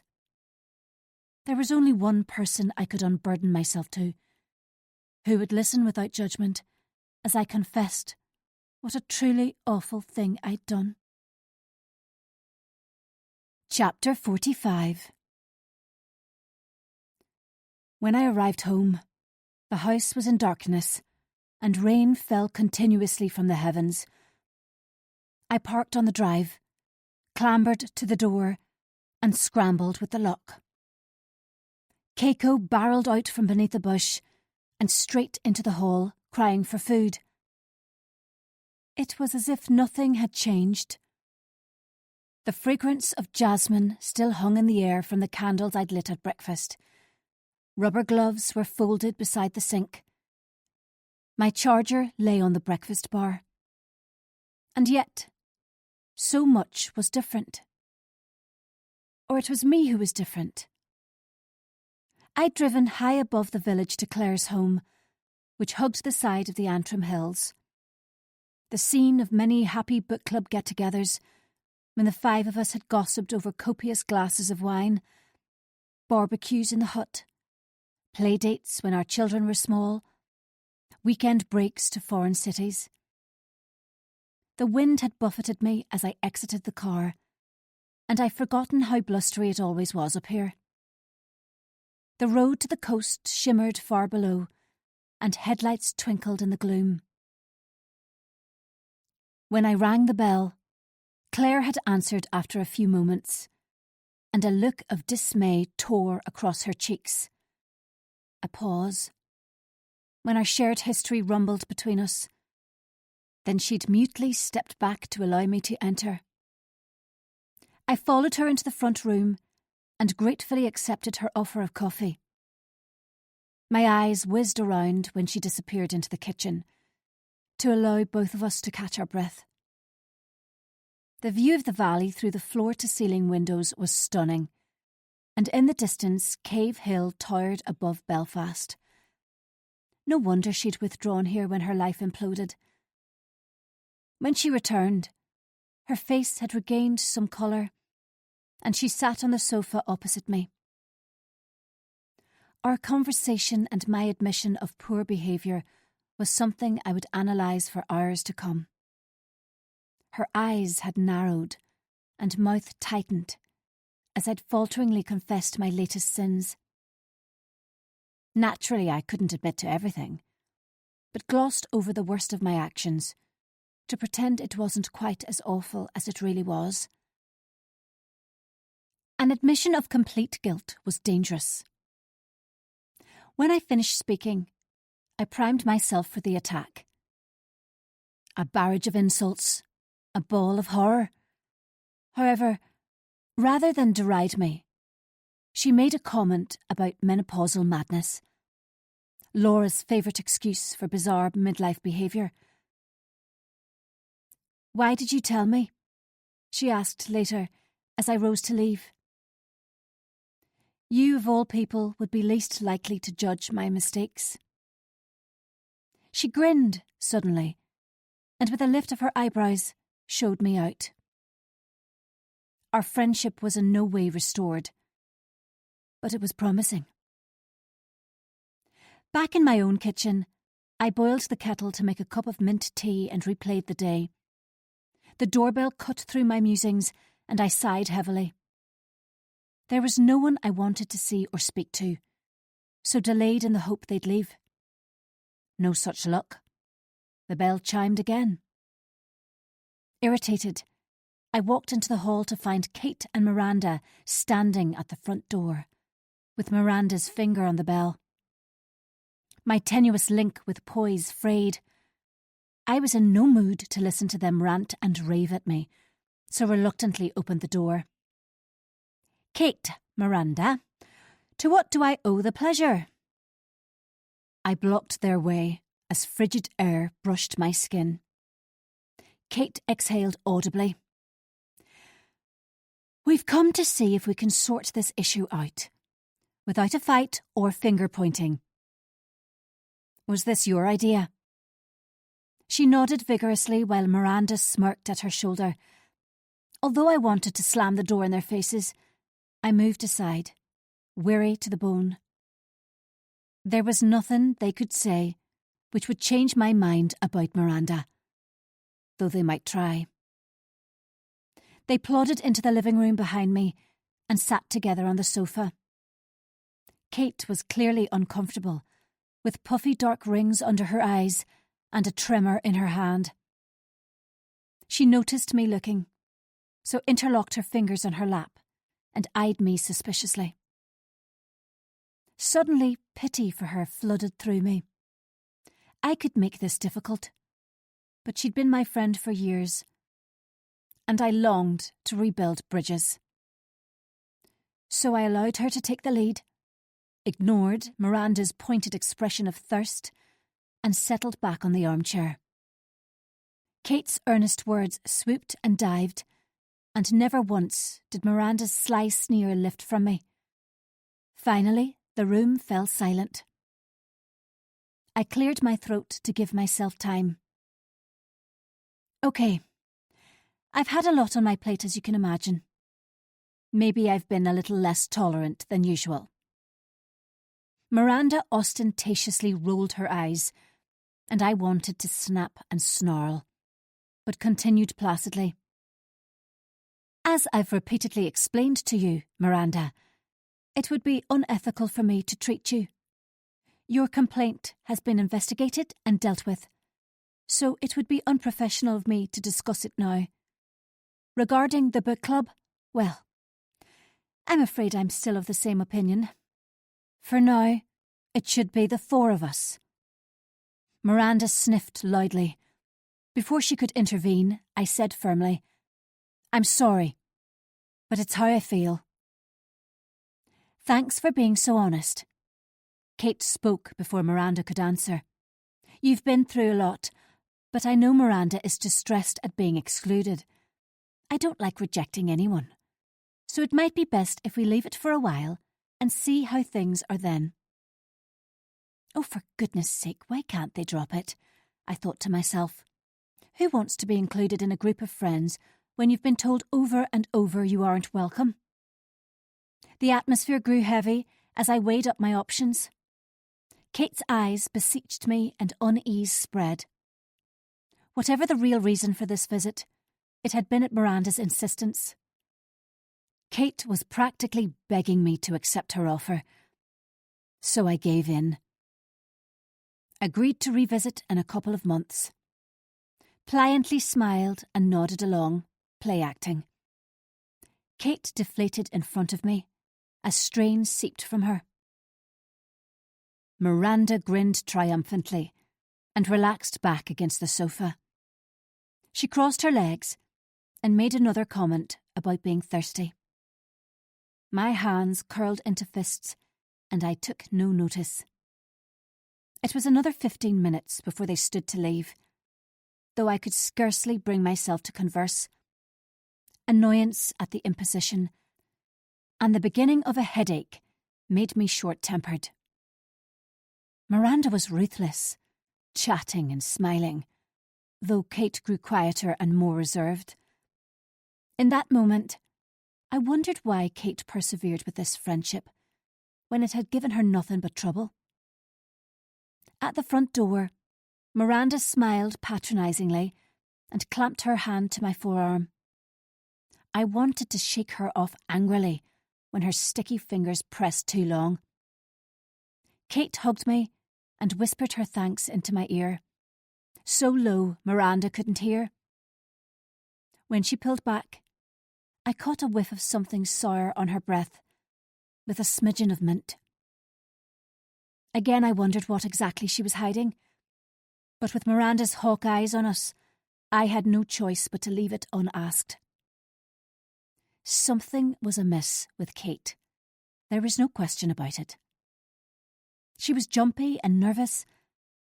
I planned to visit her soon to get to the bottom of it. I stood in the doorway and watched as they made their way down the drive. Miranda had looped her arm possessively through Kate's and threw me a contemptuous look before they disappeared onto the street. "Bye, Vicky," she called over her shoulder. "See you soon." I heaved a sigh of relief as they disappeared, leaving me alone on the doorstep. I was about to shut the door when the postie appeared. "Got a parcel for you." She wagged a long, rectangular package at me. "Thanks." I reached for it and glanced at the address label on the front. I'd not ordered anything recently, so wondered what it could be. The door shut with a soft click, and I returned to the kitchen, where my blank phone screen taunted me. I deposited the package on the breakfast bar, attention already drifting. I'd open it in a minute. As I reboiled the kettle, I mulled over the day. Claire, Kate, Miranda, Jake, Brona. Anxieties and worries ran amok, though I attempted to contain them. It was exhausting inside my head. I carried my mobile and a mint tea into the conservatory, where I settled on the sofa. There I checked my messages, WhatsApp, social media.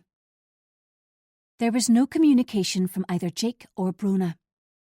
Possibly by now, Simone would have informed Brona I'd visited the flat, and the three of them would snigger about the foolish, middle-aged doctor who supposed herself to be Jake's best friend. My heart was sore at them ridiculing me, and the panicky feeling I'd experienced earlier returned fiercer than ever. In an effort to slow my speeding pulse, I flung my phone aside and padded into the kitchen to put my cup into the dishwasher. My head throbbed, and I rifled in the drawer for painkillers. It was then I spotted the parcel which had been delivered earlier. I'd forgotten about it in my haste to check my phone. I swallowed 2 painkillers with a glass of water and carried the package into the conservatory. There I ripped it open and tipped it upside down to extract the contents. The calendar I'd sent Brona a few weeks ago fell onto my lap. I shook the envelope and groped about inside. It was empty. Nothing but the calendar had been sent to me. It was open at December, at the photo of the practice car park with my car beside Brona's. There was no message. No indication why it had been sent. I stared at it, puzzled, until my sight cleared, and it became dazzlingly clear. Jake had worked everything out. Chapter 46. A gasp of dread as I stared at the photo. There was nothing amiss at first. A car park, 2 cars parked under a window. But someone, presumably Jake, had taken a pencil and lightly circled an image in the centre of the window. It wasn't distinct, but if you studied it carefully, the reflection of a person holding a phone became obvious. Indisputably, the person who'd taken the photo. It was blurry and imprecise, and the bottom half of the face was obscured by the phone. But the person had long hair and high cheekbones. Like me. Once seen, it couldn't be dismissed. Without question, everything had been because of me. Seemingly, he'd been oblivious until the goings-on with the cookies, which had triggered misgivings. Then he'd searched until he exposed something unequivocal. Petrified, I swung my legs over the side of the sofa, panting loudly. Was he going to contact the police? Or the practice partners? Would he tell Tom? Tears fell as I held my head in my hands and sobbed pathetically. It really wasn't fair. If you broke it down into minute pieces, I'd done very little wrong. So what if Brona had been a bit upset? They'd mocked me and flaunted the relationship under my nose. She'd deserved it. After a time, my emotions stopped thrashing around. There was no way to prove anything. They'd absconded together to start afresh. If Jake had gone to the police, they'd already have knocked on my door. There was no evidence of my wrongdoing. Somewhat placated, I ripped the calendar in half and carried it outside. Darkness had fallen, and the wind was bitter, but the rain had stopped. I glanced around, half expecting a flash of red to leap out from behind a bush, but the garden was empty. I struck a match and held it to December. If there was no calendar, there was no proof. Flames licked the page, and I dropped it onto the path, where it burned until there was nothing except ash. I did the same with the rest of the calendar, then swept up the remains and emptied them into the bin. Though I was weirdly calm as I returned indoors and locked the door, I shivered as I closed the blinds. I washed my hands in the utility room and longed for a bath to warm up. First, though, I poured a glass of brandy, which my father swore was good for shock. Remembering my father, a pain snagged under my ribs. I couldn't dwell on him when I had enough to contend with. With the brandy in one hand and my phone in the other, I climbed the stairs and plodded into the bathroom. As I waited for the bath to fill, I sat on the closed toilet seat and sipped the brandy. Both Jake and Brona were gone, and assumed they'd left no trail. By sneaking away and moving elsewhere, they hoped Brona had been freed from what they perceived as harassment. They'd never know for certain if it had been me behind it all, especially since the evidence was now destroyed. It wasn't stalking. Stalkers were people with no self-control, no willpower, and I had both in abundance. Really, they could do their best, but they'd never avoid my attention. It was an itch within me, nothing else could scratch. I stripped off and sank under the water. A groan of pleasure, then I opened the tracker app on my phone. Not the one I had hidden in Tom's car, but the second one I'd purchased at the same time. The one I dropped into Brona's handbag that day in the coffee shop, when she'd whinged about peanuts to the waitress and Jake had been in the bathroom. I'd made a quick-fire decision as I'd lifted it out of the way of the pram and chanced my arm. I was amazed to get away with it. But slipping it under the hard inset in the base of the bag had been a stroke of genius, and Brona must never have found it. It allowed me to follow her from a distance, to monitor her movements. It was far from ideal, but it was better than nothing now they'd moved and blocked all communication. I'd invested in one with a long battery, so at least it gave me breathing space for a few more weeks. I stared at the app and smiled to myself. Donegal wasn't far away. Not far at all. And I'd always loved the beaches there. In fact, I was going to suggest a long weekend to Tom. In a hotel up the road from where Brona now was. My smile widened as I anticipated the look on her face when she spotted me walking in the village she'd scurried to.